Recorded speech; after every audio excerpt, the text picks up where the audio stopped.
as in your presence, treat and consider all matters that shall come under their deliberation in so just and faithful a manner as to promote your honor and glory and to advance the good of those whose interests you've committed to their charge. Amen.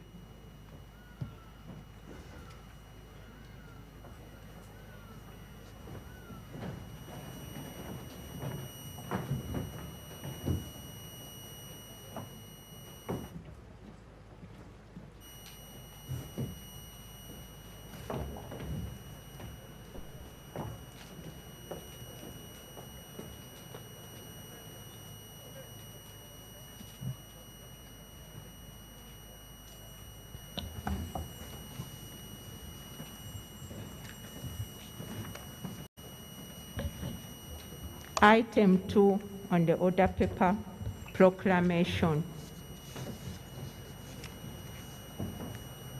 Statutory instrument proclamation.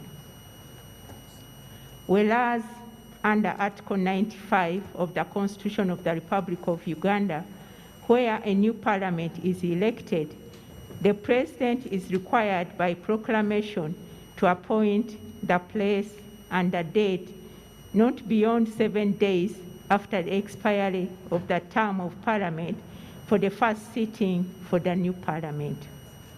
And whereas elections of members of Parliament to the 11th Parliament were concluded on 14th January 2021, and in accordance with the provisions of Section 59 of the Parliamentary Elections Act 2005, the names and constituencies of the elected candidates were published in the Gazette.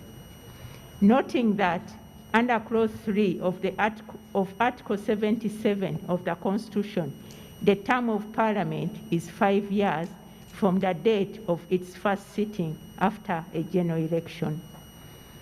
Further noting that the first sitting of the 10th Parliament was held on the 19th day of May 2016, and therefore the term of the 10th Parliament expired on 18th day of May 2021.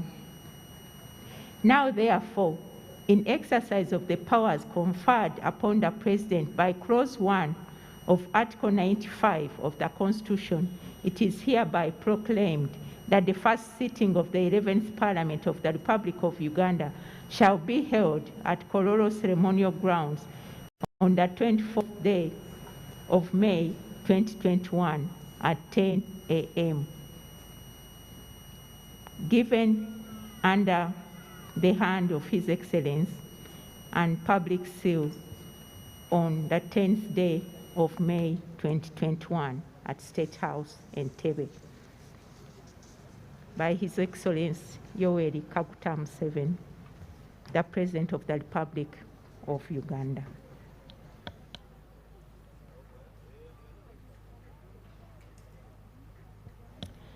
Item 3 on the order paper, remarks by His Lordship, the Chief Justice.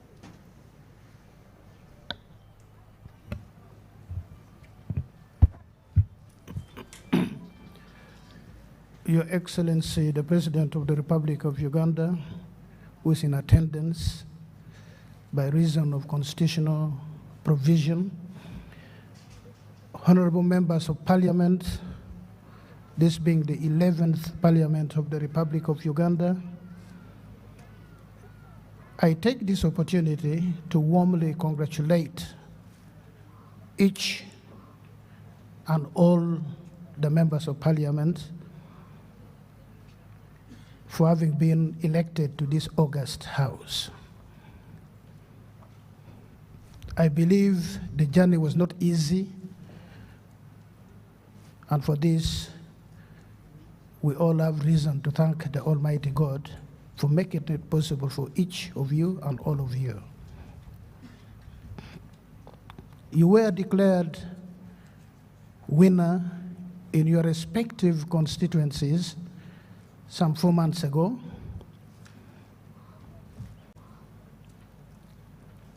For some of you, you are in familiar territory, this not being the first time you are in Parliament. For the greater number of you are made to understand, this is the first time you are a member of this august house. The reason we are here today is because the constitutional leadership of Parliament is not yet in place.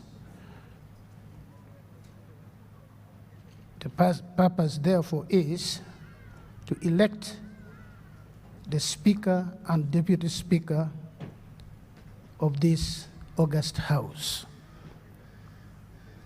The Constitution provides that the Chief Justice presides over the election of the Speaker. The same Constitution provides that the elected Speaker takes oath before the President of the Republic.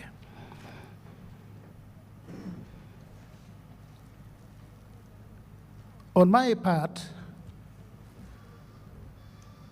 I sit here today with a lot of nostalgia because I was privileged to have been in the first Parliament after the promulgation of the 1995 Constitution. I was a member of the 6th Parliament. I also served in government. So for me, it is homecoming, apart from the constitutional demand that I preside over the election of the Speaker of this Parliament. My role is simply to preside over this function in fulfillment of Article 82, Clause 1 of the Constitution of the Republic of Uganda, 1995. It provides for a Speaker and a Deputy Speaker of Parliament. Clause 5 of the same article provides that the Chief Justice or a judge designated by the Chief Justice, this time I have not designated anyone, shall preside at the election of the Speaker, and then the Speaker will preside over the election of the Deputy Speaker. I am informed, honorable members, that each one of you has been availed the rules of procedure of Parliament. I take it that you've found time to look at least the relevant part pertaining to election of the Speaker and the Deputy Speaker.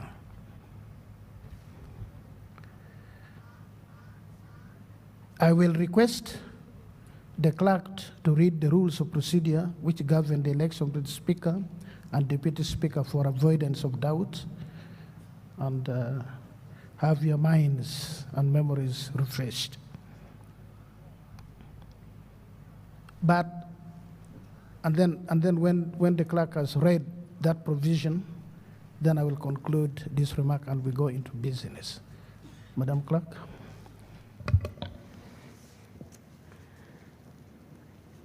The rules of procedure of Parliament of Uganda. Rule 5, election of Speaker. The Speaker shall be elected by members of Parliament from among their number. A person shall not be qualified to be elected Speaker if he or she is a Vice President, Prime Minister, or a Minister.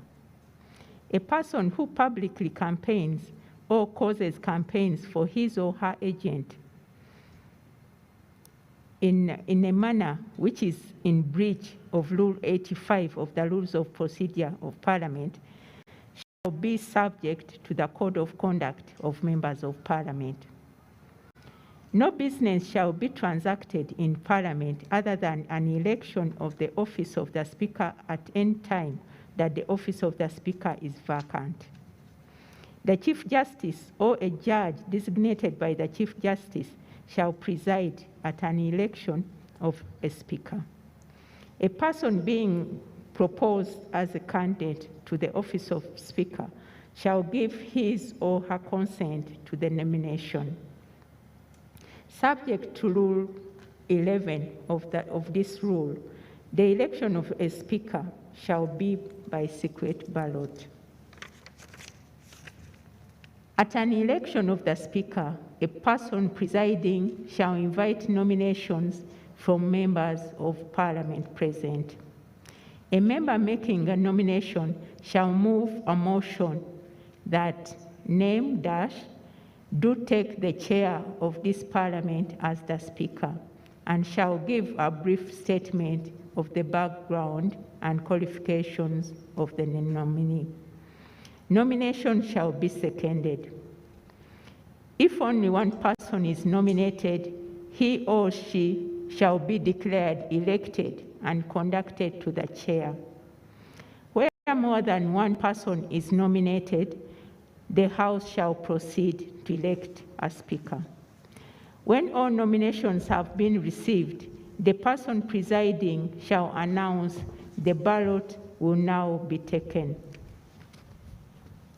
Voting shall be in the following manner. The clerk shall ascertain the number of members present.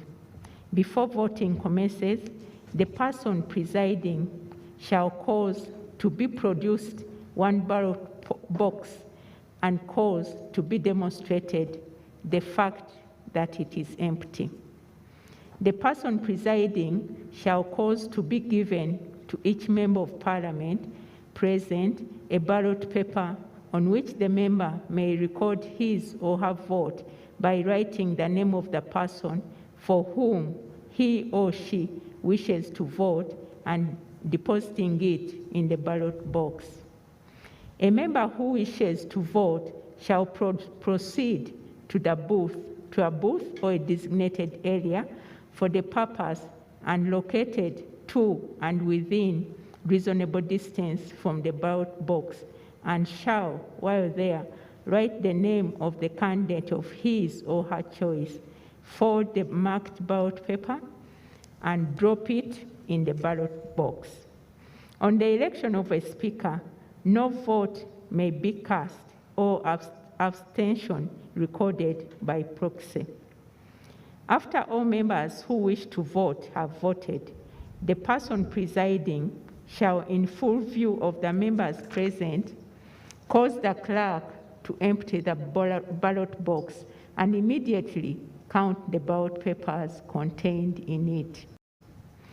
At the completion of counting, the person presiding shall announce the result of the voting, specifying the total number of ballot papers contained in the ballot box, the total number of members who have abstained from voting, the number of both spoiled and blank ballot papers, and the number of votes obtained by each nominee.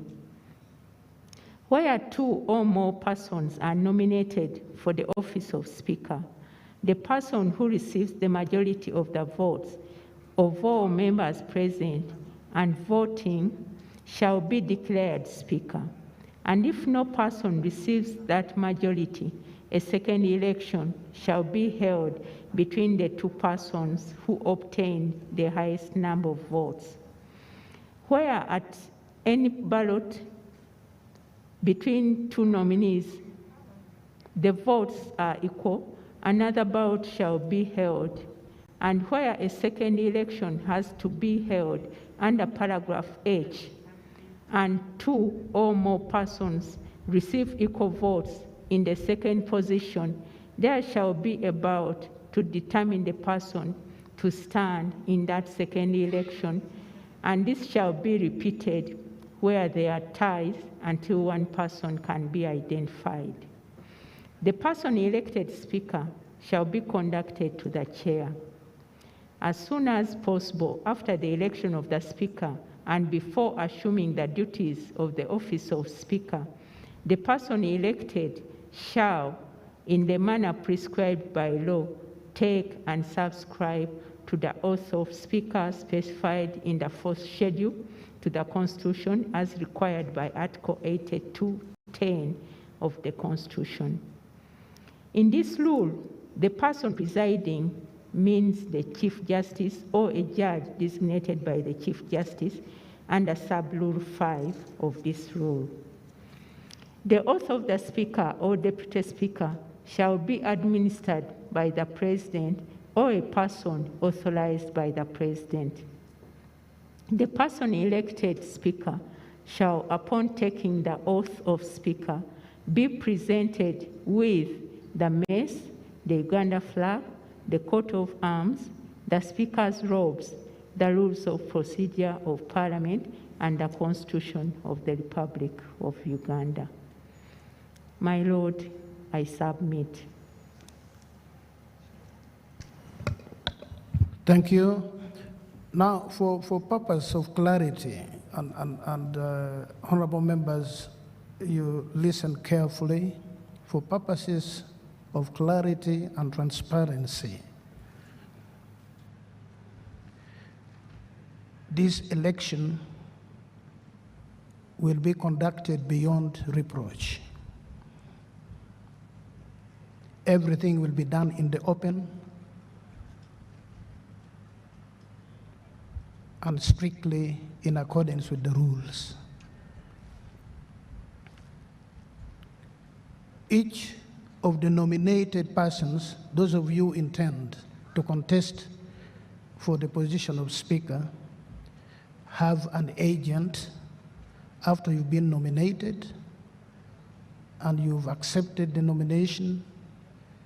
We will require the agent, your nominated agent, to move over here and witness the process of opening the ballot box, checking to verify that the ballot box is what can be seen from outside. There is no false bottom, there is no mischief, there's nothing hidden. And two, we will establish the numbers of members of Parliament who are present today and voting, and that number of ballot papers will be counted in the presence of the agents and put aside.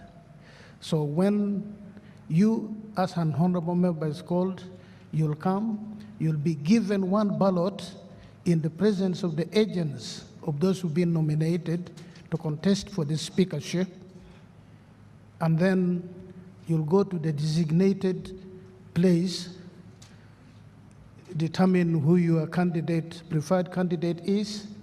You come and you will insert the ballot in the ballot box when everybody is seeing, so that we deny whosoever the opportunity to cry wolf. So this is the rule which the Chief Justice is going to preside over. There'll be no opportunity to give credibility to any unfounded allegations. I believe I have been clear, and of course the ballots are blank because of the nature, the circumstance of the election. Each one of you knows how to read and write. That's why you've been elected, because you can speak both the English language and your mother tongue. And so you'll write the name of the honorable member you desire or you wish to be elected Speaker of the House, and then vote in the manner I've spoken. Thank you. Yes, Madam Clerk. Item 6. Item 5, nomination of candidates for the office of the Speaker.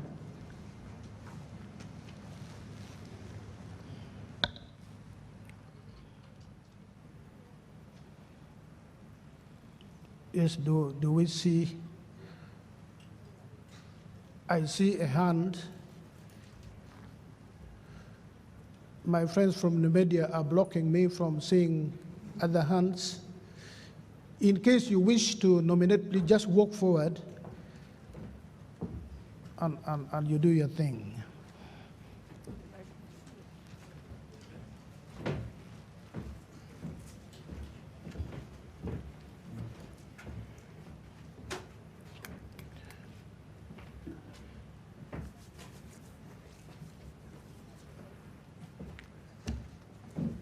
Your Lordship,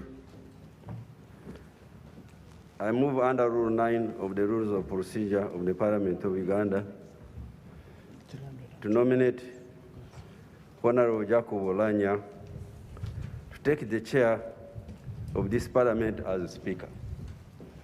It's good to also mention your name and constituency. If I missed it, please repeat. I, Rwamirama Bright Kanyontore, MP Isinyiro County North, move under Rule 9 of the Rules of Procedure of the Parliament of Uganda to nominate Honorable Jacob Olanya to take the chair of the Parliament as a Speaker. Any secondment? Yes.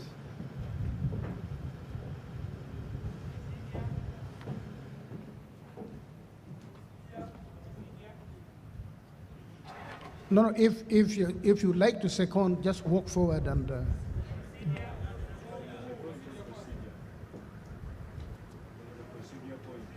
just walk forward.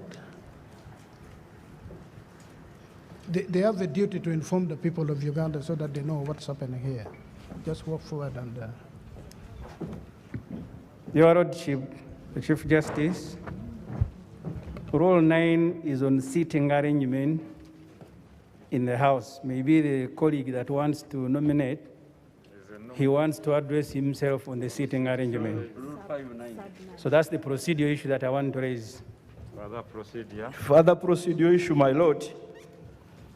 The rule that relates to nomination of the Speaker, my Lord, is Rule 5, Sub-Rule 9, where the motion is specifically stated. I hope, my Lord, the record should be straight so that we don't proceed through a procedural irregularity. Thank you. We were going to correct this. Further procedure. Can we have... Further procedure, my Lord. Just a moment first. Yes, procedure, yes. My Lord, further strengthening the point of legality, the mover was well aware of his nomination.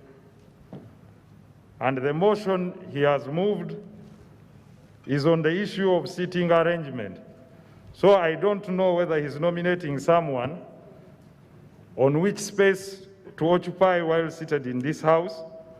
Otherwise, he either freshly nominates or the nomination collapses. Honorable Member, can you nominate your candidate in accordance with Rule 5, Sub-Rule 9? Thank you, Your Lordship. I beg to move a motion under Rule 5, Sub-Rule 9 of the Rules of Procedure of the Parliament of Uganda to nominate Right Honorable Jacob Olanya to take the chair of this Parliament as a Speaker.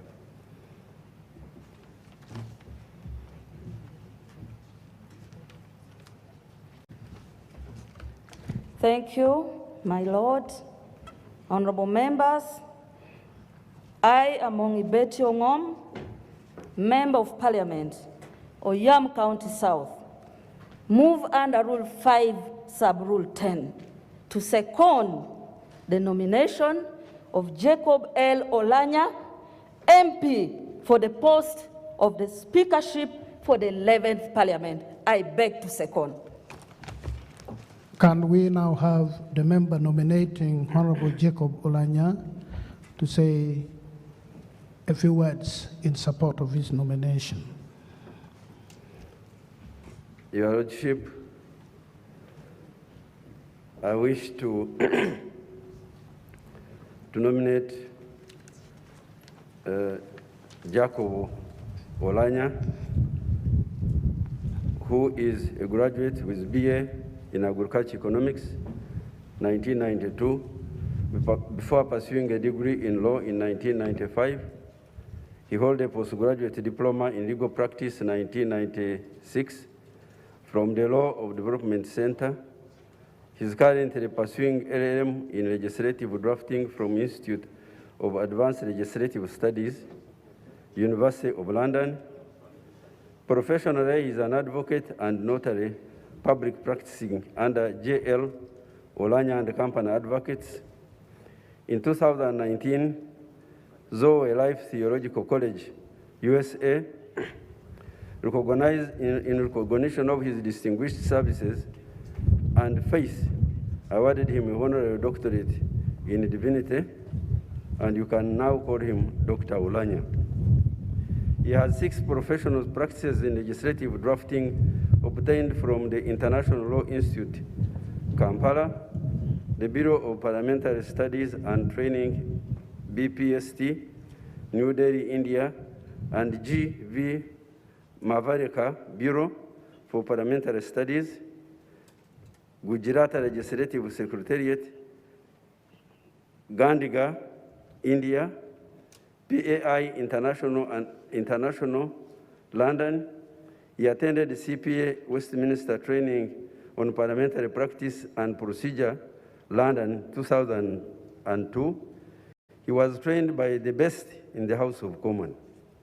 From 1997, he taught legislative drafting and constitutional law, postgraduate law students at LDC, and only left in July 2001 when he was sworn in as an elected member for Moro County. In Parliament, he was a member and later became chair of the Legal Parliamentary Affairs Committee, handling the challenging process of political transition and constitutional review. He steered his committee to process 2 constitutional amendment bills and 9 other bills to implement the provision of the amended constitution. His committee supervised the Parliamentary Commission. He presented the only private member's bill in the 7th Parliament. He was founder member of the Consultative Assembly for Parliamentarians on ICC.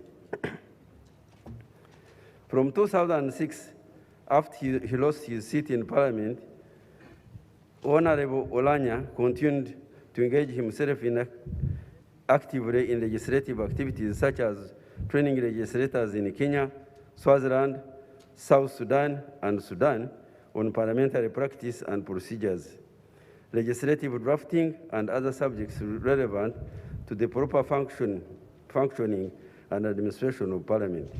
He has drafted several rules of procedure for other parliaments in the region. He was a legal advisor to the high-level persons including Dr. Reik Macha, the chief mediator in the then Juba peace talks, and President Joachim A. Chisano, UN Special Envoy to Road Resistance Army affected areas.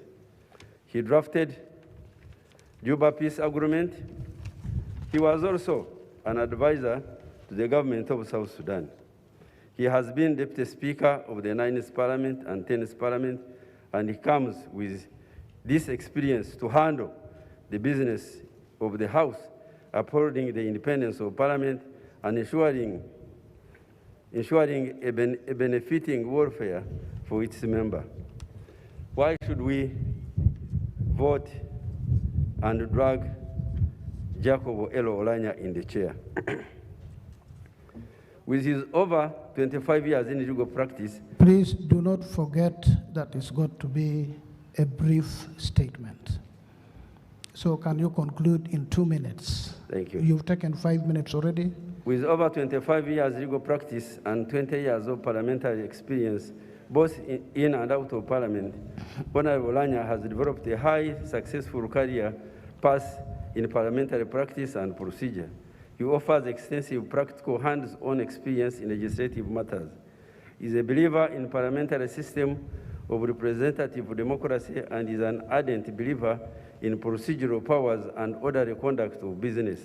He is a persistent and tenacious keeper of high standards of parliamentary service delivery and capacity building for effective performance of the representative and oversight role of Parliament. He is professional in appearance and presentation, energetic, and has independent mind with positive and inspiring outlook, and he is reliable and dependable. He firmly believes that while the majority may have its way, the minority right to have its say must be protected, preserved, and observed as the cornerstone of parliamentary democracy. He respects authority, believes in cooperation and building of partnership. He is a peace builder, a unifier, and a bridge between the old and the young parliamentarians. Honorable members, I beg that we vote for Jacobo L. Olanya, Speaker of the 11th Parliament. I beg to move. Thank you. Thank you very much, honorable members.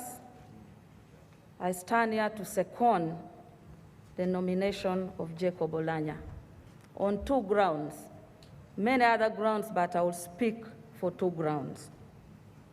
The first is Honorable Olanya believes in Uganda. Honorable Olanya is a nationalist who has traversed this country. For those who remember, he traversed this country to look for the votes to be the vice chairperson of NRM. He was one of those who got the highest votes throughout this country. That attests to his national character, that the people of this country has trusted him. During the time he has been a deputy speaker, he has moved throughout this country, advocating for several issues, representing both government and His Excellency the President.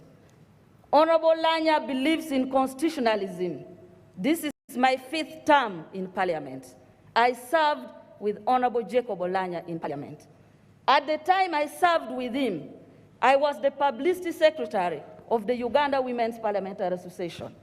And I went to recruit Jacob Olanya as a male member of Uganda Women's Parliamentary Association. When I reached the office of Honorable Olanya, who at that time was the chairperson of Can you finish the secondment in 1 more minute? Yes. When I went to his office, Honorable Olanya had this to tell me. He said, Honorable Amongi, if you want the women's agenda for this country to stand the test of time, the only guarantee is the Constitution and what is provided in the Constitution. No wonder the drafters of this book I'm holding, the Constitution of the Republic of Uganda, in the attestment of Honorable Jacob Olanya, entrenched several provisions to protect the rights of women. Article 32 and 33. Thank you so much, Honorable Member. And this remains our guarantee, and I know Honorable Jacob Olanya. Thank you so much, Honorable Member. Thank you very much. I second the nomination. Thank you. Honorable members, the rules do not provide for the seconder making a statement, but because by default she's done so, the subsequent nominations, whatever number of people who are nominated for the office of Speaker, the nominator will have 8 minutes to speak about him or her, and the seconder will have 2 minutes because the ground must be level. So other nominations?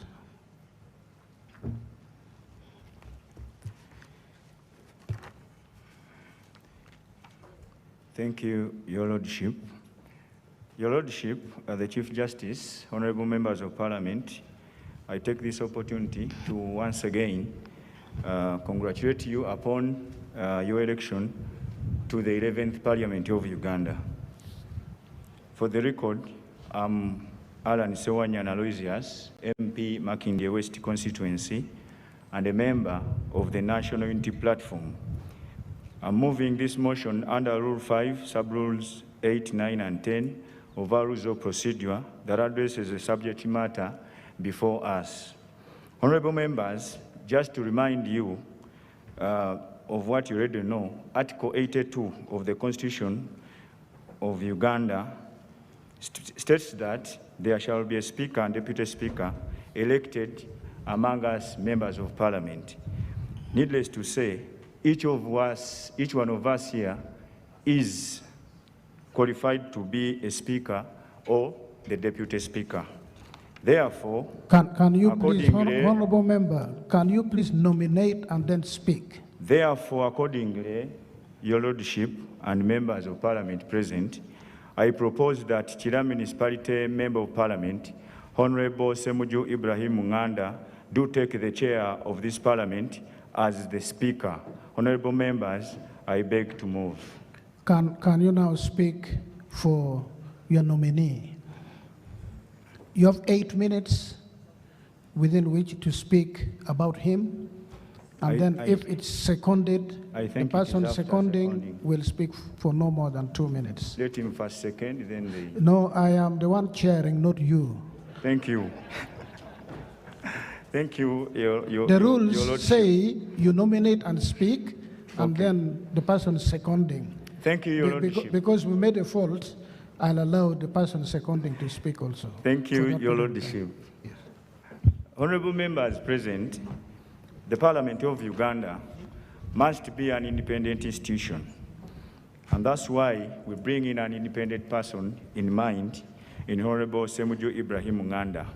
Just to remind some of you who were here and those who were not here, on the 27th of September 2017, humiliation to this parliament did happen, and members of parliament, me inclusive, Honorable Zake and others, like Honorable Betty Namboze, were beaten, and some of them lost their limbs and taken to hospitals. Me, myself, I was bundled, and the other members of parliament, like Honorable Muhammad Nsereko, Sechikubo, and others, like Honorable Chagulani Robert Sentam, were beaten by the invaders. This invasion on parliament that went against the doctrine of separation of power was commanded by the SFC, commanded by the son of the main occupant of the State House. The Speaker of Parliament then surrendered us to the SFC. She read our names and retreated to the VIP room to take tea, much as Parliament was being invaded. Even the Deputy Speaker ran away during these tough times where we had to save our Constitution of Uganda, for which we saw to save, and only had to command all this organization over phones and clapping hands to whoever was beaten. Honorable Semuju Munganda himself was a victim of this circumstance, much as he's a member of parliament. I want to assure members that the honorable I'm bringing to you, Honorable Semuju Munganda, will make parliament a safe place for every member of parliament to live in. Even if you disagree with him, he will never connive with any outside force to oppress or create misery for any member of parliament. We need an independent parliament which, without any external forces, can act according to the Constitution of Uganda. Honorable members, you deserve a speaker who will be impartial while presiding over parliament, a speaker who will be accessible by all members, and a speaker who will distribute opportunities to all, and a very generous speaker like Honorable Semuju Munganda. Honorable Semuju Munganda will not personalize the institution of parliament, and every member of parliament will find comfort in working with him. He will be a speaker for every member of parliament, and he promises to handle disagreements with the colleague MPs and subordinates in the most professional and dignified manner. Article 79 of the Constitution assigns you members of parliament a duty to make laws for peace, order, development, and good governance. The same article orders parliament to promote democracy. The last parliament, we have witnessed that a number of human rights abuses have happened, and of recent, during the recent elections, a number of our supporters, NUP and FDC supporters, were arrested on the orders of one of the presidential candidates, Mr. Yoweri Tubuhaburwa. They are still languishing in prison. Parliament, whose duty is to promote democracy, has made no significant interventions under Honorable Semuju Ibrahim Munganda. Promotion of democracy in this country will be prioritized. The person I'm presenting to you, Honorable Semuju Munganda, is a member of parliament representing just a moment, honorable member, just a moment. The rule of parliament, as I remember, is that you do not clap like in a political rally, you thump your foot on the ground. Thank you, Your Lordship, for that guidance. They have stamped. You hear them? Honorable Semuju Ibrahim Nganda is a member of parliament representing Kira municipality and was duly sworn in on the 20th Thursday last week. He is a member of the 11th Parliament and therefore qualifies under Article 82 of the Constitution to chair this Parliament as Speaker. He is a member of the Forum for Democratic Party, a party he also speaks for as other duties. Honorable Semuju Nganda has a family. He was born and he has also given birth to so many people in this country. He was born in Bijaba village, Chazanga sub-county, Bukoto West constituency in Rwengo on the 23rd September 1973 during President Idi Amin's time. He's 47 years old. Rwengo, where he was born, he used to be part of Masaka, but now it is a district.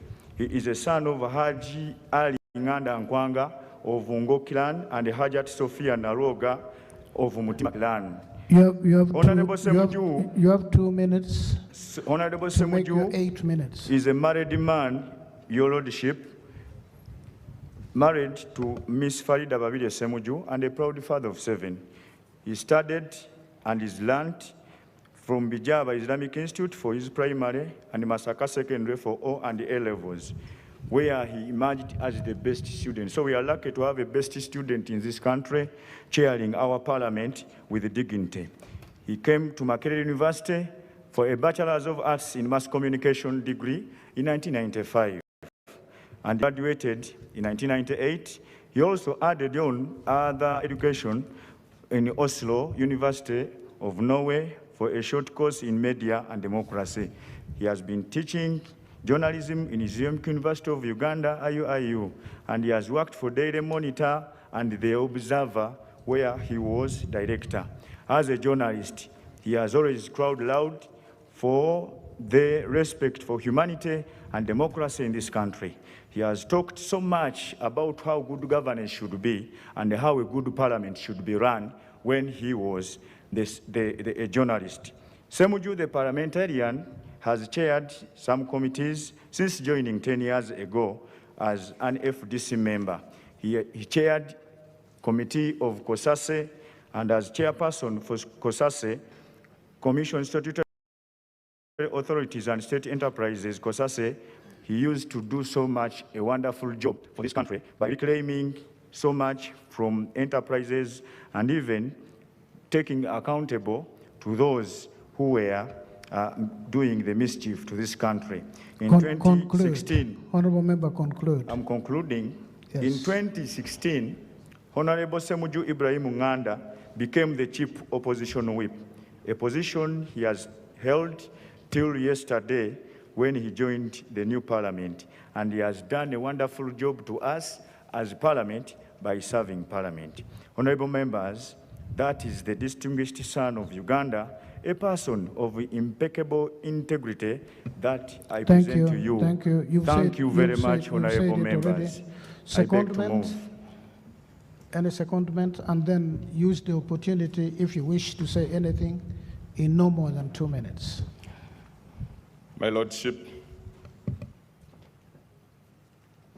His Excellency,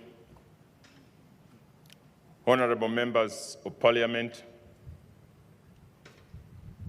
the staff of Parliament, distinguished ladies and gentlemen.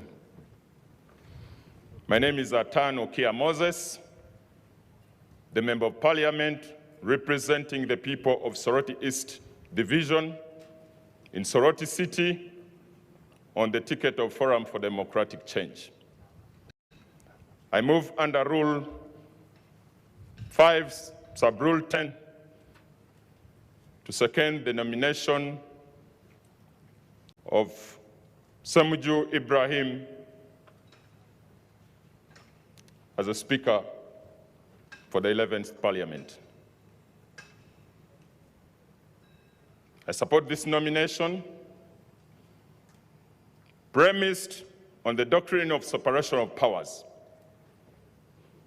The three arms of government, the legislative, the judiciary, and the executive. The executive proposes bills, proposes policies, and the legislative passes them, and the executive implements them. The legislative appropriates, and the executive implements the budget. In the current parliament, in the Constitution, I move under Article 79, for the good governance of this country, there is a need for separation of powers. There is also a need to improve the oversight function of Parliament. It's on record under the Administration of Parliament Act that the accountability committees are under the mandate of the minority.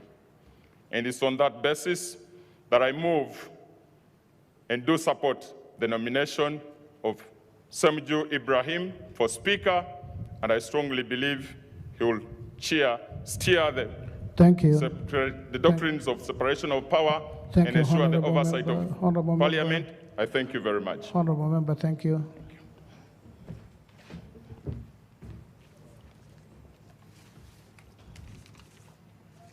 Your Lordship, the Chief Justice, Your Excellency, the President of the Republic of Uganda, honorable members of Parliament, the staff, distinguished guests, ladies and gentlemen. I'm Chisa Stephen Bakubalwayo, the Member of Parliament of Luuka South County Constituency and the Chairperson of the NRM of Luuka County.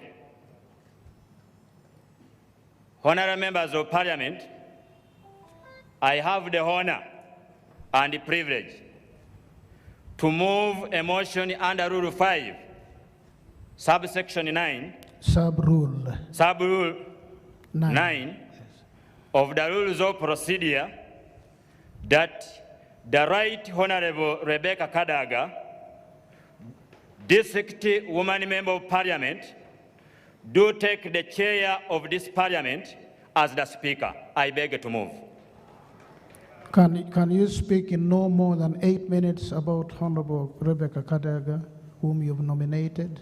Your Lordship, the Chief Justice, I thank the Almighty God for this maiden sitting of the 11th Parliament of Uganda, which sitting is also determining the leadership of our Parliament.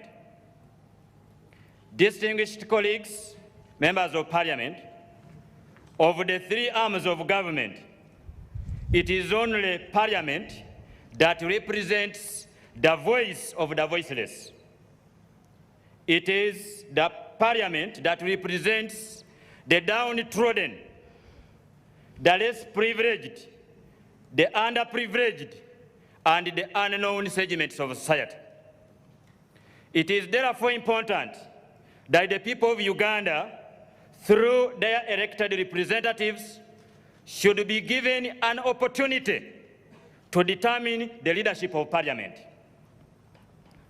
It is our considered view that the candidate who will champion the cause of the people of Uganda is the Right Honorable Rebecca Kadaga. The Right Honorable Rebecca Kadaga was born on 24th May 1956. Today is 24th May. This is a very strong day for her.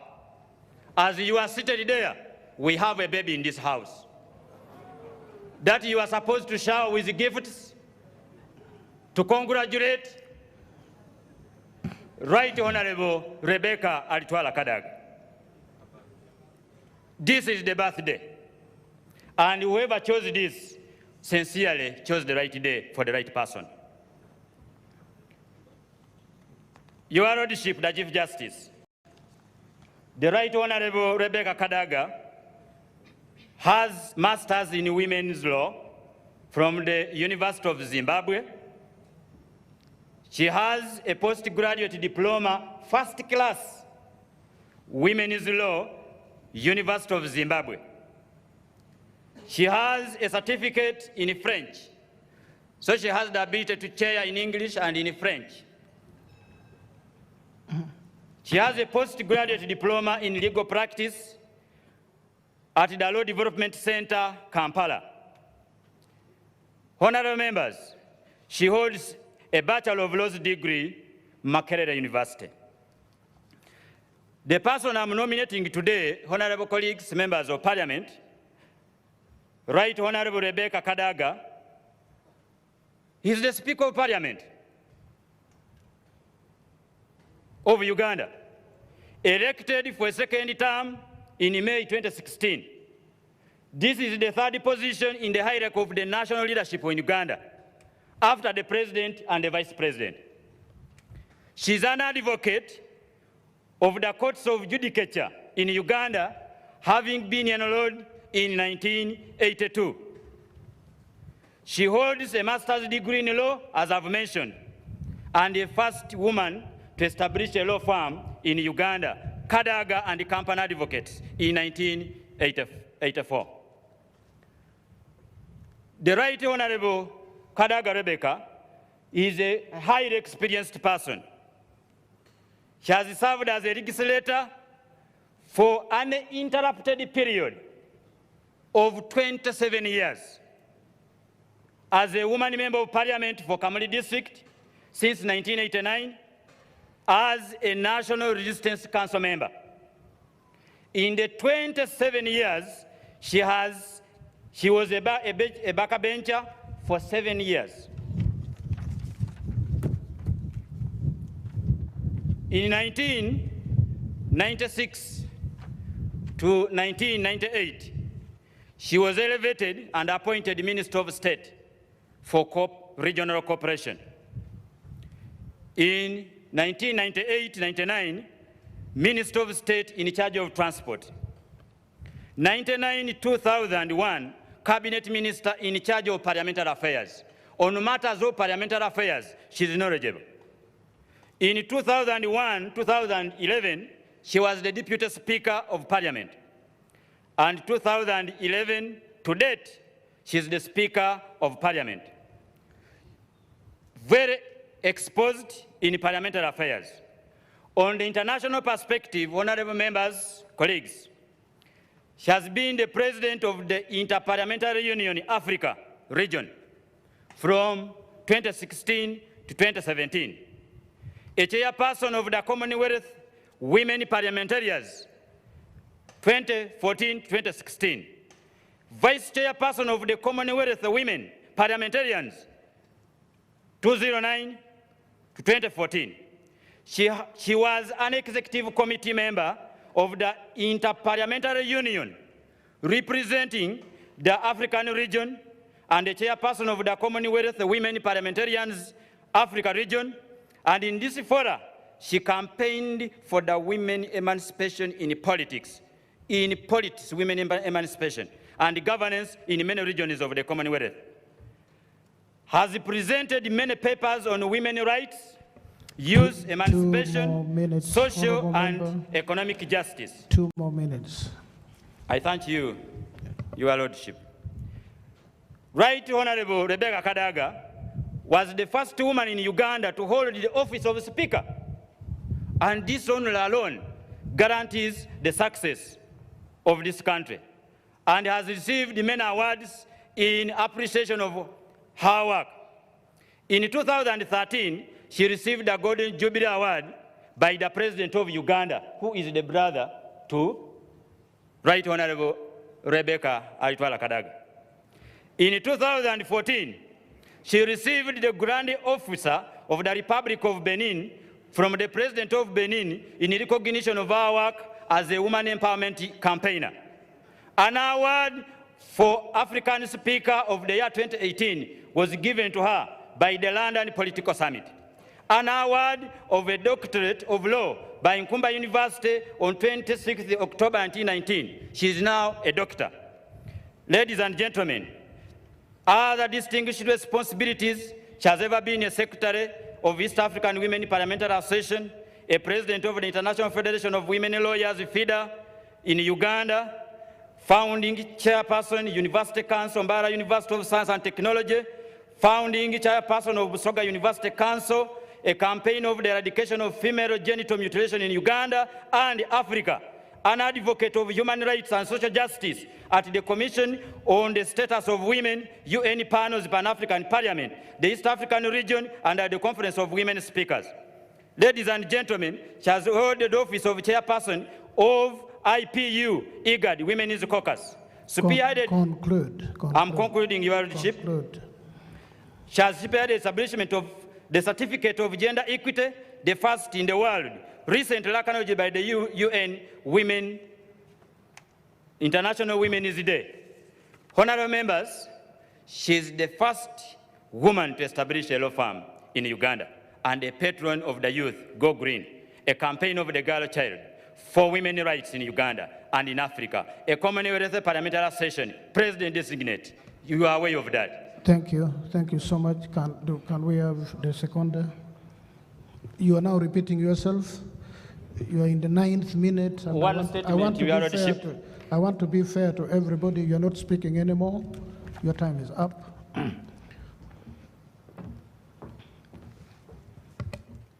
Your Lordship, His Excellency, the beloved President of the Republic of Uganda, honorable members of Parliament, I stand under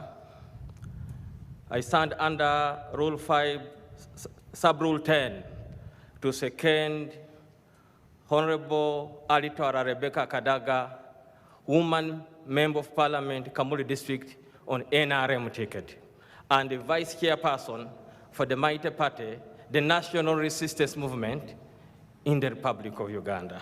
Can you give your name also? Your Lordship, I'm called Matthew Geoffrey. I am the Member of Parliament for Busia Municipality, Independent, and NRM Lending. Now you can speak for no more than 2 minutes about the candidate you're seconding. Your Lordship, I've come to second Honorable Alitwara Rebecca Kadaga because of point number 1, she's a brand of the women, not only in Uganda, but in the whole world, in Africa and Uganda at large. His Lordship and honorable colleagues, Honorable Rebecca Kadaga, being a Speaker of this Parliament, has emancipated and empowered the women of this country and also strengthened all political parties in this country to know that women are now at the front line of the leadership of this country. Secondly, His Lordship and my beloved colleagues, Honorable Itwara Kadaga, as you heard the nominator read her profile, she has built an international image that even other countries are really admiring.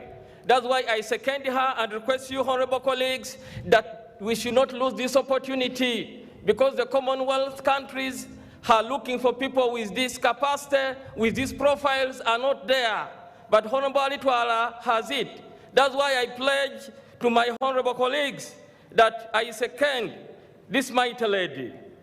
Honorable Alitwala Kadaga is a member of Parliament of Kamuli, but in her work as a speaker, she is a woman who loves visiting every part of the country to listen to the voice of the vulnerable people of Uganda.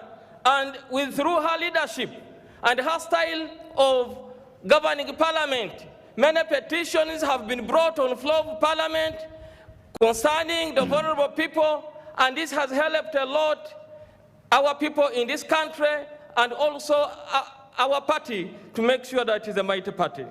Honorable colleagues, Honorable Itwara Kadaga is a committed worker.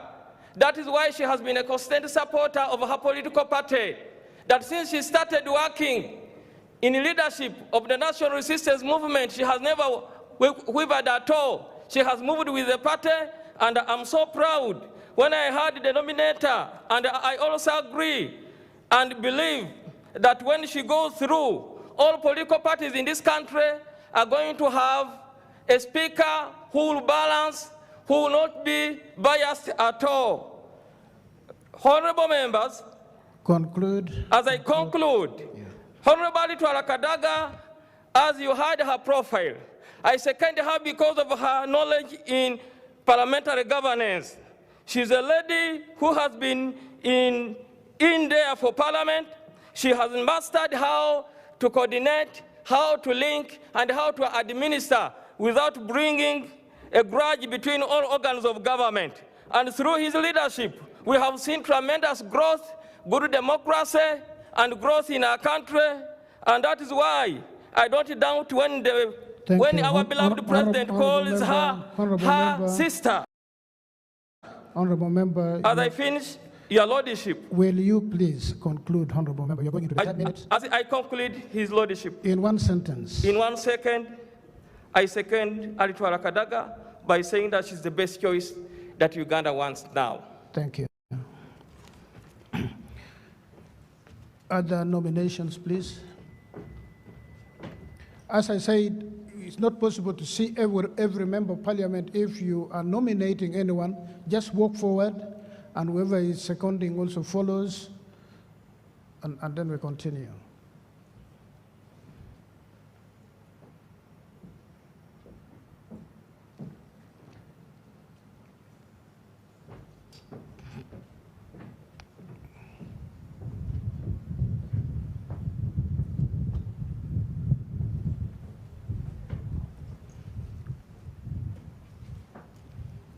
My Lord the Chief Justice, my name is Basali Rasman, MP Bugiri Municipality. I move a motion that the nominations be closed, my Lord. Secondment.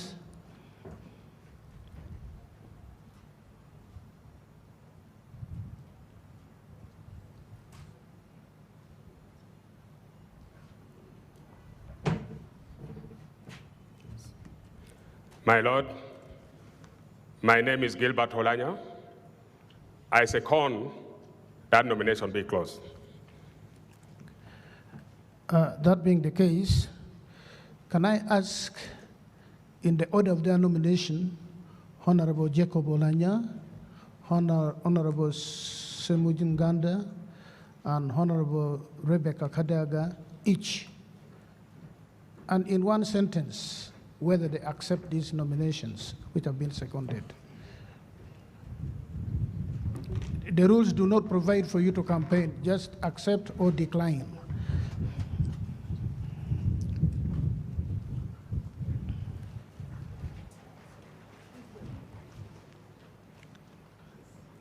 I said no clapping unless my ears are playing games on me. You just stamp your feet down.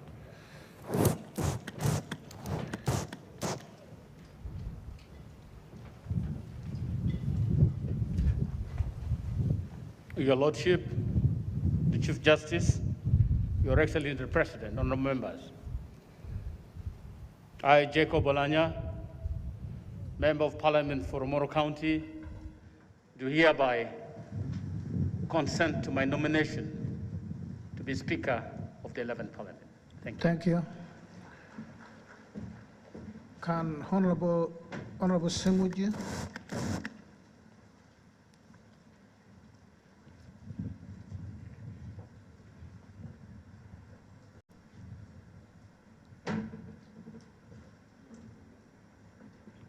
Your Lordship, the Chief Justice, colleagues, members of Parliament, my name is Semju Ibrahim. I represent Chira Municipality, and I'm here to consent to my nomination. Thank you very much. Honorable Rebecca Kadaga.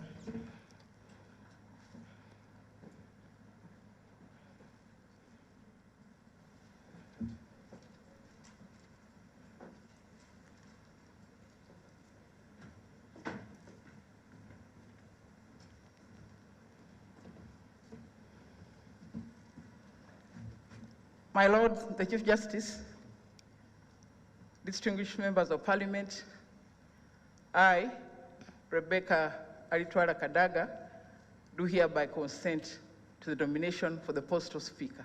Thank you. Thank you so much, Honorable.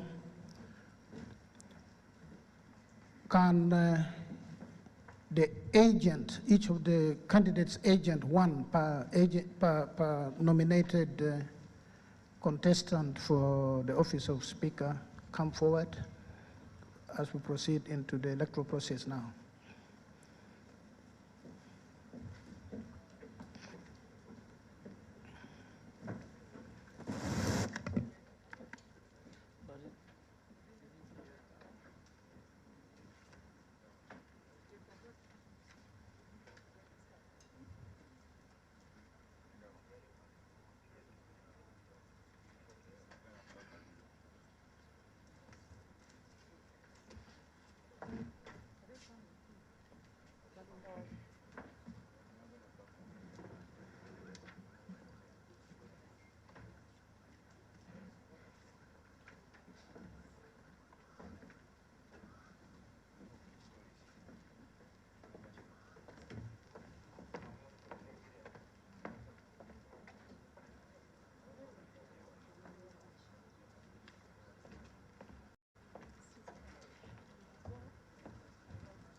Do we have agents, the agent for Honorable Jacob Olanya? No, you have to mention your name. You know, everything is going to be above board, so that the members know the agent is a member of parliament, not somebody from Owino Market. Your Lordship, Your Excellency, my name is Margaret Muhanga Mugisa. I am the Member of Parliament for Fort Portal North Division in Fort Portal City. I am the agent for Honorable Olanya, the winner. The agent for Honorable Ibrahim Semuju.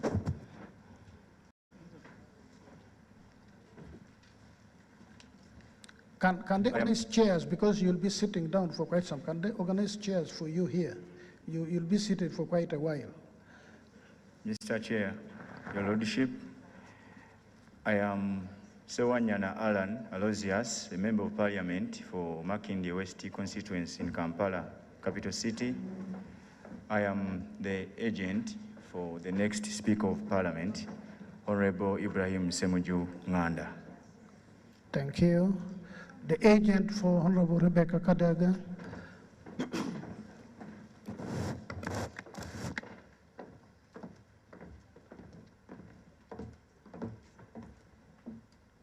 Your Lordship, my name is Naiga Gamariam.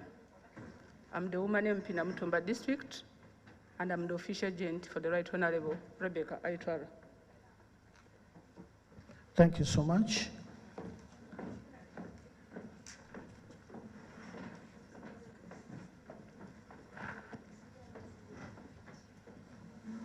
Can we proceed? The next one is examination of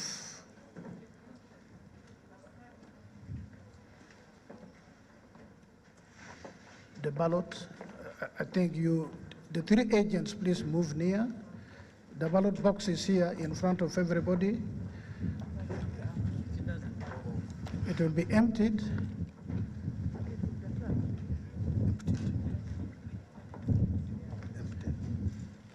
Can the officials of Parliament please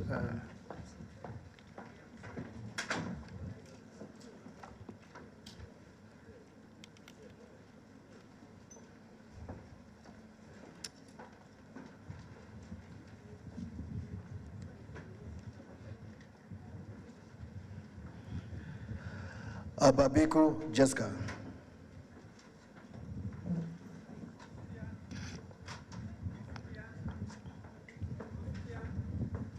Yes, procedure. I hear procedure. Yes. My Lord, the Chief Justice, my name is Richard Lumu from Mitiana South. Rule 14, Rule 14, Rule 5, Sub-Rule 14. A, the clerk shall ascertain the number of members present before voting commences. The person presiding shall cause to be produced one ballot box and cause to be demonstrated the fact that it is empty. Before, my Lord, the box is produced, the number of member of Parliament present must be ascertained first. That has actually been done. Madam Clerk, can you please mention the number of the numbers of members present? There. Do you need to go?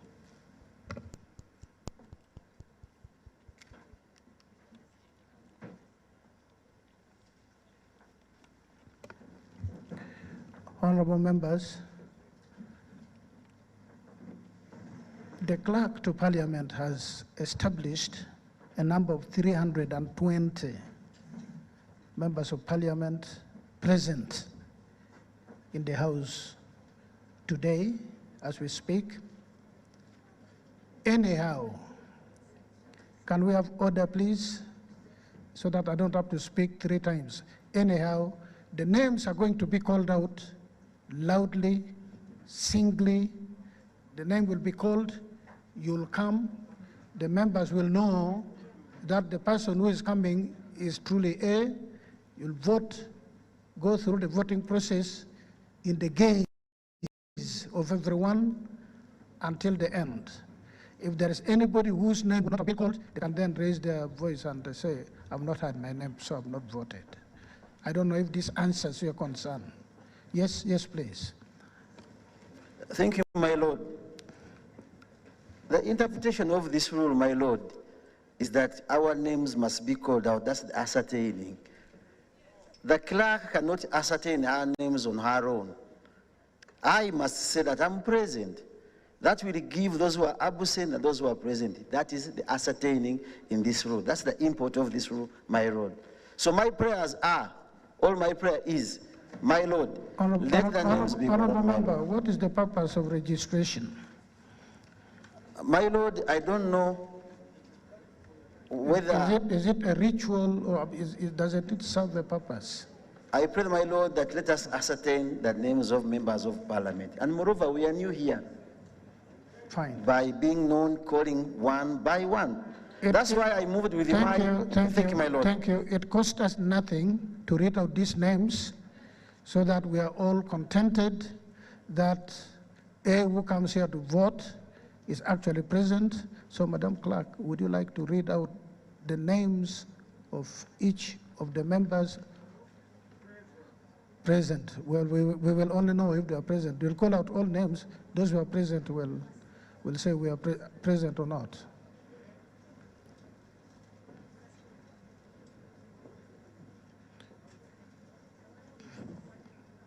Are you raising another point? Okay.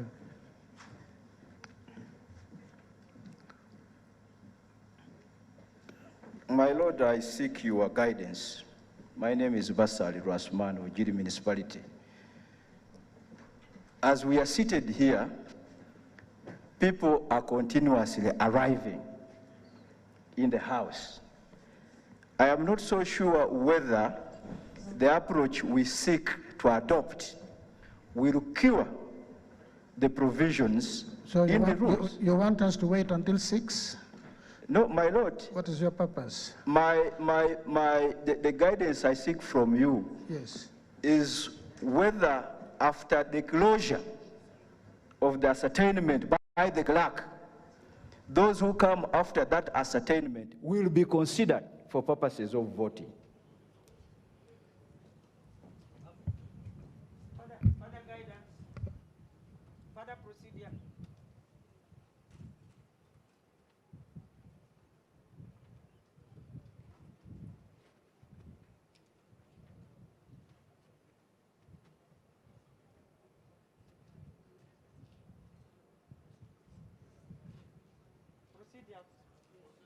Honorable Member Cecilia, but to answer, just a moment, to answer the Honorable Member for Bugiri Municipality.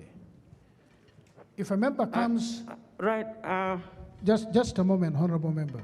If a member comes when the voting process is still ongoing, they will vote, as long as they are members.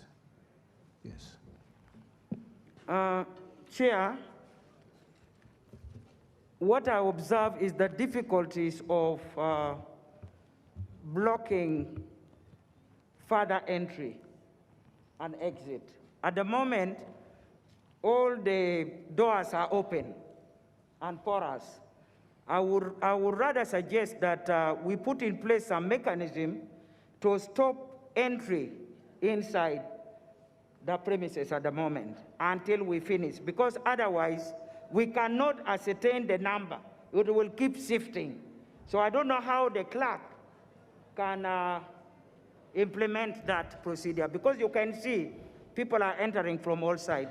Honorable Member, Honorable Cecilia, this is simple. This is what we are going to do. The clerk to Parliament is going to call out your names. You'll respond, it will be ticked, and that is the order by which those who are being asked to come and vote will be determined. If after that, a member of Parliament says, look, I came after the names were called, but I am here, I would like to vote, we'll decide.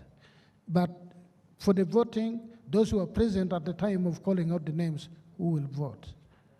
There's no voting by proxy or by remote control. You must be physically here. Yes, Honorable Member? I think somebody had come before you, but it's okay. Yeah, raise your point. For record, I am Sekavida Dennis, Katika North MP, and I am in disagreement with the Honorable Member. I just want to reassert that as long as a member appears on the register. The chair ruled on that one. Thank you. Yes. Most obliged. Your Excellency and my Lord, the Chief Justice, honorable members, I know the proclamation has been made that we are now in Parliament. I also know that ascertaining names would be subject to various interpretation. It's not strict interpretation. There is practice that has been before. I see some difficulty in the procedure that we may adopt. If we are going to do a roll call to ascertain the names, my Lord, I do not know how much time we are prepared to spend here, but the Parliament we have here today is different from what we've been having before at the chambers. My Lord, at the chambers, one would get up and the microphone would be right in front of him or her. I am seeking further guidance, and I believe you are making the ruling on that would provide better guidance, further guidance, with regard that either the person who comes, they call your name out, you come, to go and vote, you first come here to say you are present. Otherwise, to first ascertain the names and then begin the voting process. My Lord, I seek your guidance on how much time we have. The 24th of May this year is the day set aside for the election of the Speaker and Deputy Speaker of Parliament. Thank you, my Lord. Your Excellency, the President of the Republic of Uganda and distinguished members of Parliament, I propose that we use the system my colleague has just mentioned, that you come, you mention your name, the name should correspond to your national ID, which we are told to come with, so that we expedite this process. Thank you.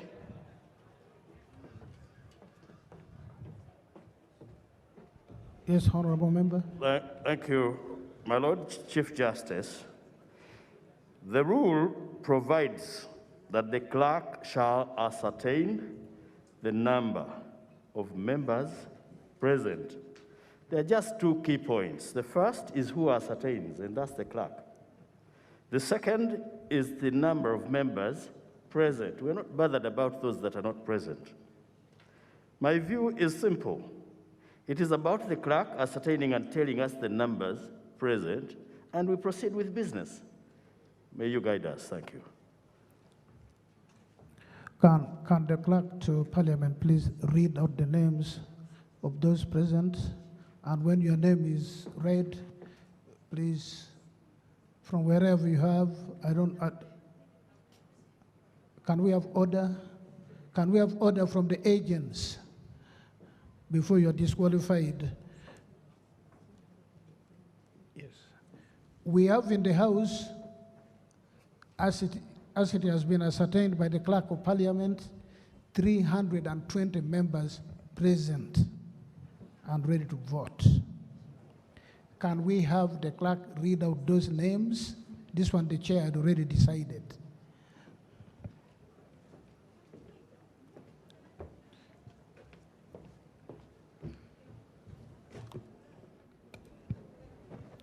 If you know a name has been read, this is how we'll proceed.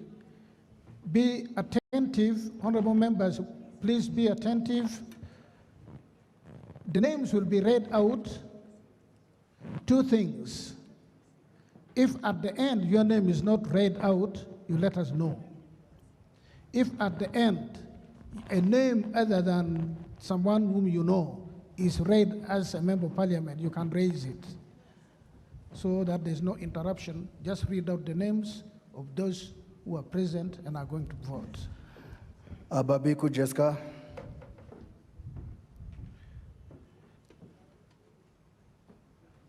Just continue, read out the names. They're supposed to take note. No, they don't respond. Just, they can stand up and sit down. That is okay. Just continue reading out the names. Abeja Susan Jolie. Abe Lillian.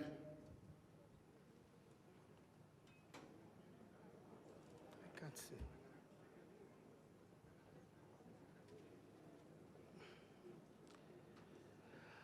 Abigaba Cuthbert Birembe.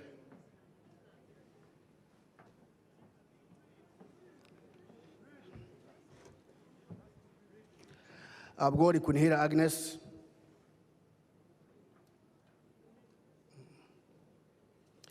Achan Joyce Okeny. Achen Docas. Acheng Jane Ruth Ochello.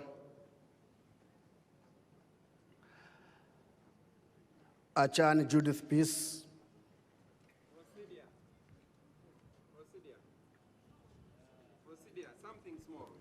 After the names have been read, I will listen to procedure. My Lord, I have overruled you. They're going to read out the names.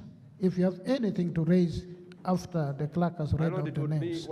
Otherwise, we shall not proceed. Everybody wants it their way. It is done the way the chairman decides. After they've read out the names, you can raise whatever you want to raise. Yes. Thank you, my lord. They have not read out the names. Rule. I have not allowed you. I've said after the names have been read out, you can raise whatever you want to raise. They're going to read out the 320 names. It was requested by you. So for the sake of transparency, please, we have not come here for procedure. We have come here to elect the Speaker of Parliament. And the decision has got to be made by the chair. Your Lordship. Procedure, my lord.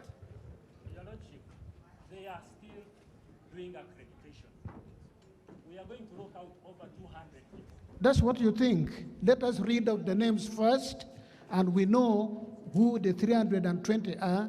The chair was very clear. If after the reading of the name, your name is not read, then you can raise it, but not to begin speculation. Procedure, my lord. There is no procedure. Achayo Juliet, Achia Remigio, Acheng Jane Opend, Acheng Sarah Opendi, Achibu Agnes, Achiro Pasca Menya, Achom Joan Alobo, Achola Nancy, Acrobat Chiza Moses, Adeke Ann Ebajo, Adirwa Abudu, Adowa Helen, Adome Francis Lorika, Adrico Yovan, Ayeku Patrick, Afidra Olema Ronald, Afoyochan Esther, Agaba Isa, Agasha Juliet Bashisha, Akamba Paul, Akampura Prosim Babazi, Akero Beatrice Akol, Akero Christine, Akero Ruse, Akero Rose Lily, Akena James Michael Jimmy, Akoro Anthony, Akola Maxwell Obong Patrick, Akugizibwe Ale de Ronald, Akumu Catherine Mavengina, Alanyo Jennifer, Aleper Margaret Achira, Aleper Moses, Alero Tom Aza, Ali Moses, Alion Yorke Odria, Alum Santa Sandra Ogwang, Arupo Jessica Loz Eper, Ariek Judith, Amede Agnes, Amero Susan, among Anita Annette, among Betty Ongom, Angula Frederick, Anyakun Esther Davinia, Anwar Rike Richard, Egon Cyrus, Aoro Beto Chan, Aporo Yer Ofono, Aporot Christine, Aporot Stella Isodo, Arinete Lauben, Arinete Wakajara, Asava and Simona Paul, Asamu Helen Grace, Asera Stephen, Asimwe Florence Akik, Asimwe K. Enos, Asimwe Musime Moli, Atim Agnes Apea, Atim Ogwal Cecilia Babla, Atim Jackson Lee Buti, Atano Kia Moses, Atugonza Alan, Atkwasa Rita, Atuto Jacinta, Atkwachile Catherine Damira, Atkuichile Dan, Atianga Stera, Auma Helen Wandera, Auma Ken, Auma Linda Agnes, Avako Melissa Naima Gure, Avur Jen Pachuto, Awany Tony, Awas Sylvia Vicky, Awich Jen, Aor Betty Angola, Ayeba de Margaret, Ayo Jennifer Narkwago, Ayo Tony, Ayume Charles, Batom Ben Koryang, Baba James Boriba, Bagara Joyce Ntwatwa, Bagire Agre Henry, Bahat David, Bahireira Tumwekwase Silvia, Bainababo Charite, Bainomusha Jane Kabajungu, Baka Stephen Mugabe, Bakireke Namboza Betty, Bakawurinde Charles, Varimwezo Ronald Nsubuga, Vanjilana Anfa Kaoya, Vadiomus Chris, Vasalirwa Asman, Vatalinga ya Basil Gwankwene, Batua Timothy Rusala, Vaiga Michael Philip Rulume, Vebona Babu Josephine, Begumisa Mary, Boka Didi George, Vijirgwa Nora Nyanwoha, Vinji Patrick Nyanzi, Viraro Ephraim Ganshanga, Vika Lawrence Songa, Bright Tom Amot, Ukenya Michael Iga, Usinge Harriet, Usinge Joab, Usinge Victoria Rusoke, Usinge Penina Kabingani, Butime Tom Atenyi, Uturo Nsaba, Bwanika Abedi, Gire Sanone Nadeva, Byakatonda Abdur, Byamukama Fred, Byamukama Nuru Joseph, Byanyima Nathan, Byarugawa Alex Bakunda, Chelaine Betty Louke, Chelangat Alinga Solomon, Chelimo Leuben Paul, Chemaswet Abdi Fadil Kisosi, Chemonges William, Chemutai Evelyn, Chemutai Phyllis, Cheptor Sam Mangusho, Chorkut Rose Emma, Briwalu Jennifer, Ebuaru Jonathan, Echwer Musa Francis, Edakas Alfred Elalu Olale, Ekanya Joffre, Ekudo Thomas Julius, Erotu Cosmas, Erueru Peter, Emigu Julius, Esenu Anthony Arden, Etuka Isaac Joaquino, Ezama Selaj Blahan, Feta Joffre, Gafabusa Richard Muhumza, Gidudu Mwafabi Dominic, Gume Frederick Ngobi, Hashim Sulaiman, Igeme Nathan Nabeta Samson, Ikojo John Bosco, Isabije David Iga, Isabije Idi, Isamat Abraham, Isingoma Patrick Mwesigwa, Ismail Muhammad Lomar, Kala Kevin Ojinga, Kaya Christine Nakimwero, Kabahenda Flavia Rwabuhoro, Kabanda David, Kabashara Naomi, Kabugo Florence, Kabura Derek, Kabusu Moses, Kabuye Frank, Kadaga Rebecca, Kafuz Jackson Karugaba, Kagabo Twa Hamze, Kahunde Helen, Kajwenje Twinamugisha Wilson, Kakemba Michael, Kamara Jordan Zaimana, Kamara Nicholas Tadias, Kamateneti Jocelyn, Kambale Ferigo, Kamugo Pamela Nasio, Kamukama Benjamin, Kamukama Davis, Kamuntu Moses, Kamusime Caroline, Kangwaja Stephen Wakanuma, Kankunda Amos Kibita, Kanushu Lola, Kanyika Ronald Evans, Karubanga David, Karubanga Jacob Atenyi, Kaseja Matia, Kaseja Stephen Kagwera, Kasoro Robert, Katabazi Francis Katongore, Katali Roy, Kataliwa Donald Jobazeire, Katenye Isaac, Kateshunga Dixon, Kato Muhammad, Katuntu Abdu, Katsabe Godfrey, Katsime Anet Mujisha, Katkwesije Oliver Koyechenga, Kauma Sauda, Kavuma Sam, Kawadia Abubeka, Kayagi Sara Netalisire, Kayanga Baroda, Kayemba Geoffrey Solo, Kayogera Yona, Kayondo Fred, Kazibwe Bashir Mbazira, Kemirembe Pauli Nichaka, Kesande Grace Watalingaya, Kibaju Naomi, Chibarja Henry Morris, Chiza Kenneth Nyenwoha, Chinobere Herbert Tom, Kinchawa Patience Nkunda, Chintu Alex Blandon, Chilaba Agnes, Chirumira Hassan, Chisa Stephen Wakuwarwayo, Kisembo Wasemla Noerin, Chitanywa Sowedi, Chitutu Meregoret Muchimono, Kiwanuka Abdallah, Kiwanuka Kefa, Kiaga Hilary Innocent, Koro Joseph Andrew, Komakech Christopher, Komor Emmanuel, Komor Joseph Midi, Kubeketeria James, Kugonza Emery, Kunihira Faith Firo, Kwizera Edward Gahungu, Kwizera Paul, Chakulaga Fred Wino, Chibakutika Manjeri, Chobe Ruke Inyensko, Choma Xavier Kampulira, Choto Ibrahim Mururi, Lagen David, Laker Sharon Barmoy, Lamwaka Catherine, Lamwaka Margaret, Leku Joel, Lematia John, Lematia Ruth Mole Ondolu, Linda Irene, Lochap Peter Ken,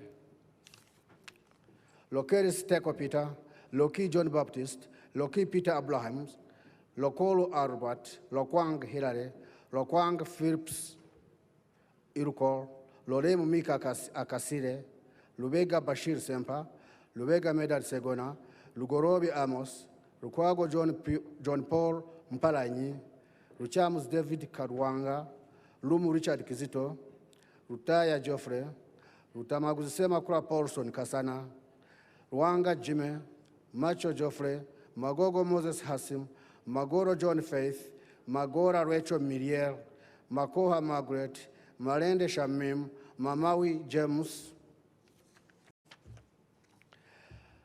Maneno Zumula, Masaba Karim, Masika Apollo, Masiko N. Henry, Matofu Charles, Mawanda Michael Malanga, Mayanja Alan, Mbabaz Jennifer Chomuhendo, Mbabaz Pasco, Mbadi Mbasu Wilson, Mbayo Esther Murakubuza, Mboizi Arthur Wako, Mgateka Mwagafa, Migade Robert Ndugwa, Modoi Isaac, Moriku Joyce Kaduchu, Mpindi Bumali, Mpuga Mathias, Mugabe Donozio Kahonda, Mugabe Muzale Martin Kisure, Mugabe Susan, Mugema Peter, Mujira James, Mugisa Margaret Muhanga, Mugole Mauku David Stephen, Mugumya Kreya, Muhesi Abaho Jennifer, Muhindo Harold Tony, Muhoz Ara David, Muhumuza David, Muhez Jim Katugugu, Mukasa Arosias Starton Gold, Mukasa Julius Opondo, Mukae Miriam,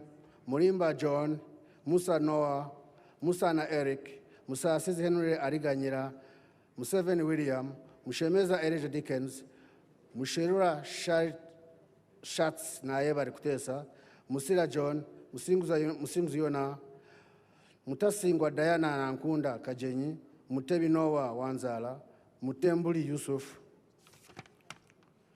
Mutiwa Geoffrey Eric, Mutono Patrick Rodoy, Mutumba Abudu, Mutuzo Peace Regis, Muanga Chivumbi Muhammad, Muuma Milton Karuru, Mwesi Gwa Robert Rukari, Mwijuche Francis, Mwine Mpaka Rwa Mirama, Nabagabe Karure Flavia, Nabanja Robina, Nabukera Hanifa Hussein, Nabukenya Brenda, Nafuna Murone Irene Margaret, Naigaga Mariam, Najuma Sara, Nakabuye Juliet Kakande, Nakadama Rukia Isanga, Nakato Mary Annette, Nakayenze Koni Garwango, Nakazbi Hope Grania, Nachimuri Helen, Nakut Faith Lolu, Nakwanga Christine Tubo,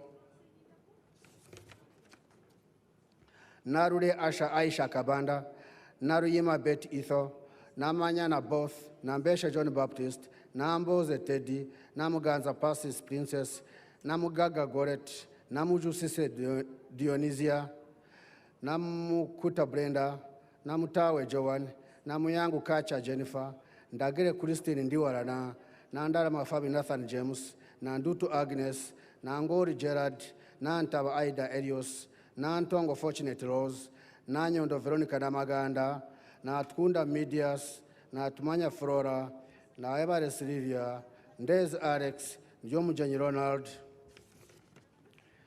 Nebanda Andiru Florence, Nekesa Victor, Ngombek Linos, Ngoya John Bosco, Ninkusima John Paul, Ninsima Boaz Kasirabo, Nirinjimana James Ruji Kaberuka, Niwagaba Wilfred, Niyonsaba Alex, Kunyingi Muwadda, Kwasibwe Zinkuratiri Henry, Nsamba Patrick Oshabe, Nsanja Patrick Kayongo, Nsegumira Muhammad Kibedi, Sereko Muhammad, Sibambi Yusuf, Subuga Paul, Nyakato Asinansi, Nyakato Dorothy, Nyachikongo Rosemary, Nyamutoro Fiona, Nyangweso Dennis, Nyeko Derek, Nyirabashit Sara Mateche, Nyongore Enoch, Obiga Kanya, Obiga Rose, Obonga Vincent Shedrick, or both Maxson Jacob, or Boaden Samson, or Chan Patrick, or Chen Peter, or Chai Maximus, or Chair Jim Bike Norman, or Doi Banada Onen Mutusa, or Doi Orelo Fox, or Dongo JJ Abubeka, or Dur Jonathan, or Guzu Lee Dennis, or Gwar Moses Goli, or Gwang Peter, or Gwari Polycarp, or Jara Martin Mapenduzi, or Kasai Srodinius, or Polot, or Kabe Patrick, or Kai Bob, or Kero Charles Patrick Angola,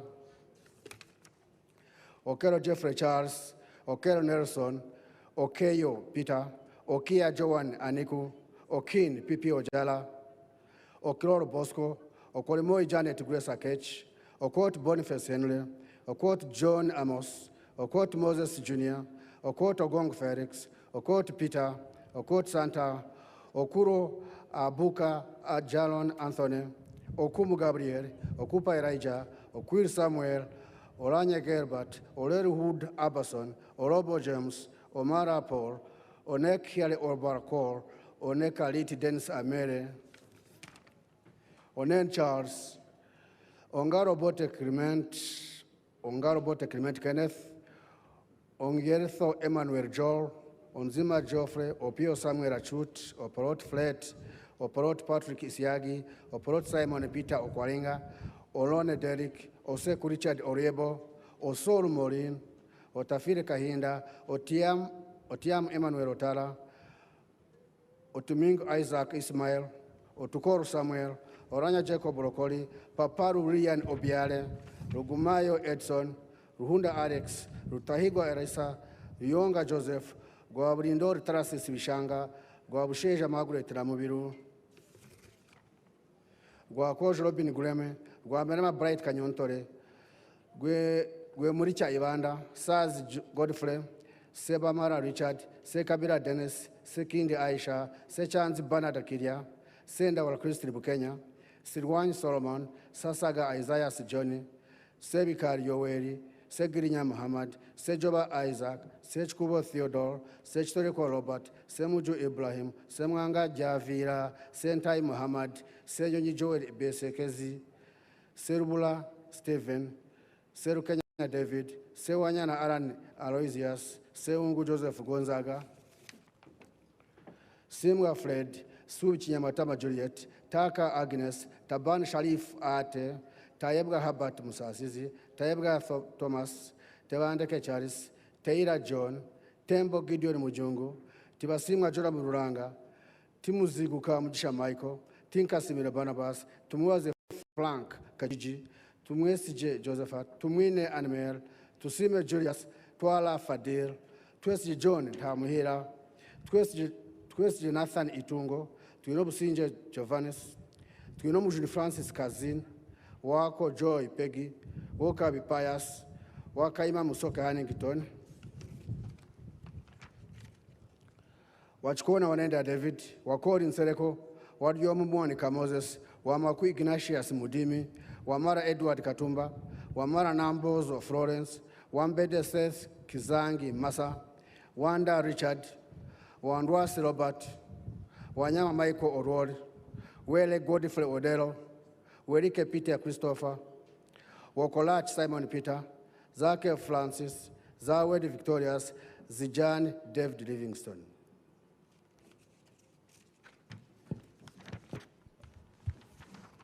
Is there anyone who has not had her or his name read out by the clerk to Parliament?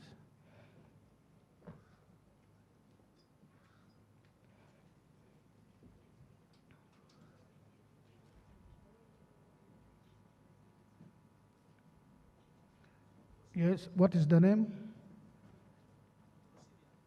No, why don't we follow procedure? You're on procedure, you don't want to follow procedure yourself. The question on the floor is, do we have anyone whose name has not been read out? Yes. Then we can come to you.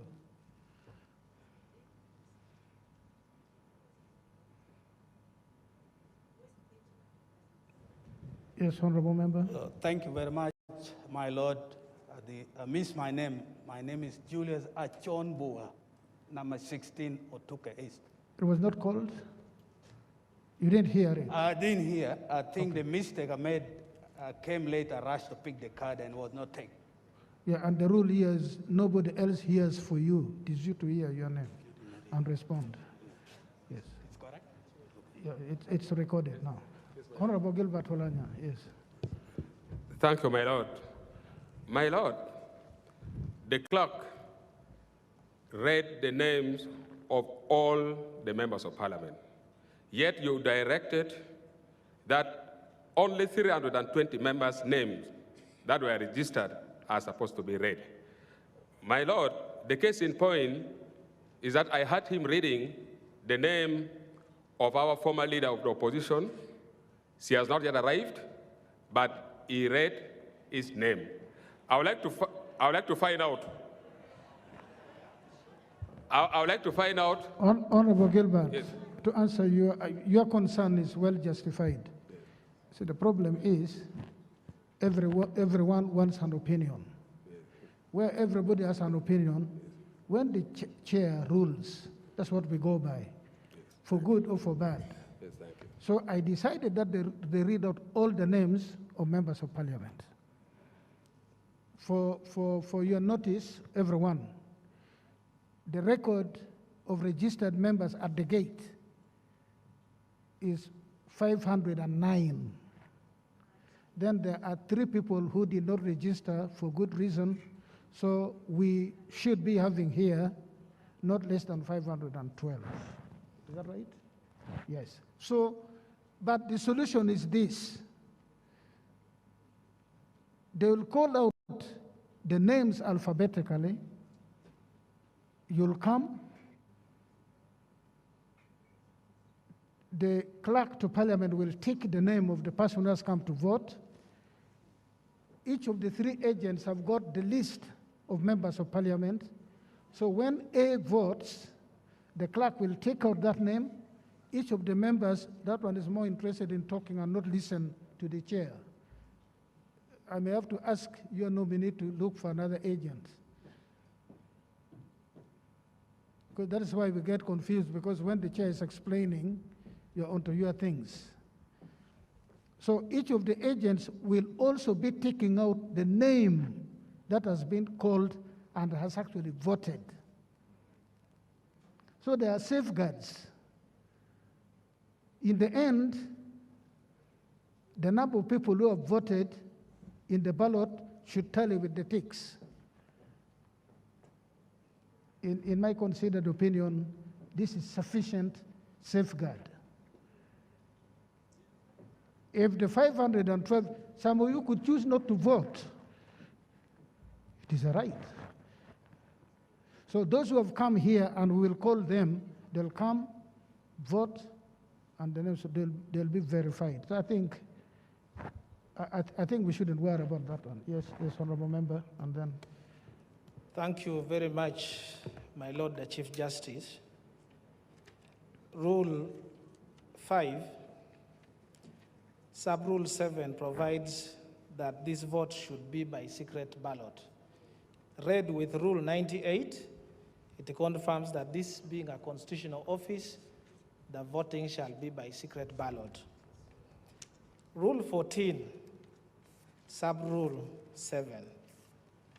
Rule 14, Rule 5, Sub-Rule 14, provides that the member wishing to vote should come and access the ballot paper and vote. My Lord, you have guided that the names will be read alphabetically. My Lord, the ballot papers are serialized, meaning that it is possible for someone after to open the boxes and determine that this serial number was given to so-and-so. Thank you, honorable member. I want to seek your guidance. Honorable member, when the chair speaks, you have the courtesy of listening. We have a solution for that. Thank you for your concern. It is a genuine one. The ballot papers will be picked at random, not sequentially. You will still have one ballot. If you're number 1, they may give you ballot paper serial number 28. What matters is the total number of people who have voted. So that concern we have taken care of. Thank you very much, my Lord the Chief Justice. Can we now proceed? If the person giving that ballot box reads into that serial number, it cannot address that mischief. A member should be allowed, under observance, to be able to pick the ballot paper and vote. As long as the person is going to tear it and give to a member, it is possible in the era of technology. This is how we'll proceed. And please listen to the chair carefully.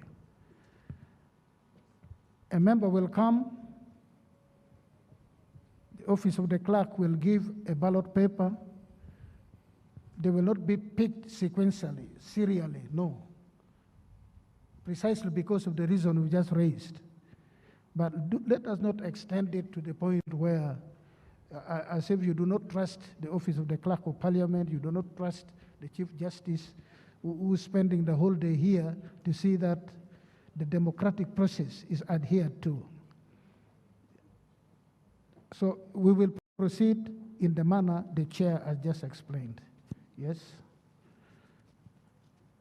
That is Honorable Seki Kuba, I believe. Thank you, my Lord, and the Speaker of this sitting. My Lord, I rise on procedure under Rule 25 of our Rules of Procedure that provide for the order of business and the order paper. Right Honorable, Your Lordship, on the order paper, I can see we are proceeding on item number 5, and we are soon embarking on the election of Speaker provided by the Chief Justice. However, my Lord, both our rules and the order paper provide it succinctly about the business. And I see from the order paper the arrival of His Excellency the President of the Republic of Uganda is supposed to be the next item on the order paper after number 6. And this is buttressed in our rules under Rule 25(2)(f). Addressed by the President comes way after C, election of Speaker and Deputy Speaker.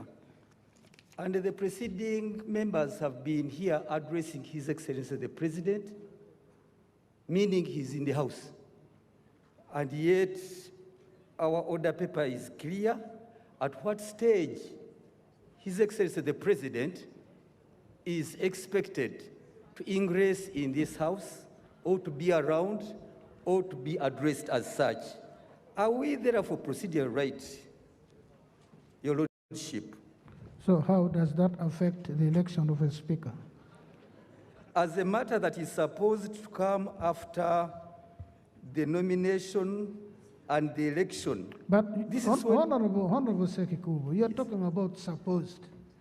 The reality of the fact that His Excellency the President arrived, and when prayers were conducted, when business started, he was in the House, and I did address him and explained he is here in attendance by virtue of constitutional provisions and the rule of procedure of Parliament. I am sure you were here, unless you chose to come late.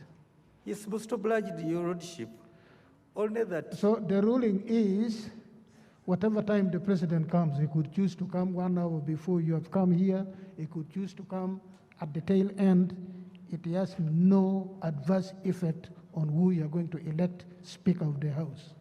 Then can we therefore Would you like to sit down, please, and we begin? Can we therefore formally move that the order paper is adjusted? Would you like to sit down, Honorable Sekikubo, and we proceed with what has brought us here?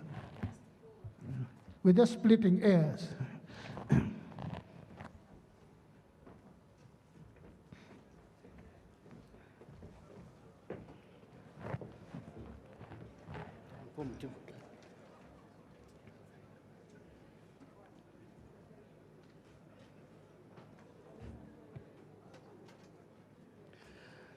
Babiku Jessica. So what we will do, honorable members, I think what we'll do, we will call out the first 10 names, and they prepare to come. They come so that we should just call out the first 10 names alphabetically. Okay. And when you hear your name, please come, and you remain in the tent, and the first person will come in that sequence. Babiku Jessica, Abeja Susan Jolie, Abe Lillian, Abigaba Cuthbert Mirembe, Abgori Kunihira Agnes, Achan Joyce Okeny, Achen Docas, Acheng Jane Ruth Ochelo. Make sure the ballot papers are not, the person giving out the ballot papers, pick them at random. Don't follow the serial numbering. Achan Judith Peace and Achayo Juliet Lodo. Meanwhile, take out the names of those who have voted.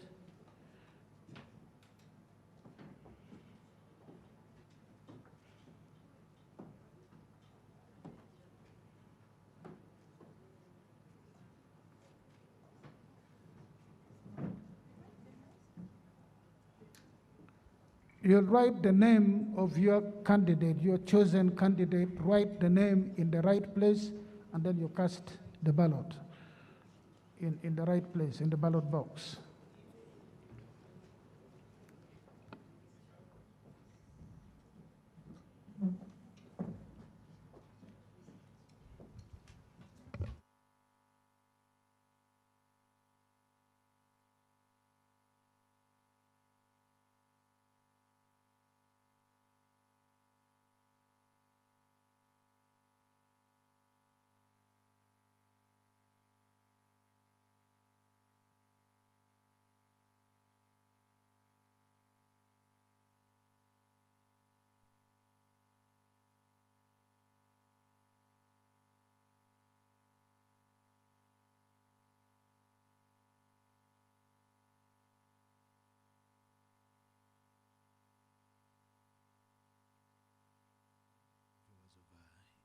TV.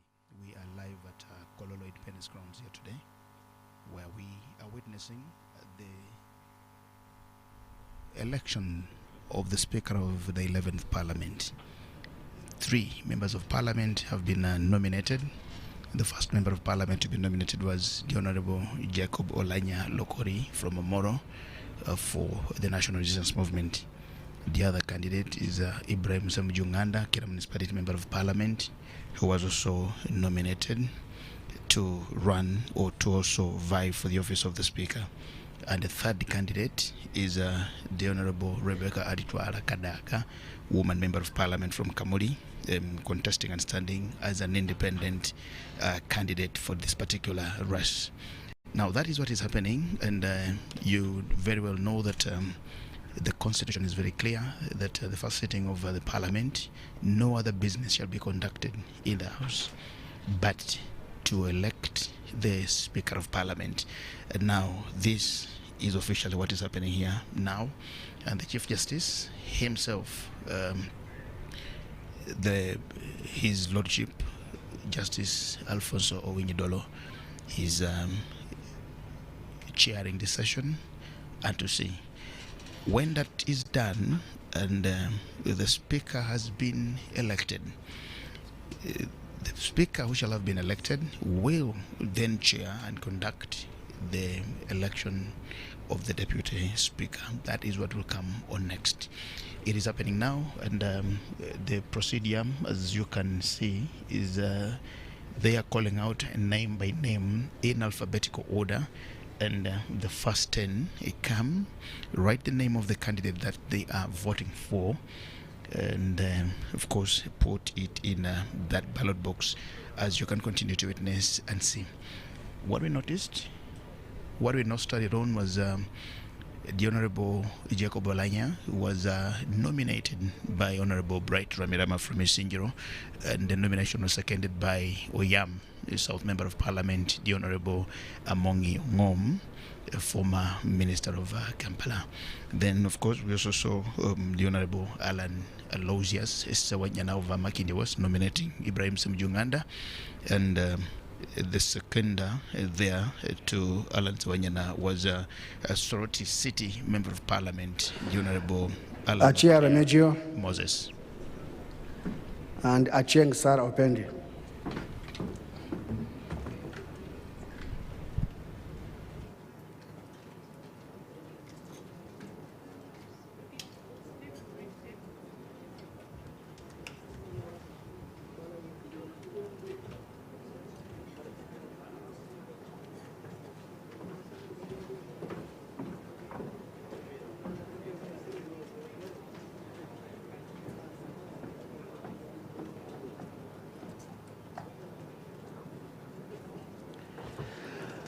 Achibu Agnes, Achiro Pasca Menya, Achom Joam Alobo.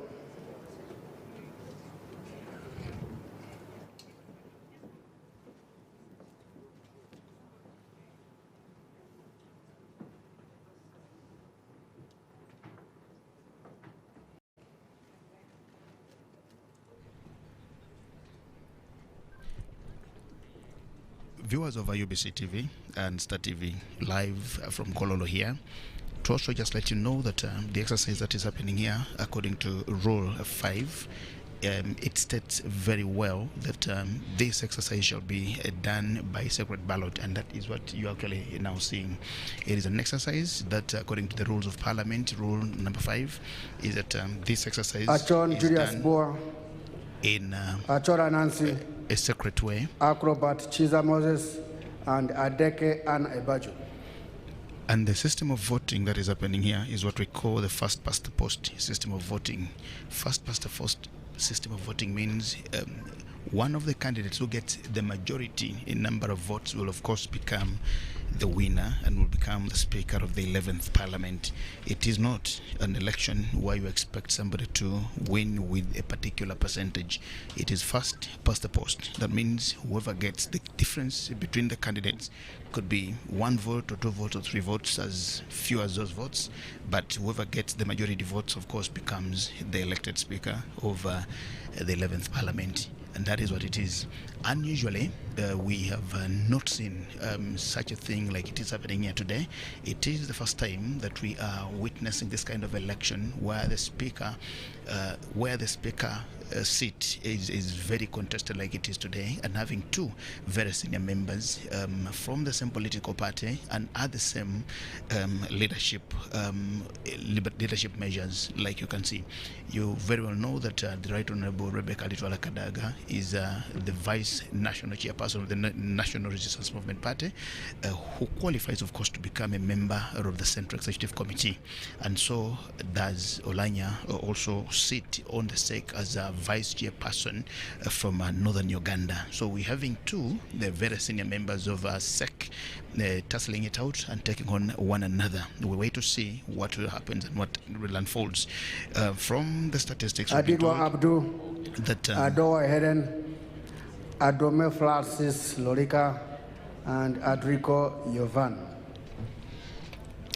Out of the 529 members of Parliament, so far we've been told that 320 are here. Now 320 of course constitute 1/3, and they also constitute the 2/3 majority, which is a good number for them to conduct and to carry on the business in the House. There are members of Parliament who are not yet here, and we will yet know when they get here. But what is happening is those who are already here, the 320, are the ones now who are going through this exercise of the voting as it continues happening. To also just take you away from Uganda, in January this year in Ghana, we also witnessed a very contentious moment of electing the Speaker of Parliament. And unprecedentedly, in Ghana, they voted or elected a member of the opposition who emerged from the NDC party of Dramani Mahama, and of course making the NPP a candidate or say as the majority leader. But what happens, and which is very unique, you notice that the Parliament of Ghana has 275 members of parliament, and of those, the ruling NPP party has 137, and the opposition NDC party has also got the same number, 137, with just one independent. And Agaba Isa. The Speaker, Mr. Alban Bagbin, is from the opposition NDC party, and the majority leader is from the ruling NPP party, Honorable Osei J. Mensah. Now, one independent candidate in that parliament also was voted for as the second deputy speaker of parliament. As opposed to what we do here, we have a speaker and a deputy speaker. In Ghana, they have a speaker, the first deputy speaker, and the second deputy speaker. But for the first time in their history or so, it was very highly contested. But at the end of the day, of course, they had to get to one who is now the Speaker of the House. What we're seeing today here is members of parliament present are electing and choosing choosing the Speaker for the House. We'll possibly just run you through some statistics here of the members of parliament, and of course as parliament stands as we talk about it now. We all know that the number of members of parliament in the House are 529. Now those are all the members that we do have in a House today, and we're waiting to see. Now, of all the 529, you notice that the ruling NRM party has 336 members of parliament, and independent leaning candidates are 67 of those. The National Unity Platform is the second biggest party after the independents, and NUP has 57 members of parliament, with 4 independents who are leaning to the National Unity Platform. FDC has got 28 members of parliament and 1 independent. I think I need to get clear records over the FDC here. This could be more than 28. Akero Beatrice Akoli, Akero Christine, Akero Ruse, and Akero Laws Lily. The Uganda People's Congress Party has 9 candidates, 9 members of parliament, I beg your pardon, and 3 independents. DP has also got 9. Jema of Asuman Basalirwa has got 1 representative, the man Asuman Basalirwa himself, and the People's Progressive Party of Jabir Bidandi Sadi has also got 1 member of parliament, Santa. Now, all of these are not yet here, but should they come, then it will take a longer process if they are all here on this particular day today. Now, you also remember that the other constituencies in the House here, the 5 constituencies over the special interest groups, we have 10 members of parliament representing the Uganda People's Defense Forces. We have 5 members of parliament representing the youth across the region. We have 5 elderly persons also representing the elder persons of this country from all the regions. We have 5 members of parliament who are representing the workers also from the different regions, and we also have 5 members of parliament representing persons with disabilities across the entire country. Now that makes the number 30 from the 5 special interest groups on top of the 499, totaling to 529 members of the 11th parliament. The last time we had James Michael Jime, Akol Anthony, Akola Maxwell Ebong Patrick, and Akuguziwe Aled Leonard. The last time we had such an election was on the 19th of May 2016, and the members of parliament at that time were 426 that represented Ugandans in the 10th parliament. The number this time has increased by another 103 members of parliament. Remember, we got new constituencies, especially those of the elder persons and the different constituencies that were carved out of the old traditional or the different districts. And remember, the elevation population of many towns in the country that got the city status also produced more members of parliament. Take, for example, Mbale City, Mbale Town, or Mbale District had just 4 members of parliament before. In 2016-2021, we had only 4 members of parliament and a woman member of parliament for Mbale. Now the number has increased because Mbale becomes a city, and because it's a city, it gets a city member of parliament, the district woman member of parliament, and the different divisions, like you see, Northern Division, Industrial Division, and all those others. So that partly explains why we have an increment of over 100 seats in this particular parliament. The exercise is going on, and we are just watching to see. Remember, the presiding judge constitutionally is the Justice Alfonso Owinyi-Dolo, who did not designate anybody but decided to come in person to do and to conclude this business of electing the Speaker of Parliament. It is the first sitting of the first session of the 11th Parliament, because the laws are very clear. Nothing can be done because the Parliament is not fully constituted as the constitutional provisions are, until this exercise today has been done successfully and a new speaker is voted into office. Then business can thereafter continue to ensue. That is what is happening here, and we wait to see what is continuing to happen. Now, Jacob Olanya has an agent who is from Fort Portal Municipality. The Honorable Sam Junganda, his agent in this particular exercise it's going on, is the same honorable who seconded him, who nominated him, Honorable Alan Aloysius Sawanyana, and the Right Honorable Rebecca Litwala Kadaga.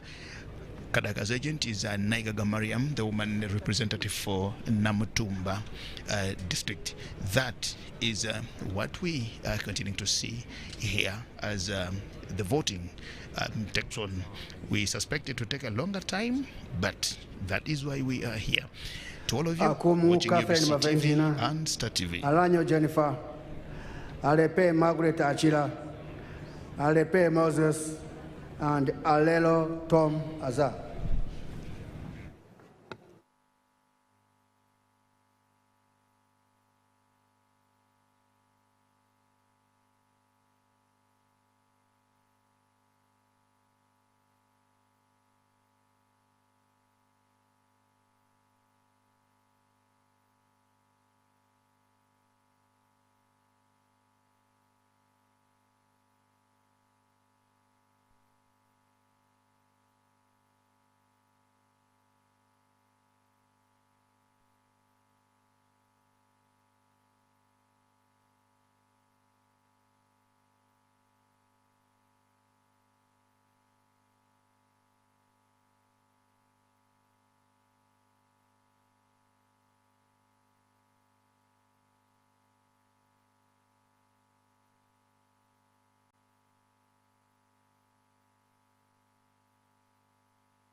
Ali Moses, Alion Yorke Odria, Arum Santa Sandra Ogwang, Arupo Jessica Los Epel, and Ariek Judith.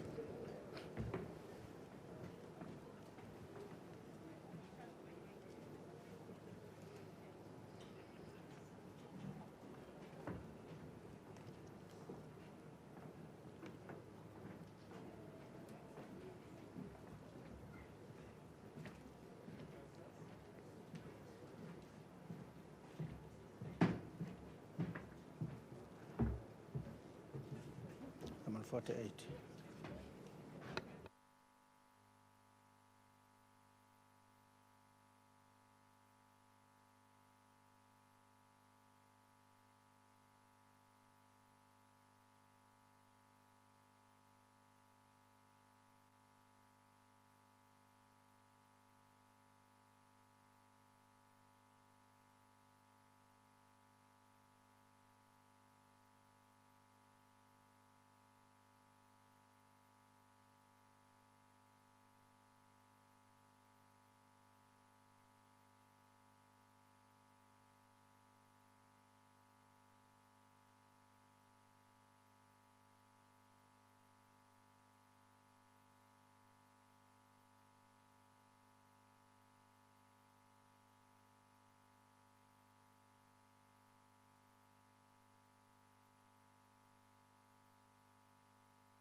Amero Susan, Among Anita Annette, Amongi Betty Ongom, Angura Frederick.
Anyakun Esther Davinia, Anwar Ricky Richard, Aogon Silas, Awol Betty Ochan.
Apollo Yeri Ofono, Apollot Christine, Apollot Stella Isodo, Arinetwe Rauben.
Arinetwe Rakajara, Asaba Nsabimana Paul, Asamo Helen Grace, Asera Stephen.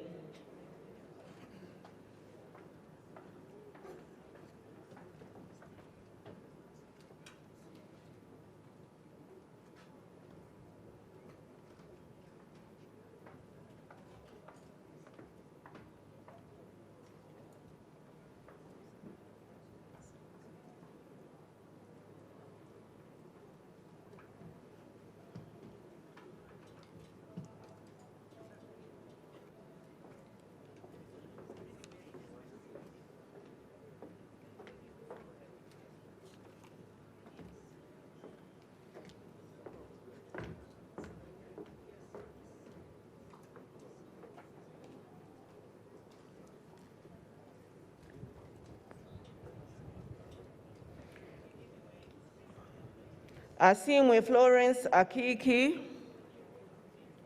Asimwe K. Enosi, Asimwe Musime Molly, Atim Agnes Apea.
Atim Ogwal Cecilia Barbara, Atima Jackson Lee Buti, Atan Okia Moses, Atugonza Alan, Atukwasa Rita.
Atuto Jacinta, Atuachire Catherine Damira, Atuijukire Dan, Atiang Stella, Auma Helen Wandera.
Auma Kenny, Auma Linda Agnes, Avako Melsa Naima Gule, Avur Jen Pachuto, Awani Tony.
Awas Sylvia Vicky, Awich Jane, Awor Betty Ngola, Ayebare Margaret, Ayo Jennifer Nalukwago.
Ayo Tone, Ayume Charles, Batom Ben Koryang, Baba James Boliba.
Bagala Joyce Untwatwa, Bajire Agre Henry, Bahati David, Bahireira Tumwekwase Sylvia.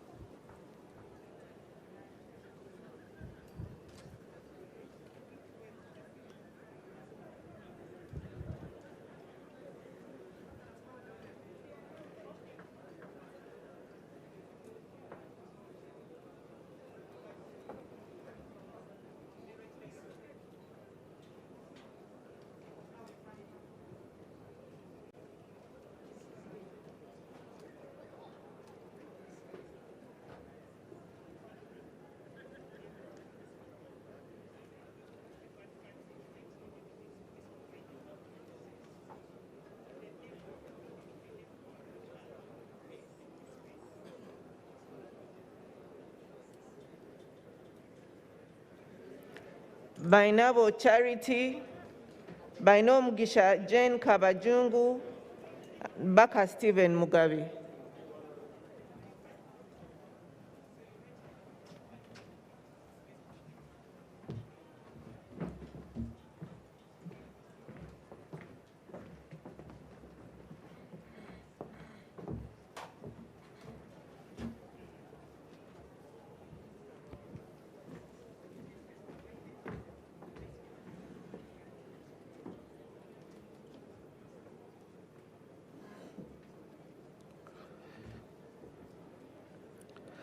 Bakireke Namboze Betty, Bakabulindi Charles, Barimwezo Ronald Nsubuga, Banjana Anifa Kaoya, and Barjomus Chris.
basalirwa Asuman, Bataringa Bezro Gwankwene, Batua Timothy Rusala, Vaiga Michael Philip Rurume, and Bona Babu Nji Josephine.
Begumisa Mary, Boka Didi George, Bijirwa Nora Nyangoha, Bingi Patrick Nyanzi, and Bilalo Ephraim Gashanga.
Viyika Lawrence Songa, Bright Tom Amoti, Bukenya Michael Iga, Businge Harriet, Businge Joab.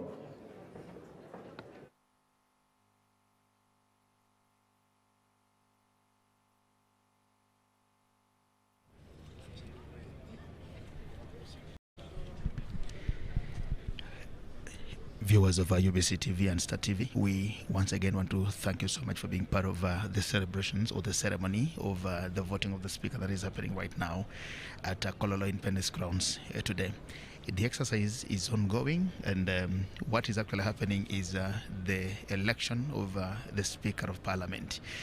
Now, people think this should have been done concurrently, voting for the Speaker and the Deputy Speaker, but the rules of procedure that govern how the way Parliament conducts and runs its business say that the Speaker shall be elected first, and the presiding judge for this particular event is the Chief Justice of Uganda, who is Justice Alfonso Wenyedolo, overseeing the exercise as it continues happening.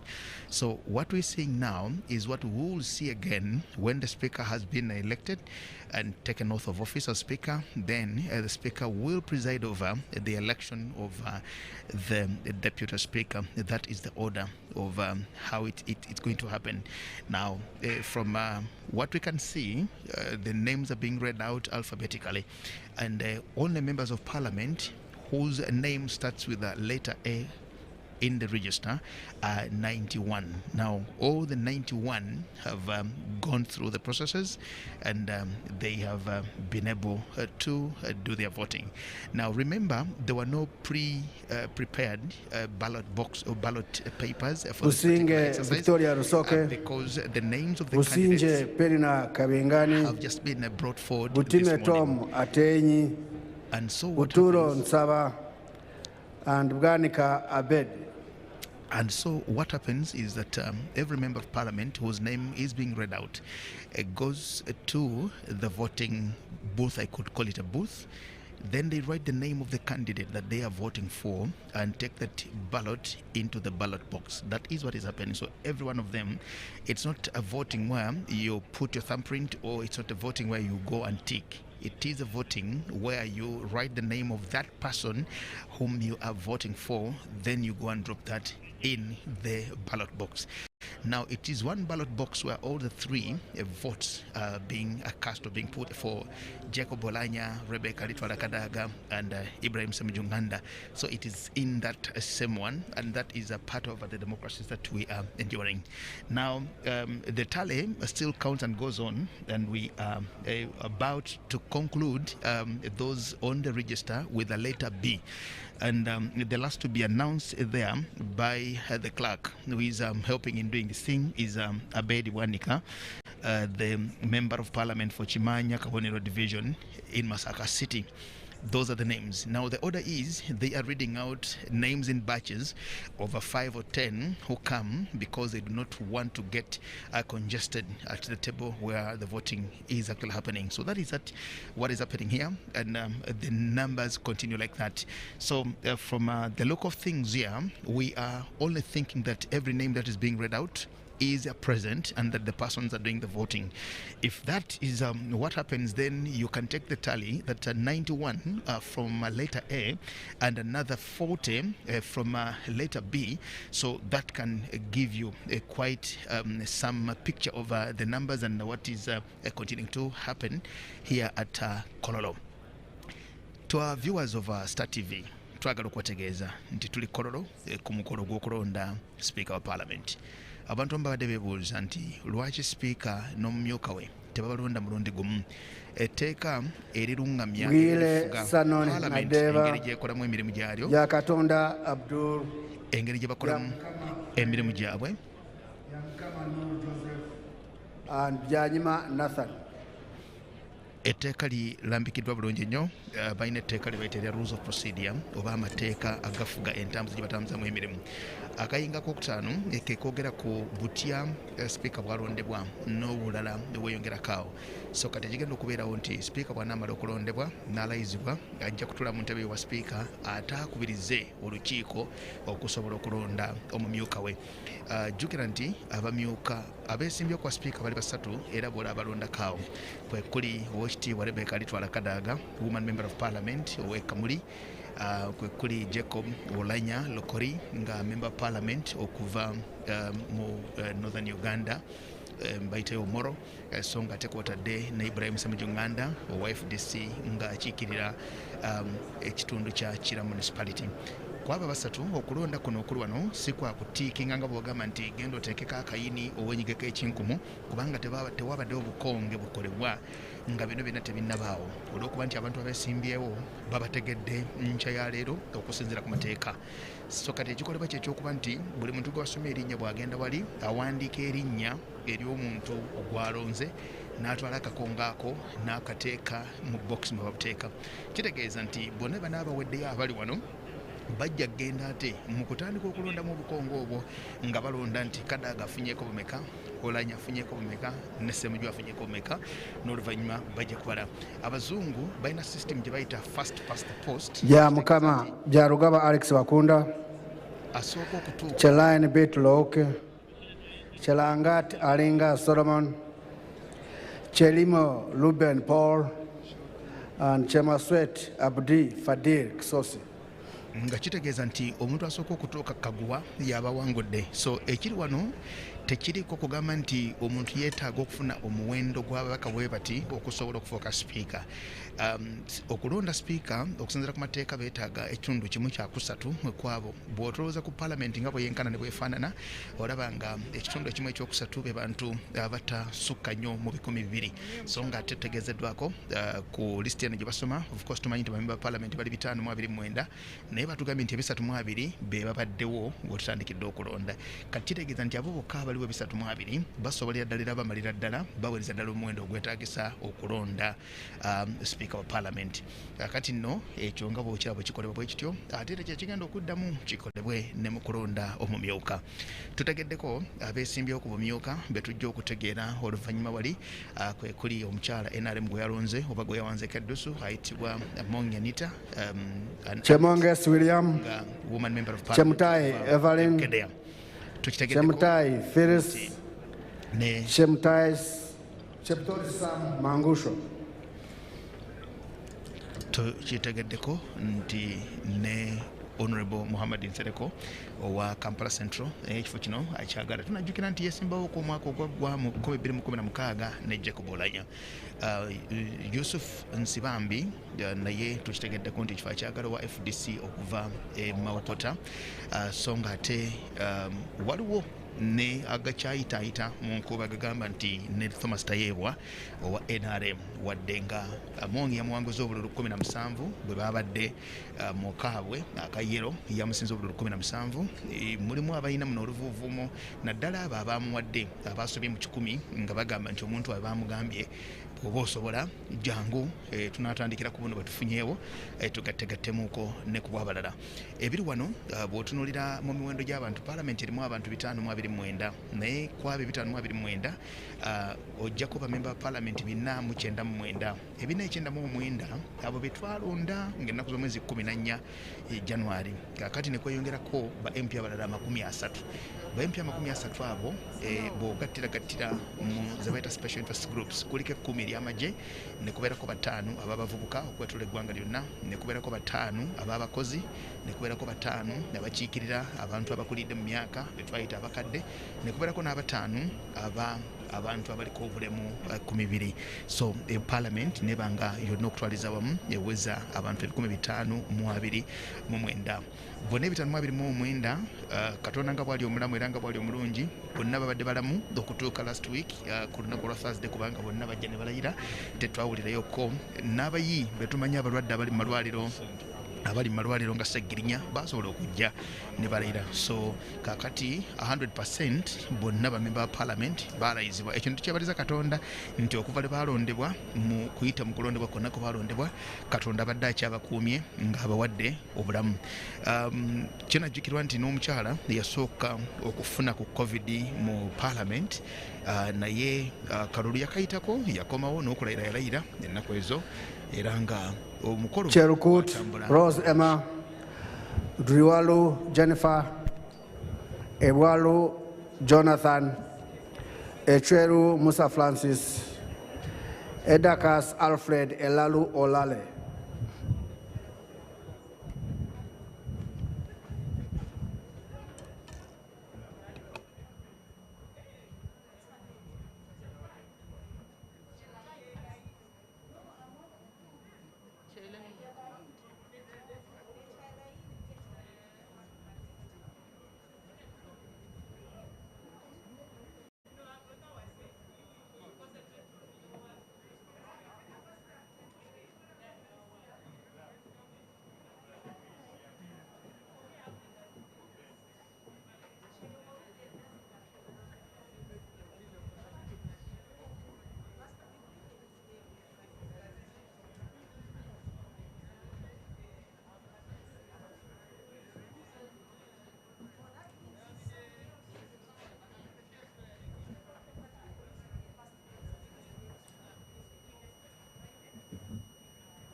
is chapter.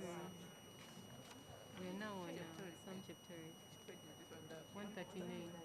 So we're going to the next now, 140.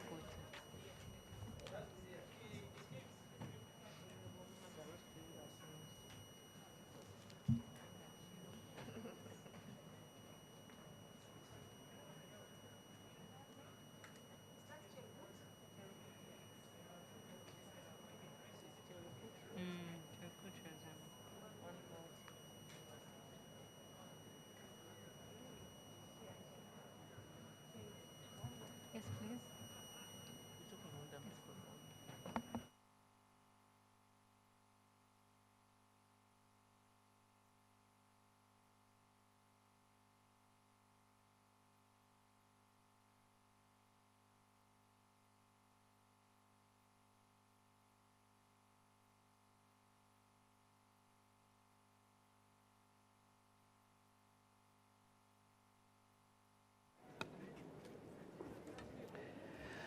Ekanya Joffrey, Ekudo Tom Julius, Erotu Cosmas, Erueru Peter, and Emigu Julius Peter.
Esenu Anthony Alden, Etuka Isaac Joaquino, Ezama Siraji Brahan, Feta Joffrey.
Gafabusa Richard Muhumuza, Gidudu Mafabi Dominic, Gume Frederick Ngobi, Hashim Sulaiman.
Igeme Nathan Naveta Samson, Ikojo John Bosco, Isabire David Aga, Isabire Idi, Isamat Abraham.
Isingoma Patrick Mwesigwa, Ismail Muhammad Lomwar, Kala Kevin Ojinga, Kaya Christine Nachimwero.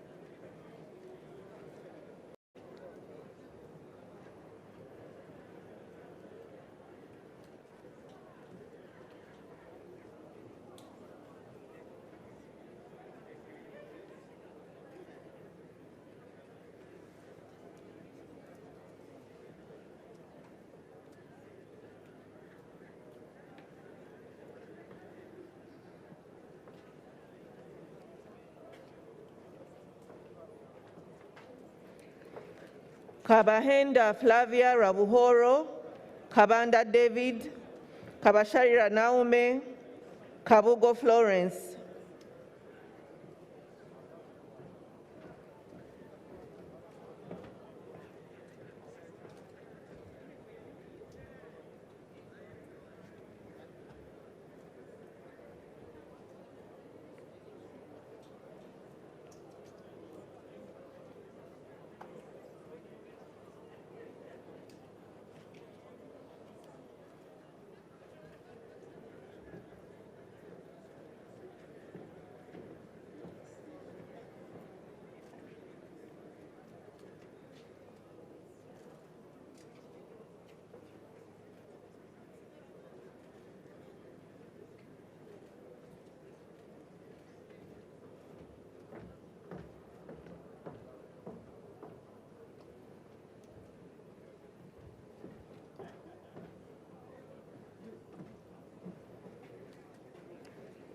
Kabusu Moses, Kabuye Frank, Kadaga Rebecca, Kafuzi Jackson Karugaba, Kagabo Twaha Mzee.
the ballot box? Yes. Okay. Then.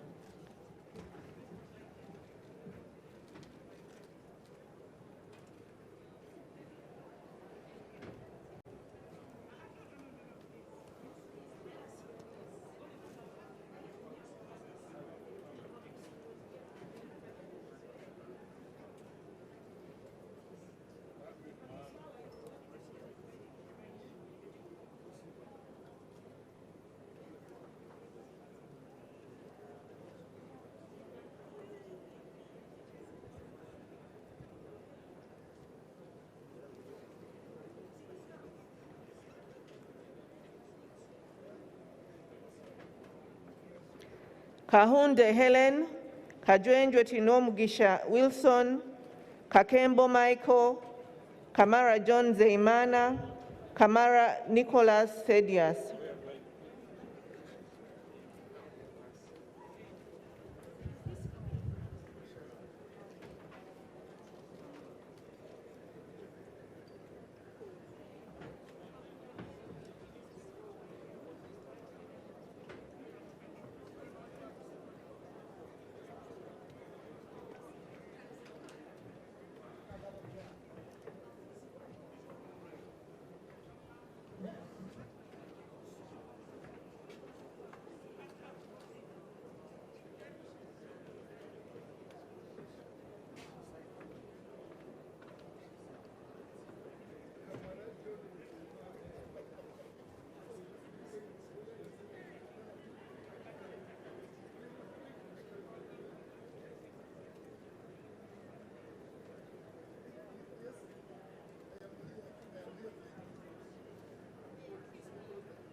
Kambale Ferigo, Kamugo Pamela Nasio, Kamukama Benjamin, Kamukama Davis.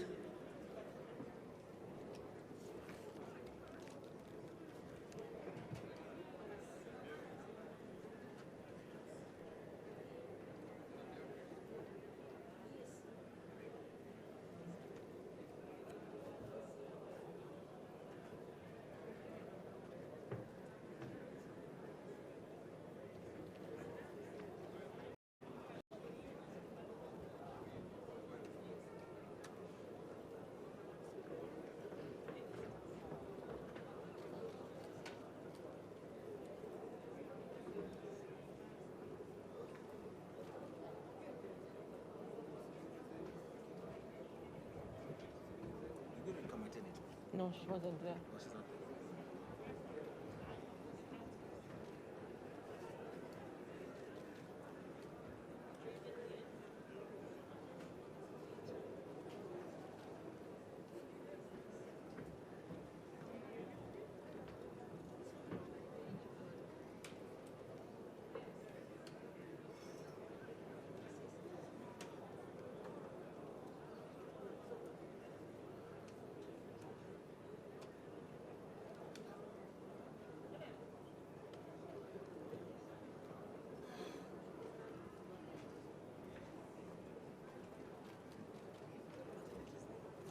She's not, she's not signed. So I just read her. No, should I just read everyone? Because some people are not there. Because I know that someone might have come after. But you already know. Just not me.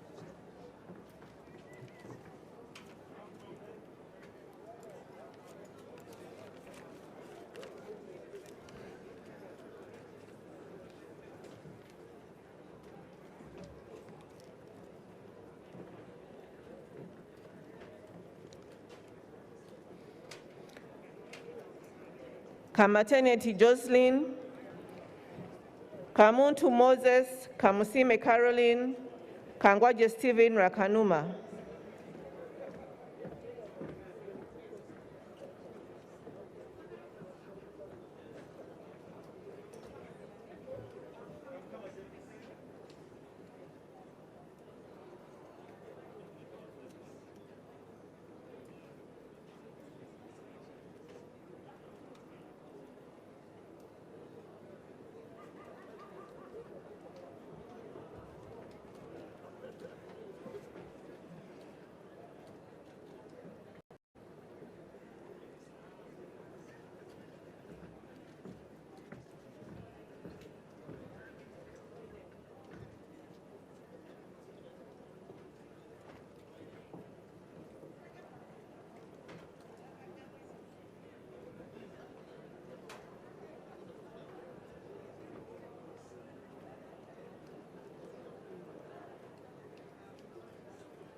Kankunda Amos Kiwika, Kanushi Laura, Kanyike Ronald Evans, Karubanga David, Karubanga Jacob Atenyi.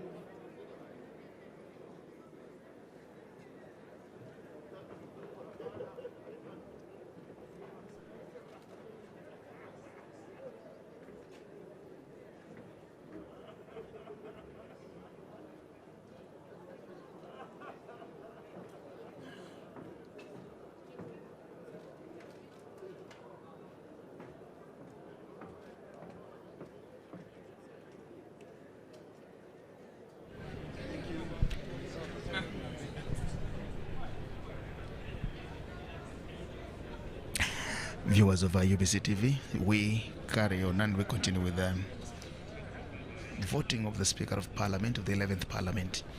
Of those being voted for so far, the only one who has had the opportunity to cast for herself a vote is the Honorable Rebecca Litwala Kadaga. Now remember, these names are being read out alphabetically according to the register of all the 529 members of Parliament, and Kadaga has been called out and she's already cast a vote for herself. She now leaves the rest to the other members of Parliament, to her voters and supporters, and to God.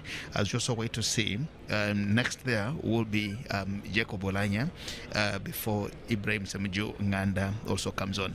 Now from what is happening here, so far 193 members of Parliament have had their names being read, but we can't really ascertain whether all the 193 who have been read so far have actually come forth to do the voting. But remember, when the voting exercise started about an hour ago, the only members of Parliament who were present in the House were 320, that is according to the Clerk of Parliament, and members moved a motion to ascertain whether all the members were actually here, as I said. But the presiding judge, the Justice Alfonso Wenyedolo, ruled and said whoever comes on, they shall be called on, because what is happening now is they're not reading the names of the 320 who already were here at the time of voting, but they are reading all the names as they appear on the register. Now remember, the register is written alphabetically, and that is how you see them coming on one by one. Now we are not yet midway the exercise, because of the 529 members of Parliament, they have only read so far 198 members of Parliament to come on. But what are the odds here?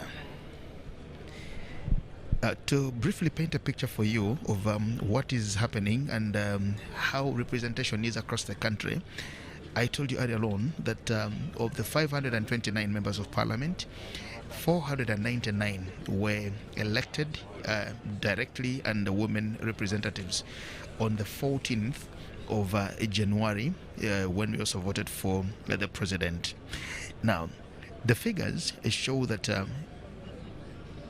Buganda, or what is called the Central Uganda, the Central region, Central Region has got 102 members of parliament. Now, Central Region comprises of all the districts that make what is called Buganda and Greater Buganda. So those are about 32 districts, and all of them together have 102 members of parliament. Now, Northern Uganda, which takes over, or which comprises of the traditional Northern Uganda that we know of, the Acholi, Lango, plus Karamoja and West Nile region, that whole block has 124 members of parliament. Now, Western Uganda, which comprises of the traditional Western, as we get to it, it takes all the entire Bunyoro region, entire Chitara region, the entire Toro region, the entire Renzo region has 132 members of parliament, and of course the greatest number of representatives come from Eastern Uganda. Eastern Uganda, which is now the entire Busoga, Bukedi, Elgon area, parts of the parts of the Sebayland in Bukokwen and the Sebayland, all those format is called the Eastern Uganda, and out of all those we have 141 members of parliament. So that is the distribution of representation in the 11th parliament. Now, Eastern Uganda having 141, Western having 135, Northern having 127, and Central having 105. Now, that is without the 30 representing the special interest groups, as we got to know. But we are just looking and waiting to see what really happens. For example, you notice that of the members of parliament that we are talking about here, 45 are from the Elgon sub-region, 32 are from the Kira sub-region, and 24 are from Teso. Now, those that will form what is called Eastern Uganda. Just like in the other categories of the other people, for example, we are seeing different parts of the country trying to get to the statistics here. In Northern Uganda, for example, there are 83 constituencies. Now, 83 constituencies come from 41 districts, and there are 3 special interest groups representing the region, which brings a total to 127 members of parliament. Now, these include the 40 legislators from areas of Acholi and Lango, 26 coming from West Nile, and 17 coming from the Karamoja sub-region. Now, Central Region, which has 76 constituencies from 26 districts and 3 representatives of the special interest groups, gives it 105 members of parliament. And of the direct elected members of parliament, 25 are from Greater Kampala, which cover the districts of Kampala, Mukono, Wakiso, Bovuma, and Wiyikwe. And the Central North, which is Mubende, Nakaseke, Ruwero, Nakasongola, Kayunga, among others, has 19 members of parliament. While South Central, or call it the Greater Masaka, has 32 legislators. Now, those are some of the statistics that you get to see or get to know. And so the voting is on in that particular manner. When you go to the other region, for example, you will also notice that wanted to say something here from Western Uganda. You'll also notice that when you look at places like Western Uganda, and I very much wanted to see what is happening from Western Uganda now. Western Uganda has 93 constituencies with 39 districts and 3 special interest groups that represent them: the PWDs, the youth, and the elderly person. Now, this part of the country, the southwestern part of the country, has 53 members of parliament. The Midwest, which covers the districts of Toro and Rwenzori, have 19 members of parliament, and 21 members of parliament come from the Albertine region, which we all know as Bunyoro. Now, that is the distribution of members of parliament who are here to vote. And I don't think it is right for now you, the viewer of UBC TV, to maybe remind or to talk to your member of parliament. If you call them or send them a message and tell them these are my aspirations or these are the aspirations of our constituencies. But remember, it is today and not any other day. By the close of day today or tomorrow, we'll be talking about a new Speaker of the 11th Parliament and the Deputy Speaker of the 11th Parliament. And that is what we are witnessing here today. It's a long exercise, but that is how we go on. 213 members have had their names being read out, and the very last one to be read now, the 213th, is Kayogera Yona from Busiki North in Namutumba district. Let's wait to see how it plays out today, and I do not think there is going to be any break anytime soon until the voting and the counting of the votes has been done and the winner been declared before we can see any other thing happening. Thank you for watching UBC TV. We continue bringing live to you the event here as it happens at Kololo Independence Grounds, where we're witnessing the election of the Speaker, and the Deputy Speaker shall come on a little later. Thank you.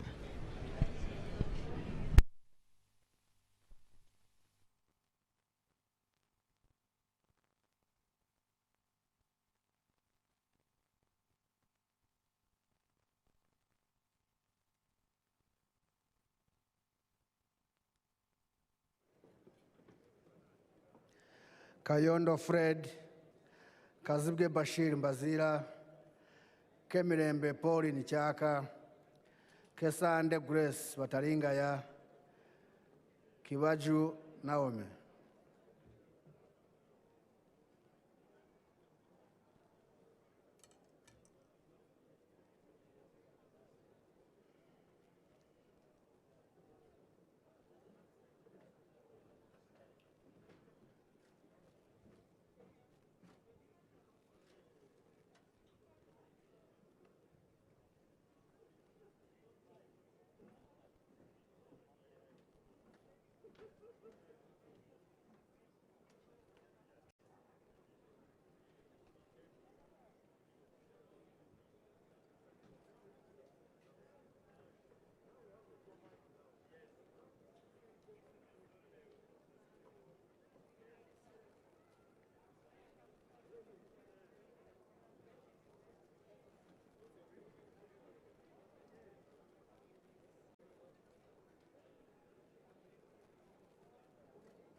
Chibarya Henry Morris, Chiza Kenneth Nyenwoha, Chinobere Herbert Tom, Chinshaba Pensions Nkunda, and Chintu Alex Brandon.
Chiraba Agnes, Chirumira Hassan, Kisa Stephen, Wakwarwayo, Kisembo, Wasemera Noelin, Kitanywa Sowedi.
Kitutu Merigoret Kimono, Chiwanuka Abdara, Chiwanuka Kefa, Chiaga Hilary Innocent, Koruo Joseph Andrew, and Komakech Christopher.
Komor Joseph Midi, Kubeketeria James, Kugonza Emery, Kunihira Faith Firo.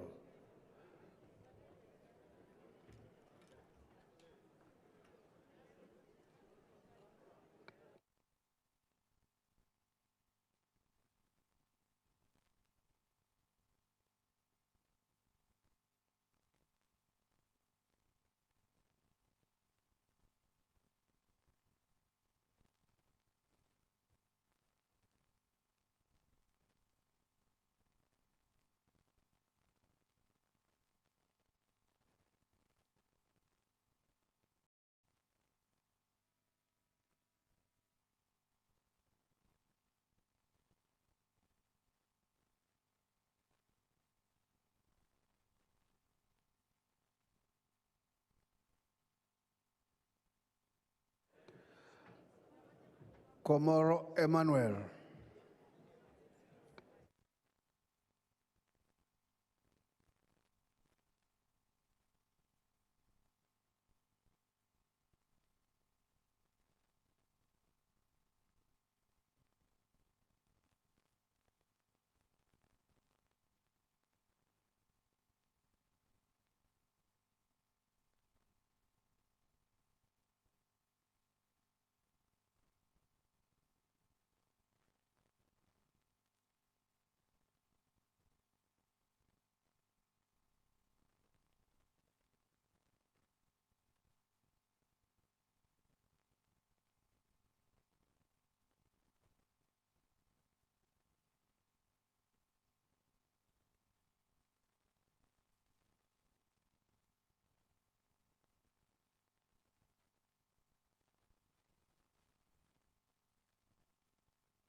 Kwizera Eddie Wagahungu, Kwizera Paul, Chakulaga Fred Wino, Cheba Kutika Manjer, Chove Luke Inyensko.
Choma Xavier Kampurira, Choto Ibrahim Muluri, Lagen David, Lakel Sharon Barmoy, and Lamarck Catherine.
Yes, voting the Speaker of the 11th Parliament. The exercise is still on at Kololo.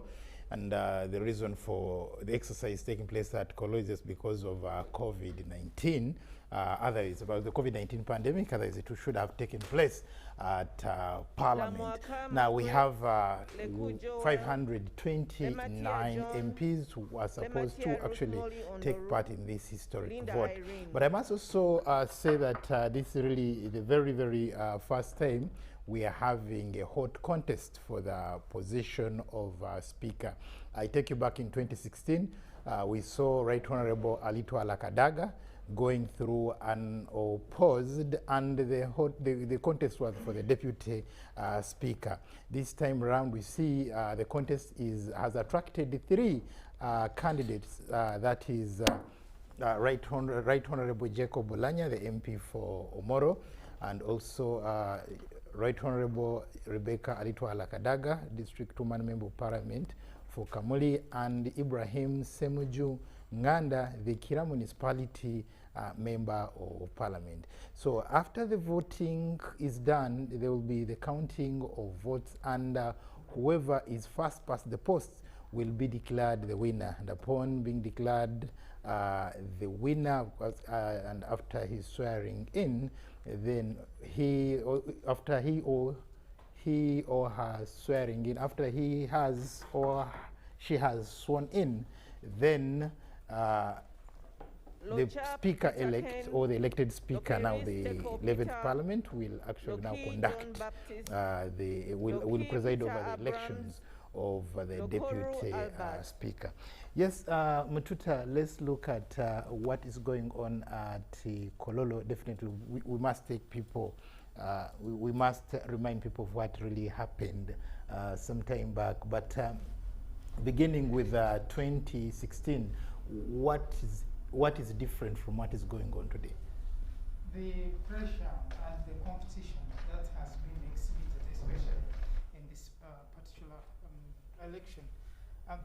We see this, the high spirit in the election and the high stakes, because we have been having the position of the Speaker, people coming on, most cases unopposed, and in that case, the competition has not been as stiff as has been this time.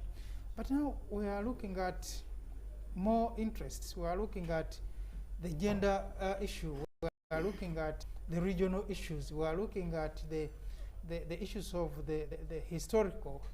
So it has attracted a lot of tension. And we're also looking at the ruling party position. Exactly. We're also looking at the interests of the various political groupings. To the extent that we are also seeing the emerging trends within the political systems. We have seen people of NOP supporting the FDC. We have seen people of the movement defying the position of the party. You saw Macho standing up and putting up a spirited presentation. No, but Macho says he's an independent, though NRM leaning. Yeah, but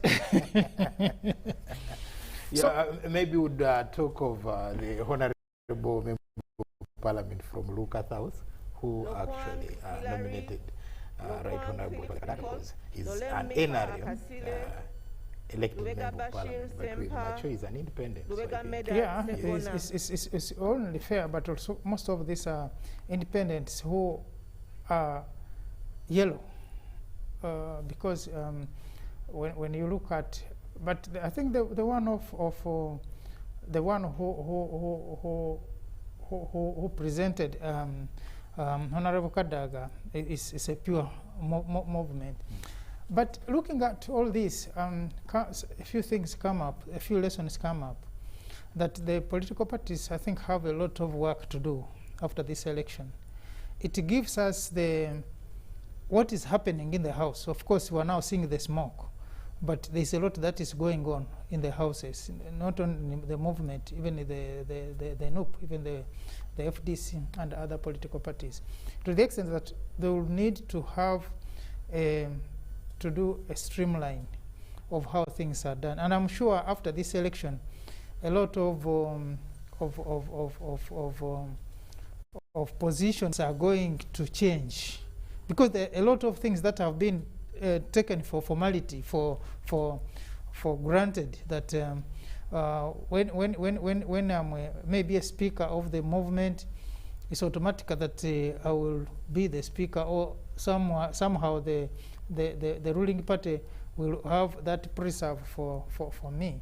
But now we're seeing, I think this is the first time where we're having this kind of competition, because Honorable Sekandi, Honorable Kadaga were deputy and speaker, but the shift was smooth one. You leave, another one occupies the office. Now this one has caught two people in the office, and now that struggle brings a lot of the good things, but also the naughty things. But I think it's healthy for democracy, the development of democracy in the country, but also in the political systems. Now, where does this leave the opposition? In 2011, when Right Honorable Kadaga was the sole candidate of NRM, she did contest against Nandala Mafavi, the Budadiri East member of Parliament, and we saw the whole opposition and independents in Parliament actually backing Nandala Mafavi, though of course their numbers, the irony. NRM having a tyrant of numbers, they really lost it to Rebecca Altuala Kadaga. Now, come to 2016, of course, she was unopposed. But this time around, where does this leave the opposition? Because now in the opposition, you find that Right Honorable Jacob Olanya was nominated by Honorable Bright Rwamirama and seconded by Betty Among. Betty Among comes from Uganda People's Congress. So we don't see now opposition unity in as far as the election of the speaker is concerned. So where does this leave them? Of course, you're also looking at, and people are also talking, of course, when you see Betty Among coming in to support Honorable Olanya, who initially was actually a UPC member. So some people are thinking that maybe there's that correlation, that connection, that after all, this is our own. And also understand that UPC has 10 members of parliament in the current parliament. And most of the 10 members of parliament are coming from northern Uganda. And to be specific, Langusa. Exactly.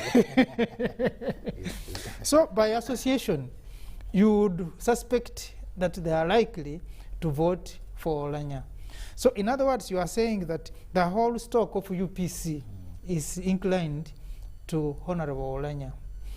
But you are also looking at a new dispensation forming in this country, that the opposition has a problem to address. Supposing, and we're only saying supposing because it might not happen, supposing Honorable Kadaga doesn't go through as a Speaker of Parliament, and the movement doesn't accommodate her within their ranks, she has to look for where to be housed. And now she finds herself being housed in the opposition within the movement, or like we have been having rebels within the movement, or for purposes of having a leeway, comes up with, joins an opposition. It will be hard for the current opposition to sustain itself, because there will be a new wave of opposition that will have been created. And if that happens, of course, she will not be alone. Maybe there will be other members of the movement who will have been annoyed by this, and they will follow her. But also, it is possible that the movement will sit down and do a cleanup and reconciliation, and say, look, this was an election, and after this election, this is what we are going to do. Put these cadres to be placed in places that they will definitely feel at least not left. But whichever way that comes in, you realize that the opposition can no longer come together, given what is happening, because I don't know who they will present when it comes to the deputy speaker, but I'll not be surprised to see two members of the opposition coming to contest for the same position of the deputy speaker. This has been a bit different, because last time we remember Honorable Nsereko stood for the speaker, for the deputy speaker yes. Last time. The opposition more or less lined behind him. Actually, a united opposition. Exactly. Much as he was not a member of the opposition. But I think the opposition want to make a statement by aligning with him. And it was a spirited vote that time also. In fact, the deputy speakership generated more interest than the position of the speaker, because Honorable Kadaka, I remember, went unopposed. Yeah, so because I remember during that time, Honorable Nsereko was nominated by Winnie Kiza. Exactly. Who later became the leader of opposition. And also seconded by Mugema Peter Panado, the MP of Iganga municipality. Because now he was cutting across, showing that, look here, I have some support in NRM and support in the opposition. But I don't think really a party like NRM that has a tyrant of numbers can actually watch the speaker and deputy speaker being snatched from them just like that. No, it can't happen, because, and of course the other thing, I could also see that you look at the dressing. Honorable Lanya was nominated by Honorable Bright Ramirama, and was seconded by Betty Amongi. And then Honorable Kadaka was nominated by Honorable from Luka. From Luka, yes. And was supported by Honorable Macho. Macho Geoffrey from Busia. Yeah, from Busia. So you look at something happening here, that the context is more or less being regionalized, and the support could also, the pattern, I will not be surprised to see that pattern also of voting going that way. That you may not necessarily have a lot of support elsewhere outside that bracket. Maybe some, maybe few, maybe not.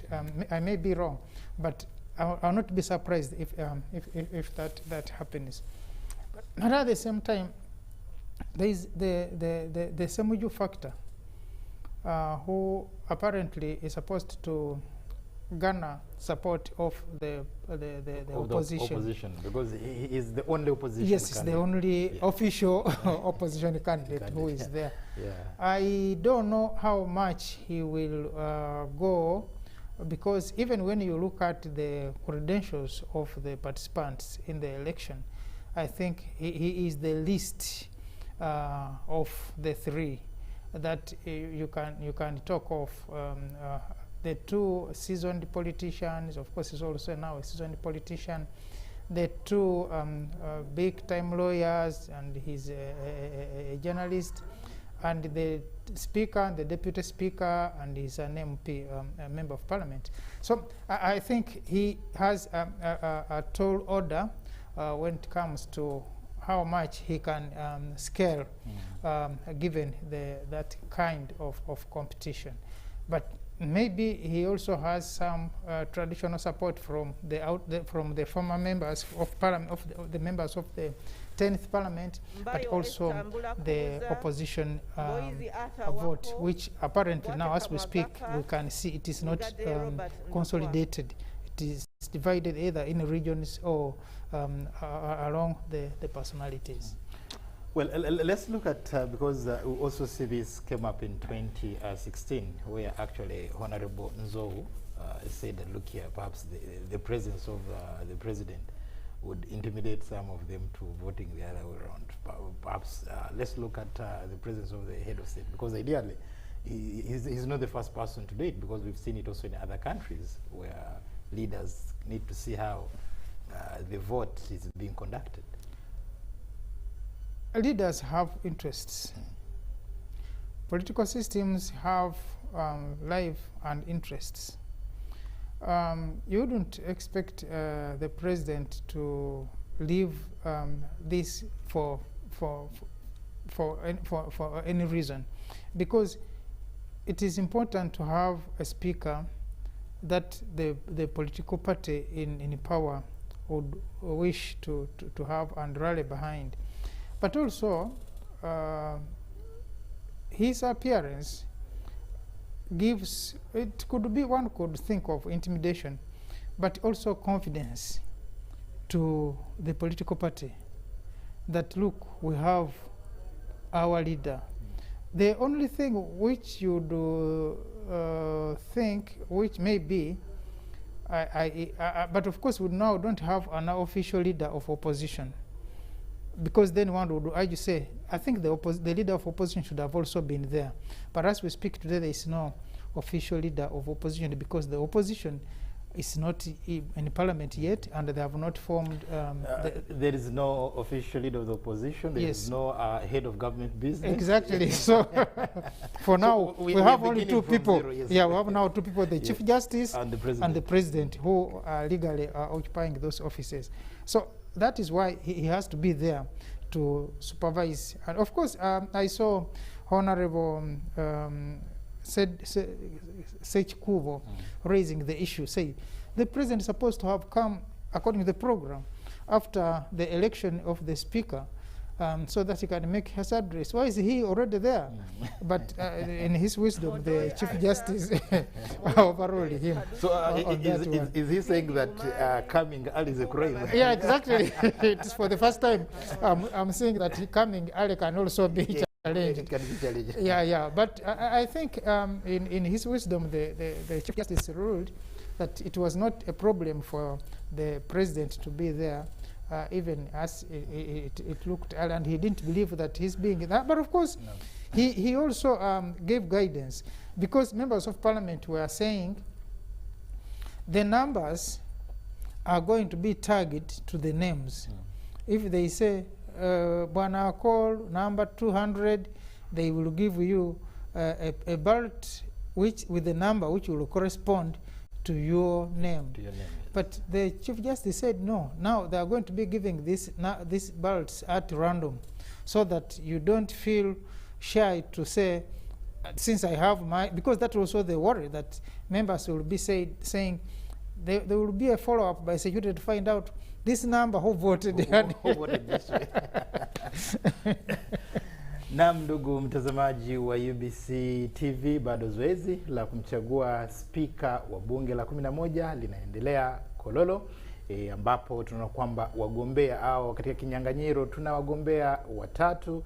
Tuna mheshimiwa wa Jacob Ulanya, mgombea au mshika bendera wa chama cha NRM. Vile tuna mheshimiwa Rebecca Altwala Kadaga, ambaye ni mgombea wa kujitegemea, pamoja na Ibrahim Semuju Nganda, ambaye ni mgombea kutoka chama cha upinzani cha FDC. Na kwa hivyo Ibrahim Semuju Nganda ndiye mgombea pekee kutoka upande wa upinzani.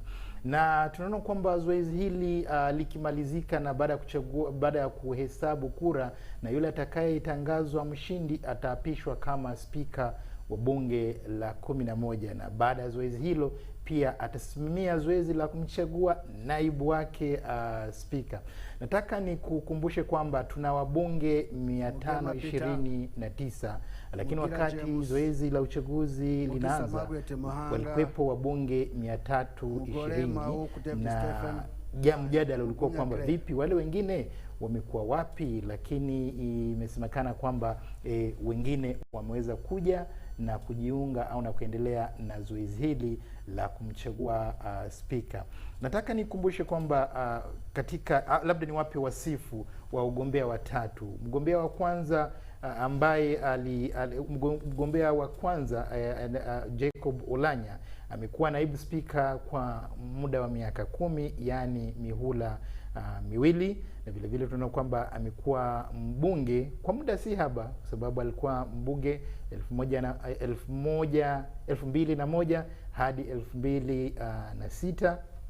Vile vile tunaona kwamba aliwahi kufanya kazi hapa UBC, aliwahi kuwa msimamizi au mfawidhi wa kipindi chetu maarufu cha Ground Zero hapa UBC, na tunaona kwamba 2011 tena aliingia bungeni, na baada ya kuingia bungeni kama mgombea wa kujitegemea, na hapo akafanikiwa kuchaguliwa spika, naibu spika.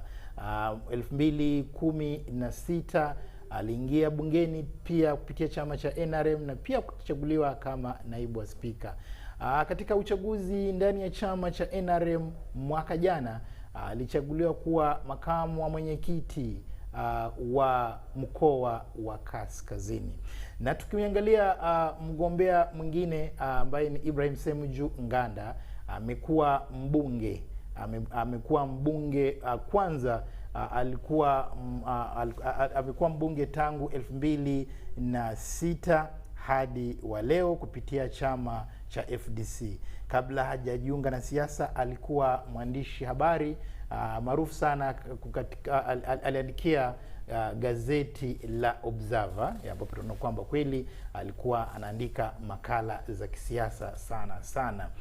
Na Ibrahim Semuju Nganja amekuwa kiranja, yani chief whip wa upande wa upinzani katika bunge la 10.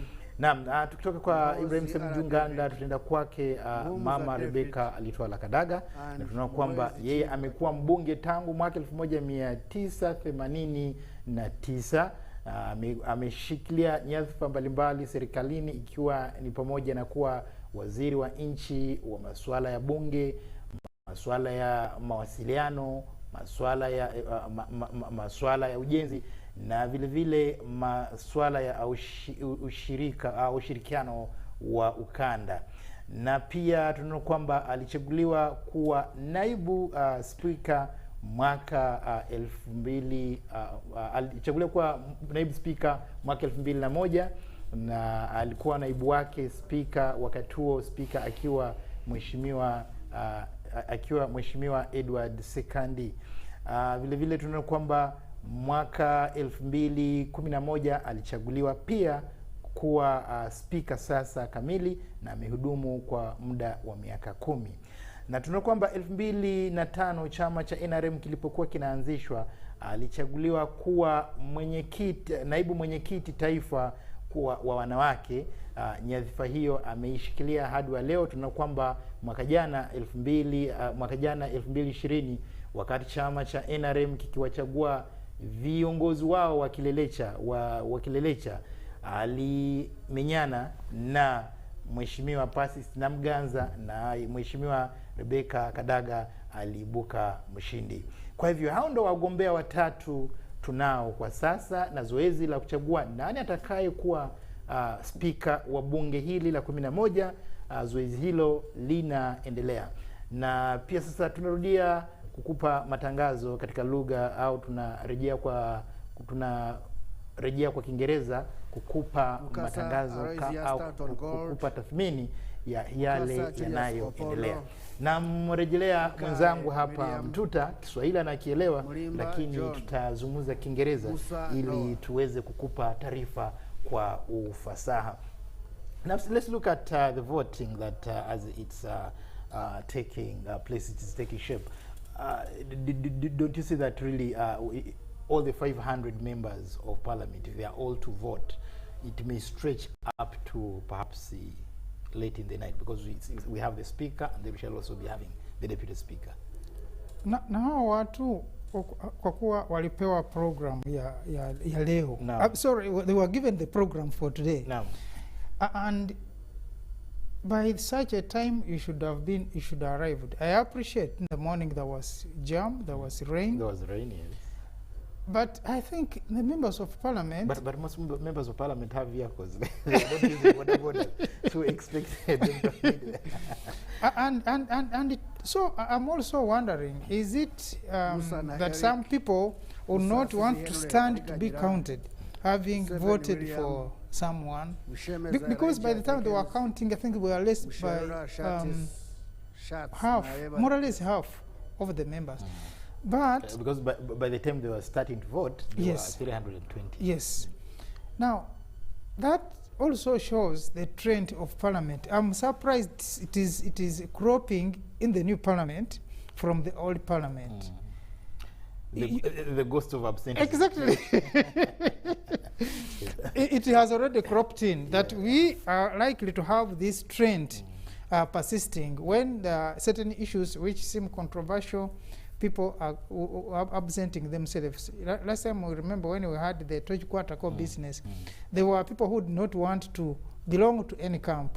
So for them, I think they said they are not going to appear there because I think their mind was like, whatever was happening, they didn't want to belong to any camp. But I'm also saying that today. Is it true that... But the question of leadership is very, very important. You must participate in electing who exactly is going to be, who's going to lead you for the next 5 years, especially having been voted as a member of parliament. Yes, if you don't believe in any of them, you can still absent yourself. Even when you are there, you can still not vote. Or maybe you can come and you vote with one of the invalid votes. Or you vote for both. You vote for both. So I'm surprised that, I'm not surprised that this is also happening, but it's also possible that some people who do want to vote for a candidate and they realize maybe their candidate's not going to go through, then they are like, I mean, why should I go there? After all, I'm not going to make any difference in the election. But even then, one vote counts. It could make a difference. So we are saying that... Actually, what you're saying, one vote counts because Honorable Macho in Busia, the difference was about 10 to 20 votes. Actually, I was surprised because in my mind, I knew Macho lost. No. So when I saw him today speaking, I was asking, what happened to Macho? No, Macho. But you know, his two elections have all been controversial. Even the earlier one. Even the first one. Yeah, it ended up in court. But I'm surprised and I'm happy because he's a colleague we worked with, and I'm happy that he made it back to Parliament. So it is always good to be counted. That I participated in this election, although I won or I lost, but at least I took part in the election. So I think members of parliament need to pull up on that, because the biggest mistake, that problem that persisted in the just ended parliament was absenteeism, and that's why some of the bills were challenged. That the quorum was not there. And I'm surprised this is also coming up now that they don't even have enough of the space where they are going to permanently sit. I think this is going to be a problem. Yeah, we just pray that the voting moves on smoothly, because in most cases, the campaigning, the voting is always smooth, but when it comes to counting, of course, that's where the tensions go high, and perhaps at times we end up seeing nasty. But this time round, we just pray that at this moment, I'm not expecting anything out of the ordinary, because I think the exercise has been smooth and transparent, and transparent to a greater extent. Yeah. So we may not see skirmishes. We are likely to see celebrations and that sort of thing. But I think it is so far so good. The maturity, the transparency. I wish all elections could be conducted like this. I think would have had a better representation. The ballot box is very transparent. No one is going to say that there was staffing. And they opened it before they started, because in the past they used to tell them there is a camera in the box. At least there was no camera. So it is very transparent, I think, to that extent. And I'm seeing that most of what is going to come out will be easily acceptable. Yeah, and also we're not going to hear of issues that we had people voted who are not supposed to vote, because at least we see they are calling names. The names, yes. And in alphabetical order. So MPs are voting one at a time, one after the other, and I believe they also can identify themselves. Yes, this is the rightful MP, this is the right person. Yeah, I don't know if they know each other, but no, definitely they should, because they are in parties. They are in regions. I believe they know each other. Because if perhaps you're from a district X, you know that at least even if the district has one constituency, there's the other member of parliament who's a district female member of parliament. Then you also belong in a region. And these people went to school, the same schools. Maybe they have been in the same, they have been in caucuses, they have participated in party activities. So I believe that they should be knowing one another. Yeah, which will be good. Now, when you look at the population in Kololo today, it also tells you that our parliament is growing in numbers, and I also suspect it will be growing in terms of presentation and discussion. Because already I saw the Chief Justice was calling people to order. Because even when an issue has been ruled on, someone is coming back with the same, and I'm like, I think... you know, my friend Asim as well said, understanding is not compulsory. It's not compulsory, neither it's not a human right. Yeah, so I think that's also there, that they are young, they're not young, they are new members of parliament who are also to learn how the processes will be working. Of course, it will take them some time, but I hope they will pick up faster, and they will be able to follow the proceedings and have a quality discussion in Parliament. Yeah, as we can see, we still have empty seats, implying that there are some members of Parliament perhaps who are up to now. All those who have voted have gone. All those who have voted and have left the place. Yeah, that's also possible. Yeah, but they still need to participate in the election of the Deputy Speaker. So I would think that after election, they should be taking their seats. It reminds me of an election. There's even a court petition about the same, where you went to a polling station and one candidate had 500 votes.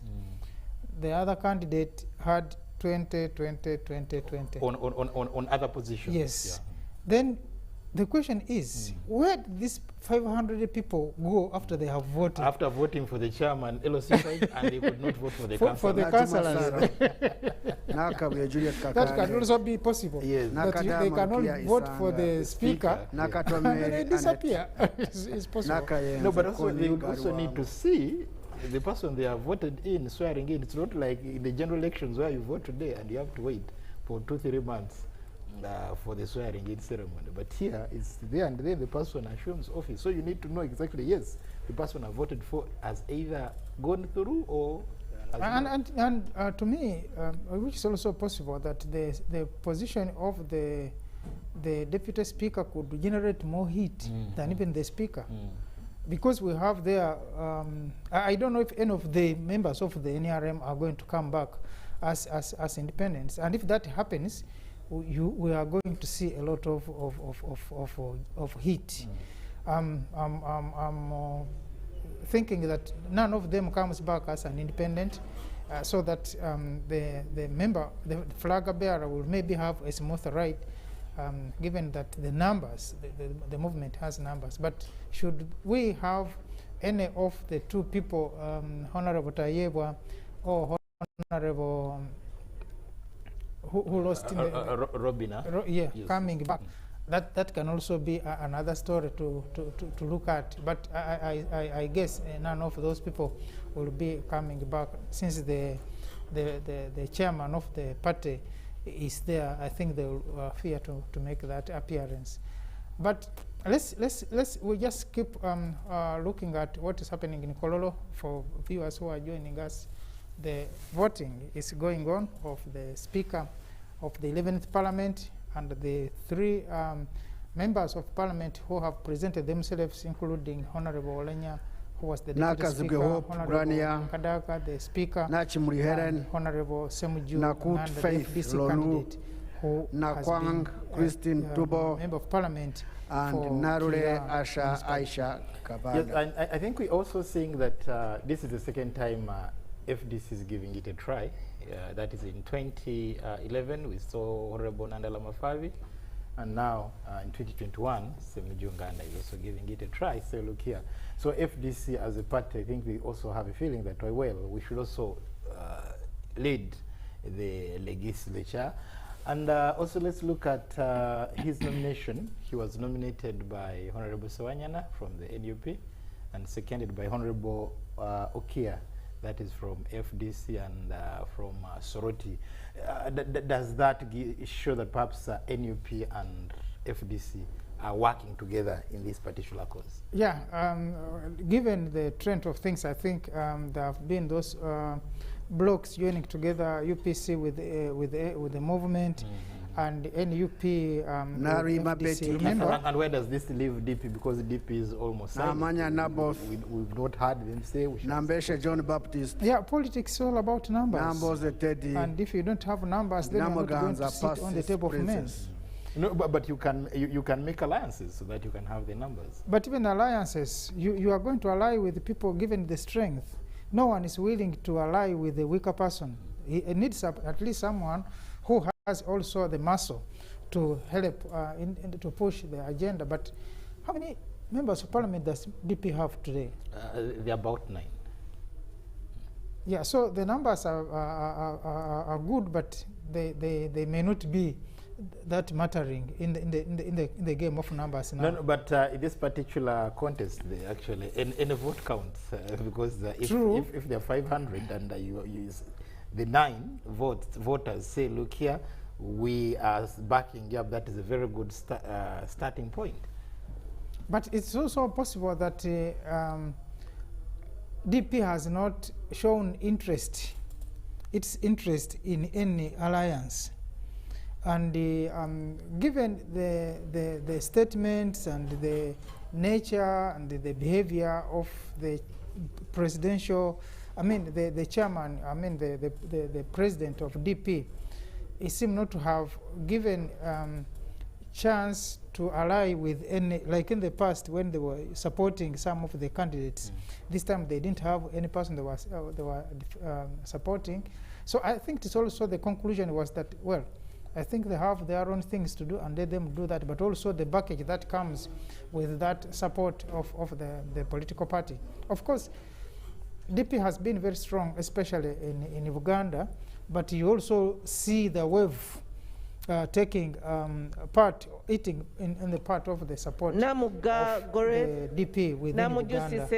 So I think they could be quietly following people independently, but not as a bloc. They could have some few people supporting one candidate, one political like party. Honorable Tamaguzi has already made his stand openly.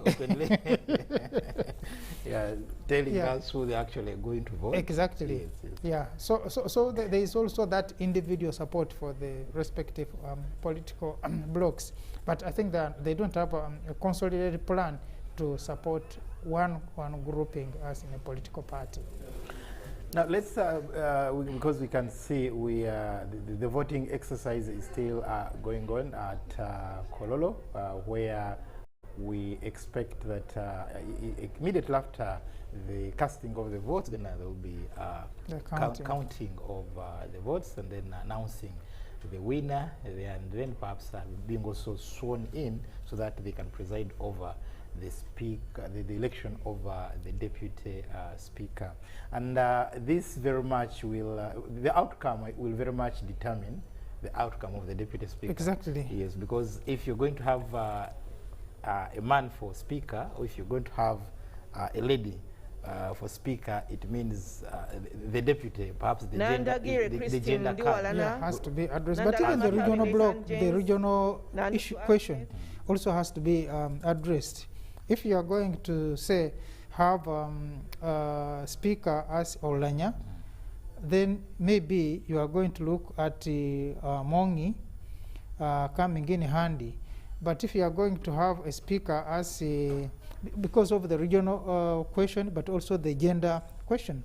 But if you have a person of Kadaga, then you know the dynamics change. You will have to look for maybe a man, and also from outside the eastern region. So whoever comes in as a speaker is going to determine who the deputy speaker is going to be. Now let's look, because this is also quite interesting, and unlike eastern region, because other candidates perhaps did not have that much appetite of really taking positions of leadership in the legislature, or deputy and speaker and deputy speaker, because you see, when you look at the eastern, of course they had a candidate for speaker and also a candidate for deputy. Northern Uganda, they only have one candidate, that is for speaker. Western Uganda, they had a candidate that is for deputy, and I think also Central. Of course, Central, they're also showing, just like Eastern Uganda, having a candidate for speaker and also a deputy speaker. Yeah, for Eastern, I think it's the absence actually of most of the high positions. Remember Northern, which was also an equation, was they already have a Chief Justice. So in fact, there was also a very strong argument saying, how can you have a Chief Justice and you're also going to have a speaker? Then does it mean the government is going to one side? But the Eastern, I think they have, if they have a speaker, I think that will be one of the highest positions that they will have within the parliament. But also that they could even provide, Nani, both had also shown interest in the same position. And who else? This time Nandala didn't come on board because at one point he had also expressed interest.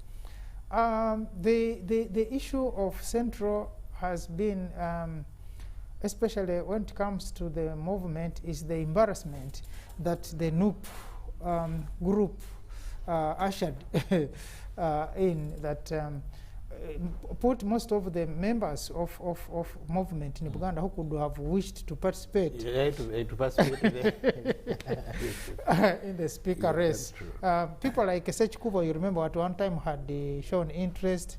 People like Sam Kutesa, also the outgoing MP for Nani, had also shown interest. So I suspect it was because of the umbrella embarrassment that was done. Now, Western, I think it was out of the goodwill gesture. So look, I think we have already a number of positions even within the government. I think it will be good to consolidate support, especially in the movement. In the absence of opposition, I suspect if people like Winnie Kiza were to be there, maybe the story could have been different.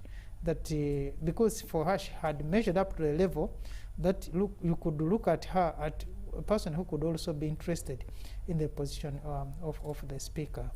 But with the dwindling support from opposition, then you could not get many people who would be interested. But also that the movement had to consolidate the support for whoever the movement party decided on as the flag bearer. Now let's look at movement as a party, because we are looking at let's look at the post speaker elections, because you find that you have a divided actually house NRM, especially the caucus that was supposed to participate in the primaries. We have a divided house. So how do they consolidate? How do they reunite the party? It's going to be a very big challenge, but I trust that the movement has been doing these elections and come out clean. You remember when we had the other elections in Nambole during the delegates conference where Honorable Mbabazi was elected as the Secretary General. Yes, yes. We had people like Otafire also contesting. We had people like former Vice President of Kenya also participated, and many others. And people thought... We had also Professor Mshemeza. Yes, and people thought maybe the party could be split if any of those guys who lost in the election came up to say, we need to form another party. And of course, I told you before that happened like in Kenya, where you had Ford Asili, but also Ford Kenya forming out of the Ford group. But they steered out well. Honorable Mbabazi became the Secretary General, and he led the party for full term until his term expired. So I guess even this one, they'll still come up with a formula on how to accommodate the losers, including Honorable Kadaga if she loses today, or Honorable Olanya if he loses, and also have a plan to consolidate so that the mistakes that have been made today could be avoided in the future, that by the time you come to that election, there was a clear plan on who will be placed in which positions, in which case cadre development and placement will be so key in the next, and the next Secretary General of the political party of NRM will have to do a lot of work towards that. Yeah, of course, you can't talk of the next one. We still have one in place. You maybe can say perhaps it's something she has not been paying attention to. She could pay attention to it so that they can always mentor and also maybe know when and how to communicate to perhaps some leaders, but that maybe we feel that we wish to take you to another place so you can also play another role. There seem to be this discomfort, especially when it comes to the top leadership of the NRM leadership, let alone the president and the cabinet. But when it comes to the secretariat, the office of the Secretary General, the office of the Chief Whip, the office of those other structures within the political system, the political party system, to the extent that that discomfort has to be ironed out so that people are to talk for the good of the political party, for the best interests of the political party, that they are speaking in one voice. That's going to help. Maybe there seem to be a lot of centers of power within the political system structures that need to be also addressed, so that we're learning from CCM again, that smooth movement of decisions from the top organ to the branches. Even in South Africa. Exactly. Need to be adhered to so that there is smooth management of affairs. Otherwise, if things were left to go the way they are, you'd find a lot of people are working together fine, but they're a bit uncomfortable with each other. That derails decisions and decision making, but also affects major decisions that are being made. Because today you are hearing people say, why is the Secretary General not supporting Gadaga? Why is Nankabirwa against Gadaga? You know, but these sentiments are coming even from some members of the political party. It means that this kind of discomfort should also be addressed so that people are speaking in the same. We could be having our own differences as individuals, but the common point, the denominator, is the political party position, the political party interest. That is what should be the benchmark for all the actions that people take in the political party. Yes, dear viewer, we are still at Kololo, of course, as the voting is still on, and today we shall be having the Speaker of the 11th Parliament. Yes, we must. Because we must have the Speaker and the Deputy Speaker, and then, of course, now the business, because this is the first sitting of the 11th Parliament. We've had 11th Parliaments. But let's look at, since 1989, we had the NRC, which was chaired by President Yoweri Museveni, as he was the chairman NRC, and by virtue of being chairman NRC, he was the speaker.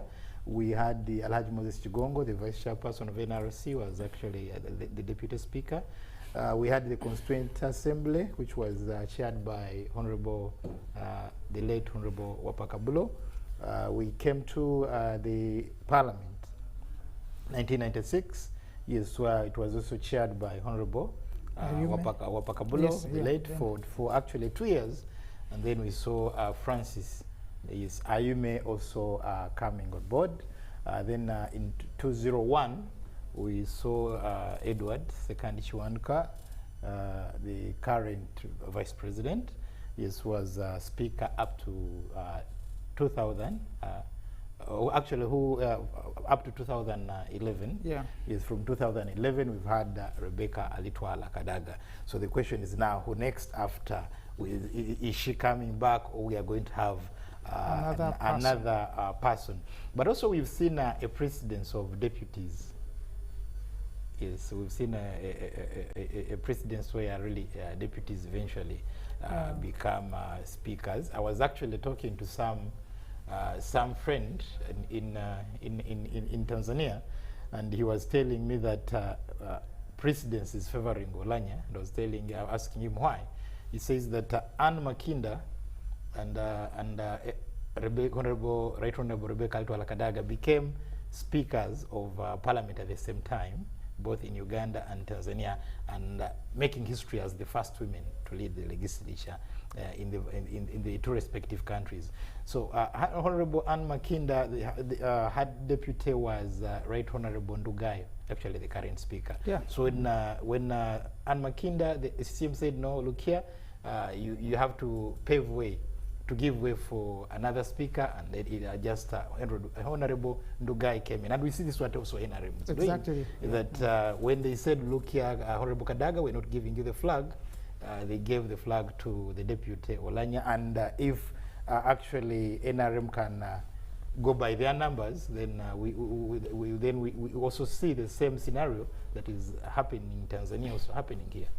Yeah, but the only thing that the numbers shouldn't also be misused, that you need now to have the harmony within the House. Much as what is happening today is that as a result of failure to agree, because this shouldn't have come this far. Maybe Honorable Olanya or Honorable Kadaga would have been taken on unopposed. But because of the disagreements within the political party, they said, no, let's subject ourselves to an election. And of course, which means in an election you expect a winner and a loser. Now we shall have a winner at the end of the day, and we shall have two losers, especially one loser in the movement, but now an independent or the movement candidate, and then we will have a winner.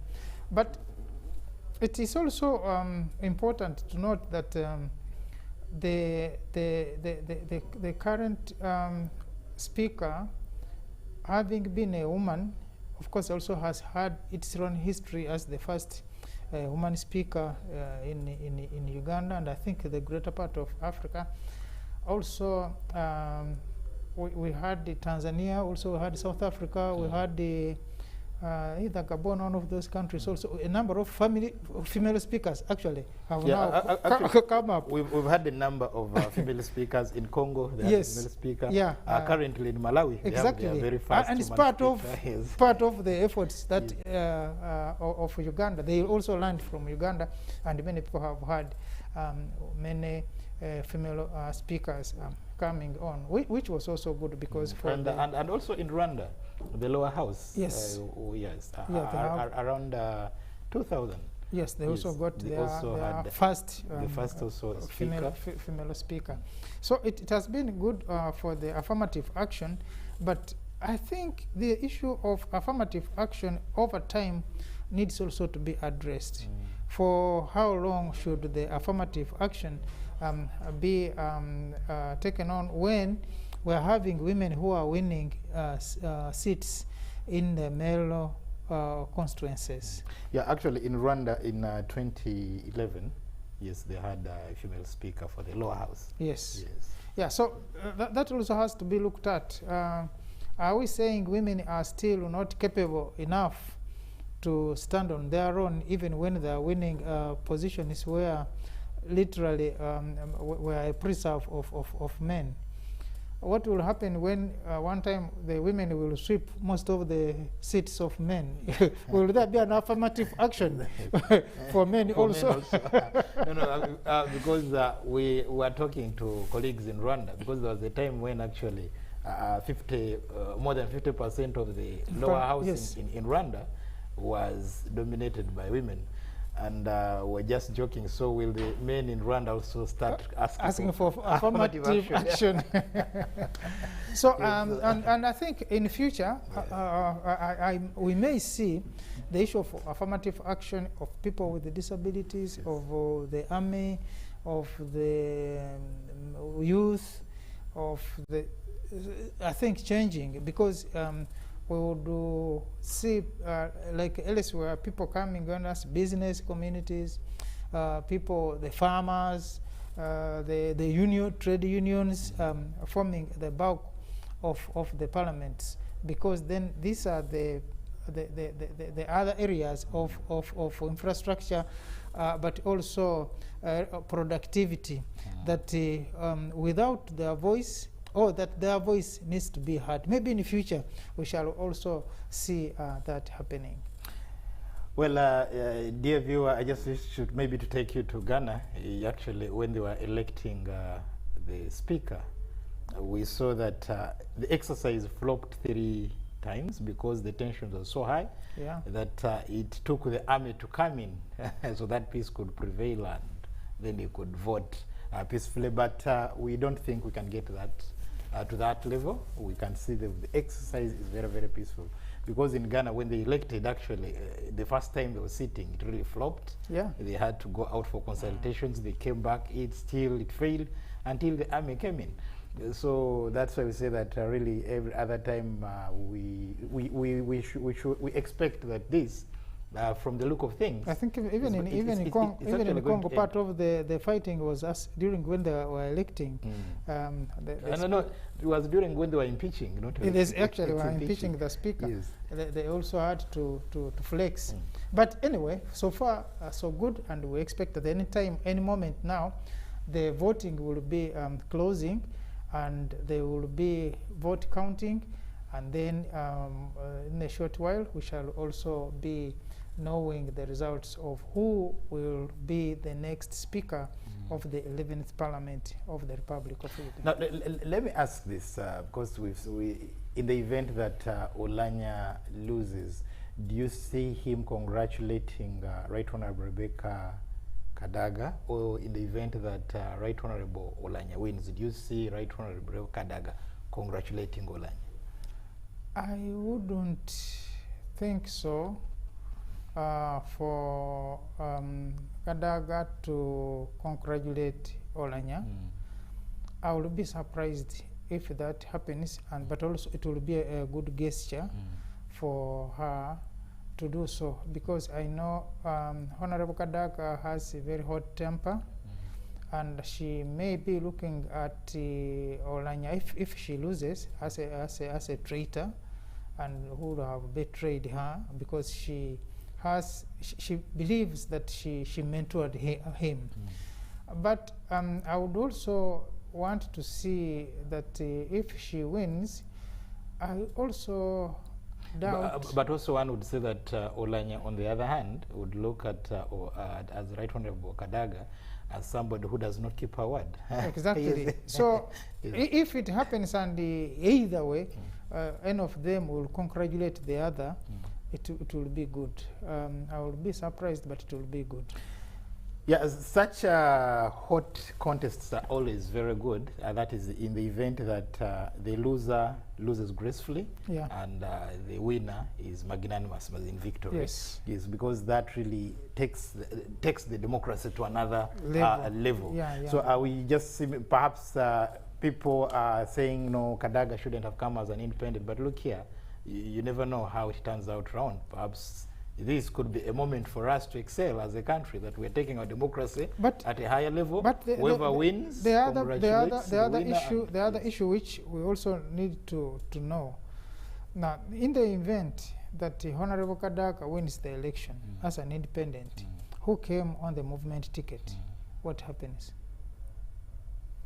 Because, and we again, the ruling of the rebel members of parliament, yes, when they were accused of crossing, and yet for them they didn't live as independents. They remained in the political party, but that their position in the political party was becoming untenable. Now, Honorable Kadaga has more or less crossed the threshold, because you defy the political establishment to which you subscribe. You also now become a member of another political setup, because in parliament we have the independents as a grouping, within the political party. But the law also says once you get to parliament and you cross from the political party that sponsored you, yes, into another political party, then your position in the political party does not stand.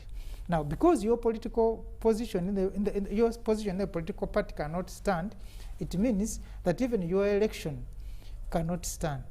No, so someone needs to tell me that. What happens if she wins today?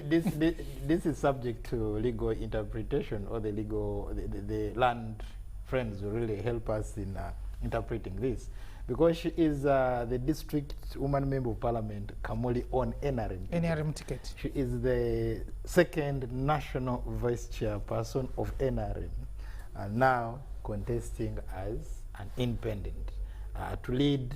What happened to the second arm? What happened to the CCM when Nani left? No, you see, I was talking to some members of from NRM, and they were saying that I mean, their constitution is silent on that.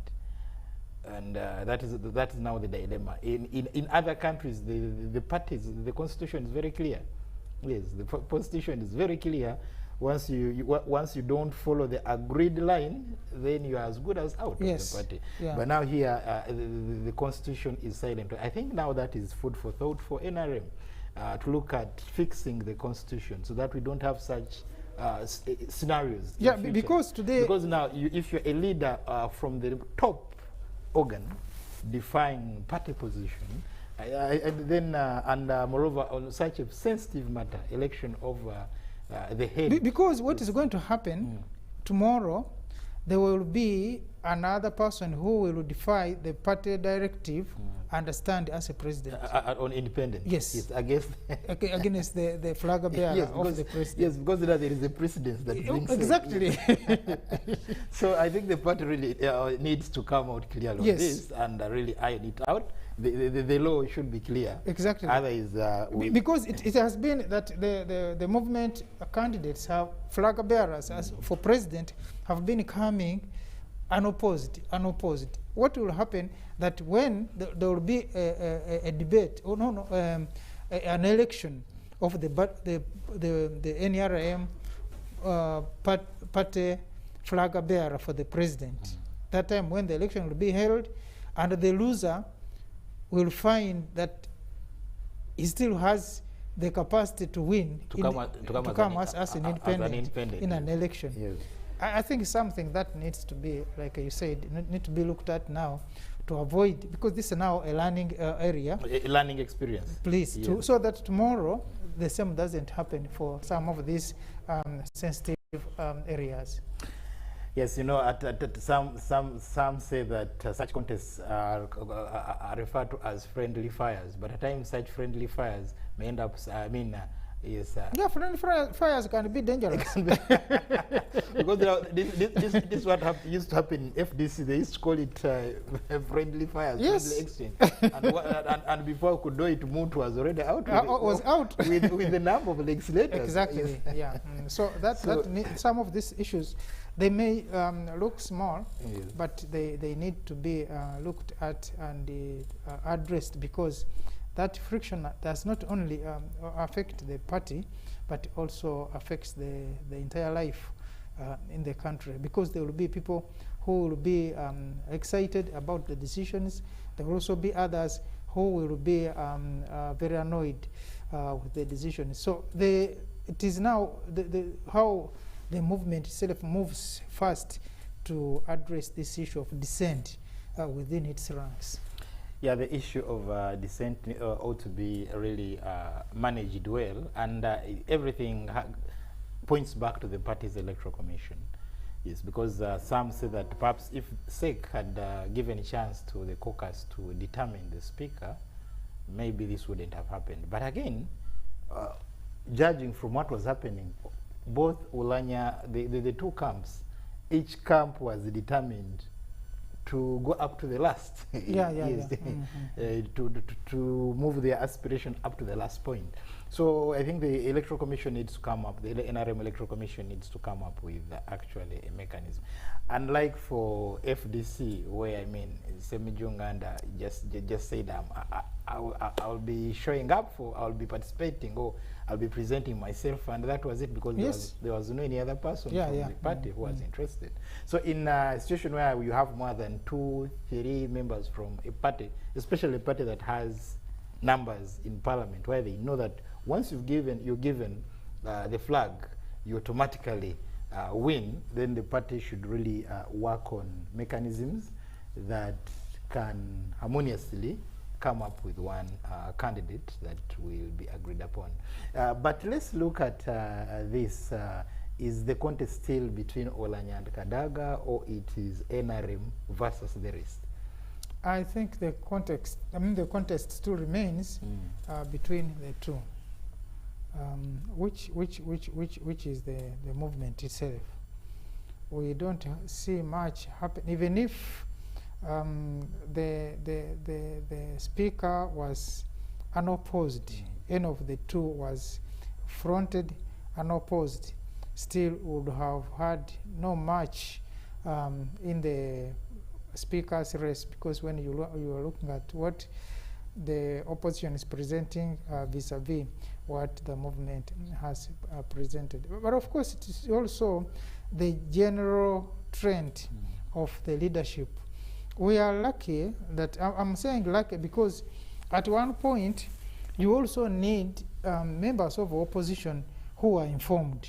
The opposition which is informed, and the opposition which is nationalistic and patriotic. Because if you are going to have the roughs within the opposition, then you are not going to help in the democratization, the democratic development of the country.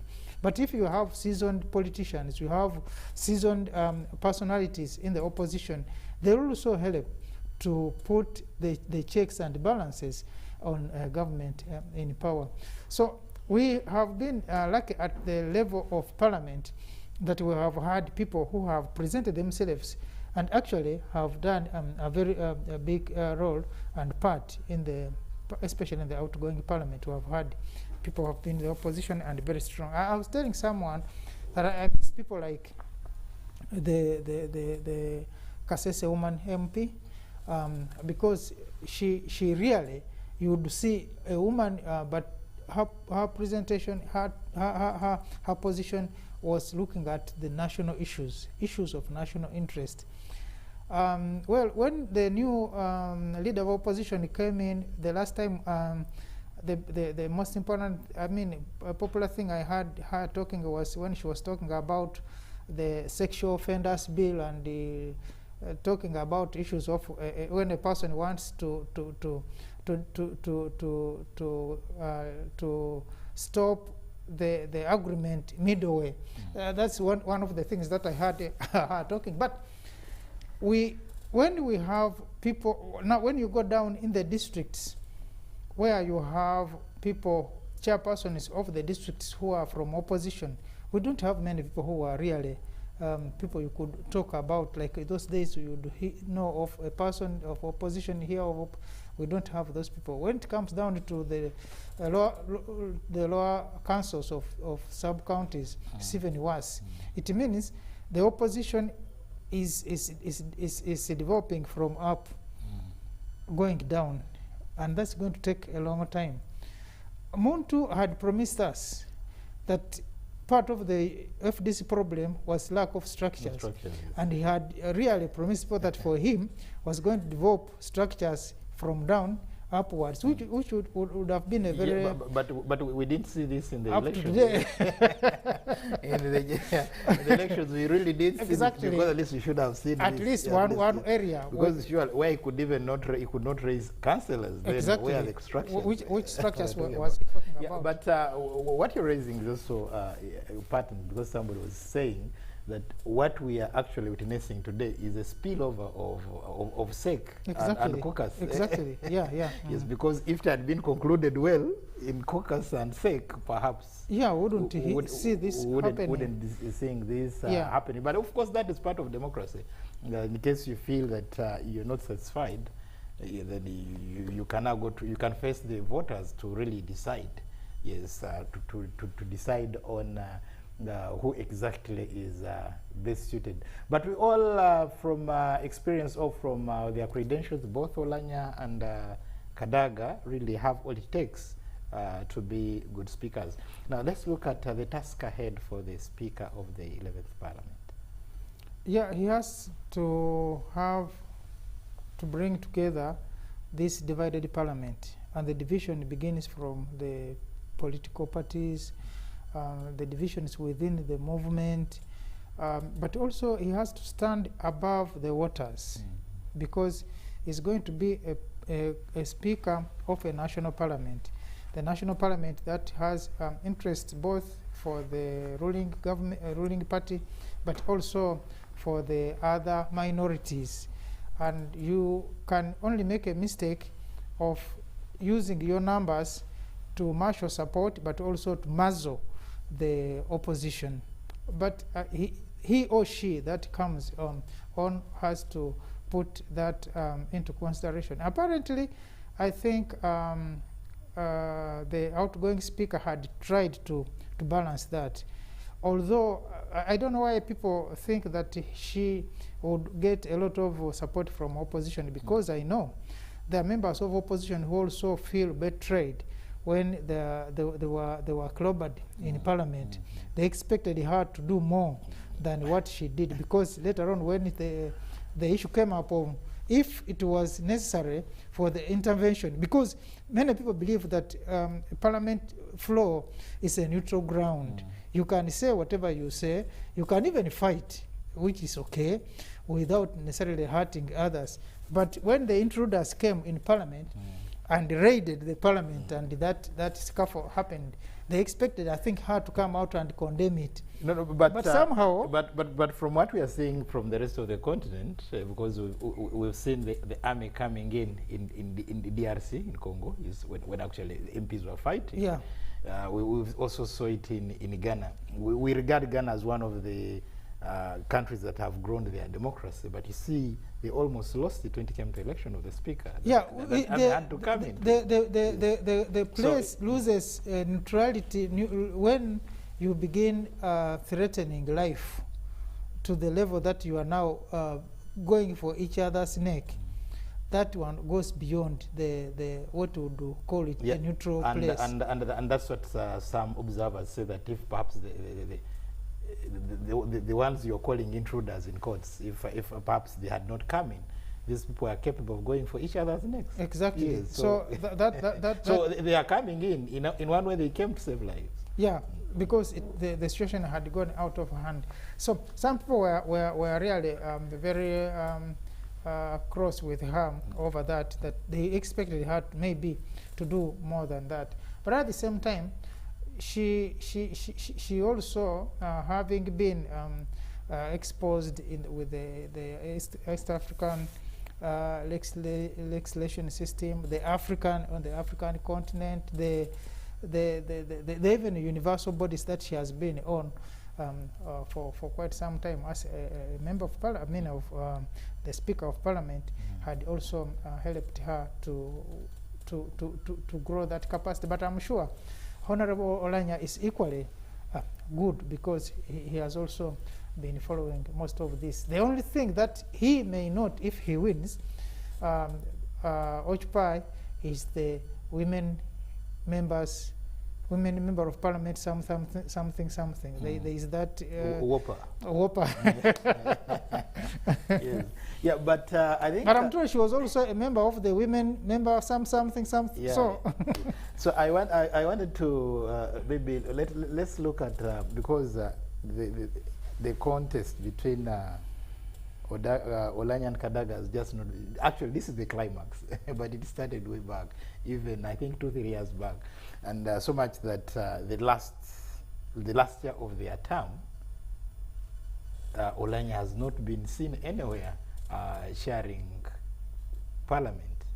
So what now happens, because this needs to be ironed out, you are a member of parliament for a county, for a constituency, you are a speaker or deputy speaker, and perhaps for 1 year you've not chaired parliament, but you equally have not represented your people.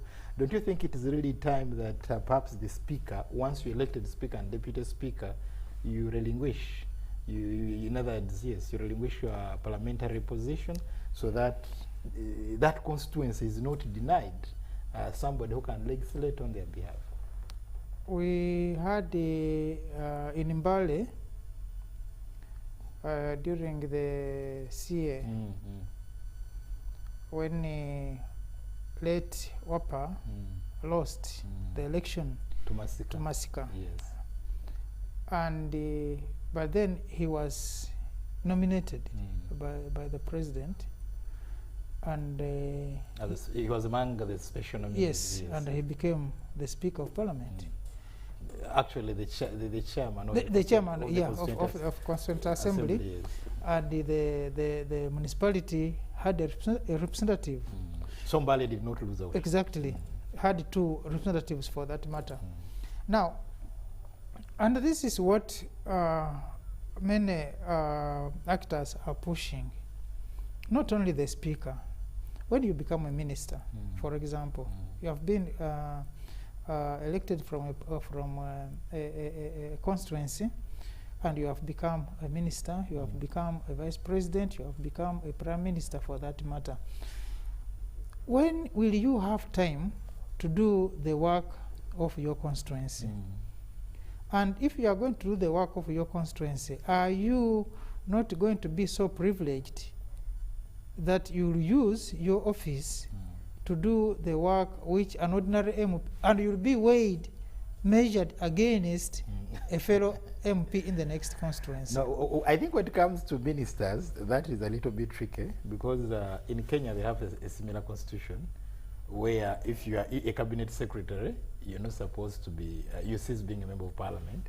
But among the recommendations of BBI is they want to go back to the old system, where a member of parliament can equally serve as minister. Their argument is that, of course, when you are sacked, you have nowhere to begin from. Yeah, then make sure you're not sacked. And this also reminds me... Because, but I think, not cutting you short, that's being unfair, and this being selfish. Yeah. For a permanent secretary of a ministry, if he's sacked, what does he or she do?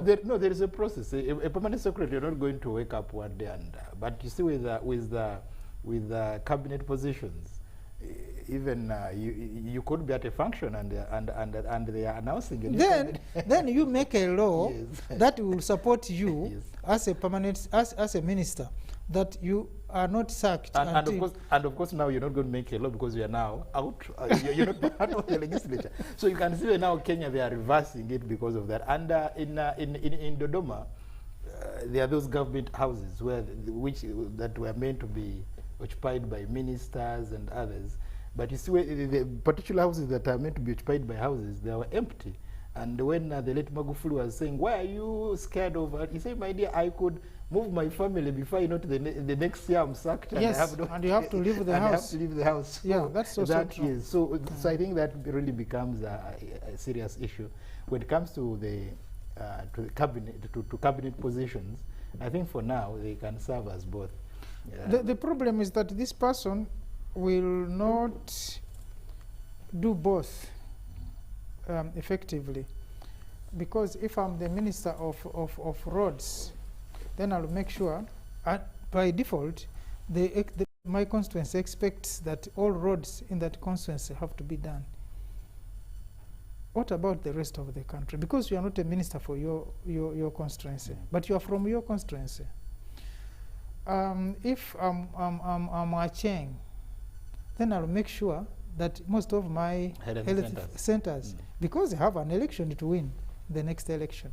What about the rest of the country? So that also needs to be addressed. Much as you can be a minister and a member of parliament, then what happens for those members of parliament who are not ministers? I think there must be the benefits, but also limited. Of course, I know now today members of the cabinet don't get special salaries. They only earn their salaries as members of parliament. They also, but they get some allowances when they travel, they have fuel, they have vehicles. Those are extra ropings that they have. But still, they are better off than most of the members of parliament. So they have these privileges that can help them at least win the next election. But maybe it is not also true, because some of them, even with those privileges, they end up losing. They end up losing the elections.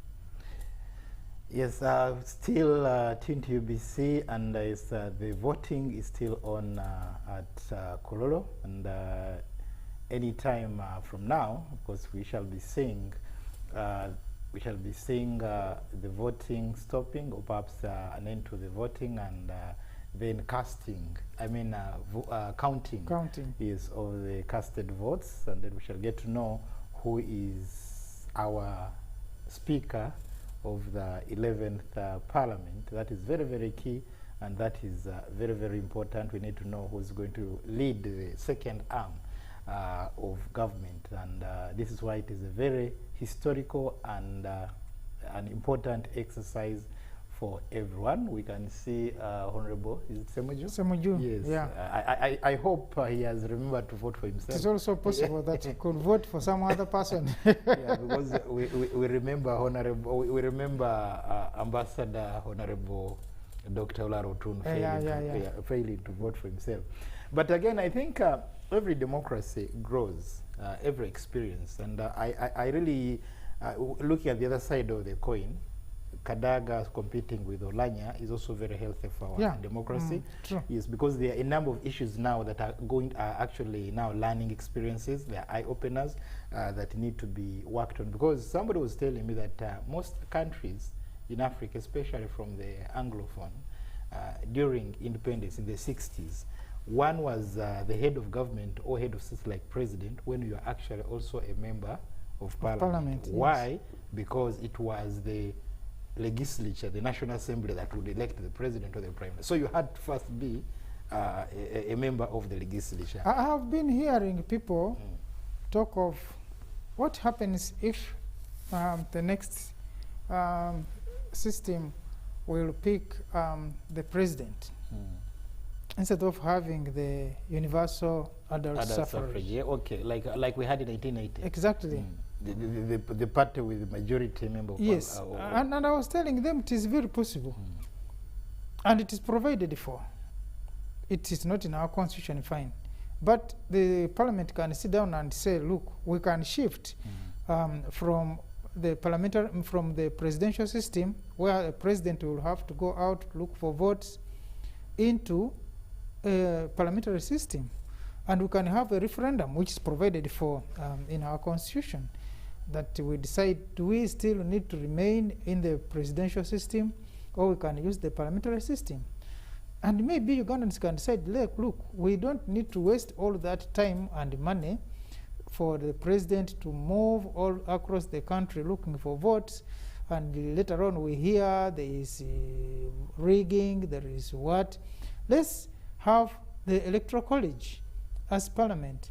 And for me, I will not even have a problem if we have members of parliament being elected through colleges, that we have people from one village to a sub-county, to a county, sitting down and saying no, because it has ever happened. Yeah, the district members of parliament. Exactly. The district member of parliament were actually before 1996. Exactly. No, actually, no, even 1996 were electoral colleges. Yes. In 1996, even 2001. Yeah. They elected through electoral colleges. Yeah, because my problem is that when we use this everybody voting, sometimes the people that we get, really, because there's also that reasoning is that, no, look, when we use electoral colleges, it is very easy to compromise the people in the electoral college. Fine. But it's also that not easy to compromise people who have been selected and are people that we can trust, that they can be able to represent us. And by that time, you are looking at the Hansard and you are looking at the debate of those guys who were elected through the electoral colleges. Where are your strong debaters, man? But today, where you have some warag drinkers sitting down and amongst themselves, oh no, I think that there's a problem. So we have the presidential system, which is an agreeable system, but also we have a parliamentary system which can also be agreed upon. Some people reason that when you have a parliamentary system, then you need an executive prime minister. Doesn't matter.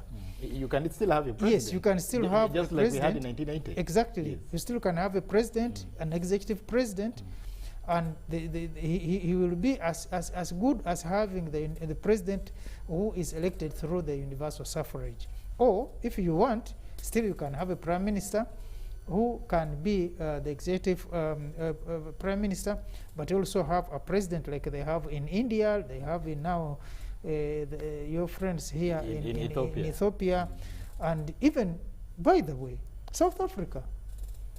South Africa is parliament that elects the president, but there's an executive president. So it is a matter of sitting down and agreeing on which system works better in our environment. No, and you know, also the system in South Africa also, I find it also at times interesting that it is the party that nominates members of parliament, especially in particular in areas where they have won. Yes. Yes, they say, well, I think this constituency went to CCM and therefore we are nominating Muftuta. Yes. To be, and also in most countries, I think, apart from Uganda, they have special nominees. The president on the format of proportional representation. That depending on your performance at presidential level, you'll nominate such a number, additional number of members of parliament. Yeah. To the National Assembly. Yeah, exactly. That's why Maloma has a number of people in the South African parliament. Because he has a number of the quota that he's entitled to elect as a member of us as a leader of opposition to have in parliament. And actually, you know, that's what, like one thing I was telling you, that opposition here is still very weak. Sometimes they are not looking at the national issues, they are looking at personal things. They don't seem to focus a lot of, because we would sit down and have an argument in parliament, say the president is entitled to the nomination of a number of ex-officials in parliament. Can't the opposition also have the liberty to have at least the leading opposition in parliament have a liberty to at least nominate a few, 1 or 2, 3 members of parliament as it's thrown outside the parliament? And I'm sure such a discussion would be very crucial in parliament. Now, in terms of regional integration and perhaps Pan-Africanism, we find that the 11th Parliament next year will be voting our 9 members of the East African Legislative Assembly. And I don't see anything changing. Of course, NRM will maintain the 6. 2 to the opposition and 1 for the independents. They also have a duty to elect amongst themselves Uganda's MPs to the Pan-African Parliament. So the difference here is that... And I think it's the same, that will also elect members to the East African Parliament. Yeah, that's what I'm saying, the East African Legislative, that is next year. Yes. In 2022, the 9 members of the East African Legislative Assembly, where normally NRM as well is taken 6 slots. Then the 2 slots go to the opposition and 1 slot goes to the independents. But also, they'll have to choose amongst themselves Uganda's representatives to the Pan-African Parliament. Yes. Yeah. So that is the task that lies ahead on matters of regional integration and Pan-Africanism. Yeah. I think I don't know why they decide amongst themselves to have the election of the Pan-African Parliament. I would have also wished that, like they do with the East African Parliament, that you can even elect members who are not in Parliament to go to the East African Parliament. I think it would also be prudent that they could also elect some people from outside Parliament to go to the Pan-African Parliament. Well, one would say the decisions that are made in that Parliament are mainly intergovernmental, so they need they need to realign the positions of the respective governments of the National Assembly. Yes. And also they need that whatever is discussed is easily maybe discussed, discussed back, maybe signed, ratified, and perhaps domesticated. Exactly. Yeah, so that the process is made easier. Yeah, but still you could have a process that these members of the Parliament periodically come back to appraise the home Parliament on the issues that are transpiring in the Pan-African Parliament. Because I think there is that disconnect which I live and I really admire, that I see that synergy between this the African Parliament and the local parliaments on the continent. Especially like now, the African Parliament and the East African Parliament. What is the synergy? In fact, I would be more comfortable if members of the Pan-African Parliament were elected by the East African Parliament, so that the respective blocks, the 5 blocks of the African continent, have members of Parliament going to the African Parliament. Yeah, but that would reduce on the numbers, because each country, I believe, sends about 5. If we have 54 countries, that means times the 5. Those are the members of the Pan-African Parliament. No wonder which is not actually full-time. No wonder the efficacy also becomes a problem. Yeah, so but when it comes to the East African Legislative Assemblies, that it is a full-time arrangement, is that you're voted by Parliament, you're voted by Parliament from your respective parties, and you represent a country for 5 years, and I believe their term of office ends in 2022. Yeah, that's when we shall perhaps, as Uganda and of course the rest of the countries. Do you need these full-time members of Parliament? Because I think that's another discussion for another day. But China, for example, with its growing economy, with its muscle, members of Parliament meet once. And these people go back to their farms, go back to their factories, go back to wherever they came from. But they take decisions that are going to drive the country in the next 5 years. And then they leave the technical people to work on the issues that they have decided. I think that's such a working good, because the other time I was passing through Parliament and I found there 20, actually National Theatre, I found there 20 buses parked. 20 buses. Even if it were a school of 500 students like now Parliament is going to have, do you need 20 buses to be taking these children for science fair, for football? No, definitely. So I think also the way we plan our activities in Africa needs also to be really adjusted to feel that we are moving fine, but we also need to move smart. Anyway, like President Museveni has already said, in Africa, our problems are more of social than technological. That every community will also will have some sense of satisfaction if they have their own, and that is why you see we have a number of constituencies now. The IC now also have that sense of satisfaction that at least they have their own being represented. I like when they were part of Kabong and so on, that you'd find that they didn't have a direct representation. Still, when it comes to special interest groups, so that has always been his explanation, that for now, people must feel that they are part of the system, they are part of the leadership, they have their own. Whether their own is really doing anything that empowers them, that is advancing their welfare, is another issue. But at least they have that satisfaction that one of our own is also. But is the the financial hemorrhage that comes with that is also a lot. That the money that would have gone for a lot of things that would happen being put in the administration, and it takes a lot of money. But like anyway, it is said it's a growing democracy. But maybe in the future, some of these issues need to be really addressed.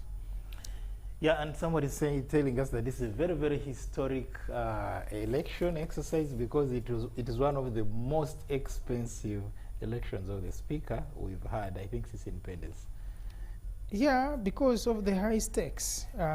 People want it is a do or die, in which case then a lot of money will have to be pushed in. Apparently, I don't know why we have this issue of money in the elections. One thought that maybe at one point Parliament will pass a law curtailing expenditures of members of Parliament and other elected officials from the use of a lot of money in politics. Now, when you see this happen at Parliament, then trust me, you rather give up that thinking. Yes, but monetization of politics, monetization of elections, actually, yes. I think in Uganda we are really getting to another level. That now it is the game of the rich. If you have no money, you have no business. Yes. Going into politics. It's going to be even more competitive in the future, when now people know when you go to Parliament, you have money, and when you spending more than 500 million going for a position of a member of Parliament or a chairman of a district. And spending more than 2 billion vying for the position of speaker. Exactly. How do you get back this money? I try to imagine what happens so that you have to get this money. No wonder I think we see a lot of things like when Mama Suluhu was the vice president, and actually when she still was a minister in the presidency, she was telling the men counterparts of Zanzibar that Zanzibar will not develop until you stop cutting deals and concentrate on representing the people, because these guys they are interested in cutting deals according to her, but forgetting the people they represent. Because really, if you have spent your billions, you have to cut deals to make sure that you earn back your money. Otherwise, if you are not going to be involved in the deals, you are not going to recoup this money. And no wonder we are seeing this happen even in our African parliaments. People are always cutting deals, and that is putting us at a very weird position when it comes to democratic development and democratic credentials on the continent. And actually, this also cuts across political parties. That when even we're having elections for SEC members, one of the losers, whom I'm not going to mention, says had spent actually something close to $1 billion. And you pay me back and he lost the election. We've also seen this in FDC and other parties. When every other time they are coming up with elections for their president, at the end of the day, you hear that somebody has used $1 billion. Now I wonder why you'd surely spend 500 billion or 1 billion dying to become a chairman or president of an opposition party. The problem, I think, comes in again. It is the issue of the monkey and the forest. You cannot tell members of parliament to pass a law that will criminalize the monetization of elections, because if you do so, people will be elected on merit. What about those guys who cannot merit? I think we go back to Kololo. We go back to Kololo, where the Chief Justice and, of course, the one who is chairing the first sitting of the first sitting of the 11th Parliament, yes, is taking place.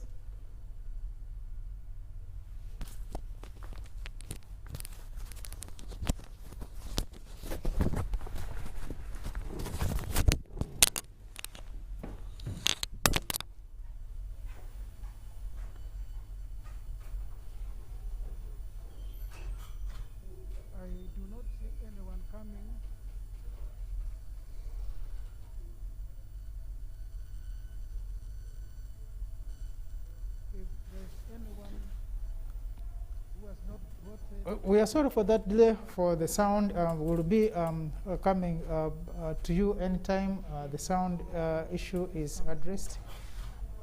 Back in Kololo. Because when I close the voting, we will not reopen. I repeat, upon closure of the voting process, there will be no reopening of the process. So I'm asking for the last time, if you are here in the House as a member of Parliament and you've not voted, this is an opportunity for you to come forward.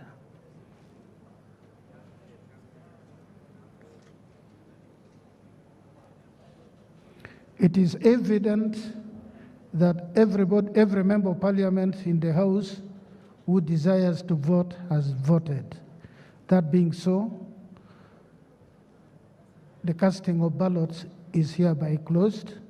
We'll go into the next process of determining the outcome of the vote.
Hold on.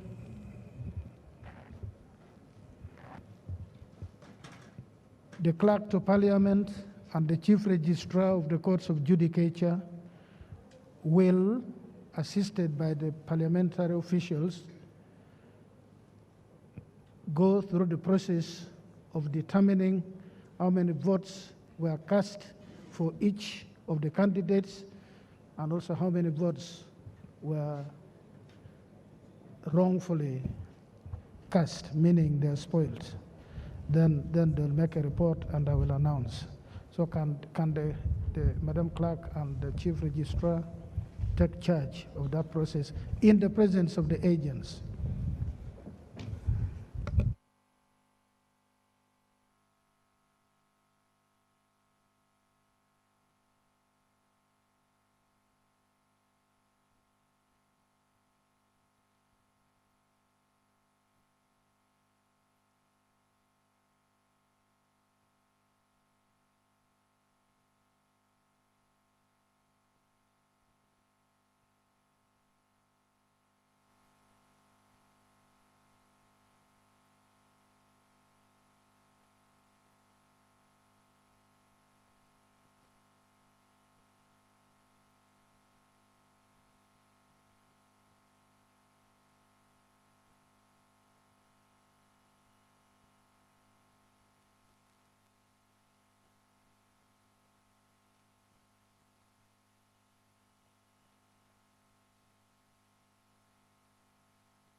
You're for Kadaga, you're for Semoji. Yes. Okay. Let me hold it for you. Who is Olanya. Who is Olanya? Come here. Kadaga. You're too far. Kadaga. Kadaga. Kadaga. Olanya. Olanya. Olanya. Kadaga. Olanya. Olanya. Olanya. Olanya. Kadaga. Olanya. Olanya. Kadaga. Olanya. Olanya. Olanya. Kadaga. Olanya. Kadaga. Olanya. Kadaga. Olanya. Olanya. Kadaga.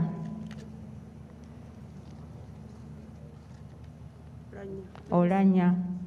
No, it is Olanya Kadaga. This one is invalid. Yes. It is Olanya Kadaga. Olanya. Olanya. Jacob. Jacob Olanya. Jacob O. Kadaga. Kadaga. Olanya. Olanya. Olanya. Olanya. Olanya. Kadaga. Semuju. Kadaga. Order in the House. Olanya. Kadaga. Olanya. Olanya. Olanya. Olanya. Olanya. Olanya. Olanya. Olanya. Olanya. Olanya. Olanya. Jacob O. Olanya. Olanya. Olanya. Olanya. Olanya. Kadaga. Jacob O. Kadaga. Kadaga. Olanya. Olanya. Semuju. Kadaga. Sit on. Just take your mic. Kadaga. Olanya. Kadaga. Kadaga. Semuju.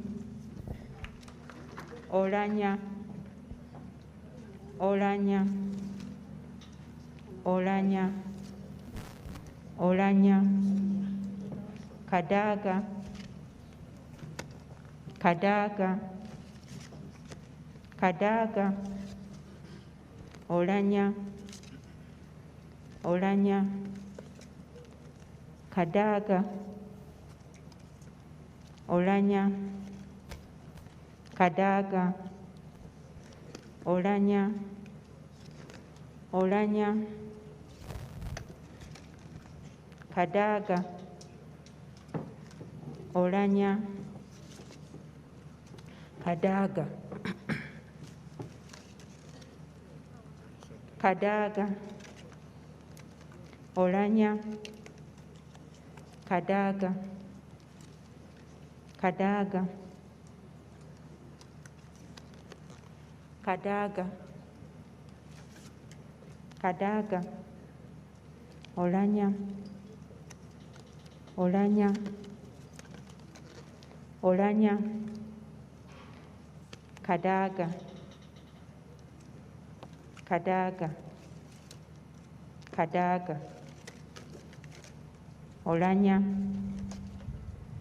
Olanya, Olanya, Olanya, Olanya, Kadaga, Olanya, Olanya, Semuju, Olanya, Olanya, Olanya, Olanya, Kadaga, Olanya, Olanya, Olanya, Kadaga, Kadaga, Olanya, Jacob, Olanya, Jacob, Olanya, Olanya, Kadaga, Kadaga, Kadaga, Semuju, Olanya, Kadaga, Olanya, Semuju, Kadaga,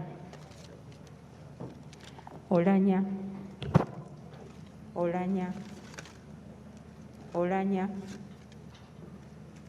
Kadaga, Olanya, Kadaga, Olanya, Olanya, Olanya, Olanya, Semuju, Kadaga, Kadaga, Kadaga, Kadaga, Olanya, Olanya, Kadaga, Olanya, Semuju, Olanya, Rebecca,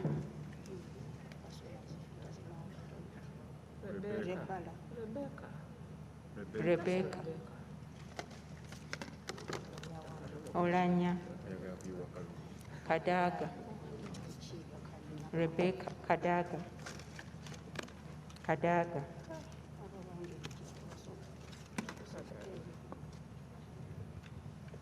Kadaga. Yeah, that's Kadaga. No, that's not new. Kadaga. No, that's Kadaga. How? Oyagala kuyiwa kalulu. You can ask the judge to tell us that name is not There's Kadaga. Kadaga. Kadaga. The person never knows any name. It's Kadaga. It is Kadaga. How? Where is K? Where is D? It's three letters. Tubere maaso. Kadaga. They are only The ones you cannot easily determine, put them aside. We'll resolve after you've counted the others. After you've named the Olanya, others, yes. Kadaga, Olanya, Olanya, Kadaga, Olanya,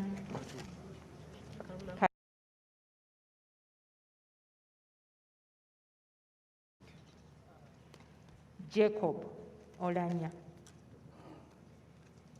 Kadaga, Olanya, Kadaga, Olanya, Kadaga, Olanya, Kadaga, Olanya, Kadaga, Kadaga,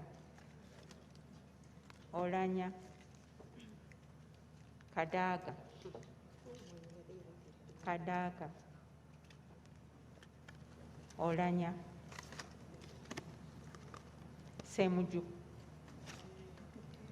Kadaga, Olanya, Olanya, Olanya, Olanya, Jacob, Kadaga, Kadaga, Olanya, Kadaga, Kadaga, Olanya, Olanya, Kadaga, Kadaga, Olanya, Kadaga, Olanya, Kadaga, Olanya, Olanya, Kadaga, Olanya, Kadaga, Kadaga, Olanya,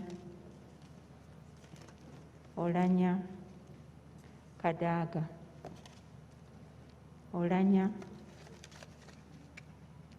Olanya, Olanya, Olanya, Kadaga,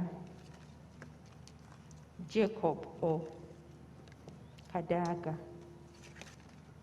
Olanya, Olanya, Olanya, Olanya, Kadaga, Kadaga, Olanya, Olanya, Olanya, Kadaga, Olanya, Olanya, Olanya, Olanya,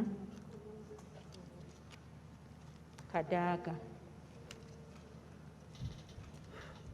Kadaga, Kadaga, Kadaga, Kadaga, Olanya, Kadaga, Olanya, Olanya, Kadaga, Olanya, Jacob, Olanya, Kadaga, Kadaga, Kadaga, Olanya, Olanya, Olanya, Kadaga, Kadaga, Olanya, Olanya, Olanya, Kadaga, Kadaga, Olanya, Olanya, Olanya, Kadaga, Kadaga, Olanya, Kadaga, Kadaga, Kadaga, Olanya, Olanya, Kadaga, Olanya, Olanya, Olanya, Olanya, Olanya, Olanya, Olanya, Kadaga, Kadaga, Kadaga, Olanya, Olanya, Olanya, Kadaga, Kadaga, Kadaga, Kadaga, Kadaga, Kadaga. Even this one. Kadaga. Kadaga. Olanya. Kadaga. Olanya. Olanya. Kadaga. Kadaga. Kadaga. Kadaga. Semju. Olanya. Kadaga. Kadaga. Kadaga. Olanya. Kadaga. Kadaga. Olanya. Kadaga. Olanya. Olanya. Olanya. Olanya. Kadaga. Kadaga. Kadaga. Olanya. Olanya. Olanya. Olanya. Olanya. Olanya. Olanya. Kadaga. Olanya. Olanya. Olanya. Olanya. Kadaga. Kadaga. Kadaga. Olanya. Semju. Kadaga. Kadaga. Olanya. Olanya. Olanya. Kadaga. Olanya. Olanya.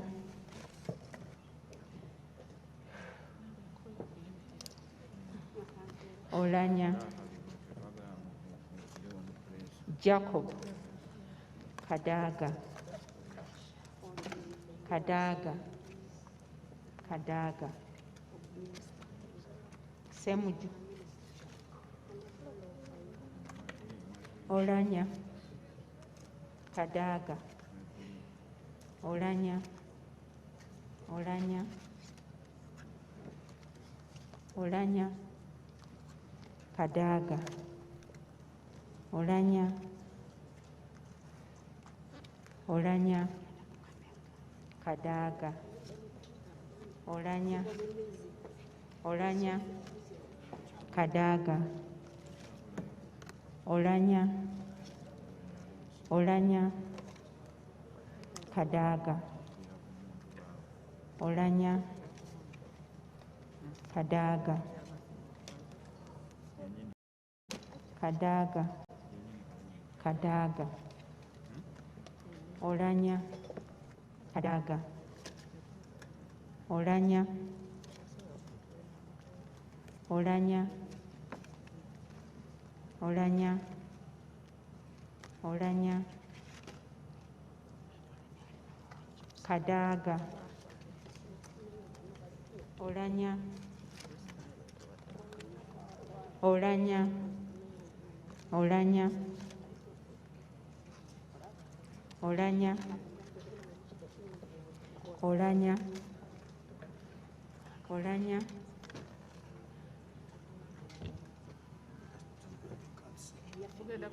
We get the second person. Kadaga. Olanya. Olanya. Olanya. Olanya. Kadaga, Olanya, Kadaga, Kadaga, Olanya, Olanya, Olanya, Olanya, Olanya, Olanya, Kadaga, Olanya, Kadaga, Kadaga, Kadaga, Kadaga, Olanya, Kadaga, Olanya, Kadaga, Olanya, Olanya, Olanya, Olanya, Olanya, Olanya, Kadaga, Olanya, Olanya, Olanya, Olanya, Olanya, Olanya, Kadaga, Olanya, Kadaga,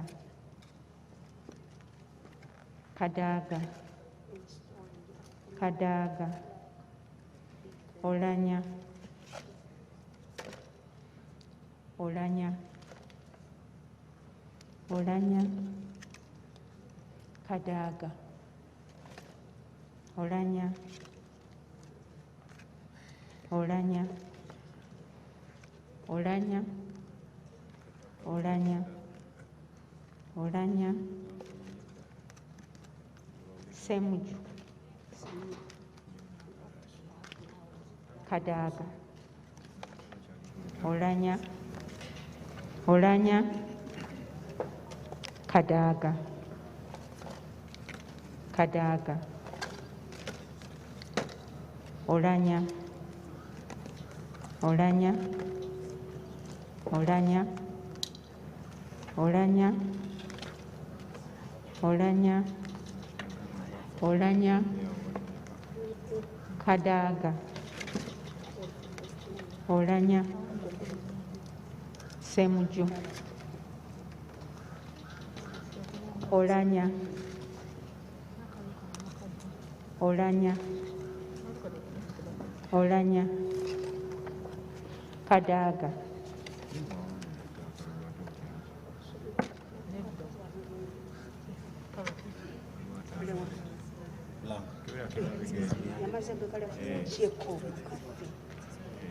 Olanya, behind, just foot behind, Kadaga,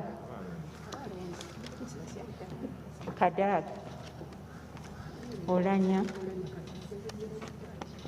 Olanya, Olanya, Kadaga,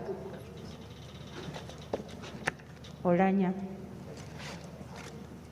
Olanya, behind, Olanya, Olanya, Olanya, Olanya,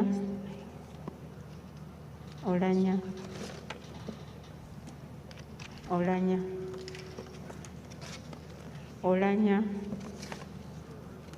Olanya, Olanya, Olanya, Kadaga, Olanya, Olanya, Olanya, Olanya, Kadaga, Kadaga, Olanya, Kadaga, Kadaga, Olanya, Olanya, Olanya, Olanya, Olanya, Kadaga, Olanya, Olanya, Olanya, Kadag, Olanya, Olanya, Kadag, Kadag, Olanya, Olanya, Olanya, Kadag, Kadag, Kadag, Olanya, Olanya, Olanya, Olanya, Olanya, Olanya, Kadag, Jacob, Olanya, Kadag, Olanya, Kadag, Kadag, Rebecca, Kadag, Semuju, Olanya, no.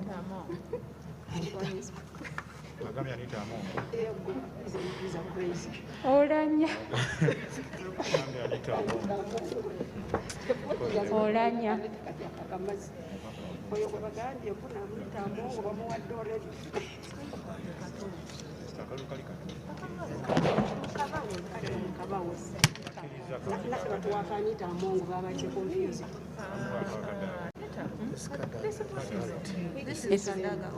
okay. Kadaga.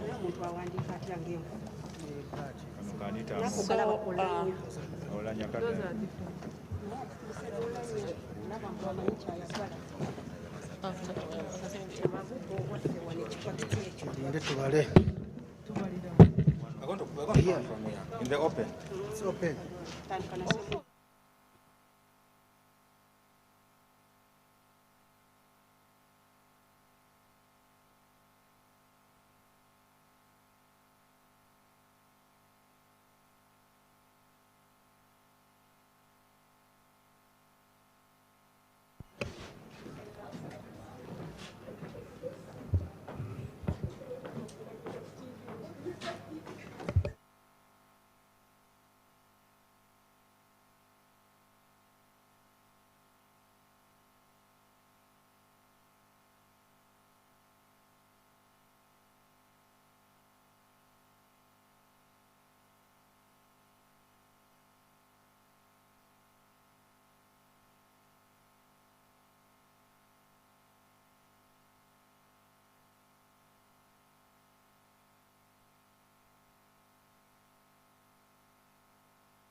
Esther Nadunga, wherever you are, please, we need the tally sheets.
with the list? So we are counting for Honorable Semujunganda. 1, 2, 3, 4, 5, 6, 7, 8, 9, 10, 11, 12, 13, 14, 15.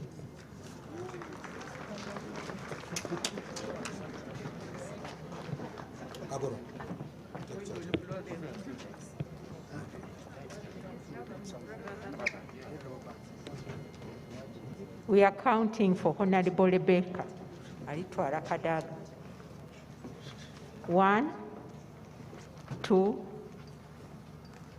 3, 4, 5, 6, 7, 8, 9, 10, 11, 12, 13, 14, 15, 16, 17, 18, 19, 20, 21, 22, 23, 24, 25, 26, 27, 28, 29, 30, 31, 32, 33, 34, 35, 36, 37, 38, 39, 40, 41, 42, 43, 44, 45, 46, 47, 48, 49, 50, 51, 52, 53, 54, 55, 56, 57, 58, 59, 60, 61, 62, 63, 64, 65, 66, 67, 68, 69, 70, 71, 72, 73, 74, 75, 76, 77, 78, 79, 80, 81, 82, 83, 84, 85,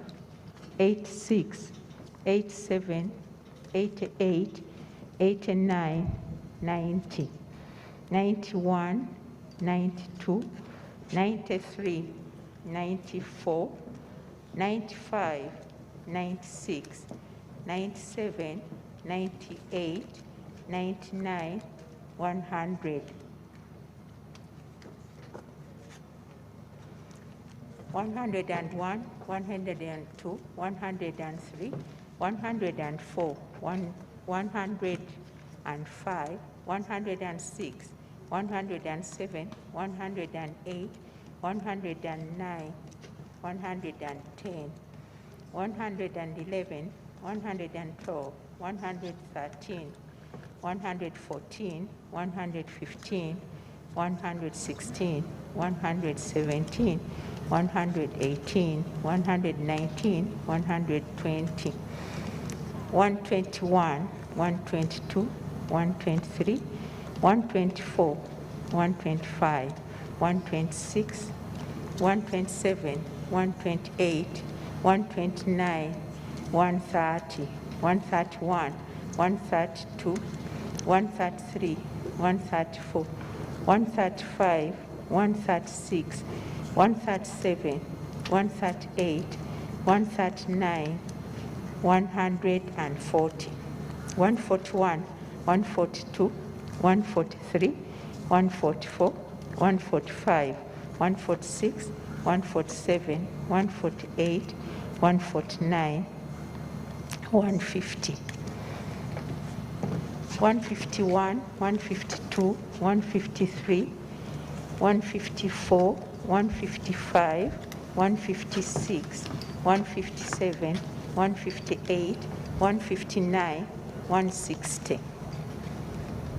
161, 162, 163, 164, 165, 167, 167, 168, 169, 170, 171, 172, 173, 174, 175, 176, 177, 178, 179, 180, 181, 182, 183, 184, 185, 186, 187, 189, 88, 189, 190, 191, 192, 193, 194, 195, 196, 197.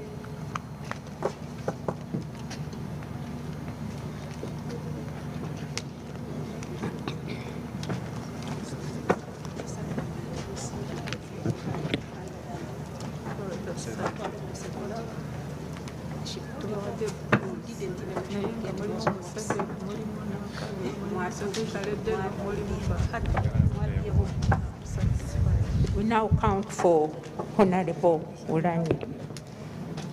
1, 2, 3, 4, 5, 6, 7, 8, 9, 10, 11, 12, 13, 14, 15, 16, 17, 18, 19, 20, 21, 22, 23, 24, 25, 26, 27, 28, 29, 30, 31, 32, 33, 34, 35, 36, 37, 38, 39, 40, 41, 42, 43, 44, 45, 46, 47, 48, 49, 50.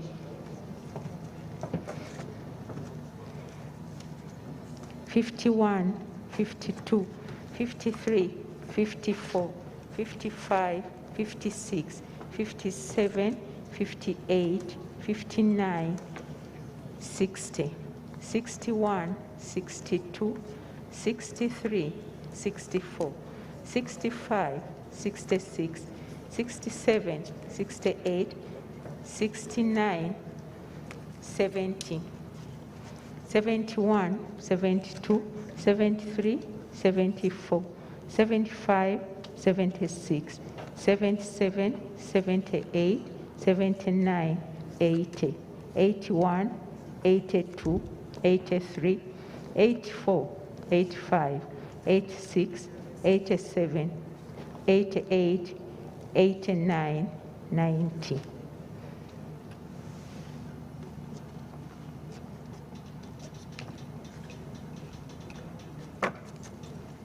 91, 92, 93, 94, 95, 96, 97, 98, 99, 100.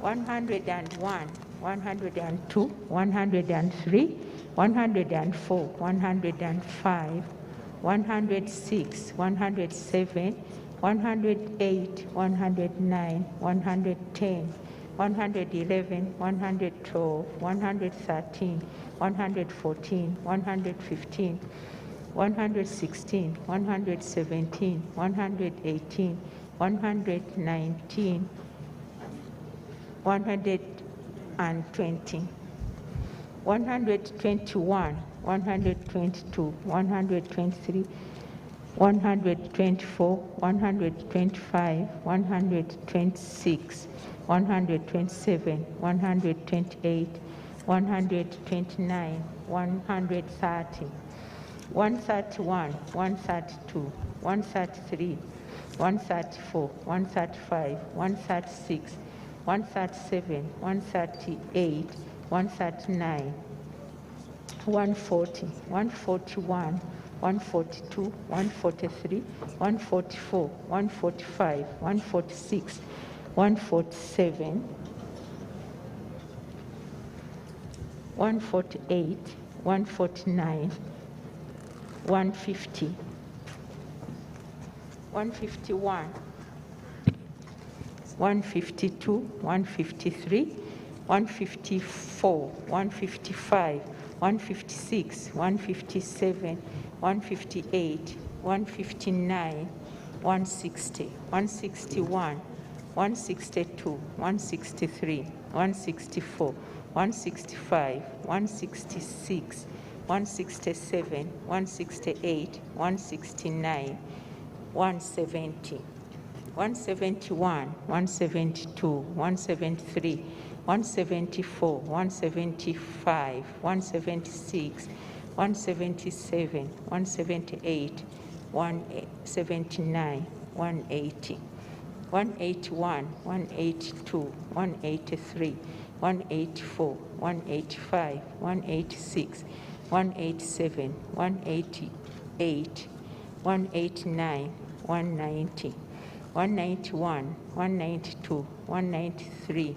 194, 195, 196, 197, 198, 199. Order, honorable members, order. 200.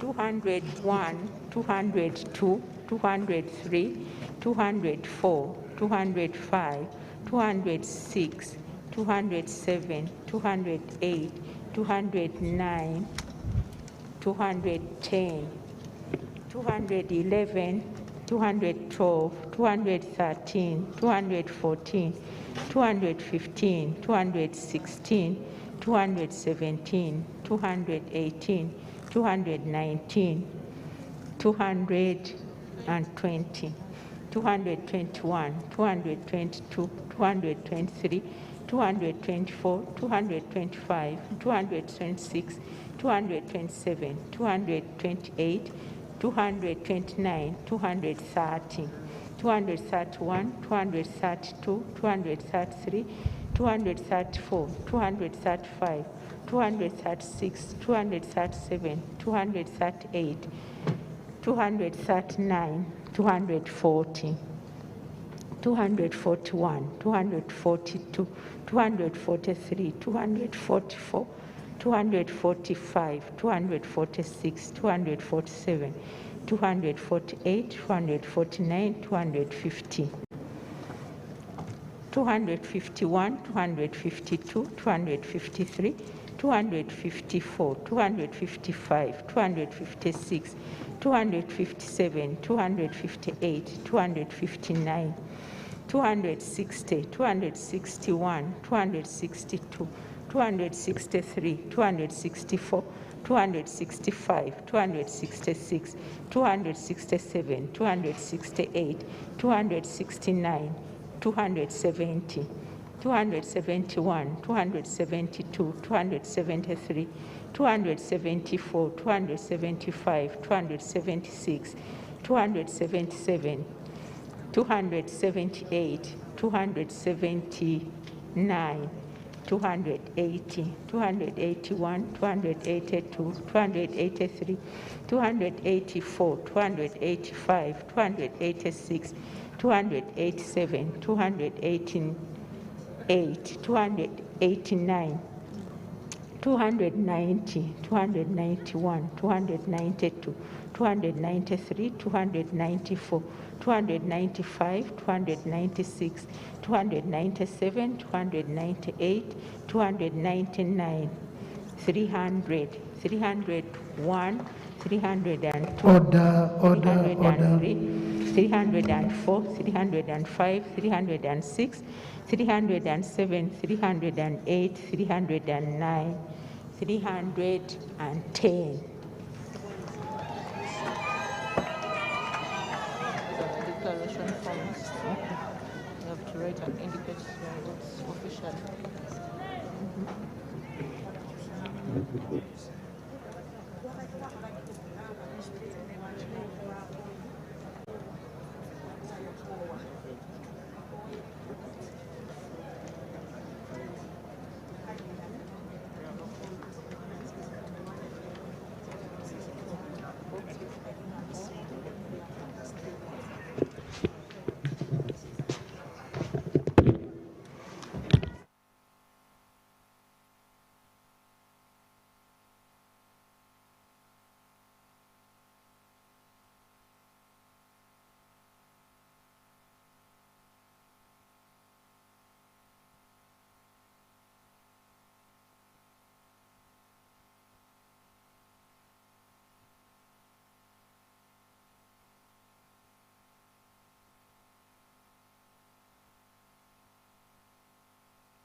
The race for speakership for 2021 and for the 11th Parliament specifically is over now.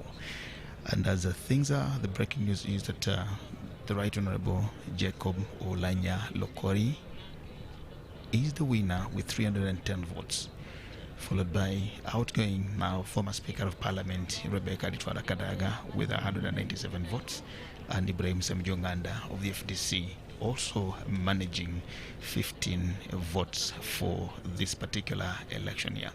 We just now wait to hear the presiding judge, the Chief Justice Alfonso Wenyedolo, who very shortly should be declaring and announcing the winner officially. Then what happens is that now Jacob Olanya will take on the hymns of the Speaker of Parliament and will now chair the session that is going to again oversee the election of the Deputy Speaker. Four candidates also now getting ready for this particular exercise. From the look of things, you notice that 310 for Jacob Olanya, 197 for Rebecca Litwala Kadaga, 15 for Semjonganda, brings the total to 522 members of parliament of the 529. Now that literally simply means that about 7 members of parliament have not participated or voted on this particular day. So we wait to see as Olanya is being crowned the Speaker of the 11th Parliament of Uganda.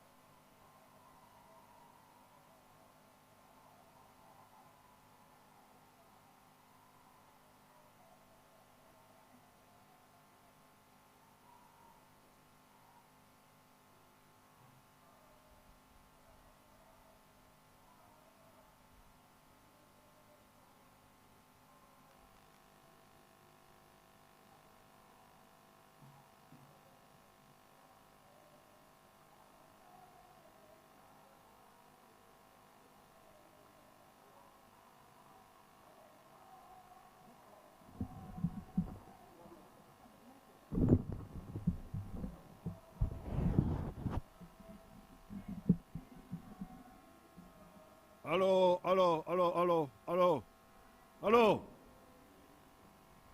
hello. Your lordship, people are spreading corona. Disperse that group. Get away. Your lordship, I don't want to interfere in your work, but I want to report that people are spreading corona. Get away, please. You are going to kill the new speaker. He will die. What will you do?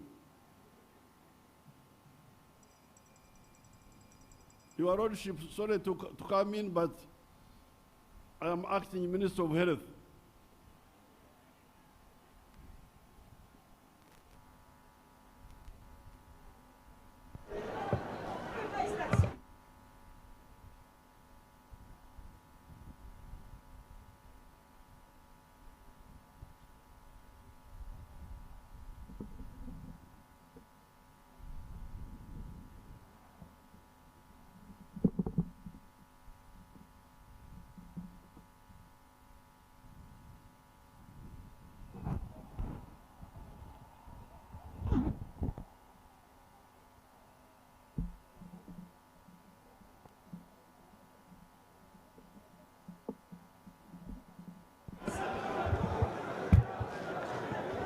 Order. Order in the House. Order in the House. Order in the House.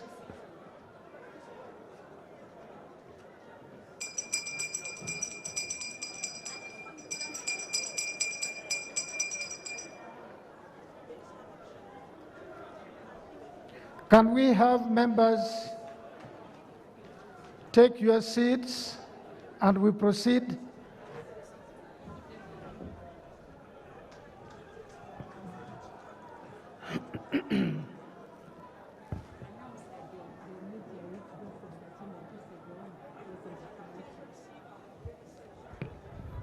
Can I ask members of the press, the media, to come back to their positions?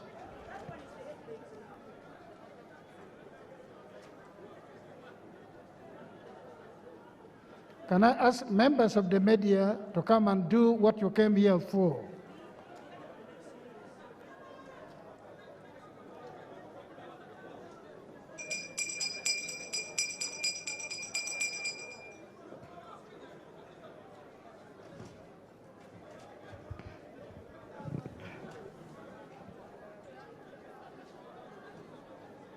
Honorable members of parliament, you can only be respected if you respect yourself.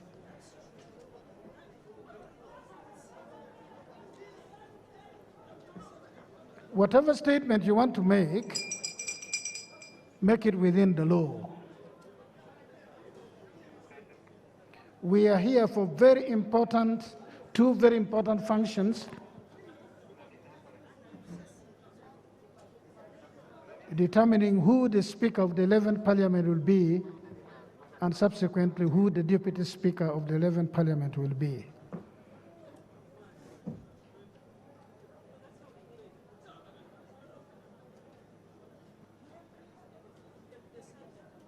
You have all the fora in the world to make your statements. Please allow us to conclude this process. Whatever you do, do within the law, because you might also invite the law unto yourself.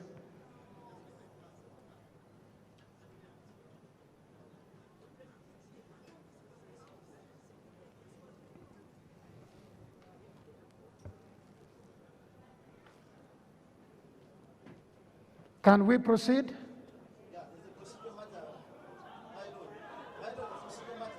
What is the procedural matter? Thank you, my lord. My lord, we are members of parliament and we respect ourselves. But we cannot have strangers within the chambers. They should be sitting outside. These are members of parliament. Whoever is not a member of parliament is causing commotion, and we cannot hold this.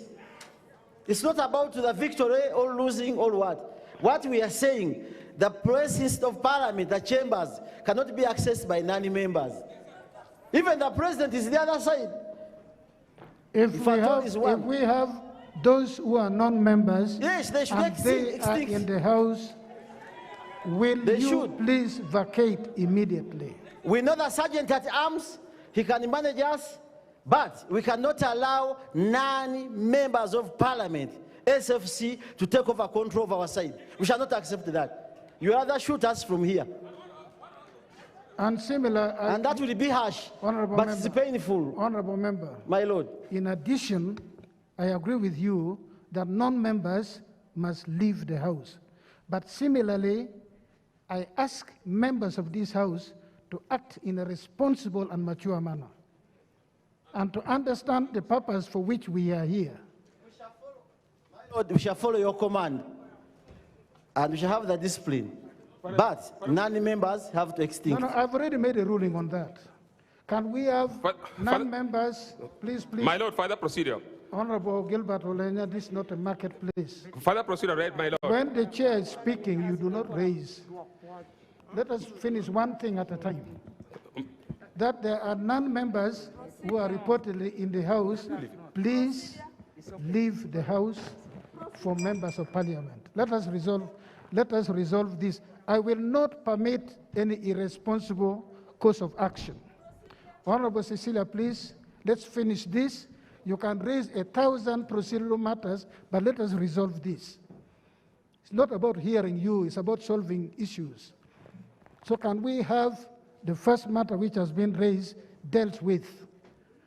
Sergeant at Arms, can you identify those who are non-members who do not have the courtesy to leave by themselves, thrown out of the House? Askari wote ambako wako nyuma mtoke huko muje upande huu au mwende pale nje. Nasikia? All soldiers get out of the tent. Go either behind the other fence or this side. Okay? They are also busy bodies. Mtoke huko. Toka. Okay, so what is his man? The other man from Sewung now, your allergy is treated. Because Sewung is allergic to SFC. Sorry, your lordship. I came in as a volunteer to help. Yes, Honorable Cecilia.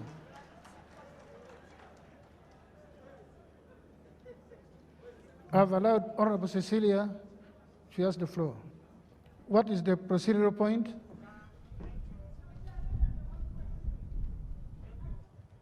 Have you pressed it on? Press down there. Oh, they're disconnected. Please put the public address system back.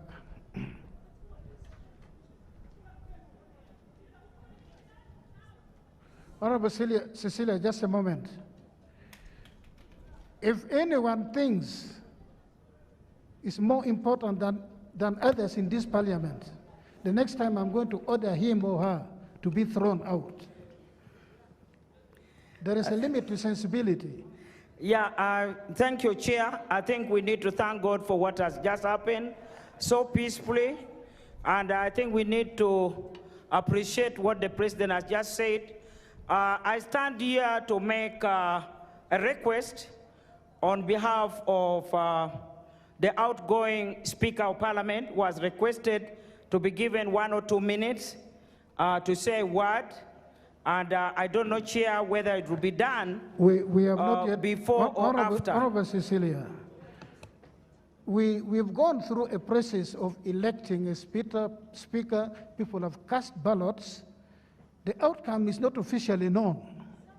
People have been celebrating out of speculations, out of rumors, until the Chief Justice announces the outcome of the voting.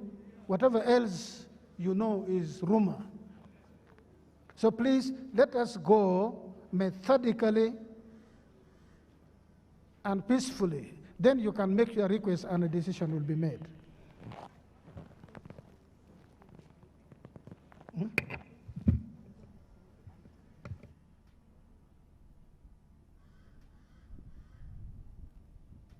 Yes, Madam Clerk of Parliament.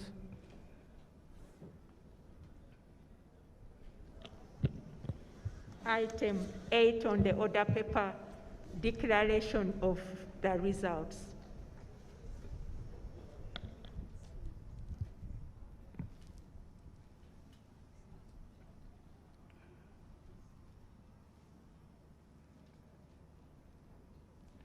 I am reading from the results declaration form for the election of the Speaker of the 11th Parliament of Uganda, which is being held this 24th day of May, 2021.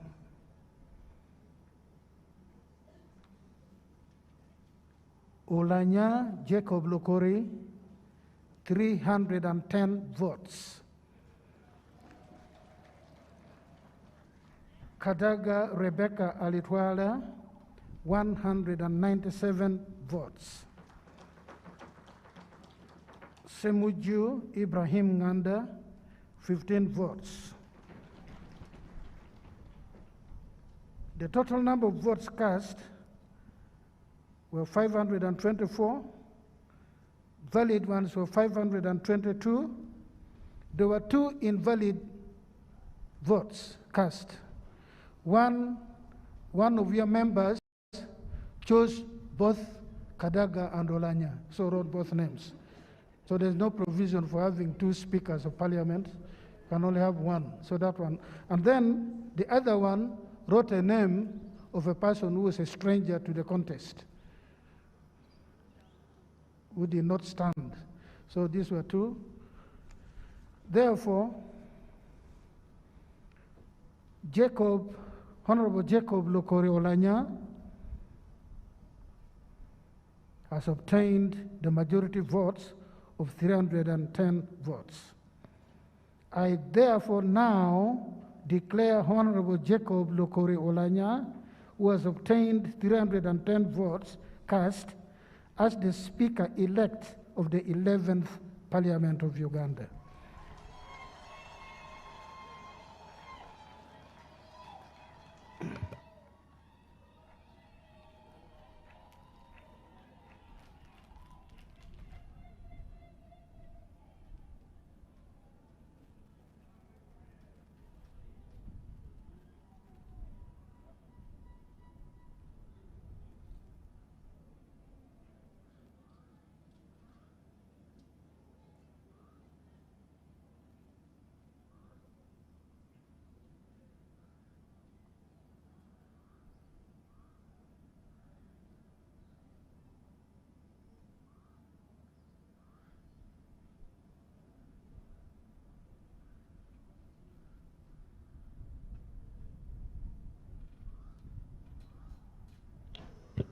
Item 9 on the order paper, remarks by His Lordship the Chief Justice.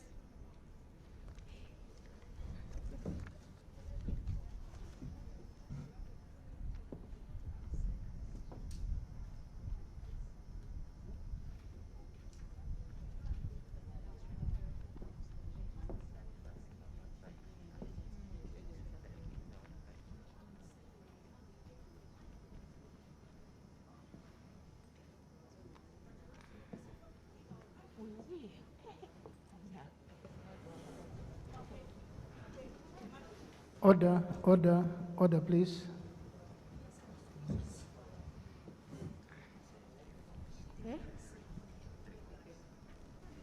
We don't have Your Excellency, the President of the Republic of Uganda, in attendance in Parliament today, the Right Honorable Speaker-elect, Honorable Jacob Lokori Olanya. It is my singular honor and privilege, a very humbling honor and privilege to have presided over this very important constitutional and national function.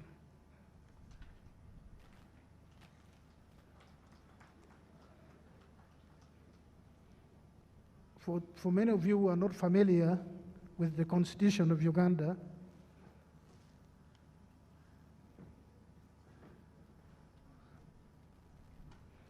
the Constitution of the Republic of Uganda 1995, like with many others, envisages governance by three arms who are given distinct responsibility under the doctrine of separation of powers.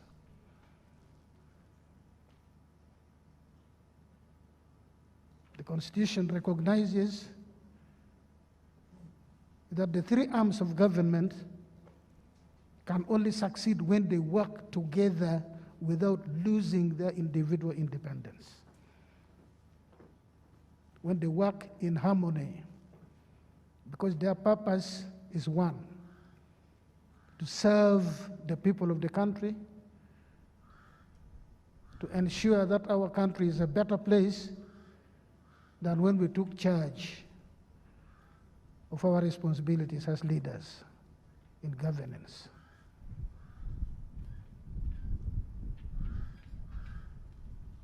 The first speaker of the 11th Parliament, as with previous parliaments, is actually the Chief Justice. Because the first business of this Parliament, as with others, is the election of the Speaker of Parliament, which has been presided over by the Chief Justice, doubling as the Speaker.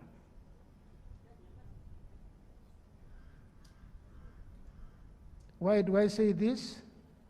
I say this, Right Honorable Speaker-elect, so that you begin with your team, and more importantly, because you have a team, the majority of whom are new to Parliament, so that you understand, you appreciate, you embrace your responsibility from an informed position. You are national leaders. You've been elected by a small constituency, but you're not a leader of that constituency, you're a leader of Uganda, acting in concert with your other elected leaders to move this country ahead, to achieve the aspirations and the desires of our people, to leave a legacy for which you can pride yourself as having made a contribution in achieving. The framers of the 1995 Constitution were very clear that the function of Parliament is twofold: enacting laws, which you do not do alone, because by the nature of our Constitution, the executive is part of Parliament. The executive that generates laws as bills also sits together with you and determines the outcome of the bill, the enactment. The President of the Republic, because he has a larger constituency than each one of you, has a role in enacting the law, which we would have discussed in Parliament.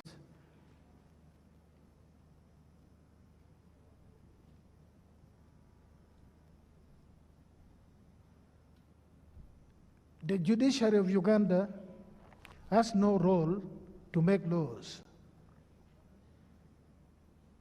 We cannot interfere with what type of law Parliament enacts, except when you enact a law that contravenes some provision of the Constitution, then we will exercise our oversight responsibility.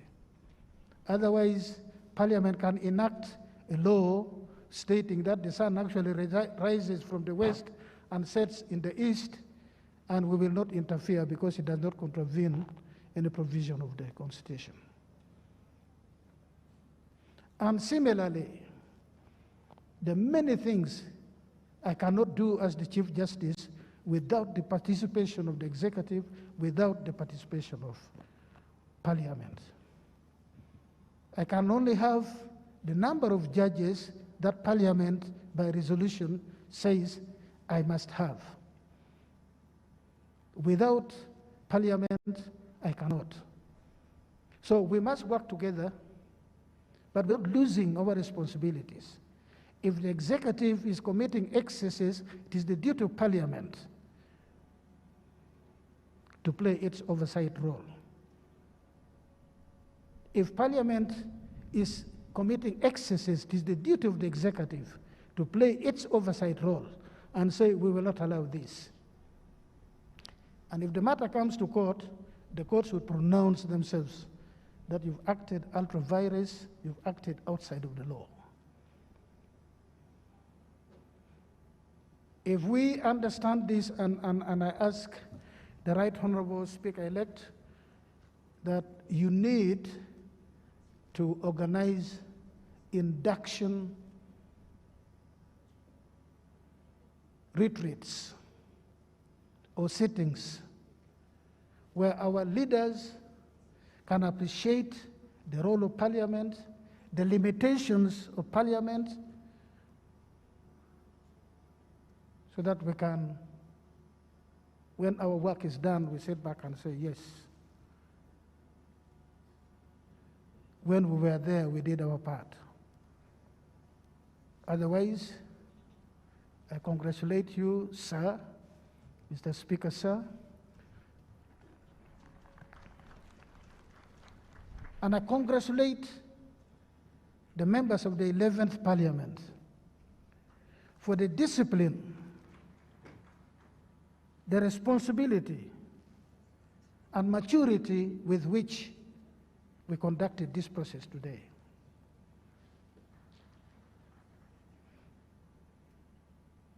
This is evidence that we can actually replicate this in any other election.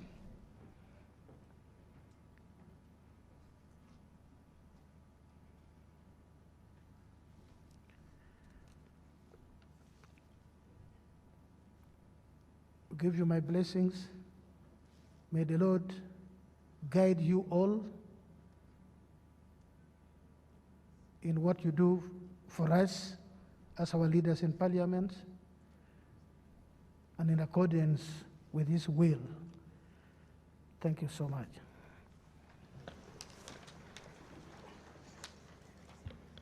Item 10 on the order paper, administration of oath to the Speaker by His Excellency the President in accordance with Article 82.10 of the Constitution and the second schedule of the Oath Act, Chapter 19 of the Laws of Uganda.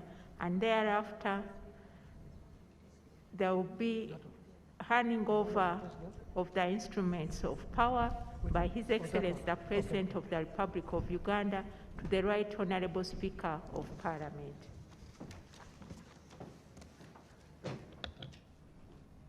This will be presided over by the President of the Republic as by law provided. Then when the oath is taken, the next item which the clerk will read out is handing over the instruments of power. The first item that will be handed over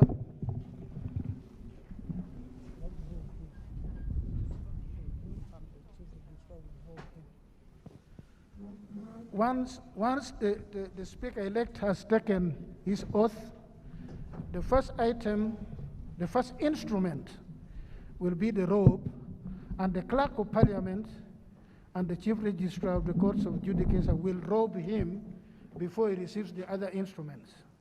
Thank you.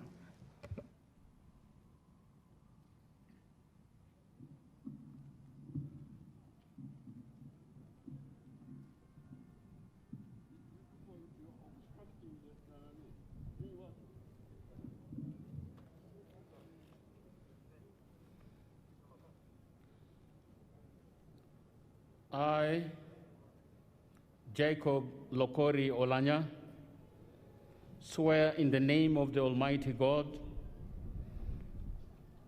that I will at all times well and truly serve the Republic of Uganda in the office of the Speaker, and that I will support and uphold the Constitution of the Republic of Uganda as by law established. So help me God.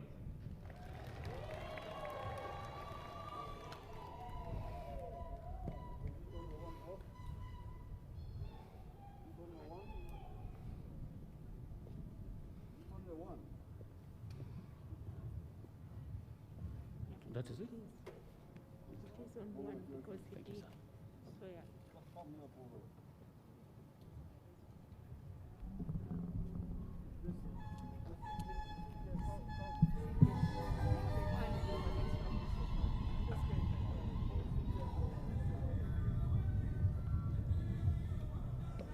Please stop that. It's not part of the oath-taking process.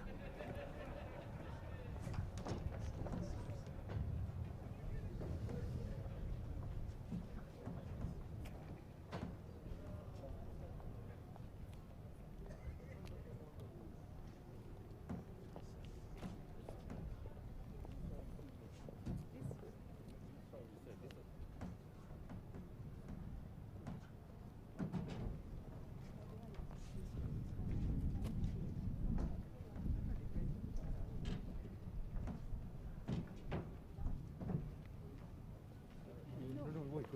Your Excellency.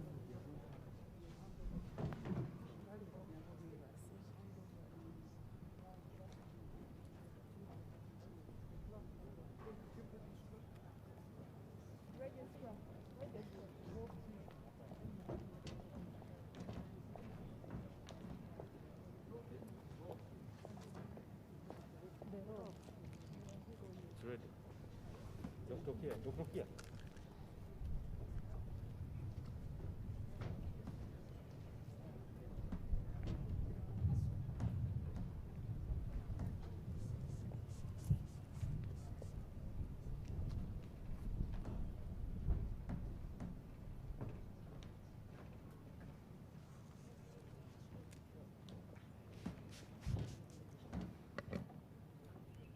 Hope you didn't bring a rope for a smaller person. You already knew. Or you had them.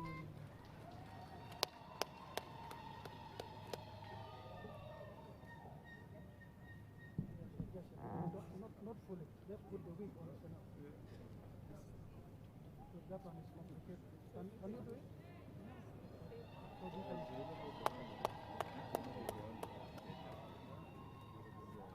It's okay. Then the president can hand over the other items.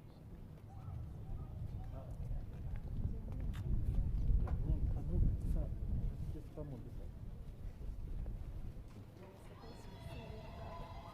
Sergeant at arms, just be near that.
Item 12 on the order paper, remarks by the Right Honourable Speaker of Parliament.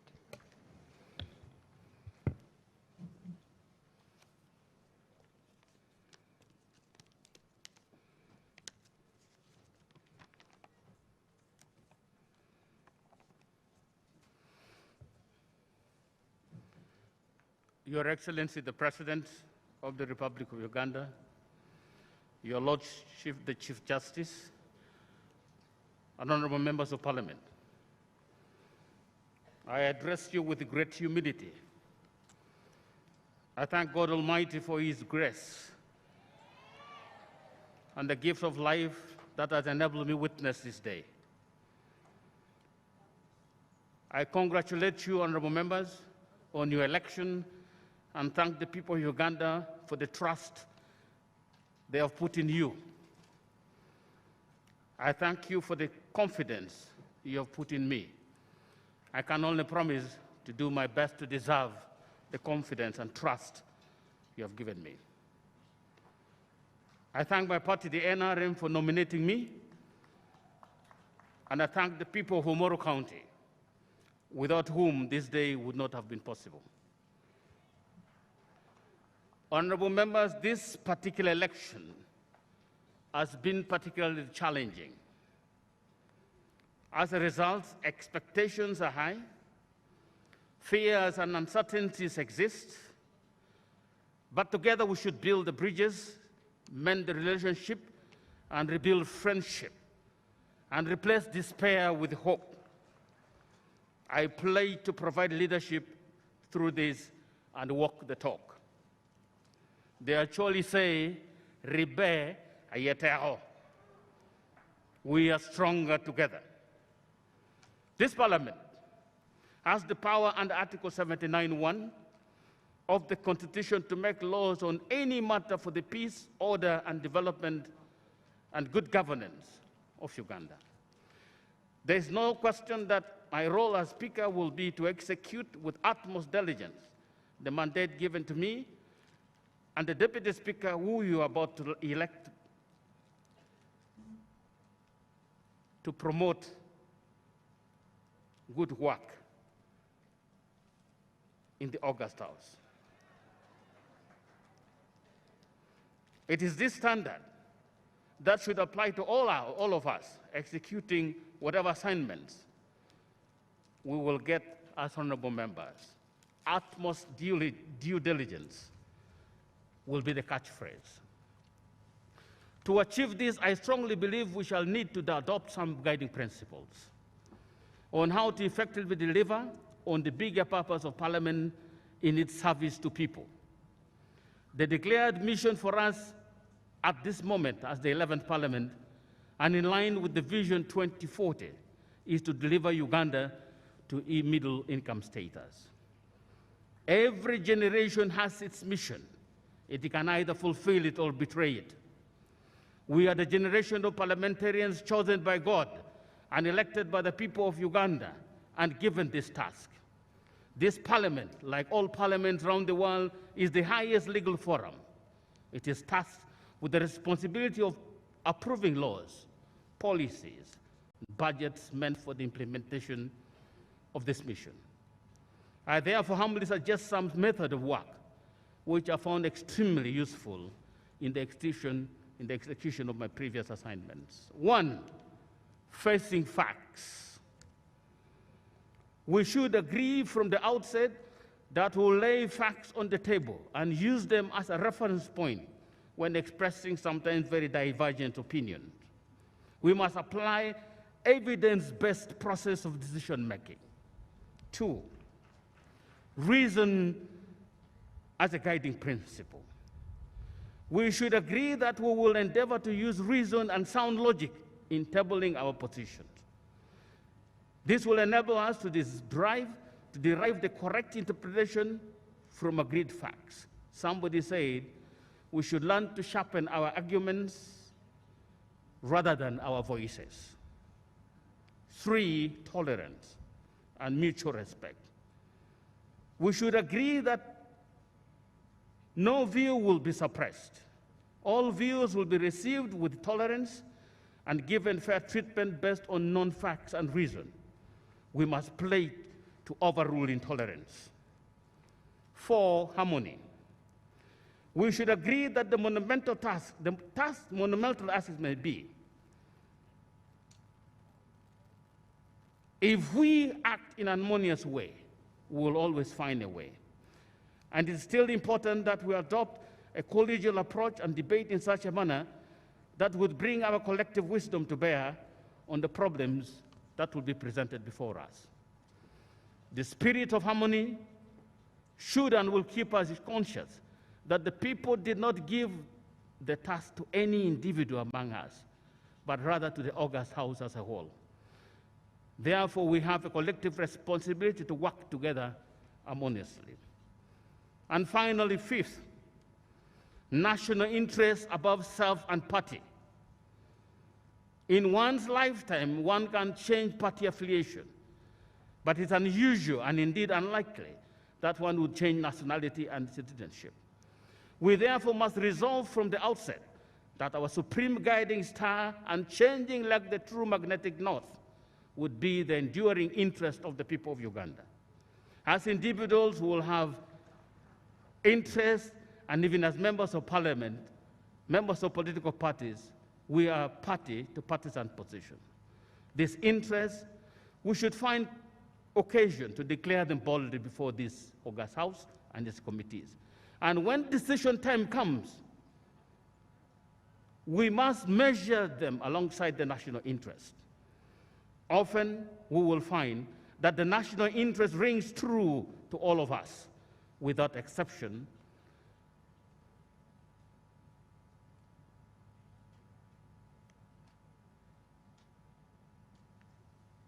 The national interest will ring true to all of us without exception. In short, our work will enable us to learn more about and from each other. Prejudices will be abandoned as we discover new methods of working together and discover that all of us care about our country and our people. Convictions will be entrenched as we find new reasons to work together. None of us will claim not to have learned something new in the course of our work. I can say without any fear of contradiction that whether you agree with an opinion of any individual member or not, you'll find that you and all women and men of conviction determined to make a difference in the lives of the people of this country. You will work long hours at night and sometimes even weekends. You will listen to sometimes highly offensive viewpoints. You will even endure threats of lawsuits and other unveiled threats. I can only say that I feel greatly humbled to be called your speaker.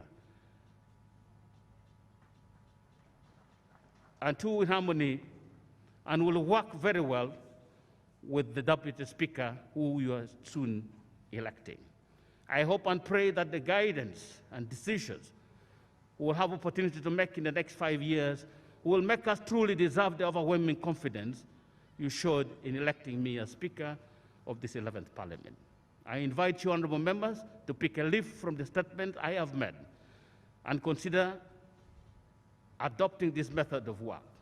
When this happens, when we accept that facts, reasons, tolerance, and mutual respect to shape our actions, harmony, consensus, and legitimacy is bound to be the inevitable result. Our people will delight in our handwork. They'll refer to us no longer as mere politicians, but rather as true leaders and patriots. Thank you again, and may God bless all of you.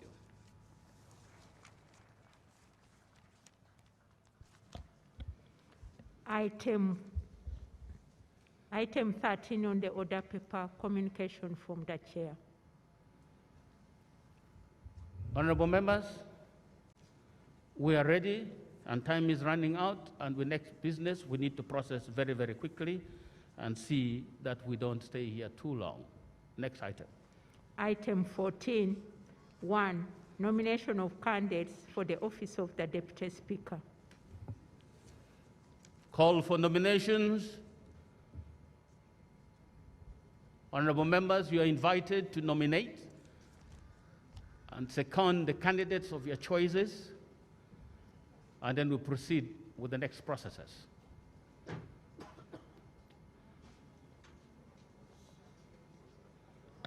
Yes, Honorable Amson Obua.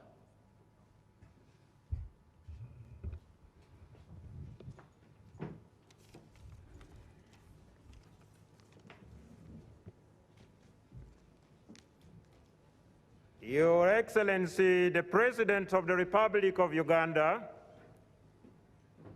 the Commander-in-Chief of the Uganda People's Defense Forces,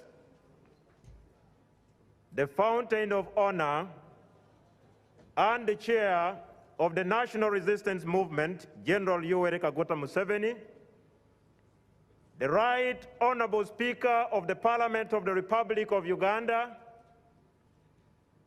my Lord, the Honorable Chief Justice of the Republic of Uganda, my name is Obua Dennis Amson, Member of Parliament, Ajuri County, Aleptong District, on the National Resistance Movement ticket. Right Honorable Speaker and Honorable Members, I rise under Rule 6 of the Rules of Procedure of the Parliament of the Republic of Uganda to move a motion that Honorable Among Anita Annette, the District Woman Representative Bukedia, on the NRM ticket, do take the chair of this Parliament as the Deputy Speaker. I beg to move. Usually we have a secondment, but would you like to speak to your motion, Honorable, in 5 minutes? Is that okay? 5 minutes?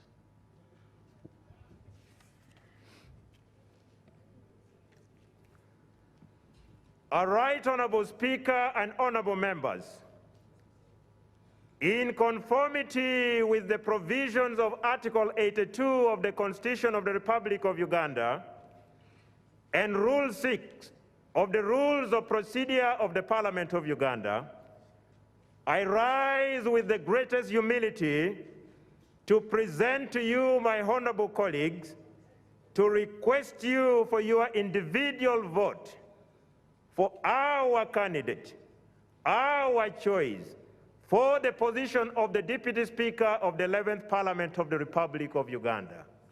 Honorable colleagues, I present to you the Honorable Among Anita Annette, the District Woman Representative, Bukedia District. The Honorable Among Anita Annette is a lawyer by profession, an accountant by training, an administrator by training and experience, who holds a master's degree, has the highest level of education, and with impeccable record and repute. Honorable colleagues, in her over 12 years working experience, the Honorable Among Anita served with distinction as the District Woman Representative of Bukedia, and she returned unopposed. She also served Parliament of Uganda as the Vice Chairperson of COSASE Committee and did tremendous work. She worked as part and parcel of the Juba peace talks for the peace in northern Uganda. She served as a lecturer at Makerere University Business School and also a branch manager. The Honorable Among Anita is God-fearing, action-oriented, reliable, result-oriented, dependable, loyal, dedicated, a servant leader, tried, tested, trusted, a negotiator, and a lady of integrity. Honorable colleagues, the comprehensive plan of action for the Honorable Among Anita Annette, commonly known as the Honorable AAA, while serving as the Deputy Speaker of the Parliament of the Republic of Uganda, rotates around the following doctrines, principles, and ideals. Good governance for the institutions of Parliament, equal opportunities for all members of parliament, independence of the institution of parliament, working in harmony with other arms of government, and your and my and our welfare as members of parliament, among others. Honorable colleagues, for clarity and in a nutshell, the election of Honorable Among Anita to the position of Deputy Speaker of the 11th Parliament will be an affirmation to our commitment as a parliament, to our commitment as a country, towards the protection, upholding, and defending Article 32 of our national constitution on affirmative action and Article 33 on the rights of women. I call upon you, honorable colleagues, ladies and gentlemen of goodwill and hope, to cast your vote to the Honorable Among Anita as the Deputy Speaker of the 11th Parliament of the Republic of Uganda. I respectfully submit and request your individual vote for God and my country. Thank you very much.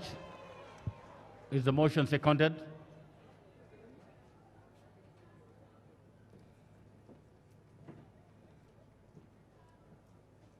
Mr. Speaker, sir, Your Excellency, the President of Uganda, the Chief Justice,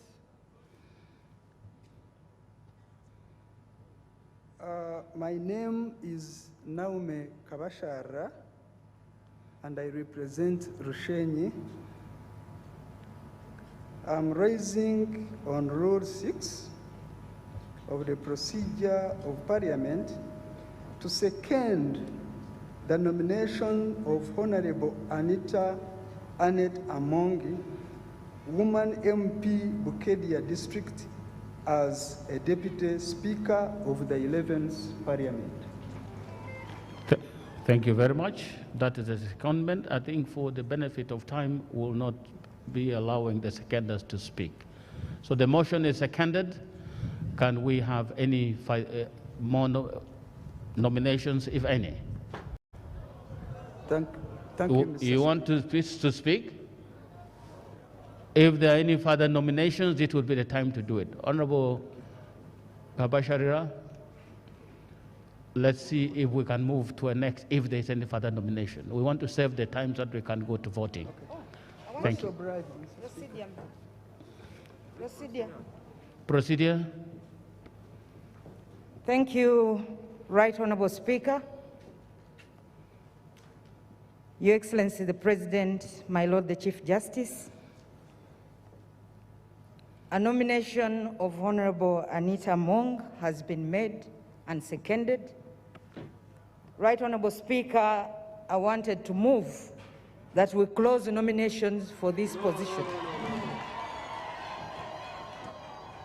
I see an honorable member. Is he seconding that motion for closure or further nominations? Right Honorable Speaker, my name is Richard Lumo. I'm here to move a motion for the Deputy Speaker, for a name for the Deputy Speaker. I'm a member of Parliament representing Mityana South, Mr. Speaker, and I'm rising on Rule 5 and 6 of the Rules of Procedure of Parliament to present Honorable Muhammad Nsereko of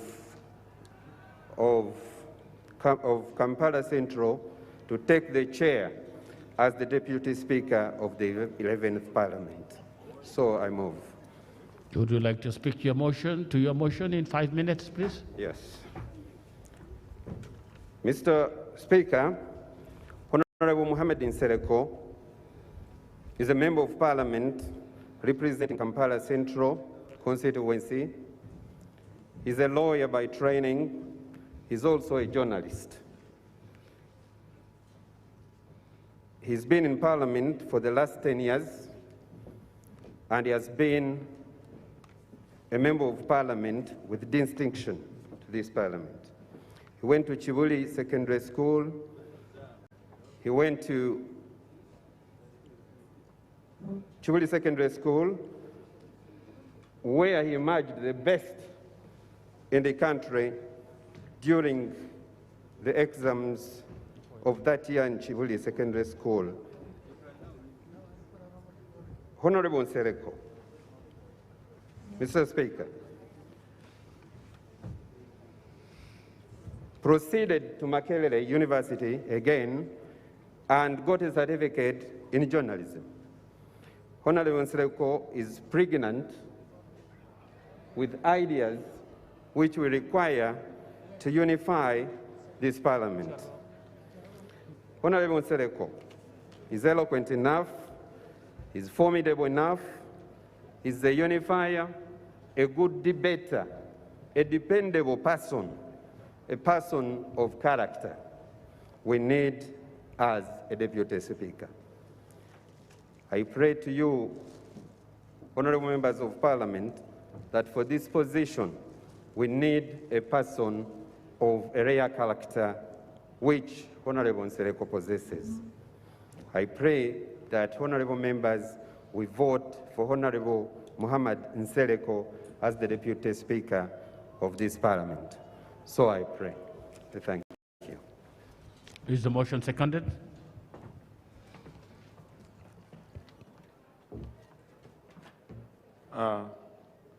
Your Excellency, Mr. Speaker, and the Chief Justice, I raise under Rule 6 to second, by name Sebamala Richard, MP Bukoto Central. I second the motion for Honorable Nsereko Muhammad as Deputy Speaker of Parliament of Uganda. Thank you very much. Any further nominations?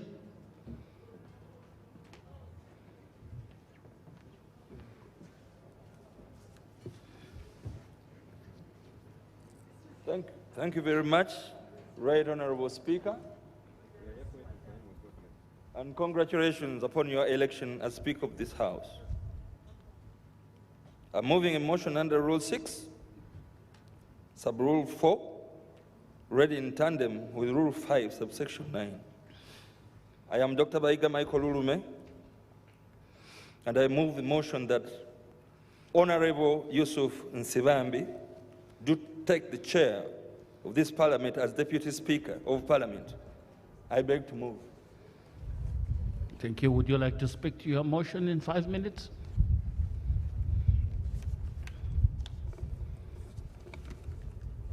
Thank you very much, Right Honorable Speaker. Right Honorable Speaker of Parliament, Honorable Member of Parliament, distinguished ladies and gentlemen. In the first place, let me thank the Almighty God for the great favor that He has reposed to me. Allow me to take an opportunity to thank the Clerk of Parliament for guiding this House and the Chief Justice. Honorable members, I have the privilege to present before you the outstanding genius and fine gentleman, Honorable Yusuf Nsibambi, for the position of Deputy Speaker of Parliament. If you want a Deputy Speaker of Parliament that is simple, approachable, collected, compassionate, focused, hardworking, building harmony, and enhancing the freedom of legislation and deliberation, then we have one in Honorable Yusuf Nsibambi, the Honorable Member from Mawokota South. Honorable Nsibambi is an educationist, advocate of the High Court, businessman, leader, a family man, a banker, member of Parliament representing Mawokota South. He has taught very many honorable men and women in Uganda, including the Right Honorable Speaker of Parliament, Right Honorable Jacob Olanya, Honorable Nandala Mafabi, Lieutenant General David Muhozi, Honorable Nsereko Muhammad, Honorable Theodore Sechikubo, Honorable Oboth Oboth have gone through his hands as their teacher at the law school in Makerere University. Honorable Nsibambi brings on table a wealth of expertise spanning from over 20 years of teaching experience at Makerere University School of Law, and moves to corporate governance, having worked as a legal secretary of Greenland Group of Companies, Greenland Bank, Uganda, Tanzania, and Zanzibar, Uganda Grain Milling, Kampala University, Entebbe Resort Beach, and Greenland Insurance, as well as 20 to 30 years of legal practice at Nsibambi and the Nsibambi Advocates.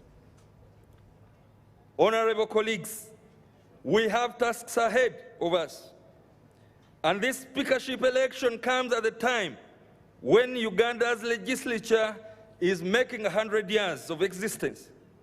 Our 59 years of independence are punctuated by numerous successes,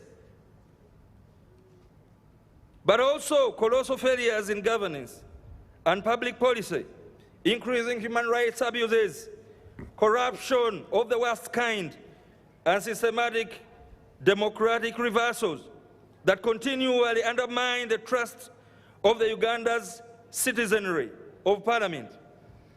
We pay tribute to those who came before us, the speakers who led this parliament before us.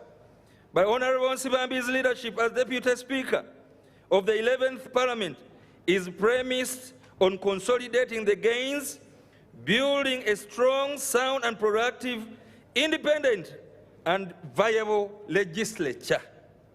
Nsibambi has 6 pledges to make, and he will be Deputy Speaker who is going to support the Speaker of Parliament in a supportive way other than an antagonistic way. One of the most important principles that he stands for is the principle of separation of powers. The doctrine of separation of powers through the observance of the system of checks and balances. Honorable, would you like to strengthen? wind up? Would you like to wind up? I'm winding up, right, Honorable Speaker. Let me just mention these principles. The independence of Parliament, capacity building for us, members of Parliament, who need the experience to do the legislation and all the work of Parliament, and also the parliamentary welfare, which we need at an incremental level, other than being decretal. Parliamentary outreaches program, in order to bridge the gap between Parliament and the people, and the principle of the Interparliamentary Union, which was held here in Uganda. Nsibambi seeks to bridge the gap between our Parliament and our people so that the constituencies can enjoy how Parliament works and how it can benefit them. Finally, the strengthening of the oversight of Parliament. This is going to be an important and cardinal role for this Parliament, especially when we are at this side. Benchmarking expeditions and on-site visits for ongoing projects are going to be important tasks that we are going to do, which Nsibambi is going to provide. Thank you, Honorable. Honourable members of Parliament, in conclusion, thank you. Is the motion seconded?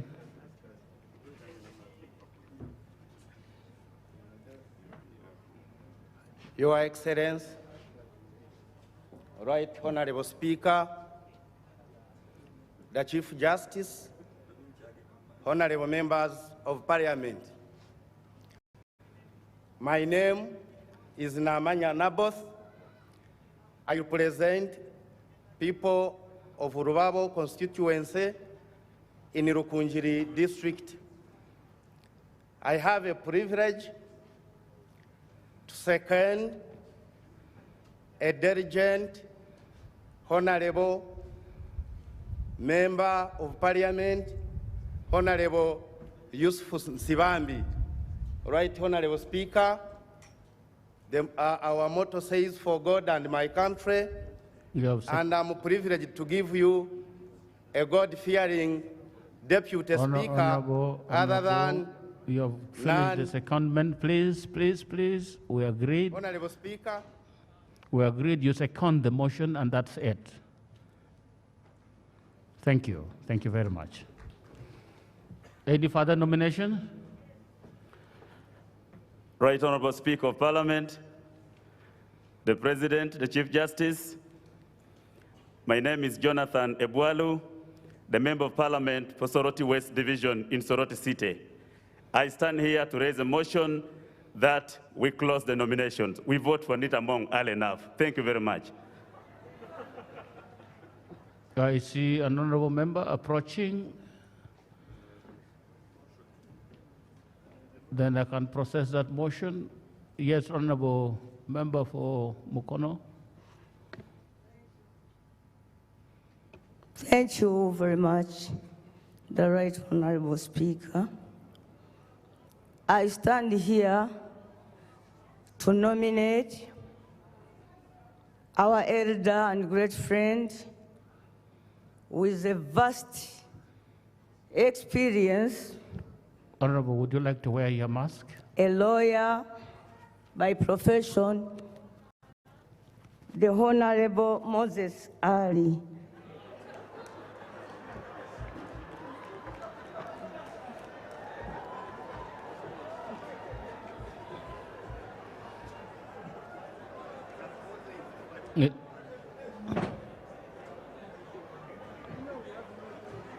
Would you like to speak to your motion?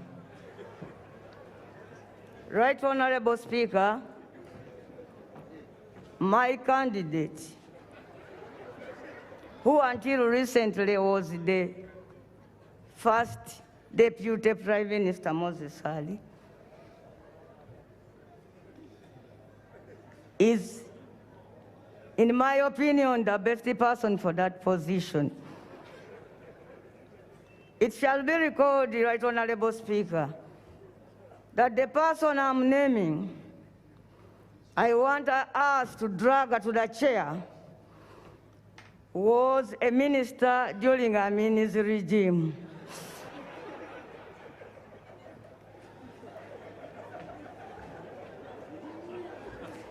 This great son of Uganda has been part of the wars of liberation. It would be very sad, Mr. Speaker, if we have some aged leaders that we deny them another person of the same age, Moses Ali. Mr. Speaker, I'm fighting discrimination of the old people. That's why recently even this parliament enacted a law to allow them to have representation in all local governments and in parliament. If this August House would join me,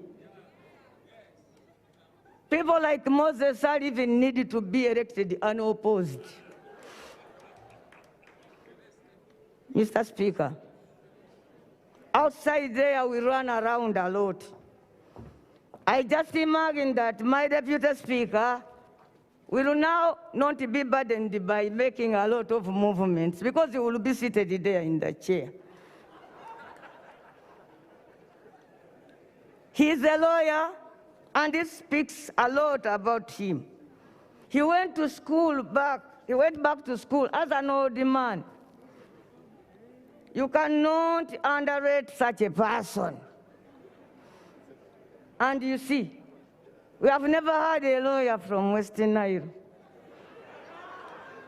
That will also be a good thing as we look forward to regional balancing. Mr. Speaker, I want to end on this note. Point of order. Now order forward.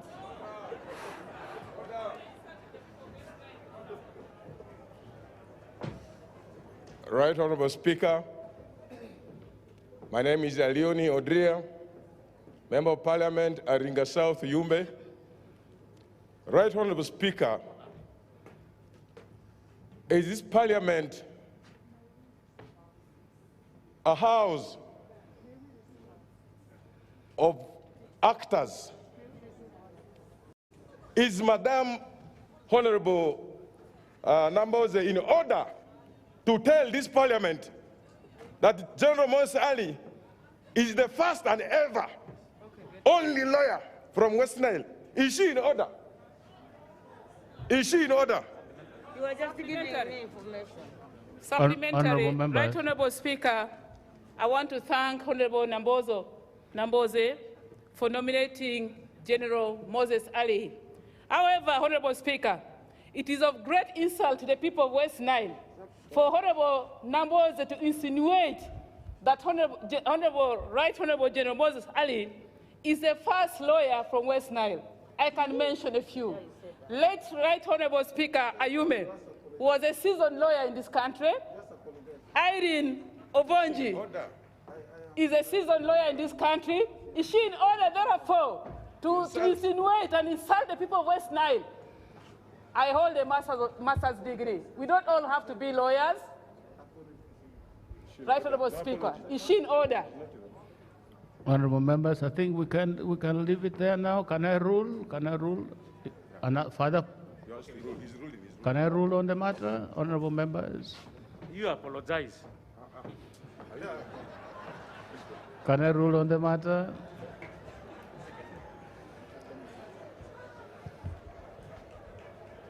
Honourable members, the facts have been stated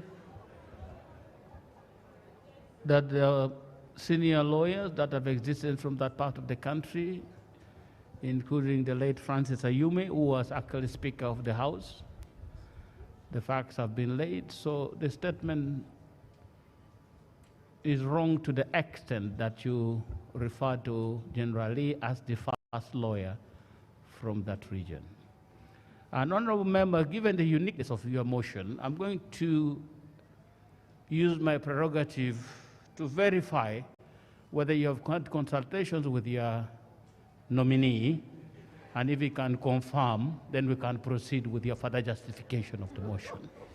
Mr. Speaker, I want to confirm with him. History shows that speakers are dragged to the chair. No, our rules say he must consent, so I'm going to bring up his consent forward, because our rules now say he should consent, she should consent. But Right Honourable Speaker, can I ask the Honourable... I want to apologize. What I meant to say was not that Honourable Moses Ali is the first person to be a lawyer. I was talking about first person to be a speaker, but I've been given information by my dear colleagues who are here. And I wonder what type of people are those. You represent an area. I come here to ask Ugandans to vote for your own, and you come here putting me on order. Why? Honourable, I have already guided on this matter. Generally, Honourable, I bring this consent forward before we finish with the justification of the motion.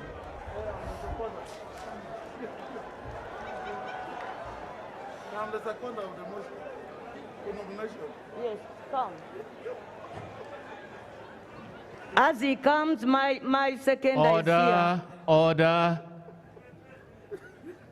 My second is here, Right Honourable Speaker. It would not be your second. The microphones are there, General. I just want to confirm that you had consultation with your nominee. Second of what?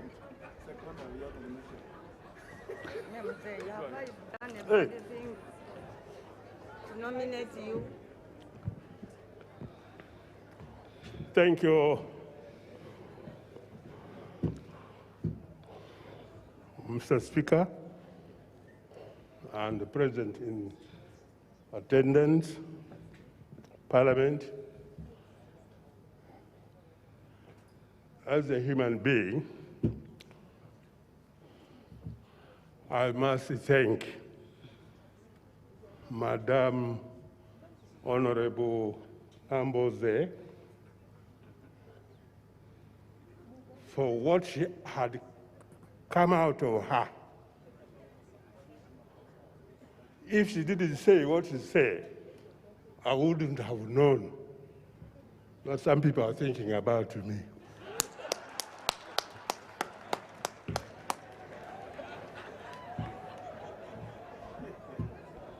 Now that she has come out, I would have wished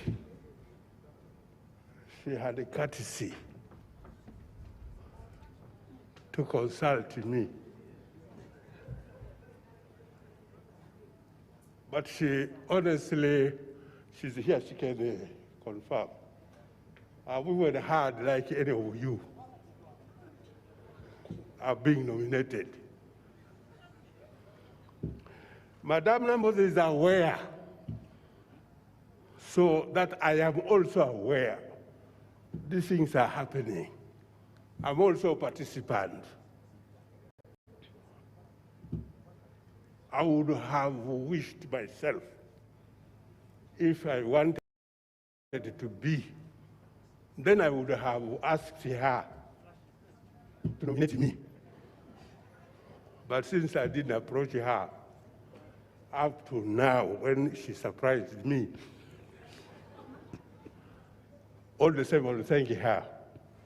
But I think I know my colleague, we have been working together in the House.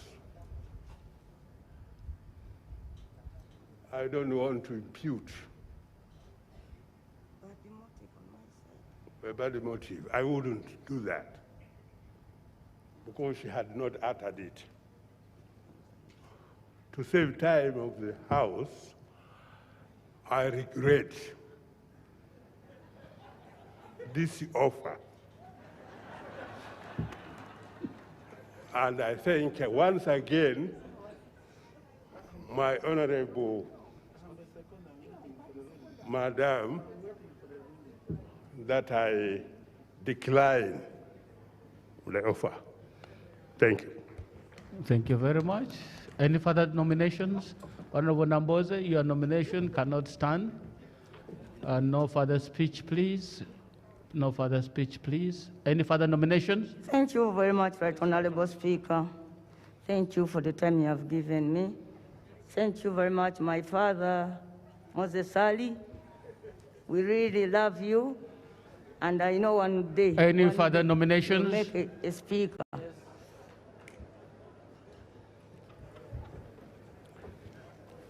Right Honorable Speaker, I am Council Court Moses Jr. BTEC, Member of Parliament, Kyoga constituency, on the Forum for Democratic Change ticket. I rise and rules 5 and 6 read interchangeably to nominate Honorable Mohammed Segirinya for the position of Deputy Chair.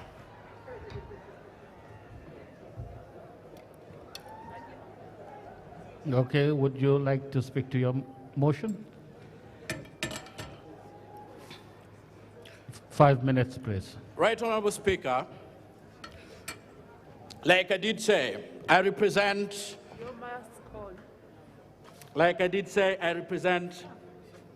a minority political group in the House, the Forum for Democratic Change, that has great connection with the National Unity Platform, where Honorable Mohammed Segirinya does come from. Members of this August House, Segirinya is a young man that mimics the age group that is prevalent in this House. Segirinya is a disabled individual that has become the same as a result of the impunity that has been perpetrated by the system. Right Honorable Members, electing Segirinya Mohammed would be a reflection and would be a protest to the powers that be. It is upon such grounds that we elect a man from the oi polloi. And should we do this in this House, we must demonstrate that we have reason beyond threats. We have risen beyond the expectations of material gains, and we have restored the parliament to the people. I've always told my people that the voice of the people is the voice of God. And indeed, Segirinya would be the master of the Vox Populis, Vox Dei. It is upon such grounds that I urge Right Honourable members that Mr. Update, the Right Honourable would make a very good speaker in tangent to the manner that he reflects the minimum qualification that was provided by the UC, Universal Secondary Education. It reflects the societal strata that we have in the country. And should we do this, Right Honourable Speaker, and the House at large, we would have fulfilled our noble constitutional obligation. Thank you. Is there a second to the motion?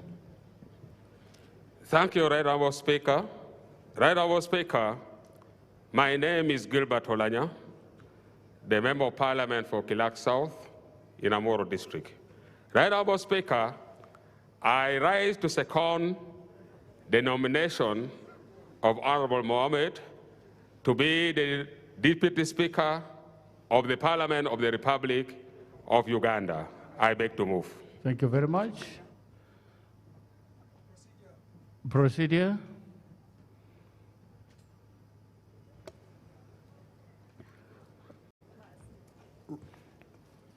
Right Honorable Speaker, the President of the Republic of Uganda in attendance, my Lord the Chief Justice, honorable colleagues, ladies and gentlemen.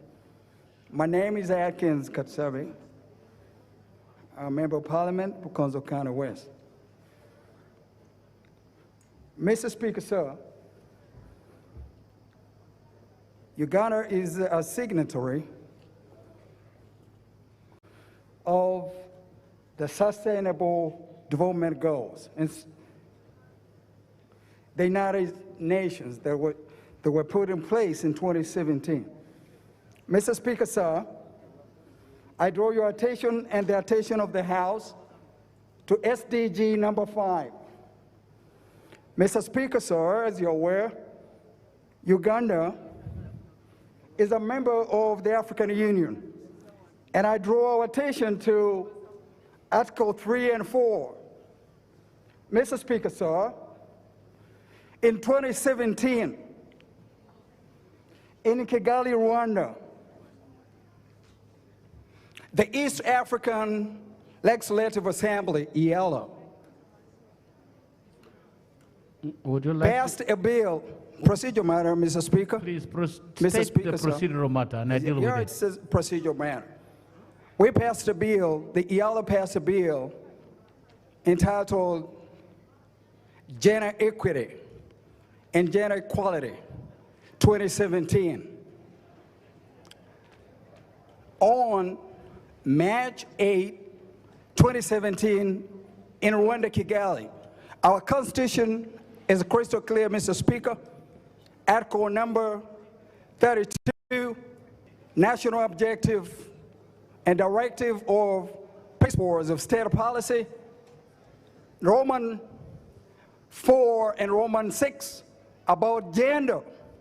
Ladies and gentlemen, we have 3 organs of government. The executive, already filled. The legislature, already filled. And now, the judiciary, already filled. Mr. Speaker, sir, I'm here to raise on a procedural issue. If we are still a country that believes in our Constitution, where is the place for the women? What message are we sending out there for mothers and daughters? Today, I thought that since the Speaker of Parliament is a male, Mr. Speaker, I've only heard one name of a female. And without wasting a lot of your time, Mr. Speaker, sir, I move a procedural issue that wouldn't it be procedural, wouldn't we be procedurally moving right if we move that Honorable Anita Moore become our Deputy Speaker of Parliament for the 11th Parliament, if you will go. Thank you very much, Mr. Speaker. Yes, Honorable Member. On what matter do you raise, Honorable Mwanga Chivumbi? Right Honorable Speaker, the Chief Justice. Right Honorable Speaker, I beg your indulgence. Yes, please. I'm speaking on behalf of Honorable Muhammad Segirinya. As you are aware, Right Honorable Speaker, Honorable Muhammad Segirinya has been indisposed for quite some time. Much as he is present, he is fairly unwell and unable to speak for himself. He has sent me here to decline the nomination. I beg to move. Thank you. Yes, Honorable. Right Honorable Speaker and colleague members of Parliament, I'm called Mama James, Member of Parliament for Jumani East Constituency. Right Honorable Speaker, after a long list of nomination of members for the position of Deputy Speaker of the 11th Parliament, I rise up here to close the nomination for the position of the Deputy Speaker of the 11th Parliament. I beg to move. You beg to move that nominations be closed? To move a motion for closing nomination for the position of Deputy Speaker of the 11th Parliament. Honorable Speaker. Honorable members, motions for such closures, should they be seconded? Is your motion seconded? But it's a motion that does not actually require secondment. The motion that is being proposed is for closure of nomination. I'll put a question to that motion. Those in favor say aye, to the contrary, no. The ayes have it. Nominations closed. The procedure adopted earlier in the earlier elections. I'll ask the members whose names have been, the members who have been nominated to come and give their consent to the nomination. Now, on the procedural matter raised by the member from the Honorable Katushabe, I think the particular procedural matter was premature because there was a procedure. Suppose all the other gentlemen declined to be deputy speakers when they were called to confirm or say consent to their nomination, then that matter would not arise. It would have been better or more timely if they had agreed to their nominations. Then I would have been competent to know that their names are now properly for discussions and vote, in which case then I would be able to rule that given the chance that we have now, there is no possibility of that nature. Secondly, this is a matter on which I can't rule out nominations of people. You cited constitutional provision, but then this is a matter of an election. Elections are the expressions of people's wishes and aspirations. I cannot rule any nomination out unless it does not conform to the law. The nominations that have been made so far, I have not had any issue with one of them, but let me ask the candidates that have been nominated to come and confirm or withdraw from their nominations. Consent, we'll start with the first member to be nominated, Honorable Anita Mong.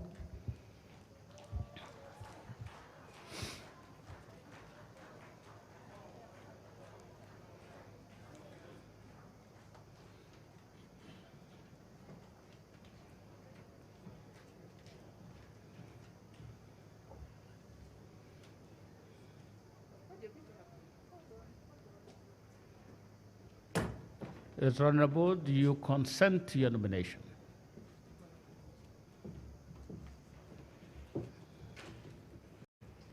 Your Excellency, the President of Uganda, Right Honorable Speaker of Parliament, my Lord the Chief Justice, my name is Anita Among Annette, a member of Parliament of Bukedea District.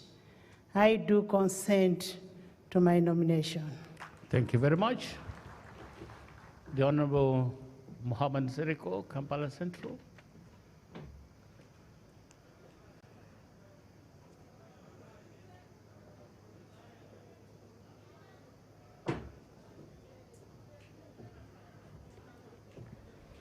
Thank you, Right Honorable Speaker and honorable members. I, Mohammed Nsereko, Member of Parliament for Kampala Central, having heard the contents and the proposal of my nomination to take chair as Deputy Speaker of the Parliament of Uganda, I do hereby consent and accept. Thank you. May God bless you. Thank you. The Honorable Yusuf Zimbambi.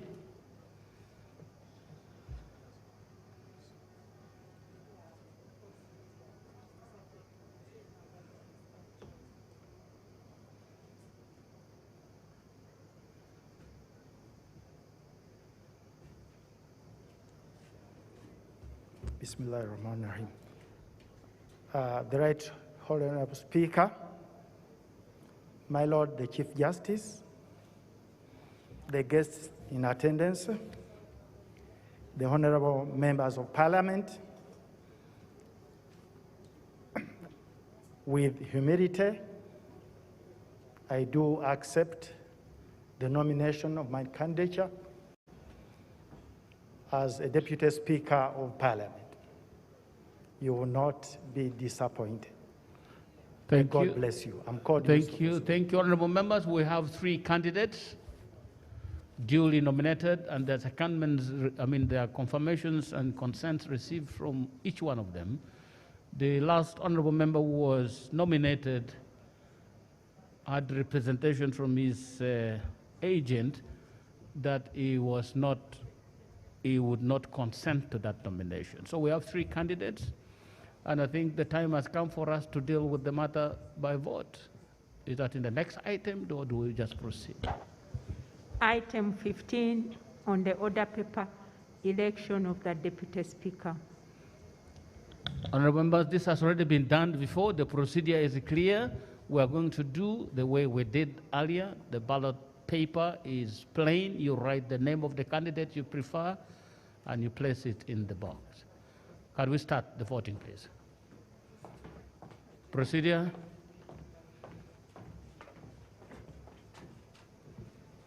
Thank you, Right Honorable Speaker. Right Honorable Speaker, my name is Sarah Pendi. I know I had spoken earlier here. We have spent the whole day on the election of the Speaker, and the procedural issue that I want to raise in order for us to move faster, Right Honorable Speaker, is that as they call out the 10 names, I want to propose, Right Honorable Speaker, that we have more tables where members can write, other than people coming to line up 10, pick the paper, go and write, and the others have to wait. We could hand over these papers to the 10 members, and they find where to write and then put the ballot into the box. That would help us to move faster and conclude this process. That is the procedural issue, Right Honorable Speaker, that I wanted to raise. That would it not be procedural right that we have more tables other than just one table where members can write and then they cast their ballot?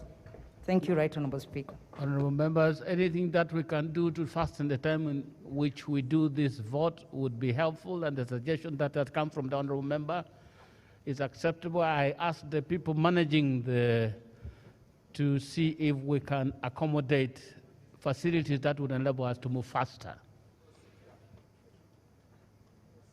Procedure. I have an interest as a candidate, and also the principle of secret ballot presupposes it must have space. So if you create many centers, my interest as a candidate will be directly affected. I object to that. No, we are just going to adopt whatever arrangement is possible and can be executed maintaining the integrity of the process. If it is possible, we'll do it.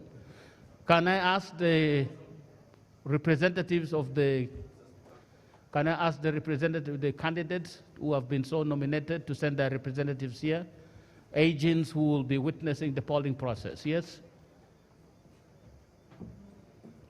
Thank you, Right Honorable Speaker. Right Honorable Speaker, my name is Okupa Elijah. I want to make an amendment to the proposal moved by Honorable Saro Pendi in us trying to catch up with the time, that instead of having numerous tables where people write, of the proposal that we divide the calling of names into two, one from number 1 up to 250, and then one side where they are calling from 250 to 529, two centers, but they will be having the same tally box. In that way, we would have been able to cut the time by a half. If that can help, Right Honorable Speaker, it will help us. Thank you. The Honorable Member, this is being done by calling of names by one person. I don't know whether we are going to have two people calling names at the same time. I think the procedure we're using now, it's okay. Let's just start. Because we're not going to have one person calling one name from this side, another one calling from, it will be very confusing. Let's start, make the modifications necessary.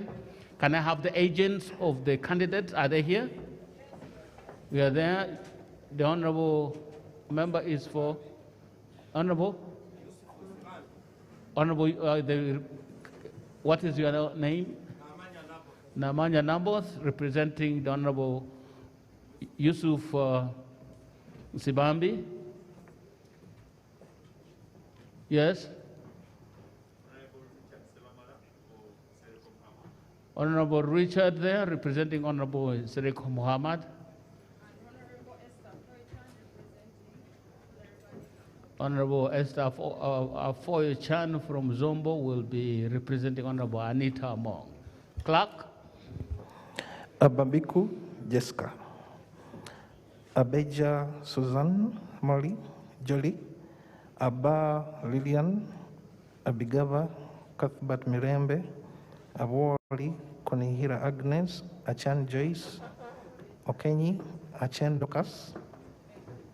Acheng Jen Ruth Ochero, Achan Judith Peace, and Achayo Juliet Lodo.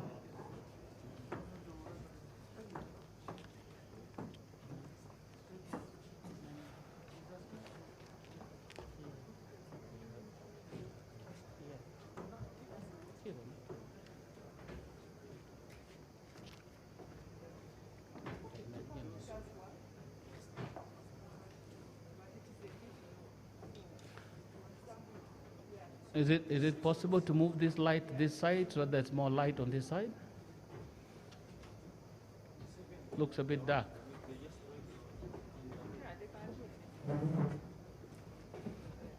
Is it possible to have this light on this side?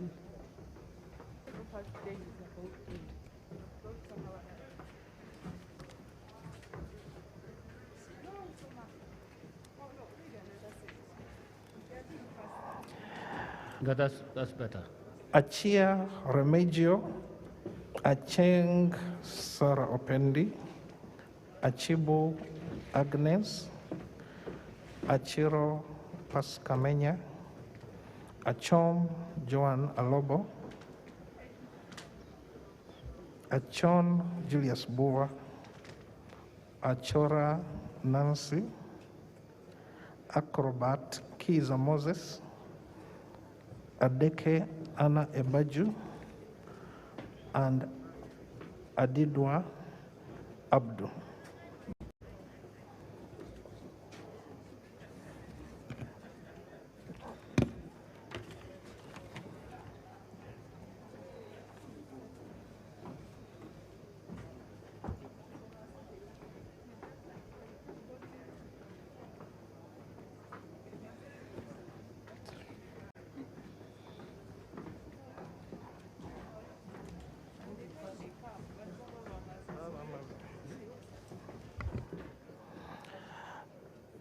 Adoa Helen, Adome Francis Lorica,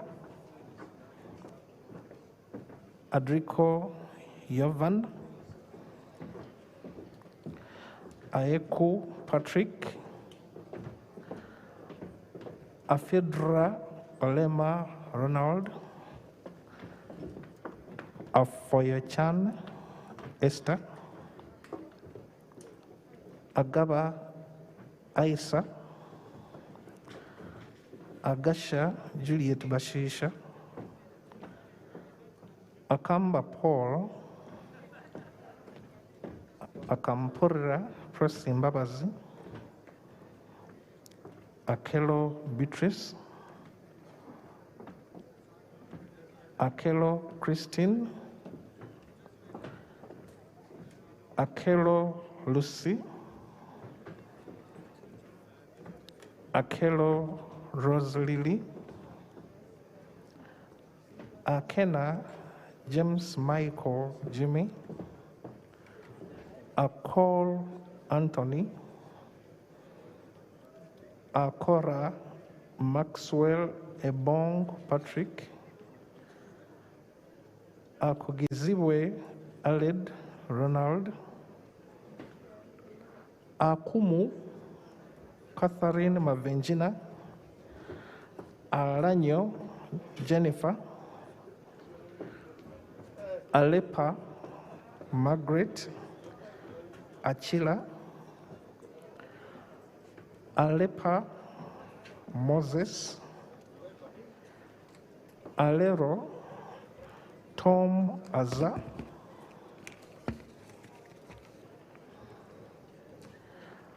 Ali Moses,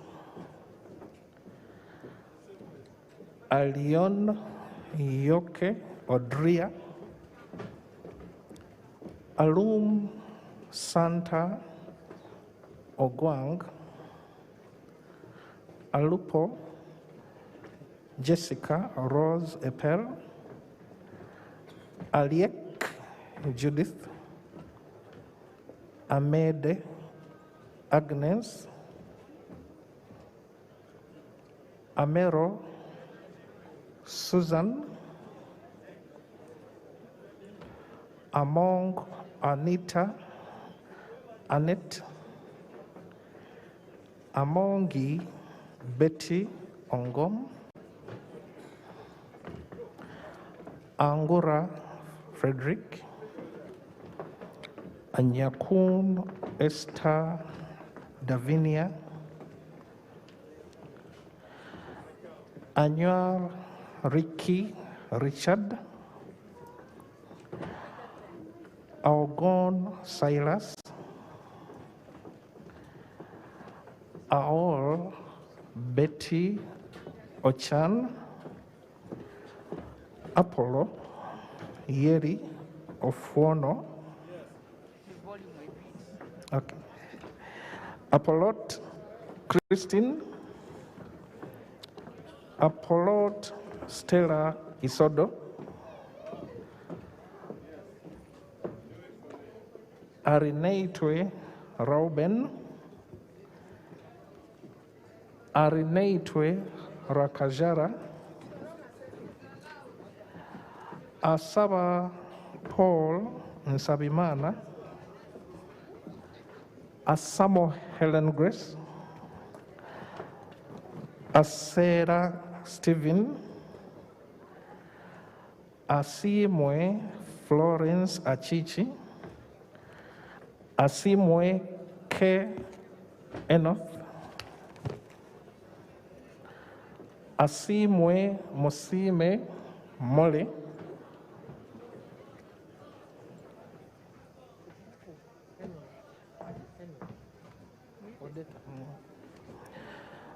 Atim Agnes Apea, Atim Ogwa Cecilia Barbara, Atima Jackson Libuti, Atan Okia Moses, Atugonza Alan, Atkwasa Rita, Atuto Jacinta, Atuachire Catherine Ndamira, Atuijuchire Dan, Atiang Stera, Auma Helen Wandera, Auma Kenny, Auma Linda Agnes, Avako Melsa Naimagule, Avul Jane Patuto, Awanyi Tony, Awas Sylvia Vicky, Awich Jen, Awor Betty Angola, Ayebale Margaret, Ayo Jennifer Narukwago, Ayo Tony, Ayume Charles.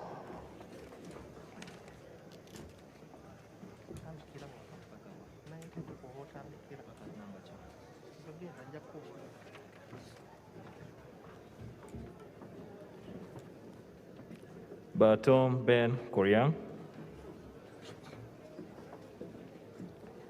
Baba Jebs Boliba,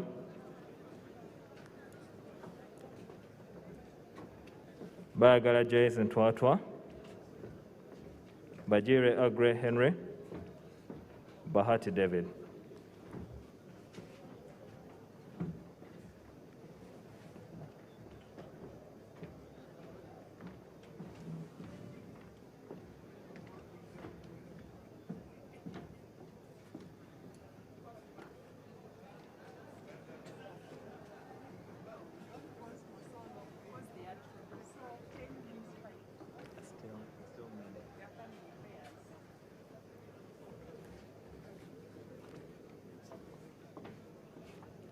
Bahireira, Tumwekwase, Slavia. To announce to some members who are just outside there.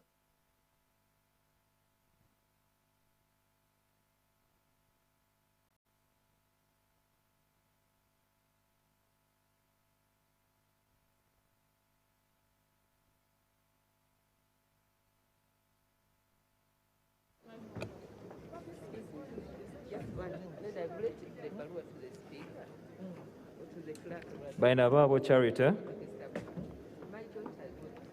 Baino Mugisha Jen, Kabajunju, Baka Stephen Mugabe, Bachireke Namboze Betty, Bakabulendi Charles. Okay.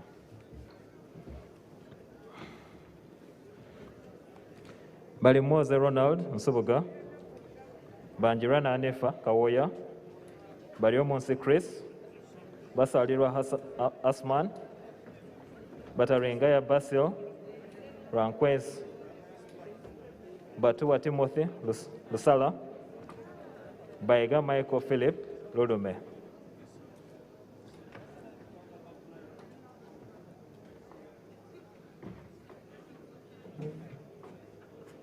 Bebona Babunji Josephine, Begumisa Mary, Boka Didi George, Bigira Nora, Nyendwoha, Benji Patrick Nyanzi, Biraro Ephraim, Gangshans.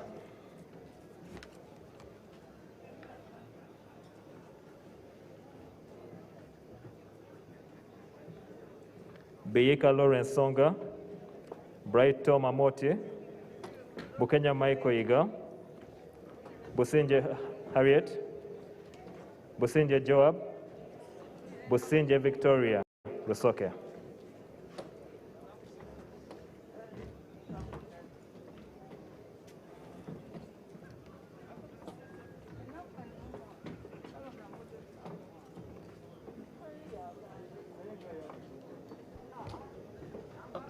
Honorable members, I beg your indulgence. One of the honorable members, whose name is coming much later, has an emergency, The Honorable Margaret Robushaiza, could you call that name? And she votes and goes. She has an emergency.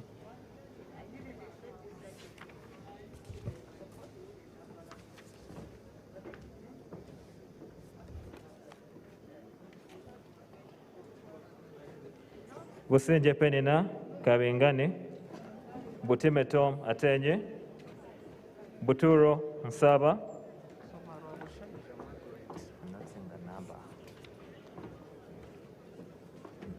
Rabusheja Margaret Namubiru.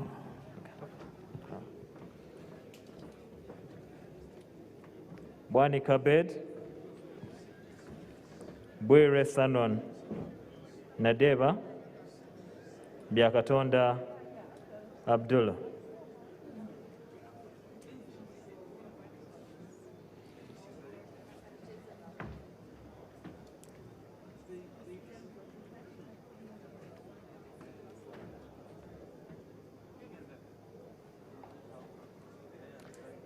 Byamukama Fred, Byamukama Nulu Joseph, Byanyima Nathan, Byarugaba Alex Bakunda, Chelain Betty Luka, Chelangat Alinga Solomon, Chelimo Ruben Paul.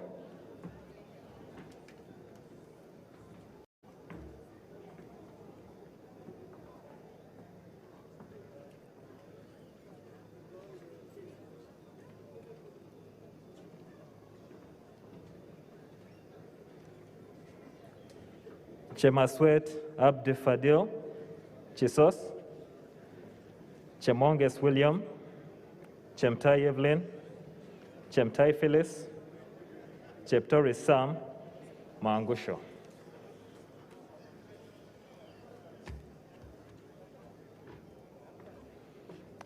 Cherukut Rose Emma, Driwaru Jennifer, Ebwalu Jonathan, Echeru Musa Francis, Edakasi Alfred Elalu, Olale, Ekanya Joffrey.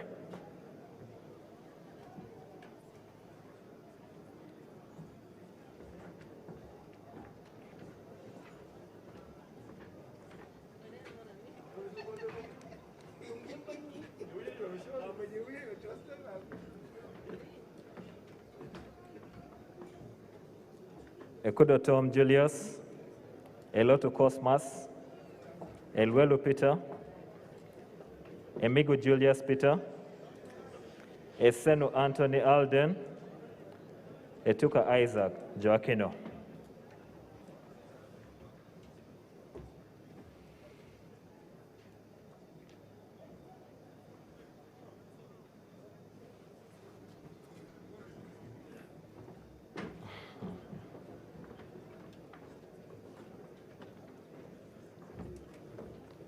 Ezama Siraje, Brahan, Feta Joffrey, Gafabsa Richard Muhomuza, Gedudu Mafuabi Dominic, Gume Frederick Ngobi, Hashim Sulaiman.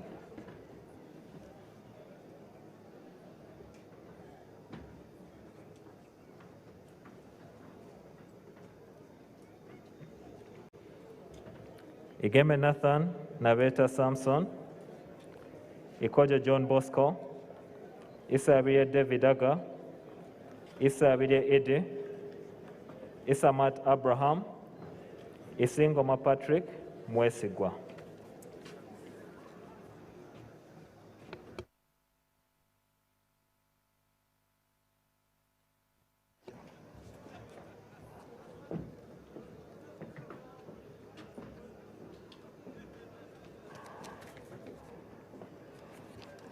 Ismail Muhammad Lomwa, Kara Kevin Ojinga, Kaya Christine Nachimwero,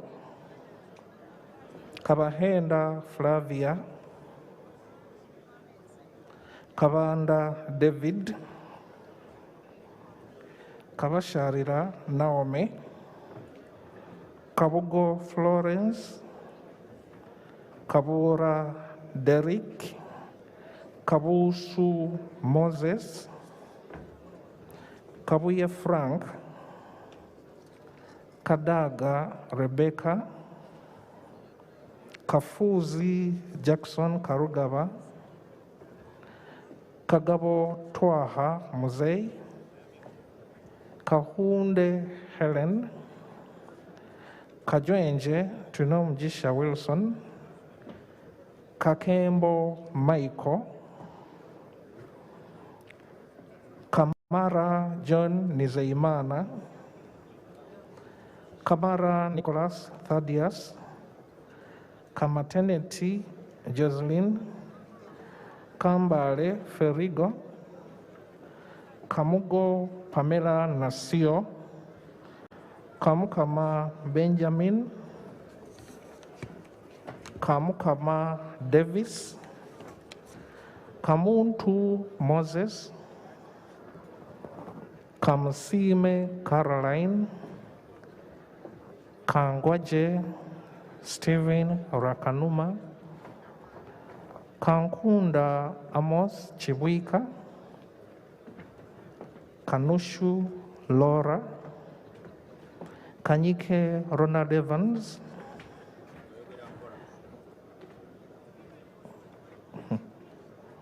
Karubanga David,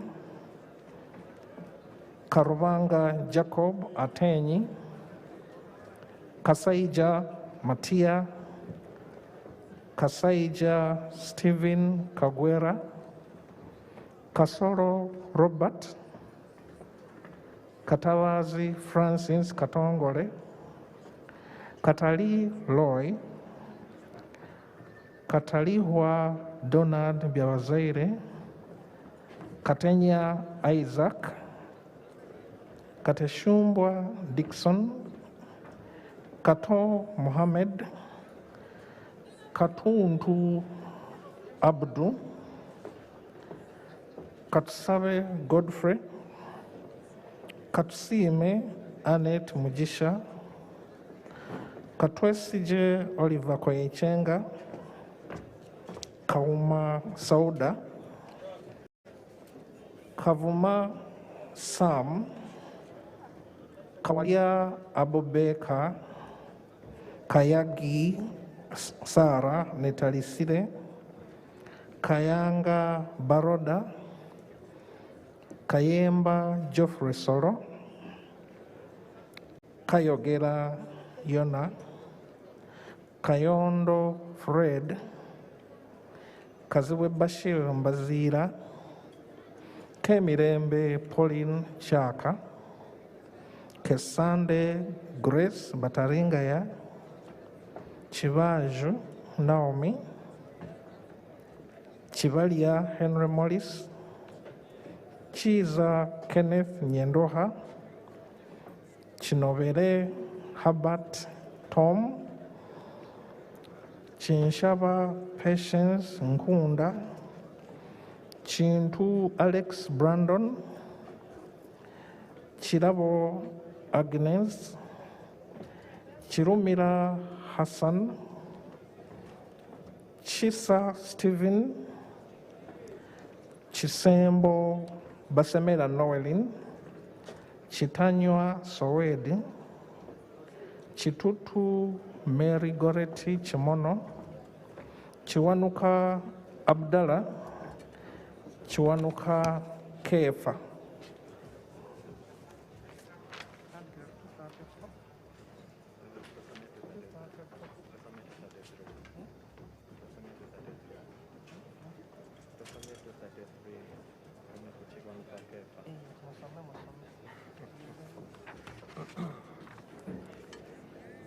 Chiaga Hilary Innocent, Koluo Joseph Andrew, Komakech Christopher, Komol Emmanuel, Komol Joseph Mede, Kuweketeria James, Kugonza Emily.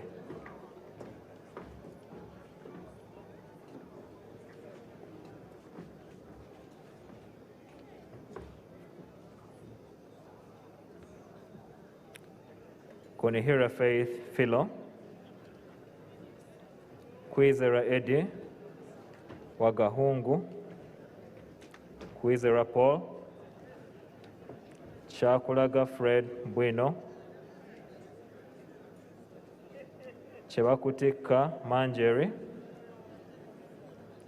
Chobe Luke Inyensiko.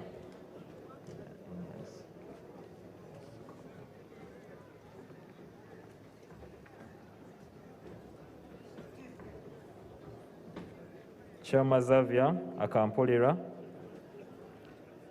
Shoto Ibrahim Mululi, Lagen David, Lake Sharon Balmoy, Lamwaka Catherine, Lamwaka Margaret, Leku Joel, Lematia John.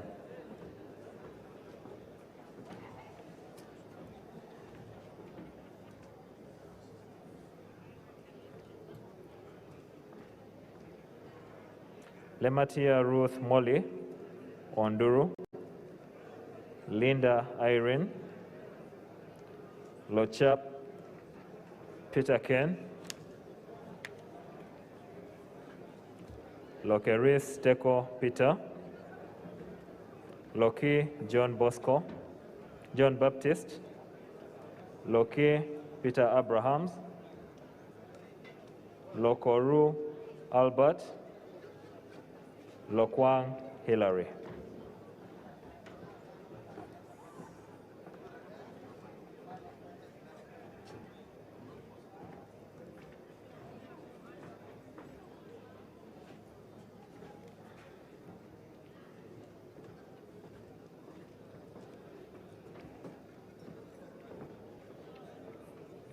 Lokwang Phillips Ilukor, Lolem Mika Akasil,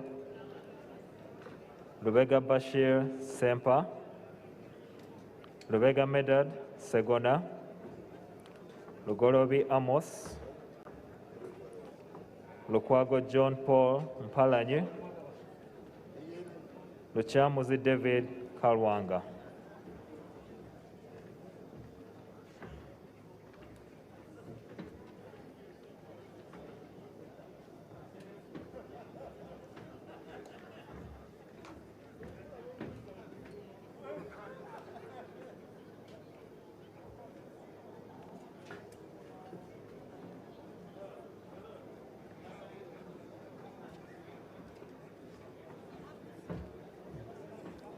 Leomo Richard Chizito, Lutaya Geoffrey, Lutamaguzi Semakula Paulson Kasana,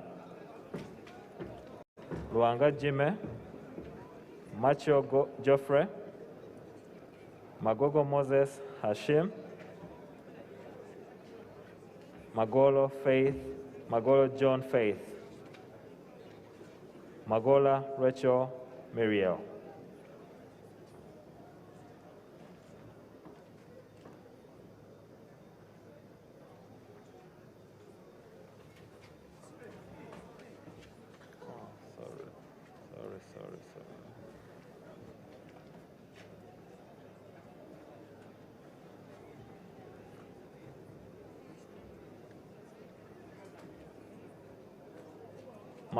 Makoha Margaret, Malende Shamim, Mamawi James,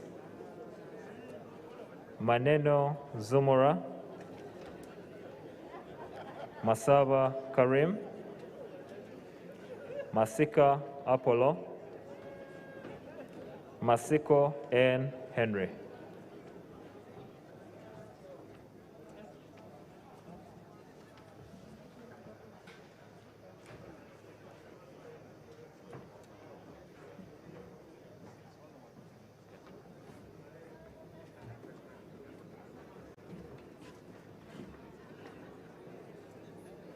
Matovu Charles,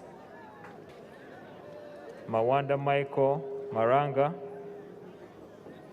Mayanja Alan, Mbabazi Jennifer, Chomuhendo, Mbabazi Pascal, Mbadi Mbasu Wilson.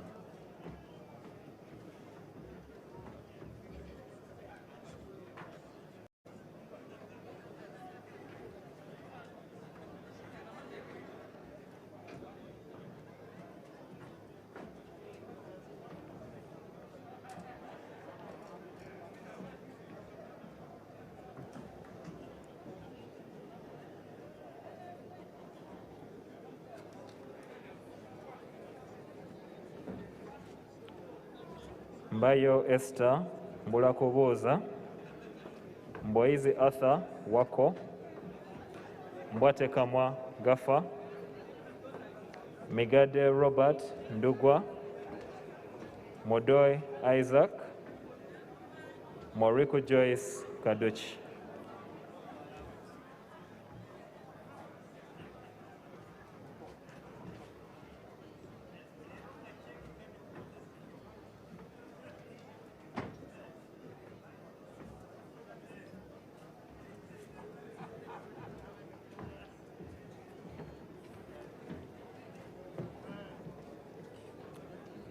Pende Bomali, Mpuga Mathias, Mugabe Donenzio Kahonda,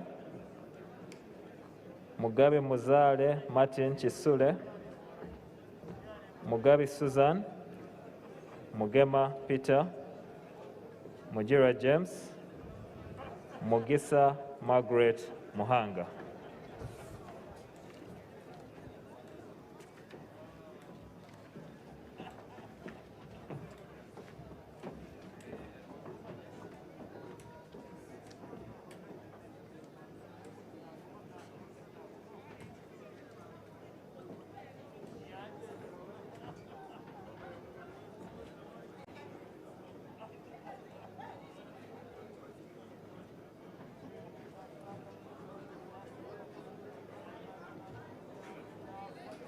Mogole Mauku David Stephen, Mugumya Claire, Muhesi Abaho Jennifer, Muhindo Harold Tony, Muhozi R. David, Muhumuza David, Muhwezi Jim Katugugu.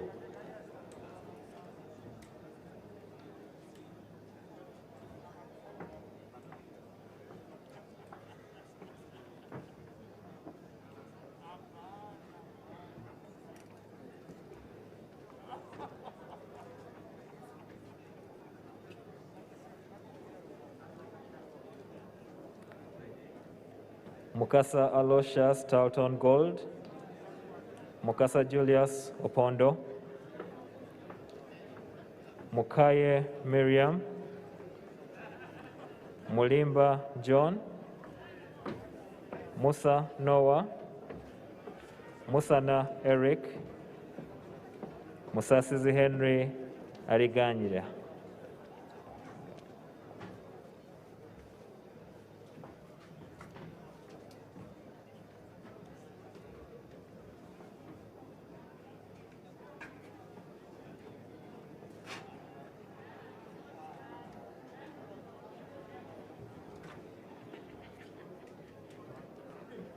Museveni William, Mushemeza Elijah Dickens,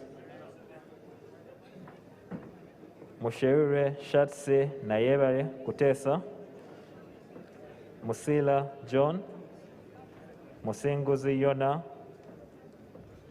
Mutasingwa Diana Nankonda Kajenye, Mutebinoa Wanzala, Mutembule Yusuf.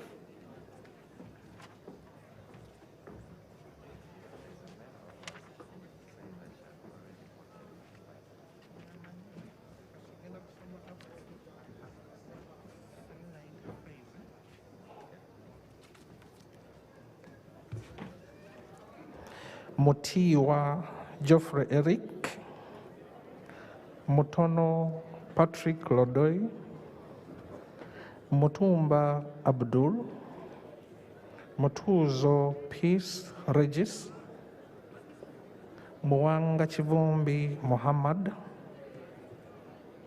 Muuma Milton Karuru, Mwesigwa Robert Rukari, Mwijishe Francis.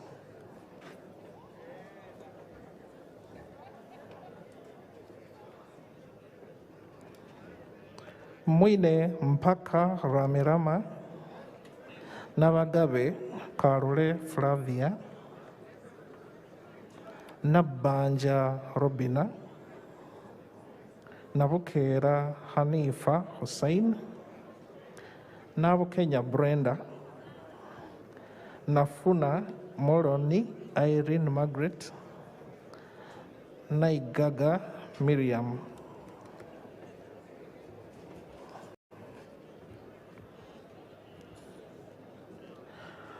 Najuma Sara, Nakawi Juliet Kakande, Nakadama Rukia Isanga, Nakato Mary Annette, Nakayenze Connie Galiwango, Nakaziwe Hope Grania,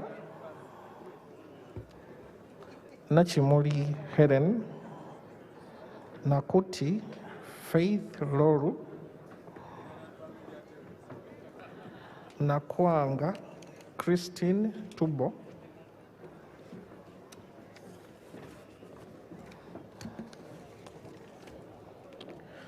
Narure Asha Aisha Kavanda, Narima Betty Ethel, Namanya Naboth, Nambeshe John Baptist, Namboze Teddy.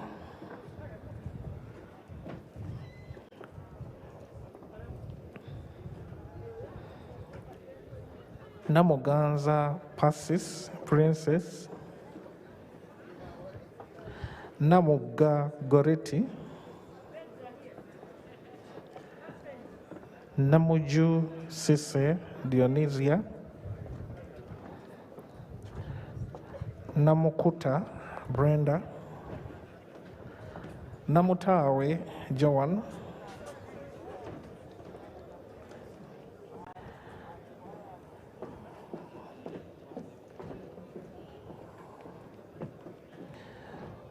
Namuyangu Kacha Jennifer,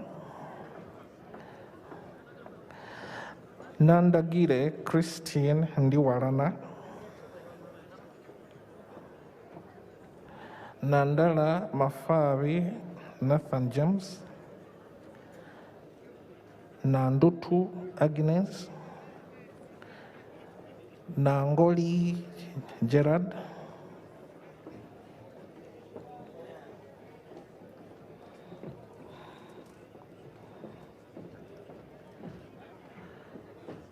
Nantaba Aida Elios, Nantongo Fortunate Rose, Nanyondo Veronica Namaganda, Natukunda Midias,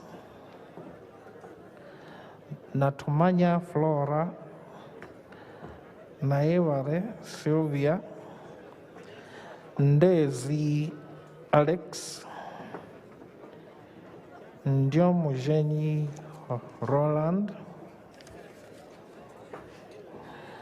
Nebanda Andiru Florence,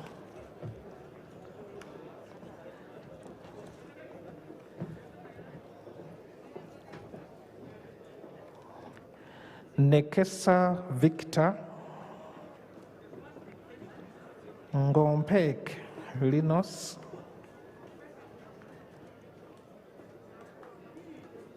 Ngoya John Bosco,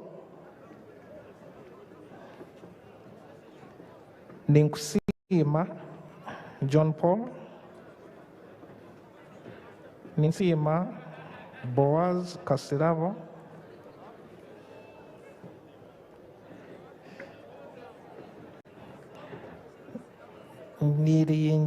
Niringiyimana James Rugi Kaberuka,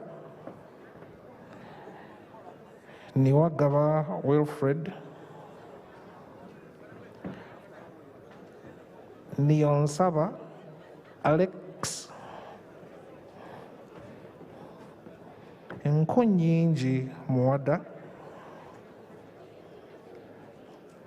Nkwasibwe Zinkuratire Henry,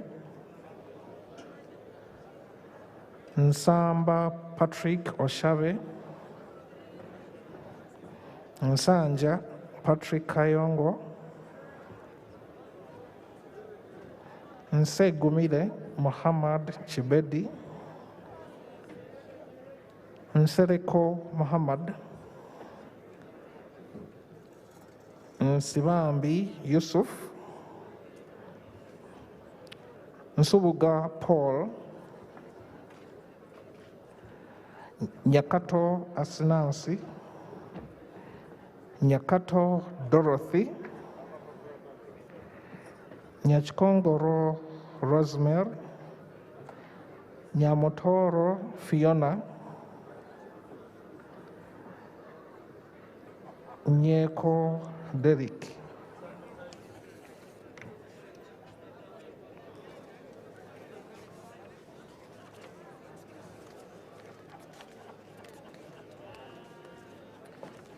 You go up to 465, right?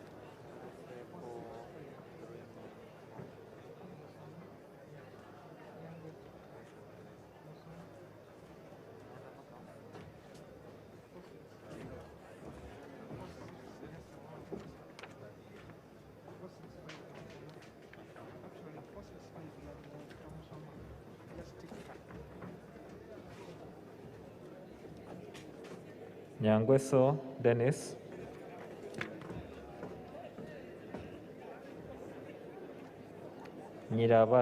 Nyirabashitse Sarah Mateke,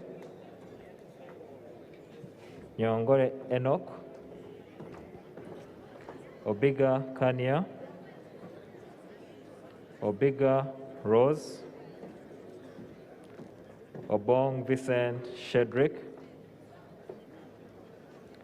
Oboth Maxons Jacob.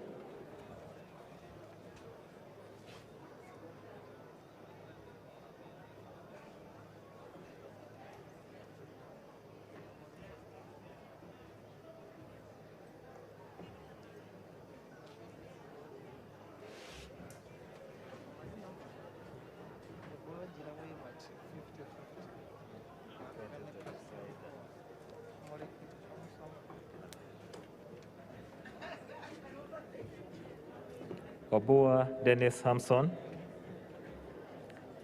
Ochan Patrick, Ochen Peter, Ochai Maximus, Ochero Jim Bricky Norman, Odoi Bernard Onen Mutusa.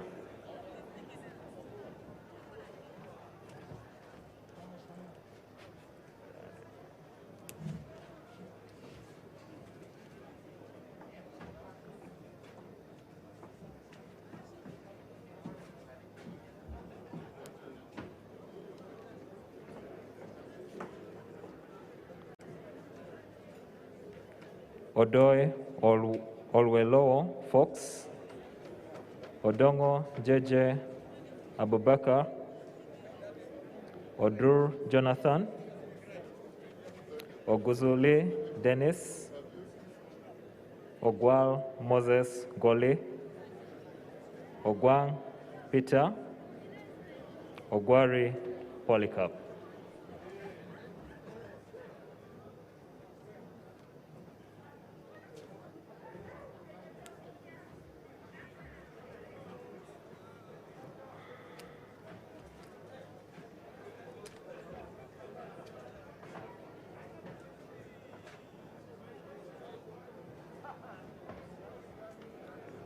Ojera Martin Mapenduzi,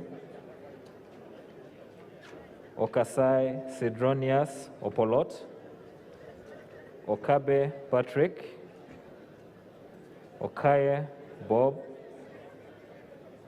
Okello Charles Patrick Engola.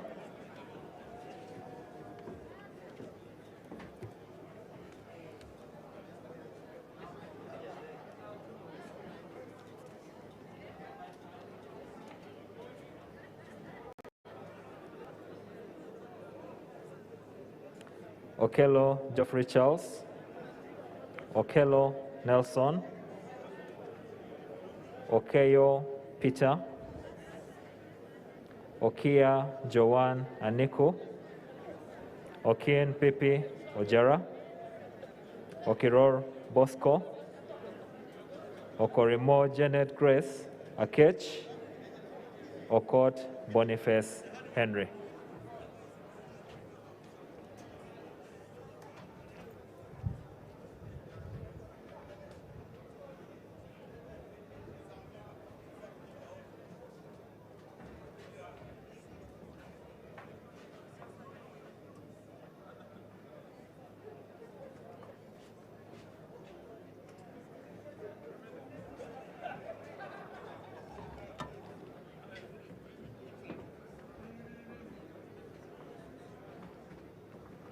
Okot John Amos, Okot Moses Jr., Okot Ogong Felix, Okot Peter, Okot Santa,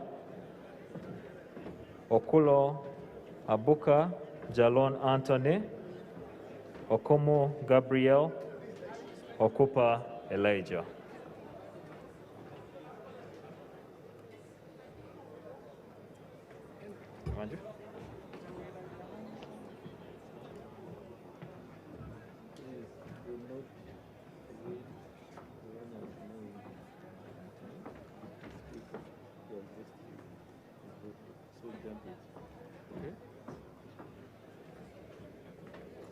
Okwir Samuel,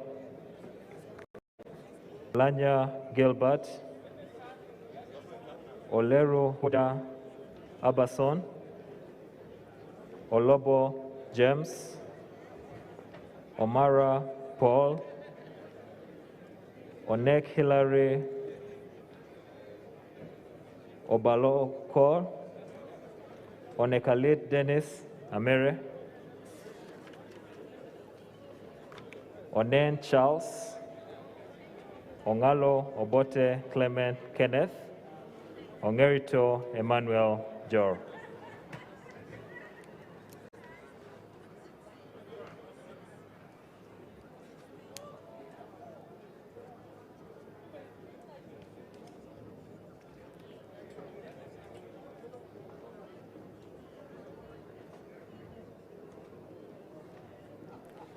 Onzima Godfrey, Opio Samuel Achuti, Opolot Fred, Opolot Patrick Isiage, Opolot Simon Peter Okwalinga, Orone Derek, Oseku Richard Oriebo, Osoru Maureen.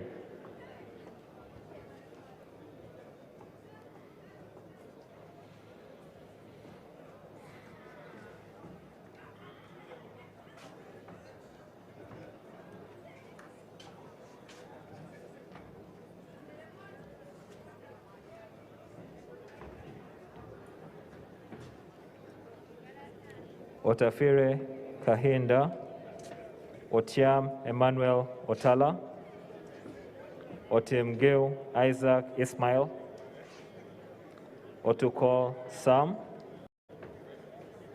Paparu Lilian Obiale, Rogomayo Edson, Ruhunda Alex.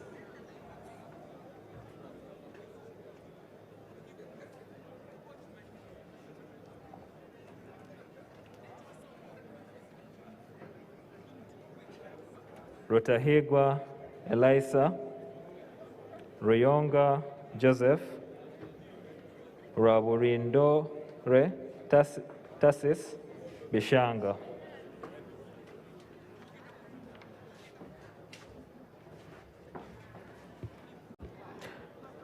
Rakojo Robina Gureme, Ramirama Bright Kanyontore, Remlicha Ibanda, Sazi Godfrey, Sebamara Richard, Sekavira Dennis, Sechindi Aisha, Sechanzi Bernard Chiria, Sendaula Christine Bukenya,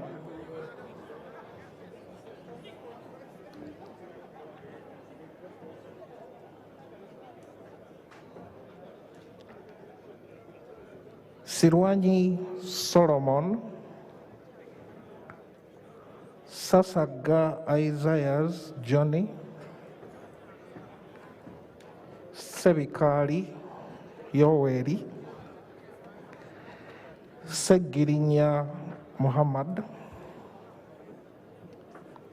Sejoba Isaac, Sechikubo Theodore,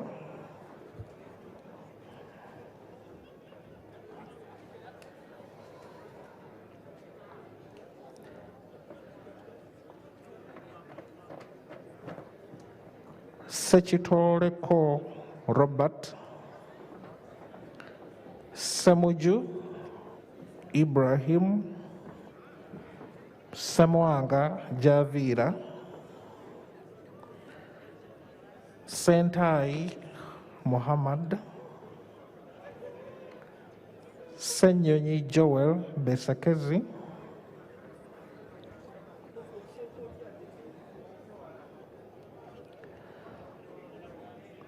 Serubura Stephen,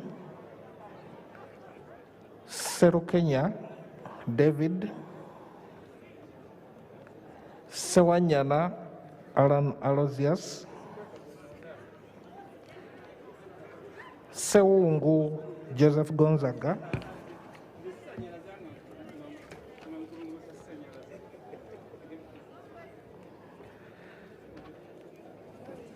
Simbwa Edward, Simbwa Fred,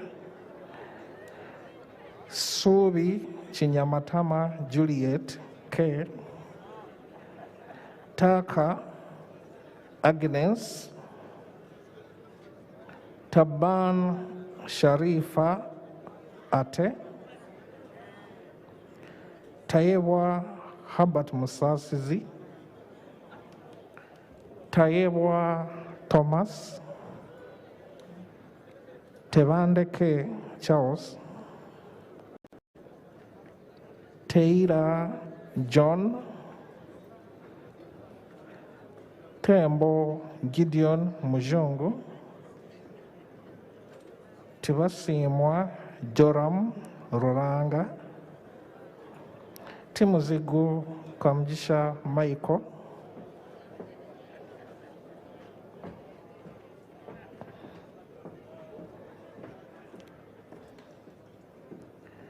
Tinkasimire Barnabas, tumwebaze Frank Kajiji,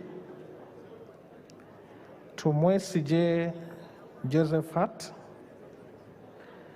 tumwine Anne Mary,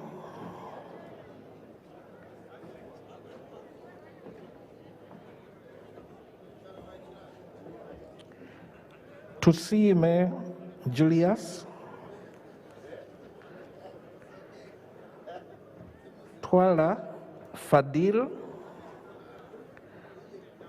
Twes J. John Ntamuhira, Twes J. Nathan Itungo,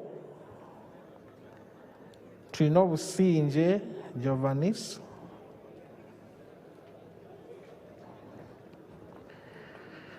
Twinomujoni Francis Kazini,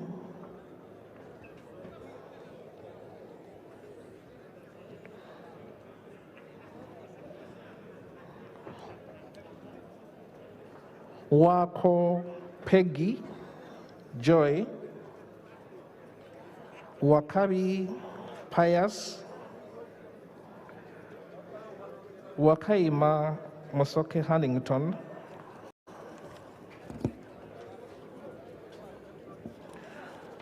Wachkona Wandendeya David,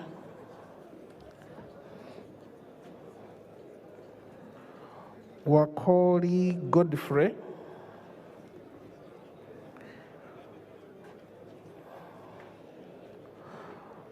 Waliomu Moanika Moses,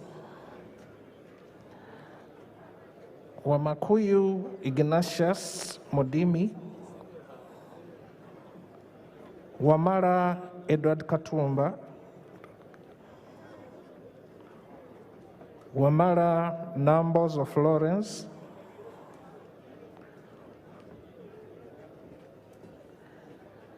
Wambede Sethi Chizangi Masa, Wanda Richard, Wandwasi Robert, Wanyama Michael Odoli,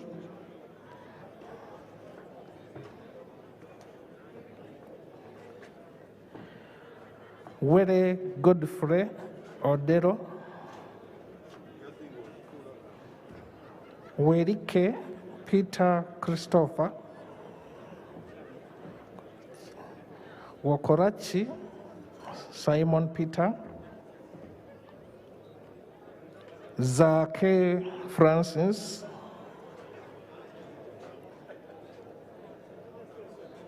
Zawede Victorious, Zijan David Livingston,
Ladies and gentlemen,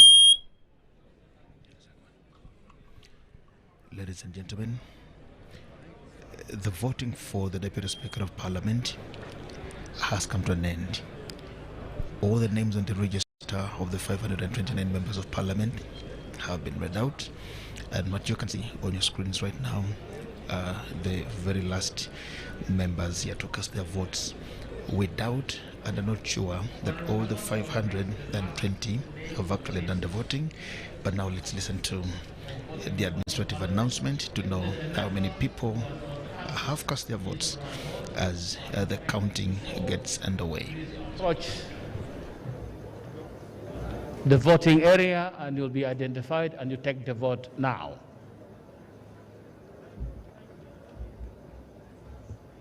Is there any member who would like to vote who has not yet voted?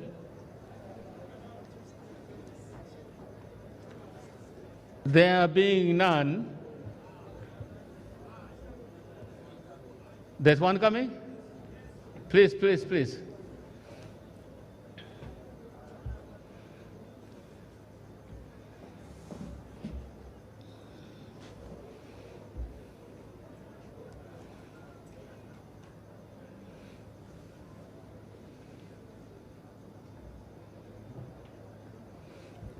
Can we know the name, please? Because we have been hearing the names. No, you. Clerk, please, you are the one responsible. Omara Paul. Yes.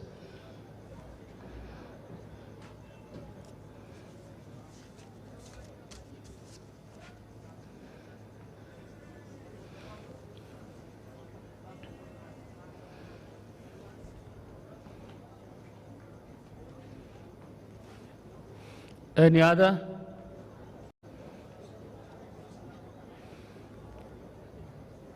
There being no other member, I now declare polling closed. And we can start the process of preparing for declaration of results. Please, technical people, take charge. Now, while that is going on, honorable members, please proceed with that. While that is going on, honorable members, I beg your indulgence. We have some urgent business which I think we should finish in the duration of them doing that. Proceed. And the urgent business I'm talking about is our membership to the Pan-African Parliament. I've already received all names from the people who are supposed to give the nominations. The National Resistance Movement, I've given the 3 names. The National Unity Platform, I've given the 1 name. And the 1 name that's supposed to be nominated by the Speaker has already also been provided. We have checked with the rules also. Rule 5(4) says no business shall be transacted in Parliament other than an election to the office of Speaker at any time, and this is important, at any time that the office of the Speaker is vacant. This rule creates its own exception, so if the office of the Speaker is not vacant, you can transact any other business. And by virtue of this rule, I am causing an alteration of the order paper to insert business as follows. Designation of members of Parliament to the Pan-African Parliament. I'll read the names and I'll put the question. If you approve, we adopt them because their names were supposed to be transmitted to the Pan-African Parliament today, 24th, and they take oath on the 27th. So we are just in time and the rules allow, so I'll cause this alteration by immediately now asking the clerk to call this business and we'll deal with it. Designation of members to the Pan-African Parliament. New item, designation of members to the Pan-African Parliament. Honorable members, the names that have been submitted to this office of the Speaker from the NRM, I have the Honorable Felix Okot Ogong, MP for Dokolo South in Dokolo District, the Honorable Bangirana Anifa Kawoya, MP Maugola West, the Honorable Achayo Juliet Lodo, MP Ngora County in Ngora District. From the National Unity Platform, I have the Honorable Patrick Oshabe, Member of Parliament for Cassandra Counties North, and the nomination that comes from the Speaker's office is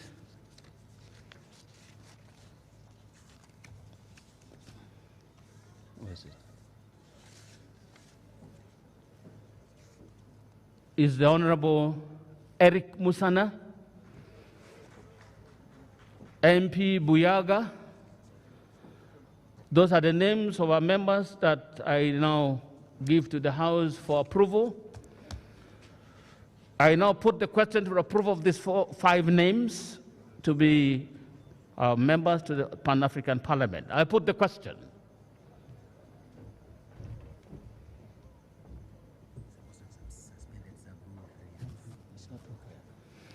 I now put the question that the names of the Honorable Felix Okotogong, the Honorable Bangirana Anifa Kawoya, the Honorable Achayo Juliet Ludo, the Honorable Patrick Kushabe, and the Honorable Eric Musana do represent us in the Pan-African Parliament. I put the question, will those in favor say aye? To the contrary, no. The ayes have it. Thank you very much.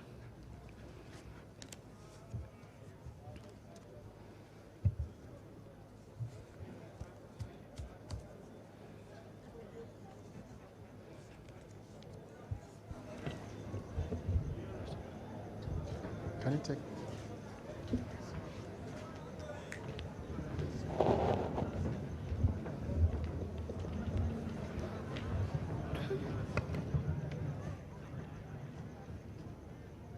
The ballot box is open, and these are the results. Anita Amongi. Who is Anita? This is Anita Amongi. Anita Amongi.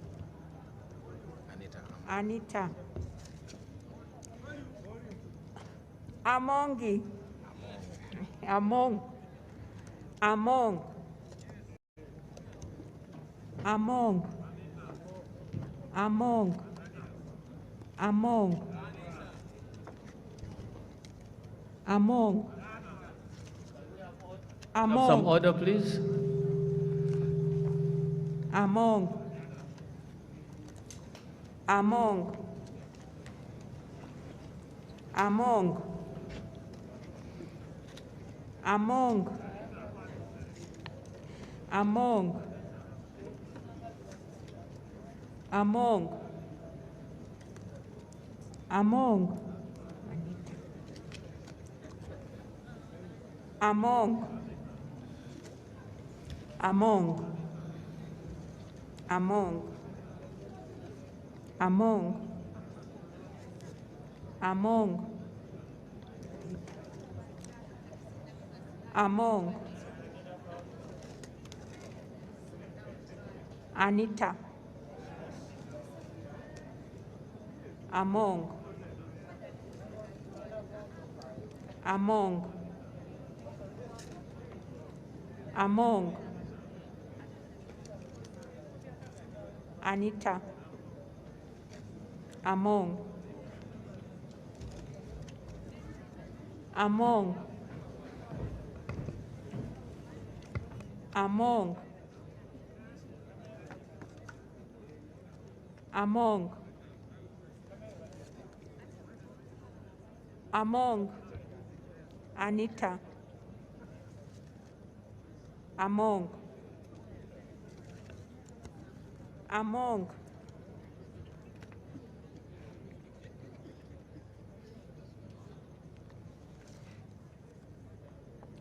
Nsibambi. Among. Anita. Anita. Nsibambi. Anita. Among. Among. Anita. Anita. Anita. Nsibambi. Nsibambi. Yusuf. Anita. Nsibambi. Among. Among. Nsibambi.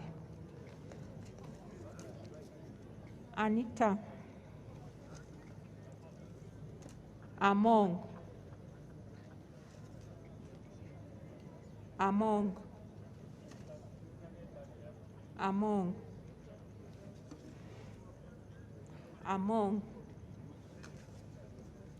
Anita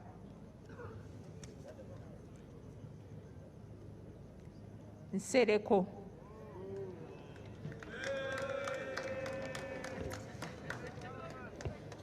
Among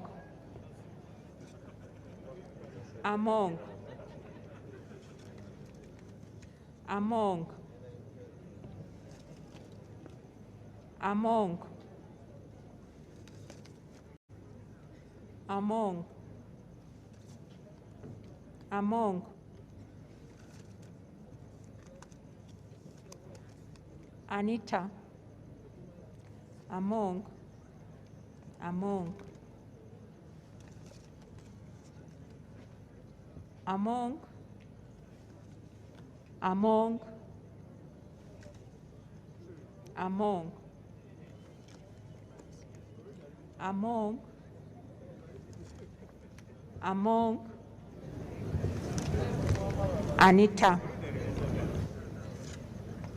Among Anita Among Anita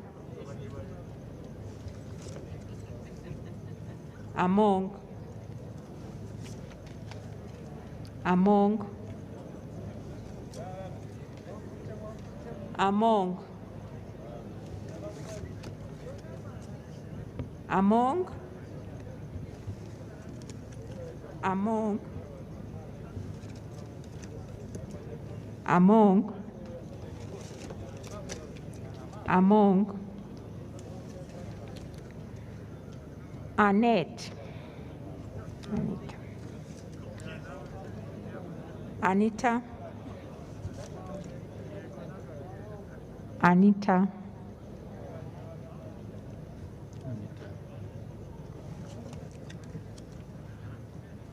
Anita Among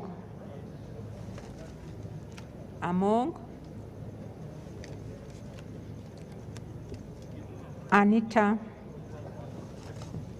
Among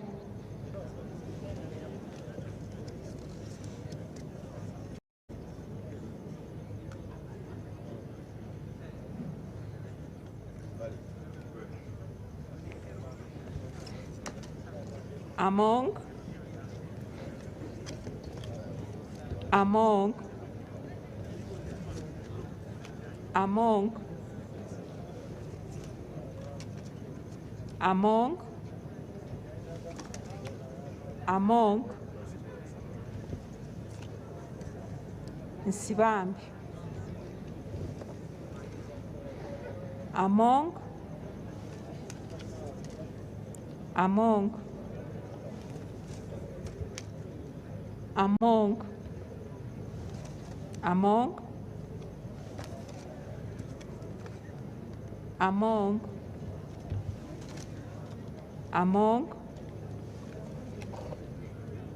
Among Nsibambi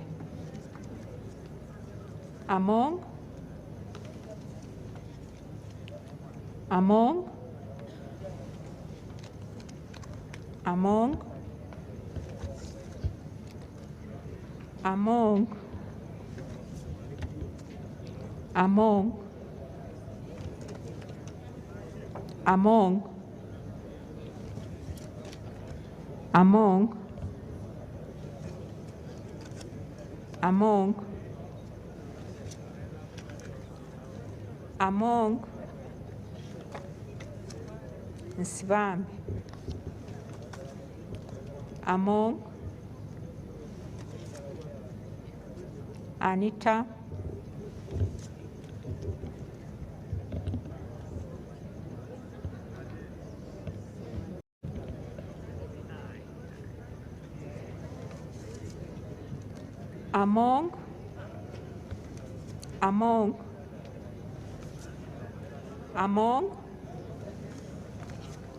Among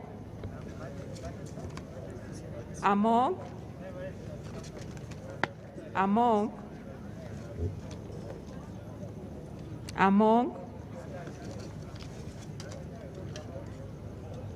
Nsereko, Nsereko, Among, Among, Nsereko, Anita, Anita, not Anita, Anita, Anita,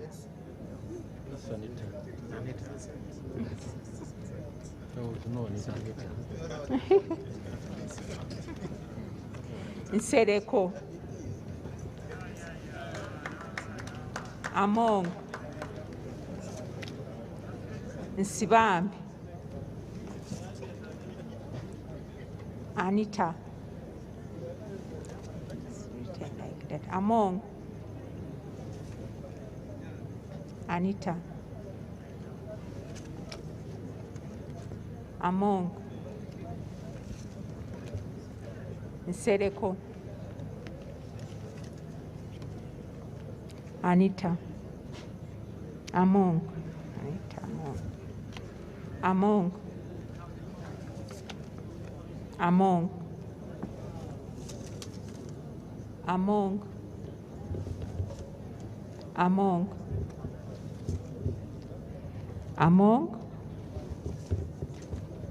Among, Among, Nsibambi,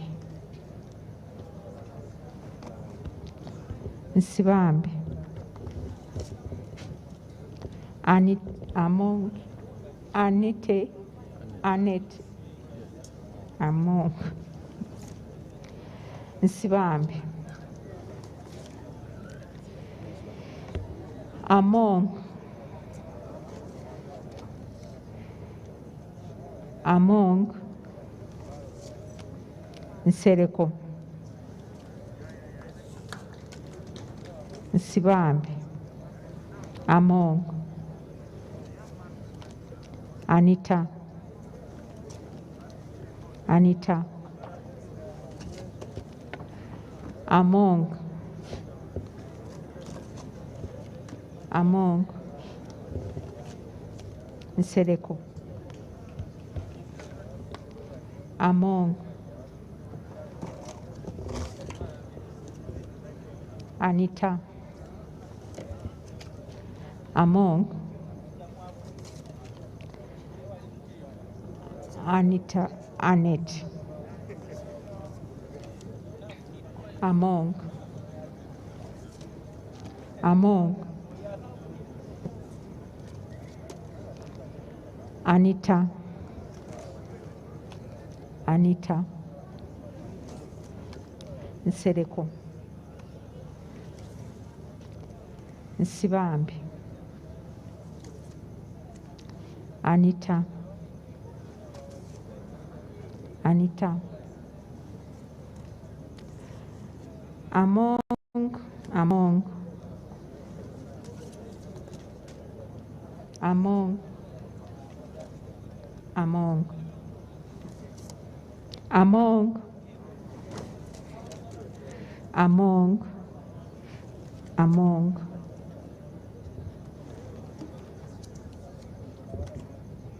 Yusuf, Among, Among, Anita, Nsibambi, Among,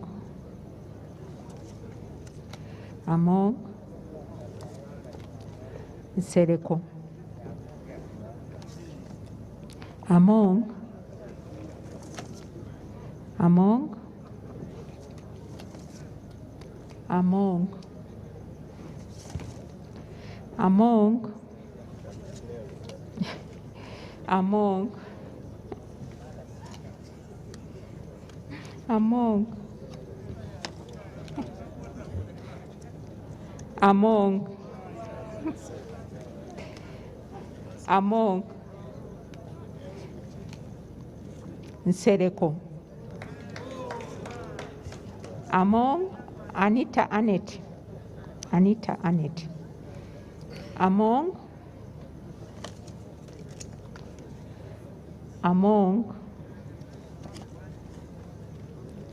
Nsibambi. Among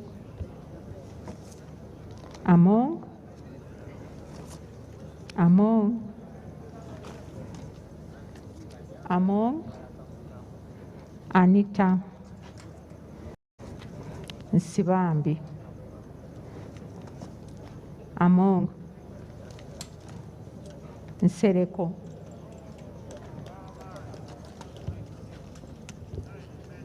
Among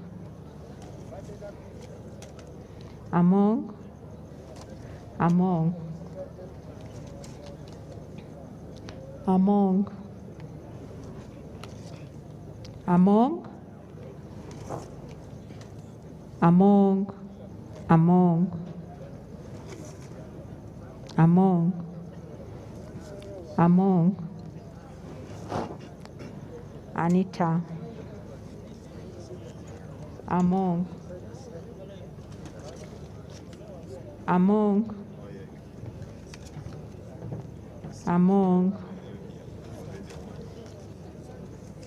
Among Anita. Anita. Among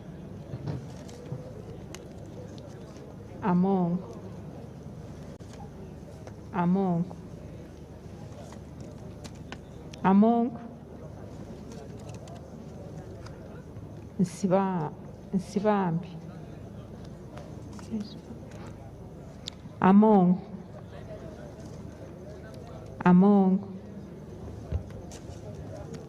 Among Nsereko.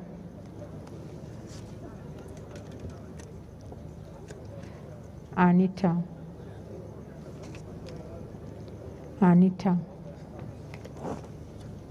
Among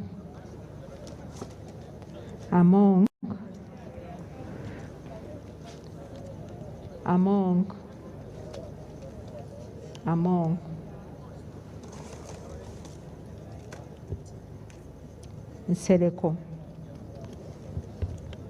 Anita. Among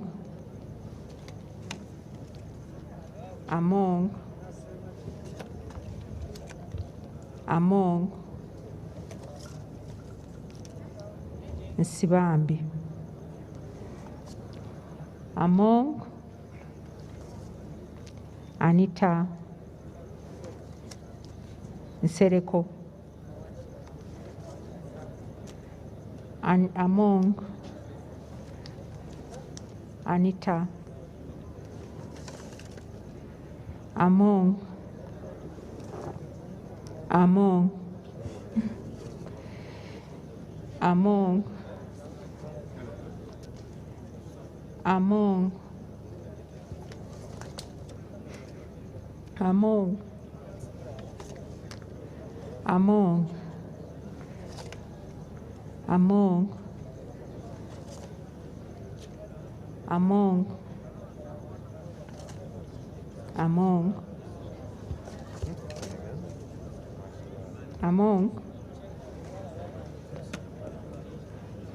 Anita. I read what is there. Nsibambi. Nsereko. Anita. Among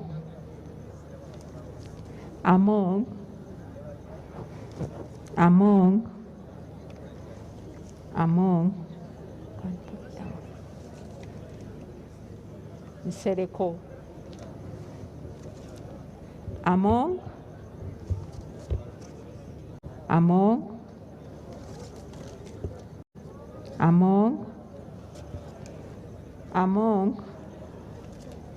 Among Nsereko. Among. Nsereko. Among. Among. Nsibambi. Among. Among.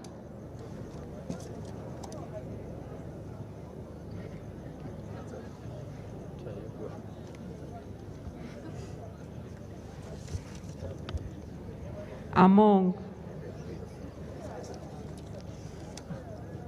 Among. Anita. Among. Among. Among. Among. Among. Among. Nsibambi. Anita. Among. Among. Anita. Among. Among. Among. Among.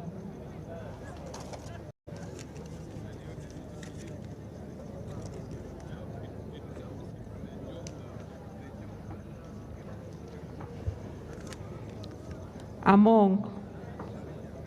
Among. Anita.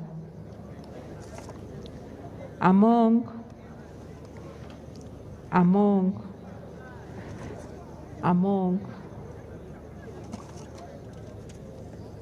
Among. Among. Among. Among. Among. Among.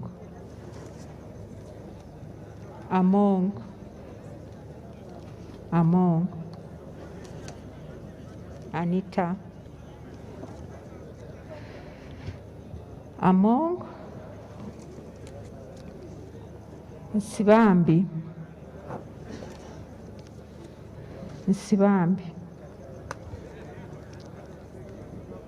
Anita. Among. Among. Among. Among. Among. Among. Among. Among.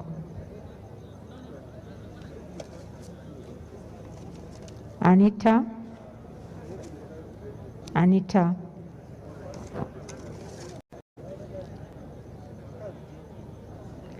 Among.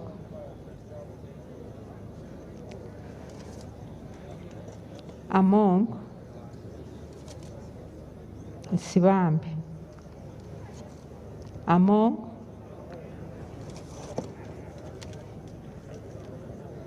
Anita. Among.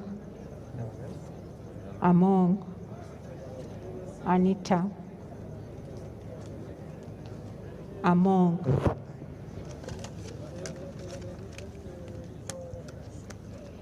Among. Nsibambi. Anita. Anita. Anita. Among. Anita. Nsereko.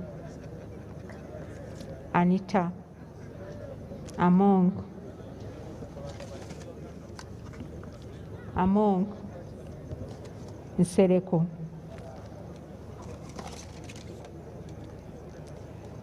Among,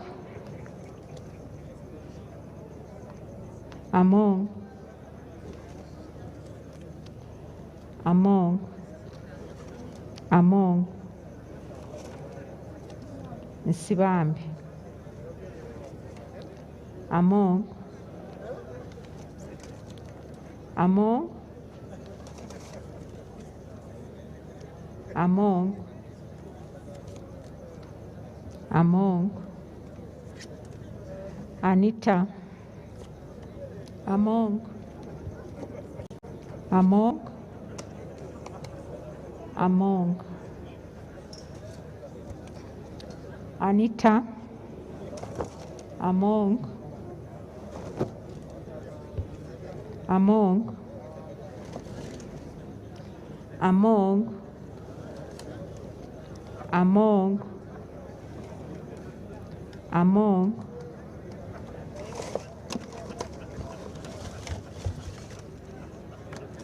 among, among, among,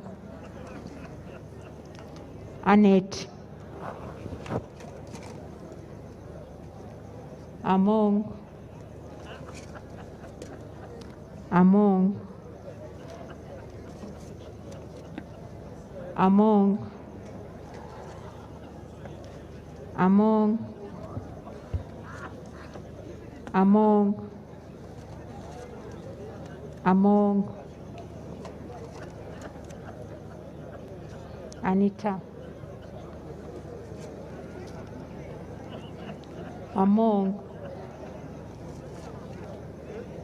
Anita, Anita Annette, among, among,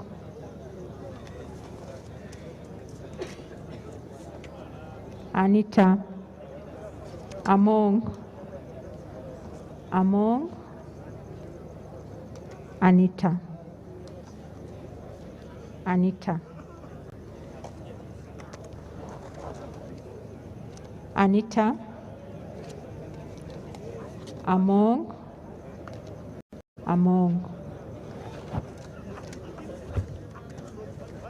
among, among, among,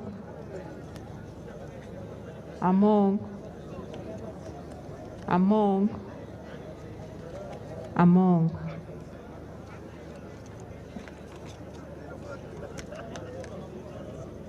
Anita Annette, among, among, among, among, Nsereko, among, among, among, among, among, among, Anita Annette, among, Nsereko, Annette, among, among, Anita, among,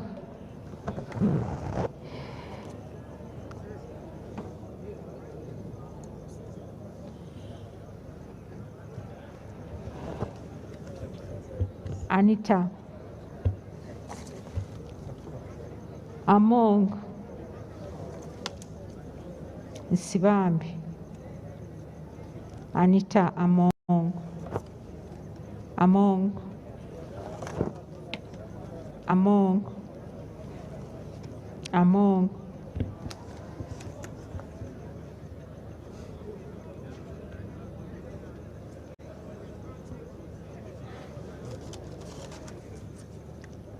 among, among, among, Among, among,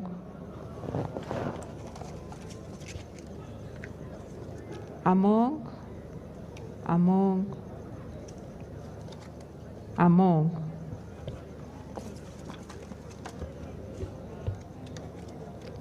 among, among,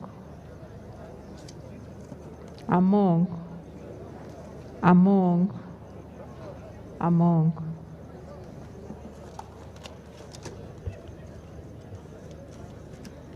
Nsibambi.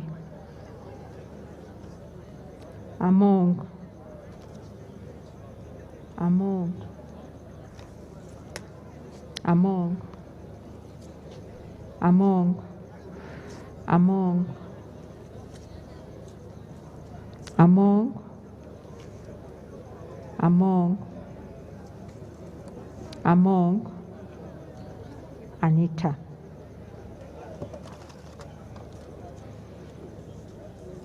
Among, Nsereko.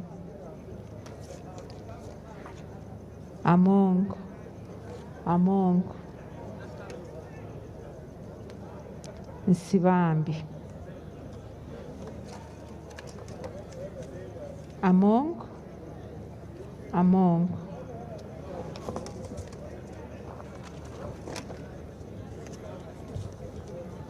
among, among, Anita. Among, among, among, among, among,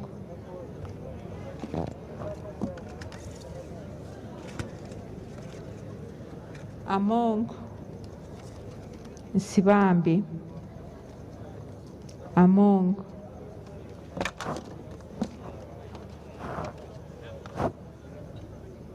among, among, and among.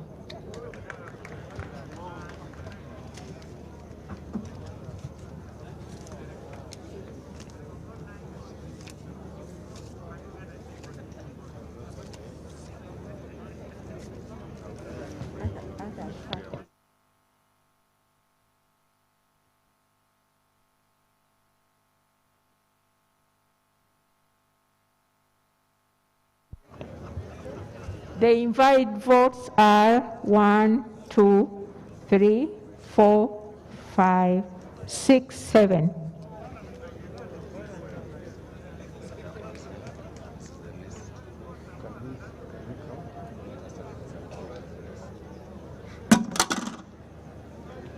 Now we are starting to count.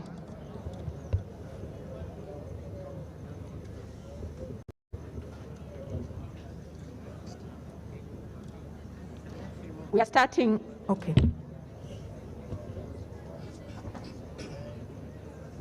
Just keep them there.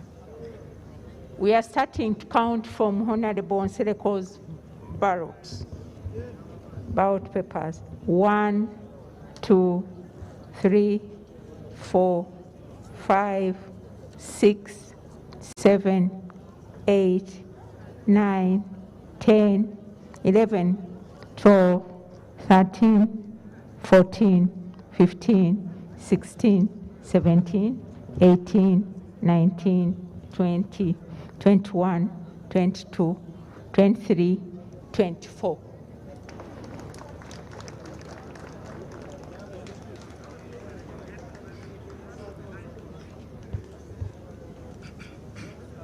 Honorable Nsibambi, 1, 2, 3, 4, 5, 6, 7, 8, 9, 10, 11, 12, 13, 14, 15, 16, 17, 18, 19, 20, 21, 22, 23, 24, 25, 26, 27, 28, 29, 30, 31, 32, 33, 34, 35.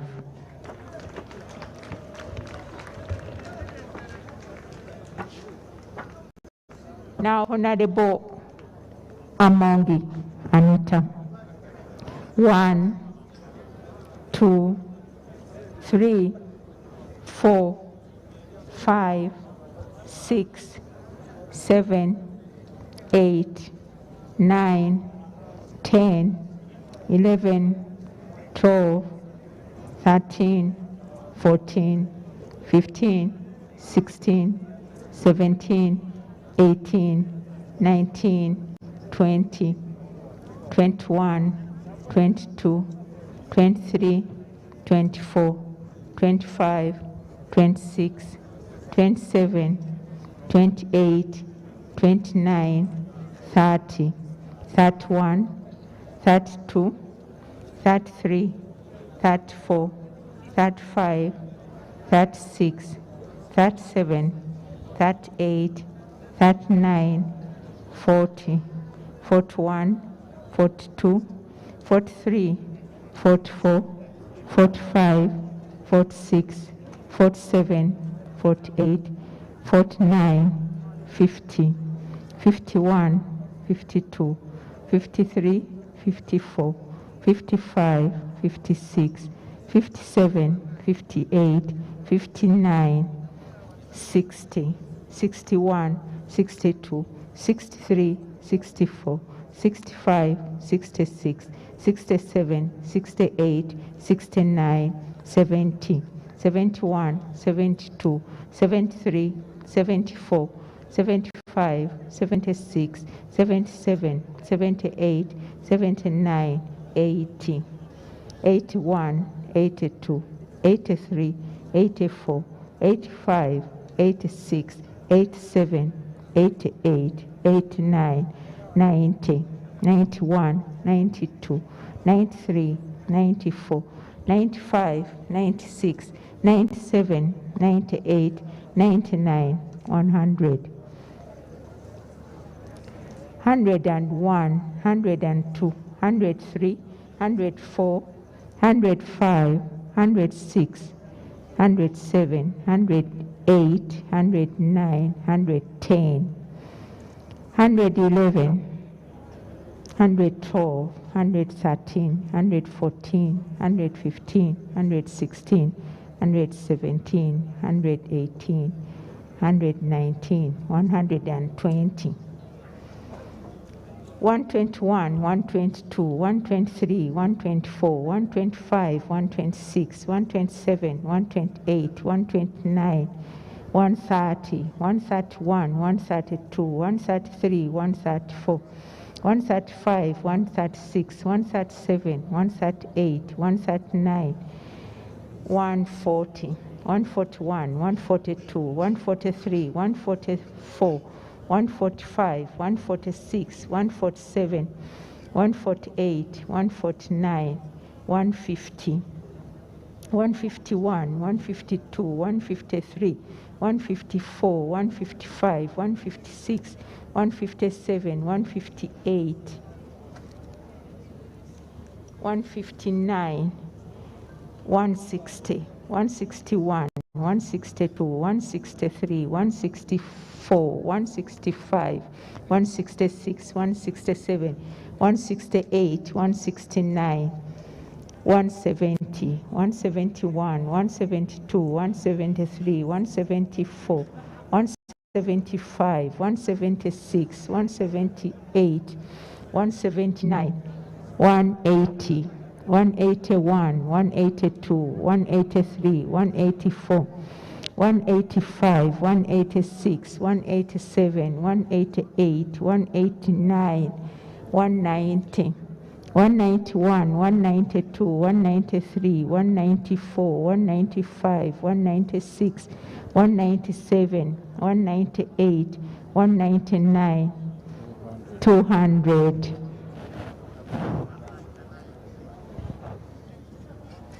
201, 202, 203, 204, 205, 206, 207, 208, 209, 210, 211, 212, 213, 214, 215, 216, 217, 218, 219, 220, 221, 222, 223, 224, 225, 226, 227, 228, 229, 230, 231, 232, 233, 234, 235, 236, 237, 238, 239, 240, 241, 242, 243, 244, 245, 246, 247, 248, 249, 250, 251, 252, 253, 254, 255, 256, 257, 258, 259, 260, 261, 262, 263, 264, 265, 267, 66, 267, 268, 269, 270, 271, 272, 273, 274, 275, 276, 277, 278, 279, 280, 281, 282, 283, 284, 285, 286, 287, 288, 289, 290, 291, 292, 293, 294, 295, 296, 297, 298, 299, 300, 301, 302, 303, 304, 305, 306, 307, 308, 309, 310, 311, 312, 313, 314, 315, 316, 317, 318, 319, 320, 321, 322, 323, 324, 325, 326, 327, 328, 329, 330, 331, 332, 333, 334, 335, 336, 337, 338, 339, 340, 341, 342, 343, 344, 345, 346, 347, 348, 349, 350, 351, 352, 353, 354, 355, 356, 357, 358, 359, 360, 361, 362, 363, 364, 365, 366, 367, 368, 369, 370, 371, 372, 373, 374, 375, 376, 377, 378, 379, 380, 381, 382, 383, 384, 385, 386, 389, 387, 388, 389, 390, 391, 392, 393, 394, 395, 396, 397, 398, 399, 400, 401, 402, 403, 404, 405, 406, 407, 408, 409, 410, 411, 412, 413, 414, 415.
Honorable members,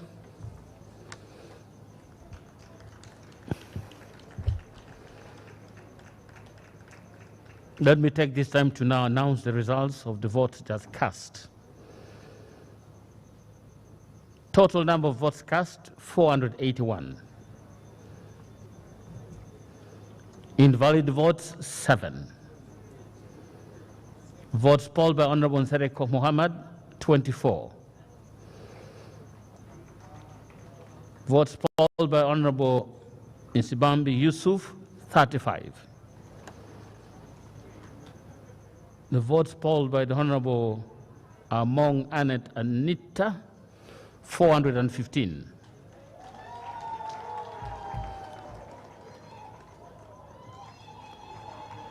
Anita Among, having polled the greatest number of votes, 415, is higher than any of the contestants in this contest. I therefore declare the Honorable Among Annette Anita duly elected Deputy Speaker of Parliament.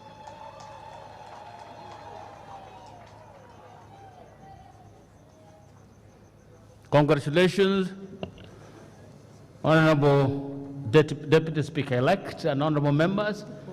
Thank you for the patience you have demonstrated today. I think it's a very good start. If today is anything to go by, the future can only be better. I want to thank you, Your Excellency, for being here up to this time. We have a few other business now to handle, and then we conclude. Next. Item 17 on the order paper, administration of the oath to the Deputy Speaker by His Excellency the President in accordance with Article 82(10) of the Constitution and the second schedule of the Oaths Act, Chapter 19 of the Laws of Uganda.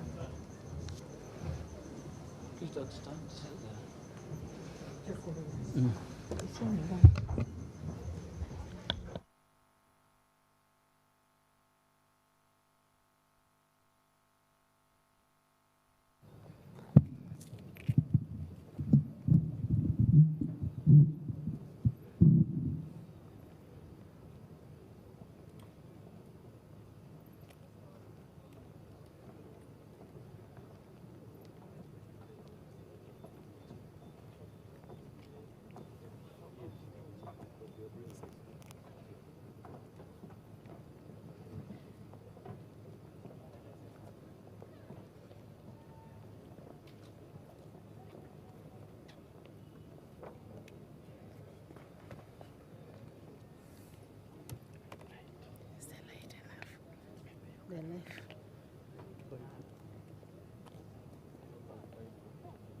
The light.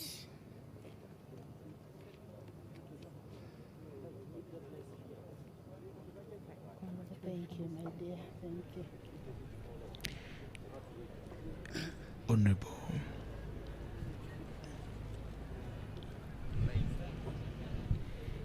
Honorable Anita Among has been declared the Deputy Speaker of the 11th Parliament, having garnered a whopping 415 votes over this evening's tally. Now remember that there are 529 members of Parliament in the 11th Parliament, and 481 of those among have, Anita swear in the name of the Almighty God that I will at all times well and truly serve the Republic of Uganda in the office of Deputy Speaker, and that I will support and uphold the Constitution of the Republic of Uganda as by the law established. So help me God.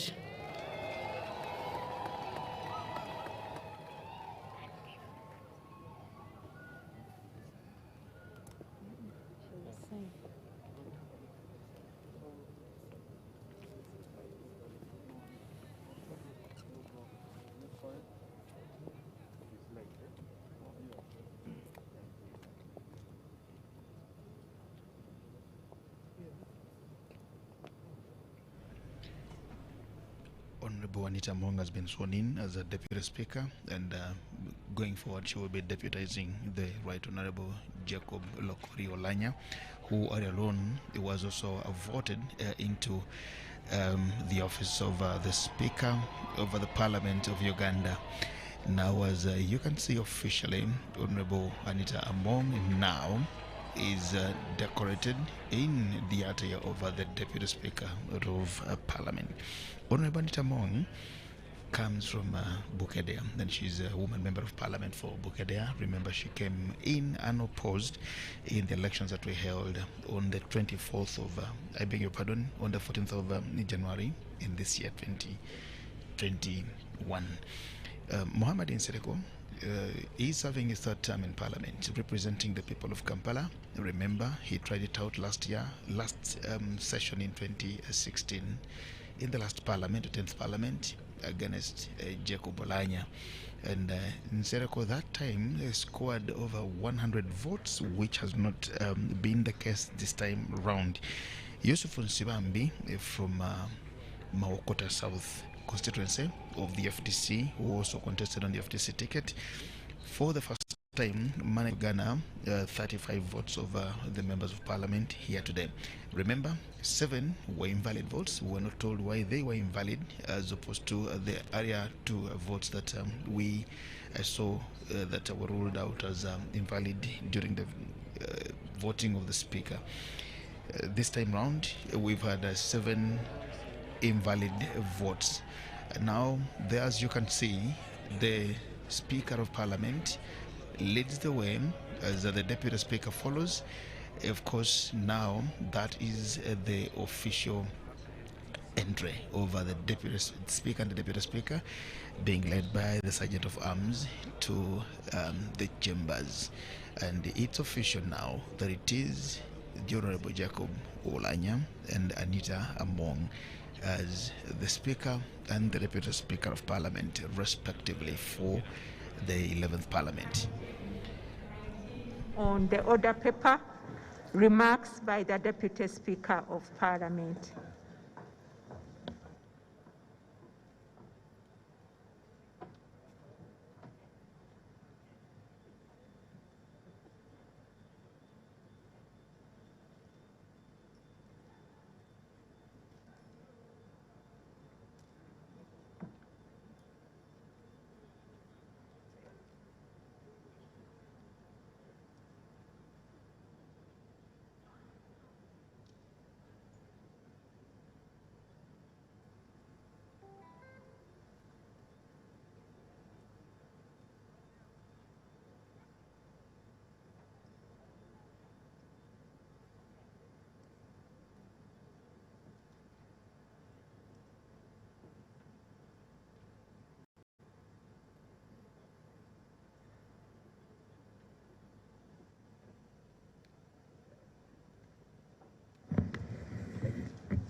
Your Excellency, the President of the Republic of Uganda, the Right Honorable Speaker of Parliament of Uganda, my Lord the Chief Justice of Uganda, honorable members of Parliament, I am greatly humbled and honored to be elected across political divide as the Deputy Speaker of Parliament of Uganda.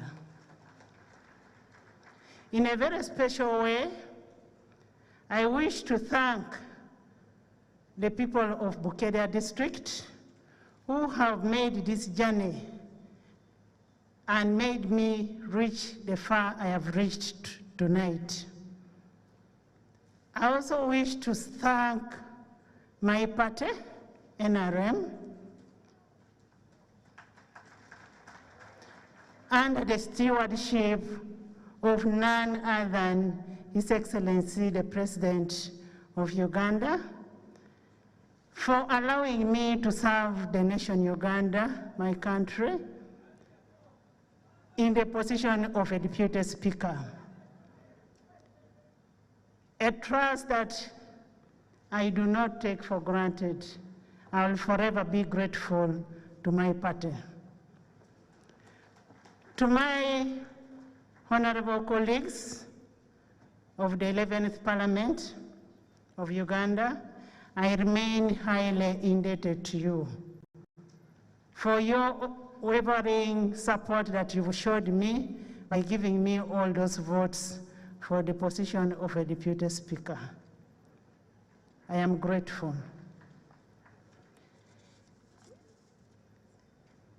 As a duly elected Deputy Speaker of Parliament of Uganda, I commit to promote teamwork, coherence, equal opportunities, and enhance the welfare of the members of Parliament. In conclusion, I wish to congratulate my senior colleague, Right Honorable Jacob Olanya, the Speaker of Parliament, and upon election and elevation to the position of the Speaker. I pledge I will work with you to ensure that we perform in 11th Parliament for the good of our country and for the good of Parliament. And will ensure that all the other arms of government will work together with the legislature without compromising the independence for God and my country.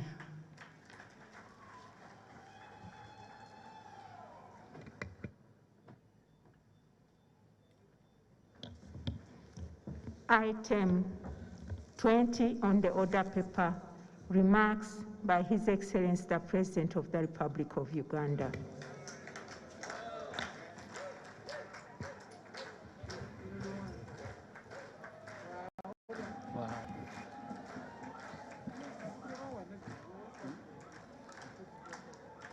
You're welcome, Your Excellency.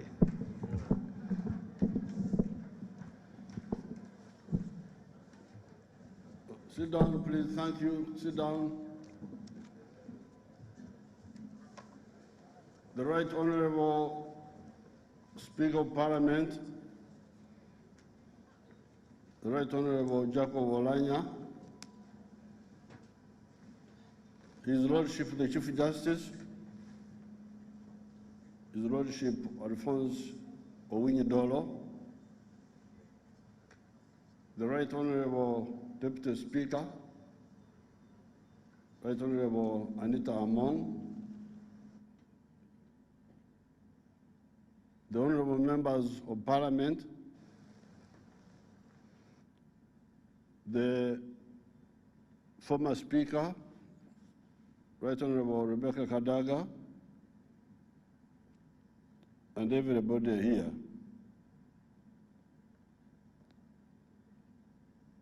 I want to congratulate the Right Honorable Speaker, Jacob Olanya,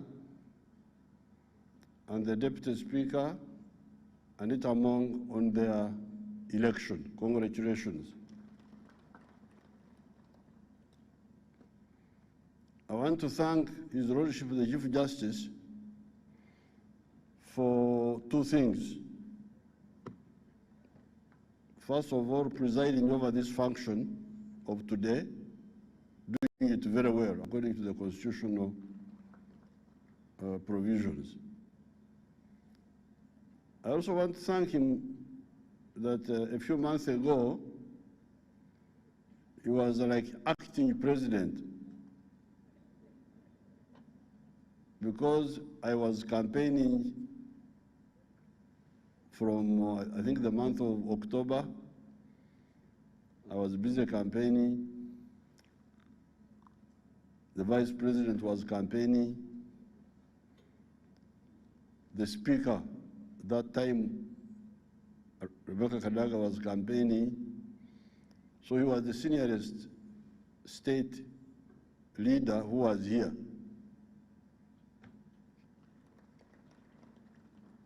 And he helped here and there in managing situations. He knows. So I want to thank him for doing that one very well also.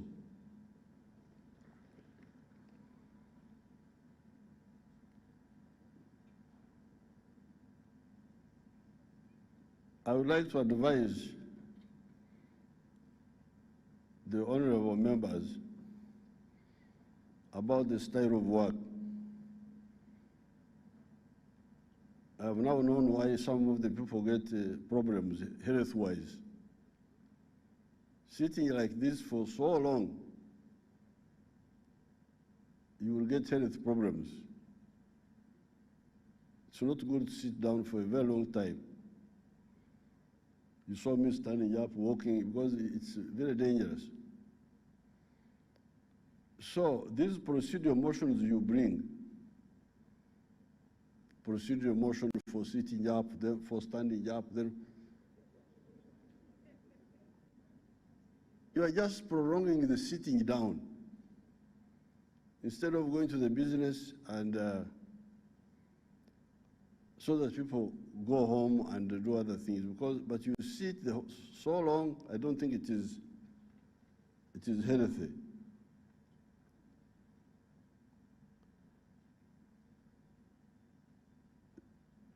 This Kisanja is a Kisanja for this term of parliament, of government, is a Kisanja for socio-economic transformation. I want us, because we have already laid the foundation, the infrastructure is much better, we've got better roads, we've got enough electricity.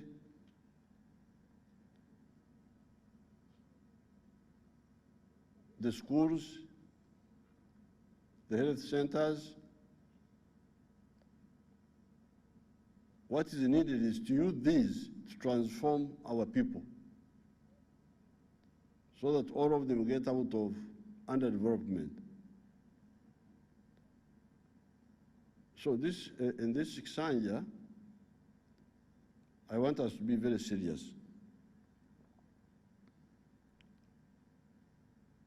First of all, budget correctly. Make sure that we budget correctly. During the campaign, I committed you on your behalf by saying that in this Xanja, we shall actually say Poko Marom, as opposed to Poko Guna. In our other dialects here, Okugabula, Obulungi, so that we budget for the priority sectors of infrastructure, of security, but also of wealth creation, so that our people want to work, have no excuse. The ghetto children here in Kampala, I've been interacting with them. Some people are trying to misuse them to riot and so on. But I got in touch with them, and I met them many times. As I suspected, their main problem is capital. Many of them want to work, but they have no capital. Of course, they also need some skills, but the biggest problem they have is capital. So please, not only for the ghetto youth here, but for all our people in the country, let us make sure that we budget properly and they get capital so that anybody who wants to work, works. The Operation Wealth Creation, during the campaign, I checked, because I was wondering, all this, we have been doing a lot of this, what happened? But when I checked, I found that for the 8 years, from 2013, wealth creation had served about 900,000 people. So you can see it was not enough, because if you assume that each recipient was from one family, one homestead, the homesteads in Uganda are 9 million.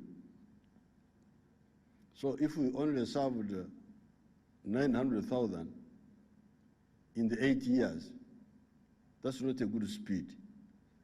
Therefore, in this Xanja, I want us to, with the wealth funds, I want us to reach about 2 million or 2.5 million families per year, so that in the 5 years, we shall have covered all the 9 million homesteads. Then nobody will have excuse. Apart from budgeting correctly, we are going to fight corruption. Corruption was becoming a big problem.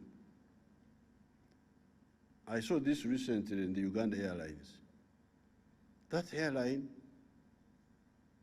because of good planning, we had some money, and we bought brand new aircrafts. CJR 900, brand new, 4 of them. The Airbus 3 something, brand new, two.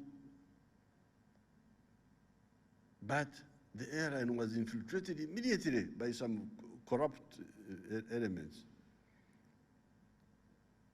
employing their relatives, over budgeting, over inflating procurement costs.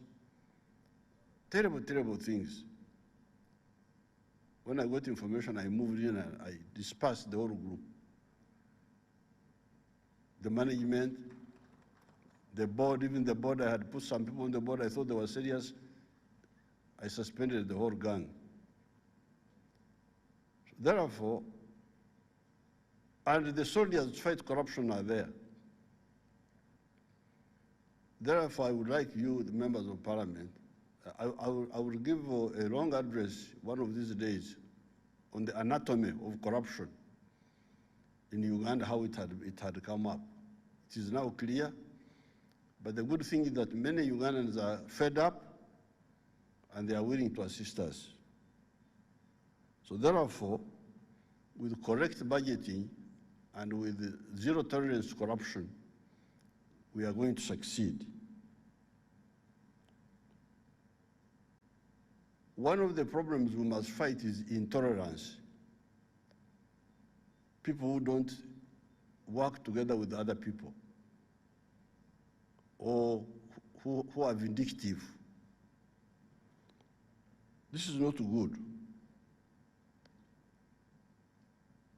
There is no need for me, I have never had any problem with any Ugandan who wants to work with me. Even when we fight with a group politically because of political differences, when the fight is over, we work with them. This is the line of the NRM. This line of vindictiveness, of not forgiving, is a very bad spirit, which is not NRM spirit. You find that I work with the General Moses Ali. General Moses Ali was with Idi Amin in the other years. But when we go together, we started working together. People who were in UNLA, the other army who were fighting, they are with us. When we came from the bush, we formed a broad-based government where all the parties were represented. I am working with the Honorable Jimmy Akena and the Honorable Beta Amongi. They were in our old party, the UPC. The ones of the DP. So, have a spirit of welcoming people. Reject, don't have exclusion, politics of exclusion, and the politics of egocentrism. I want to congratulate the NRM people, the way you have scored this victory here. And I want you to learn very carefully about how we work. Our people had divided, you had got divided because of this speakership race. Mistakes were made. People were campaigning when they should not be campaigning. I heard about this. I called a meeting some time ago. I thought it would stop. It didn't stop. And there was a lot of bitterness. I hear that people were abusing one another on the social media, which was very, very bad. But as I always tell you, we the veterans, we are never involve ourselves in politics of lack of principles. In this race, neither in public nor in private, me as the leader of the NRM, I never said support Kadaga or support Olanya. Never. Because yesterday when we were alone, I challenged our caucus. If anybody had me saying that support Kadaga or support Olanya, stand up and tell everybody here. Nobody. I can't do that. I don't know why people cannot keep away from that mistake. A senior person taking sides among juniors. If you are senior, you belong to everybody.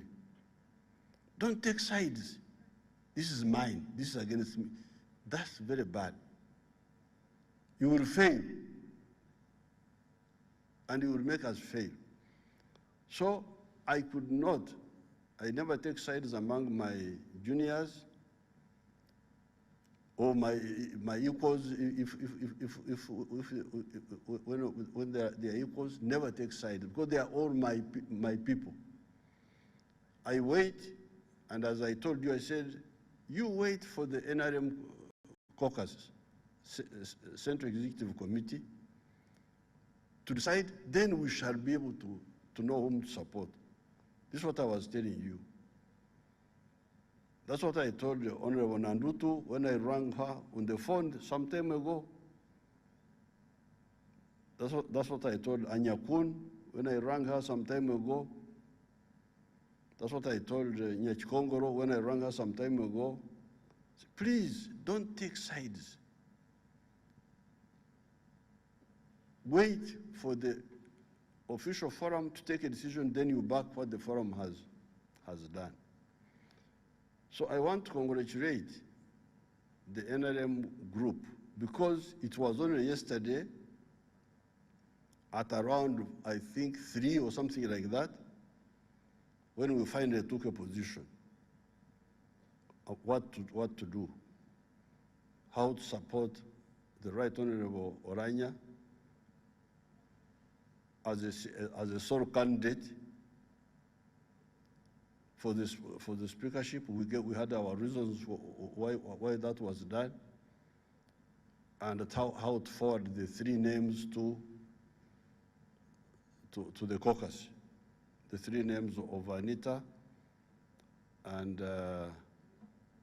Tayebwa and Robina Rokojo.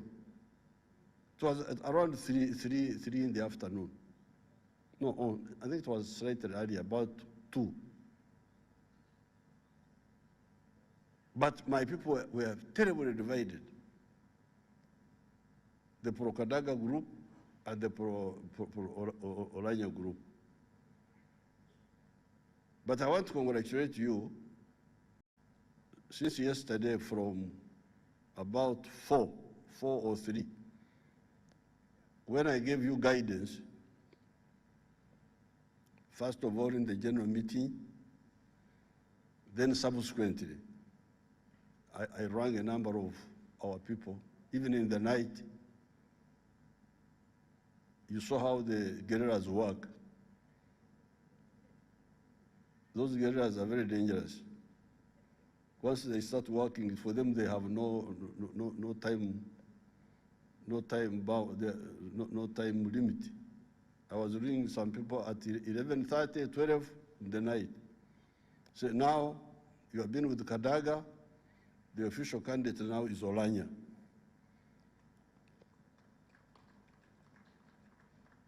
Then in the morning, I rang others, met others. Now you have seen how you have come up as a united group. I congratulate you.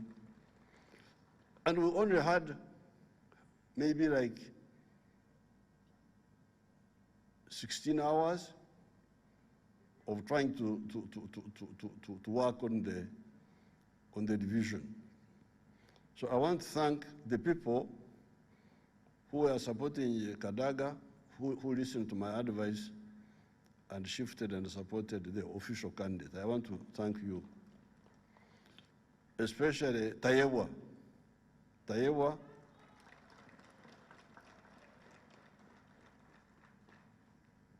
and his group, because yesterday when we had, because you know these fellows had formed factions. And factions are subversive, according to the doctrine of the NRM. Faction formation is a subversive act. It's against the code of conduct. But there was a very, very strong Oranya faction and a very strong Kadaga faction. But when after the decision, when I talked to them by phone, but also I met a few today in the morning, they all agree. Many of them agreed. I don't think it was everybody, but many agreed in a very short time to support the official candidate. They were actually even plotting, the NRMs, plotting to have, because the factions had been Kadaga was with Tayewa. This Tayewa stand up and they see you.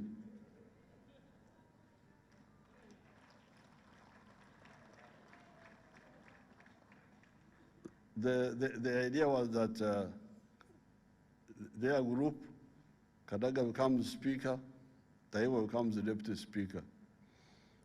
Then the other faction of Olanya, it was Olanya and Anita Mong. So now, this morning, I had to bring my tissue to help some people who were weeping. But fortunately, I had my tissues. So I lent my tissues to some of them.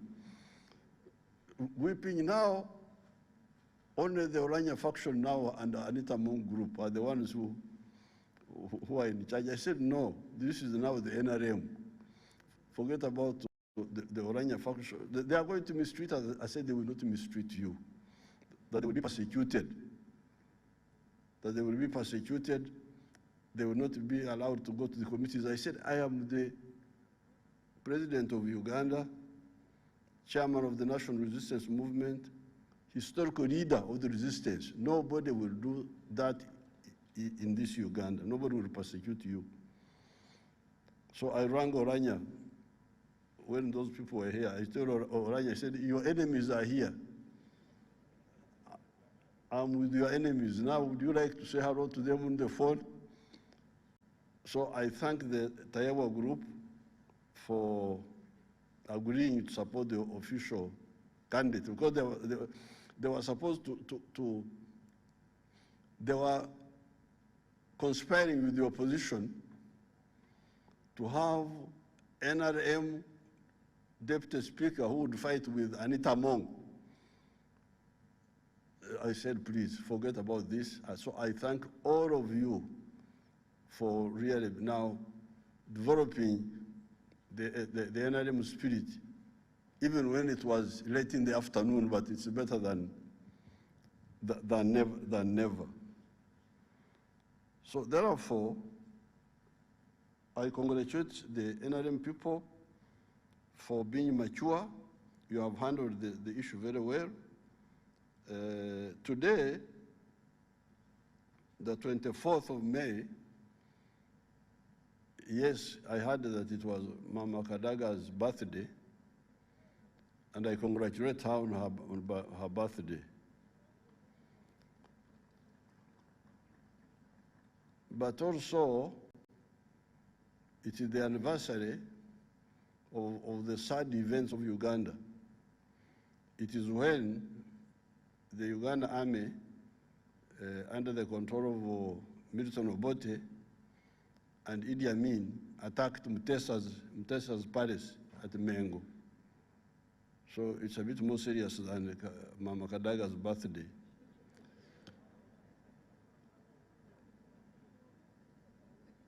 So therefore,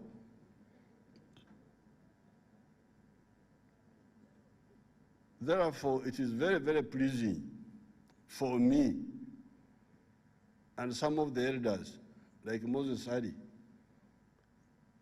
if those who are old enough, if Rwanda was here, he would also know this. To be here on the day when blood was being shed in Rubiri, but for us, we are here in a mosquitoes-free Kololo, no mosquitoes, because me, wherever I have function, I kill all the mosquitoes. You not hear any mosquito disturbing you. Here, peacefully, changing the leadership of Parliament and with a united Uganda, as you can see. So I am very happy that I have lived to see such days in Uganda, because really Uganda, by 1966, the situation looked bleak. Divisions were very serious, tribal, sectarian. In 1966, the conflict at that time was between what they were calling Bantu and Nilotics. Now you see how united our people are. That's what NRM rejected. So this anniversary is not just the birthday of Mama Kadaga, on which I congratulate her, but it has got more serious history, the suffering of Uganda, and I'm glad that we are out of it. I'm also ready to engage the opposition. I actually engage some of the opposition. The UPC, we talk very well. The DP, we talk very well. Even recently, I've been talking to some members of FDC. The ones who have been avoiding us have been the ones of NUP. But also there are many who would like to engage in talks so that we can have a peaceful way of working, even when we belong to our different parties. So I want to end by thanking everybody today, but only ask the in charges of these ceremonies, these announcers who can't pronounce our people's names. Don't put somebody on the microphone who cannot pronounce Ugandans' names. For instance, there is somebody was calling Abba, Lilian Abba, that these people don't know that she's called Lilian Aber. She's Abba, because they are speaking like English. So please, these announcers should know how to pronounce our people's name. I don't want to hear somebody going in the microphone and mispronouncing my name. Museveni. I'm not Museveni, I am Museveni, flat.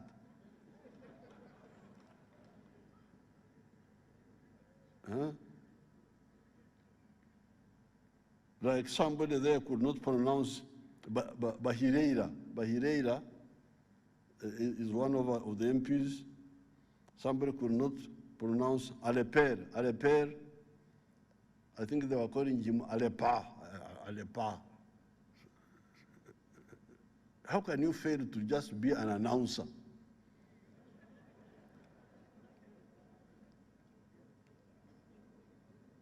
If you cannot be an announcer, then how will you manage to cultivate a garden which requires more energy?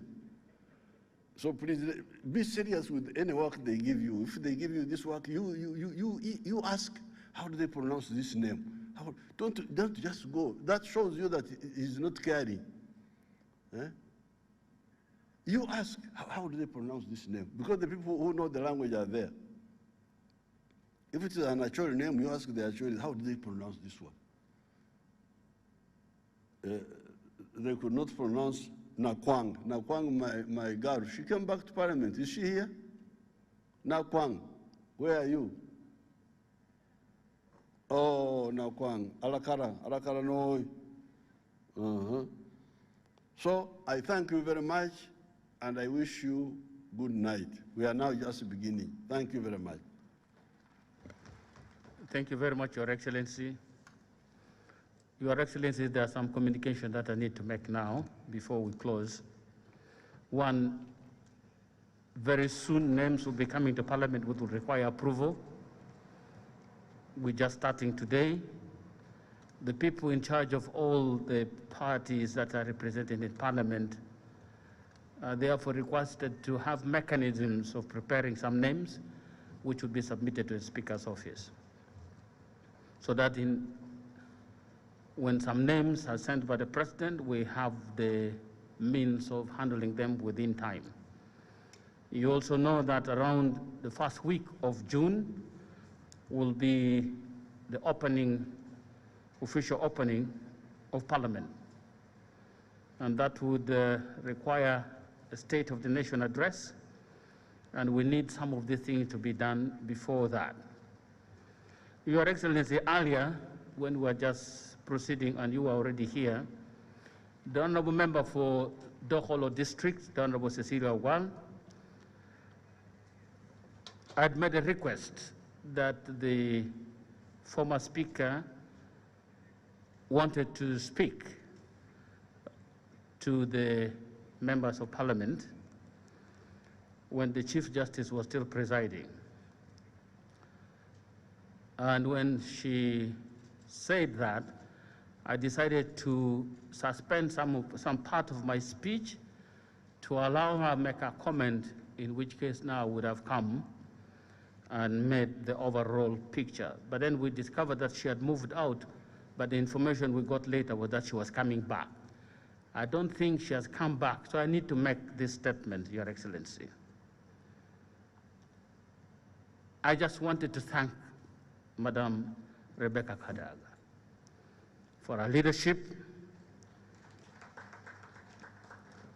the leadership she provided in Parliament, the people she met countrywide and provided leadership on some urgent matters, and also the leadership she provided internationally when she represented Uganda in the IPU, Interparliamentary Union, the CPA, the Commonwealth Parliamentary Association, and other organizations which the government of Uganda subscribed to, and she has excelled in those areas, and she has even been elected to positions that bring honor to the Parliament of Uganda and the people of Uganda. So I want to thank her very, very much for what she has been able to do. We pledge to pick from where she left and continue, because there's no way we can say nothing happened. A lot of things happened which were beneficial to this country, and we'd like to pick from where she left and continue with it. Now you have elected a brand new Deputy Speaker. I can only pledge to work very respectfully with her. These offices are not private offices. These offices are public offices. We sit in them to facilitate things that matter to the people of this country, not do our own things. And I'm sure we'll agree on some methods of work which can enable us achieve this. Honorable members, the process of selecting the Speaker and Deputy Speaker is over. It's all done. Like the President said, there were some issues that had gone beyond what should have been in a normal contest. I pledge not to hold a grudge with anybody, any member of Parliament. First of all, it's not my nature. I don't bear grudges. I will not victimize anybody for whatever has happened in the course of these discussions and processes of coming up with a Speaker. I am not a vindictive person. It's not my nature. That will never happen. But if you feel that you went beyond the lines and you need us to have a discussion and apologize to each other, you're welcome. We can come to the office, we sit and have a discussion, we laugh, and then that is it. We start a new life and move on. And to those who I could have offended in one way or the other, I apologize publicly. And I ask for your forgiveness. I could have done it myself without knowing, or some of the people who are working with me could have done it in my name or on my behalf. I apologize for all those, and I ask for your forgiveness. I therefore ask you to approach the office of the Speaker and that of the Deputy Speaker. If there are issues you think we should talk more about, come and we talk. This country belongs to all of us. The people sent us here collectively to focus on two things: defending the national interest and perfecting service delivery systems to them. And as the President said, the main point for these 5 years is socio-economic transformation. We are part and parcel of this and we should do our best to deserve the respect the people gave us to become members of parliament. I want to thank you very much and congratulate the Honorable Anita Mong for accession to office of Deputy Speaker. I want to thank the Chief Justice for the day. And Mr. President, you have sat with us here. All the three arms of government are here. That is symbolic. So if you talk about independence of a particular institution, remember, the fundamental is that they should work together to help the people of this country. There may be functional independence, functional differences to make sure that other agencies other arms cross-check what the other arm is doing and hold them to account if their errors, should not make us lose sight of the nature of what we must do. In the book of Isaiah, chapter 33, verse 32, says, "For the Lord is your judge.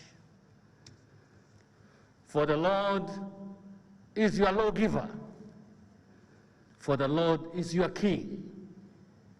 He will save us. He will save us." Judge, the judiciary. Lawgiver is parliament. King is the executive. These matters have been there.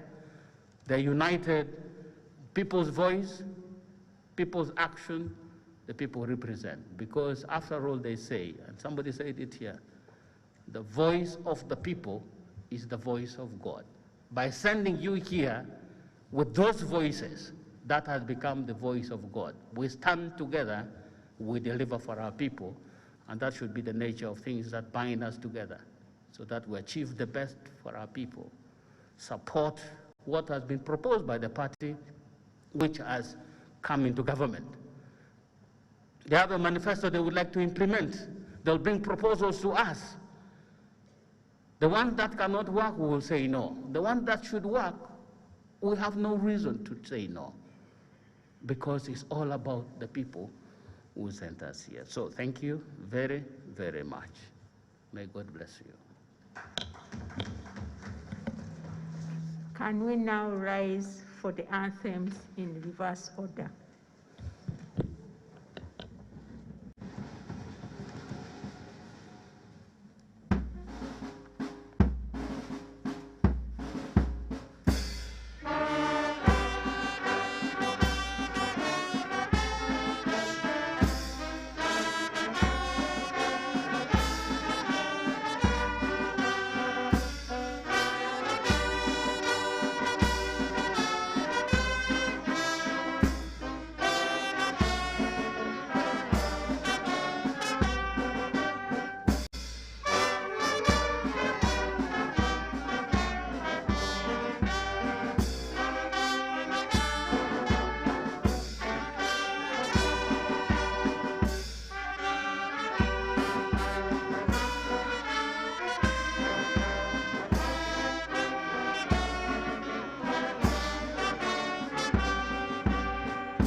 last item, adjournment.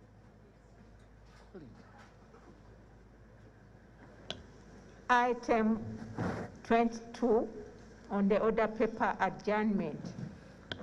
Honorable members, this House stands adjourned sine die. Some people prefer to say sine die. Sine die, notification will be given to you when we should resume to conduct business as the 11th Parliament. House adjourned sine die. It is exactly 10 o'clock tonight, and the House has adjourned sine die or sine die. Now that's the first sitting of the 11th Parliament, and the exercises have been to elect the Speaker and the Deputy Speaker of Parliament. What more can anybody say except to just say the journey now for Lanya as the Speaker of the 11th Parliament and Honorable Amongi Anita Annette as Deputy Speaker of Parliament starts today and starts this very evening.